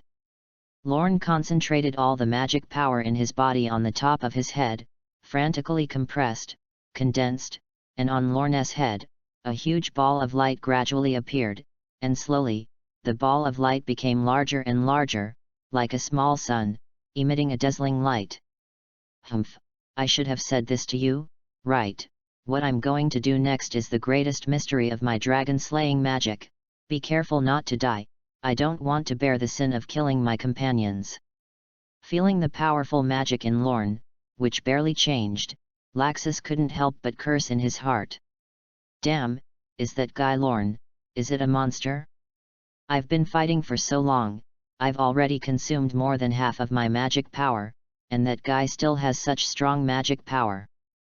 Before he had time to think about it, he saw that Lorne had already begun to prepare his tricks, and Laxiston had also begun to prepare. Slayer the Dragon, Thunder. Whether it is Laxus or Lorne, their strength has reached the level of almost Holy 10, and the strongest magic of these two people is powerful enough to cover the surrounding area of hundreds of meters, and even Megunoria not far away has been affected, and the entire city is shaking violently. What's going on? The guild leader and Natsu, who were leisurely chatting and farting in the guild, suddenly felt a violent shaking, and then, they saw a loud thunderous sound from outside the outskirts of Megunolia, accompanied by a small mushroom cloud, slowly rising from the ground and flying into the sky. Makarov, feeling bad, quickly got up and rushed to the place where the sound appeared. When he finally arrived, Makarov was surprised to find that at this time, the place was already in shambles, with a radius of hundreds of meters, and everything on the ground was gone, leaving only charred black earth and countless deep pits. In the middle of the incident, Lorne and Laxus lay there covered in wounds, motionless as if they were dead. Looking at this scene, Makarov was suddenly startled. Rushing forward, he carried Lorne and Laxus and ran into the nearby forest not far away, where lived the royal doctor of fairy tale, Fiori's strongest medical magician. As he ran, Makarov cursed loudly. These two bastard imps don't let me worry at all, it's really hateful. The end of the memory. The next chapter is to return to the main plot, and at the same time, the next chapter will be pushed to Mirage. I hope you have a big flower field, a ticket field, a reward for the next one, that's the best, haha, read books on Friday and have fun, charge 100 and get 500 VIP coupons. To rush immediately, event period, April 29th to May 3rd. Chapter 50. At night, Megunolia Cathedral.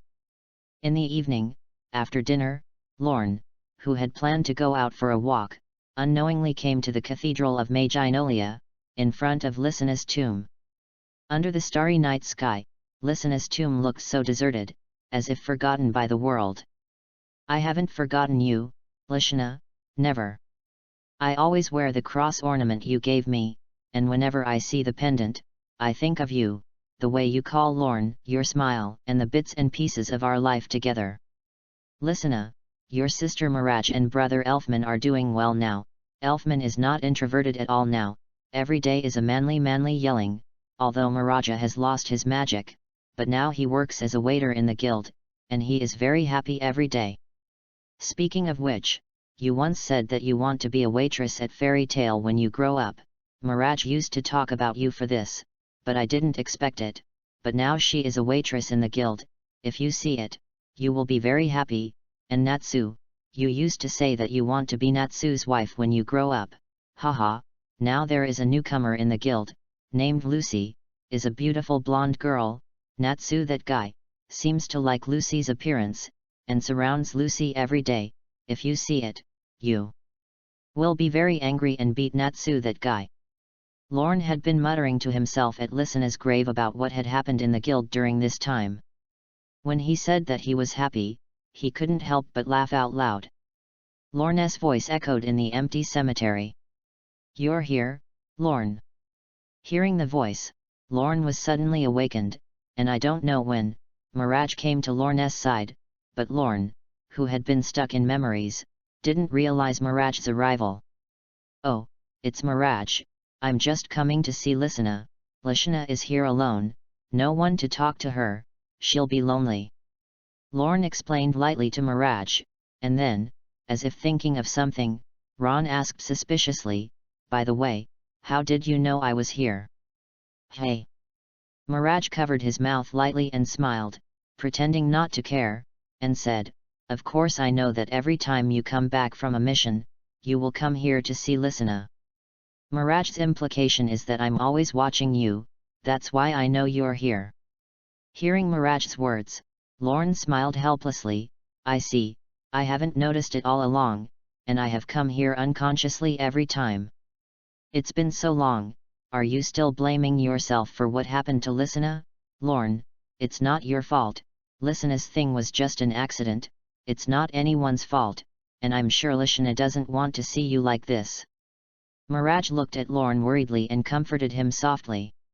As if remembering something, Lorne shook his head painfully, and said with a look of remorse, "How can I forgive myself? Lysina's death is all my fault. If I promised Lysina that day to go with you, Lysina would not have died.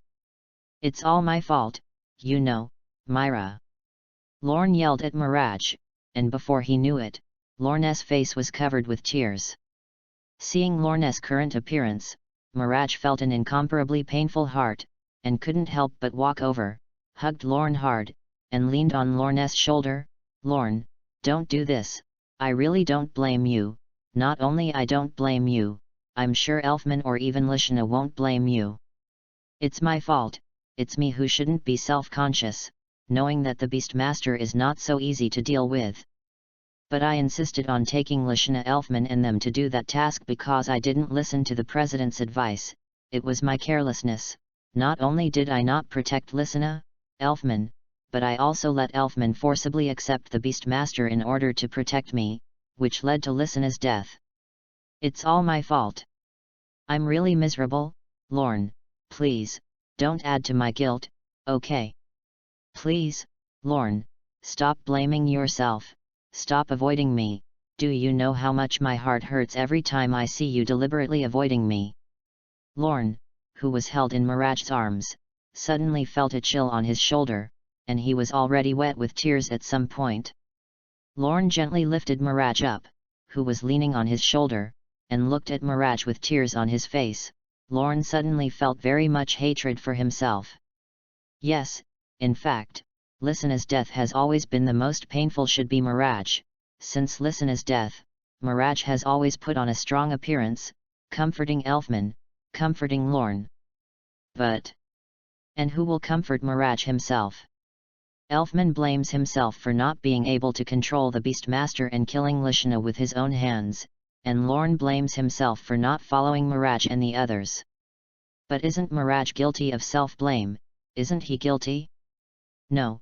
For Lysina's death, Mirage forgave everyone, forgave Lorne, forgave Elfman, but she didn't forgive herself. In Mirage's heart, in fact, she has been feeling guilty and blaming herself. Thinks that he took Lysina and them to take on the mission of the Beastmaster, but he didn't protect Lysina well.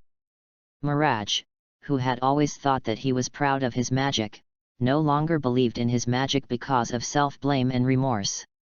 As a result, he lost all his magic power overnight, and he could no longer use the receiving magic, and he changed from the legendary demon Mirage to the current guild ambassador, and you can imagine how desperate and sad Mirage was when Lysina died.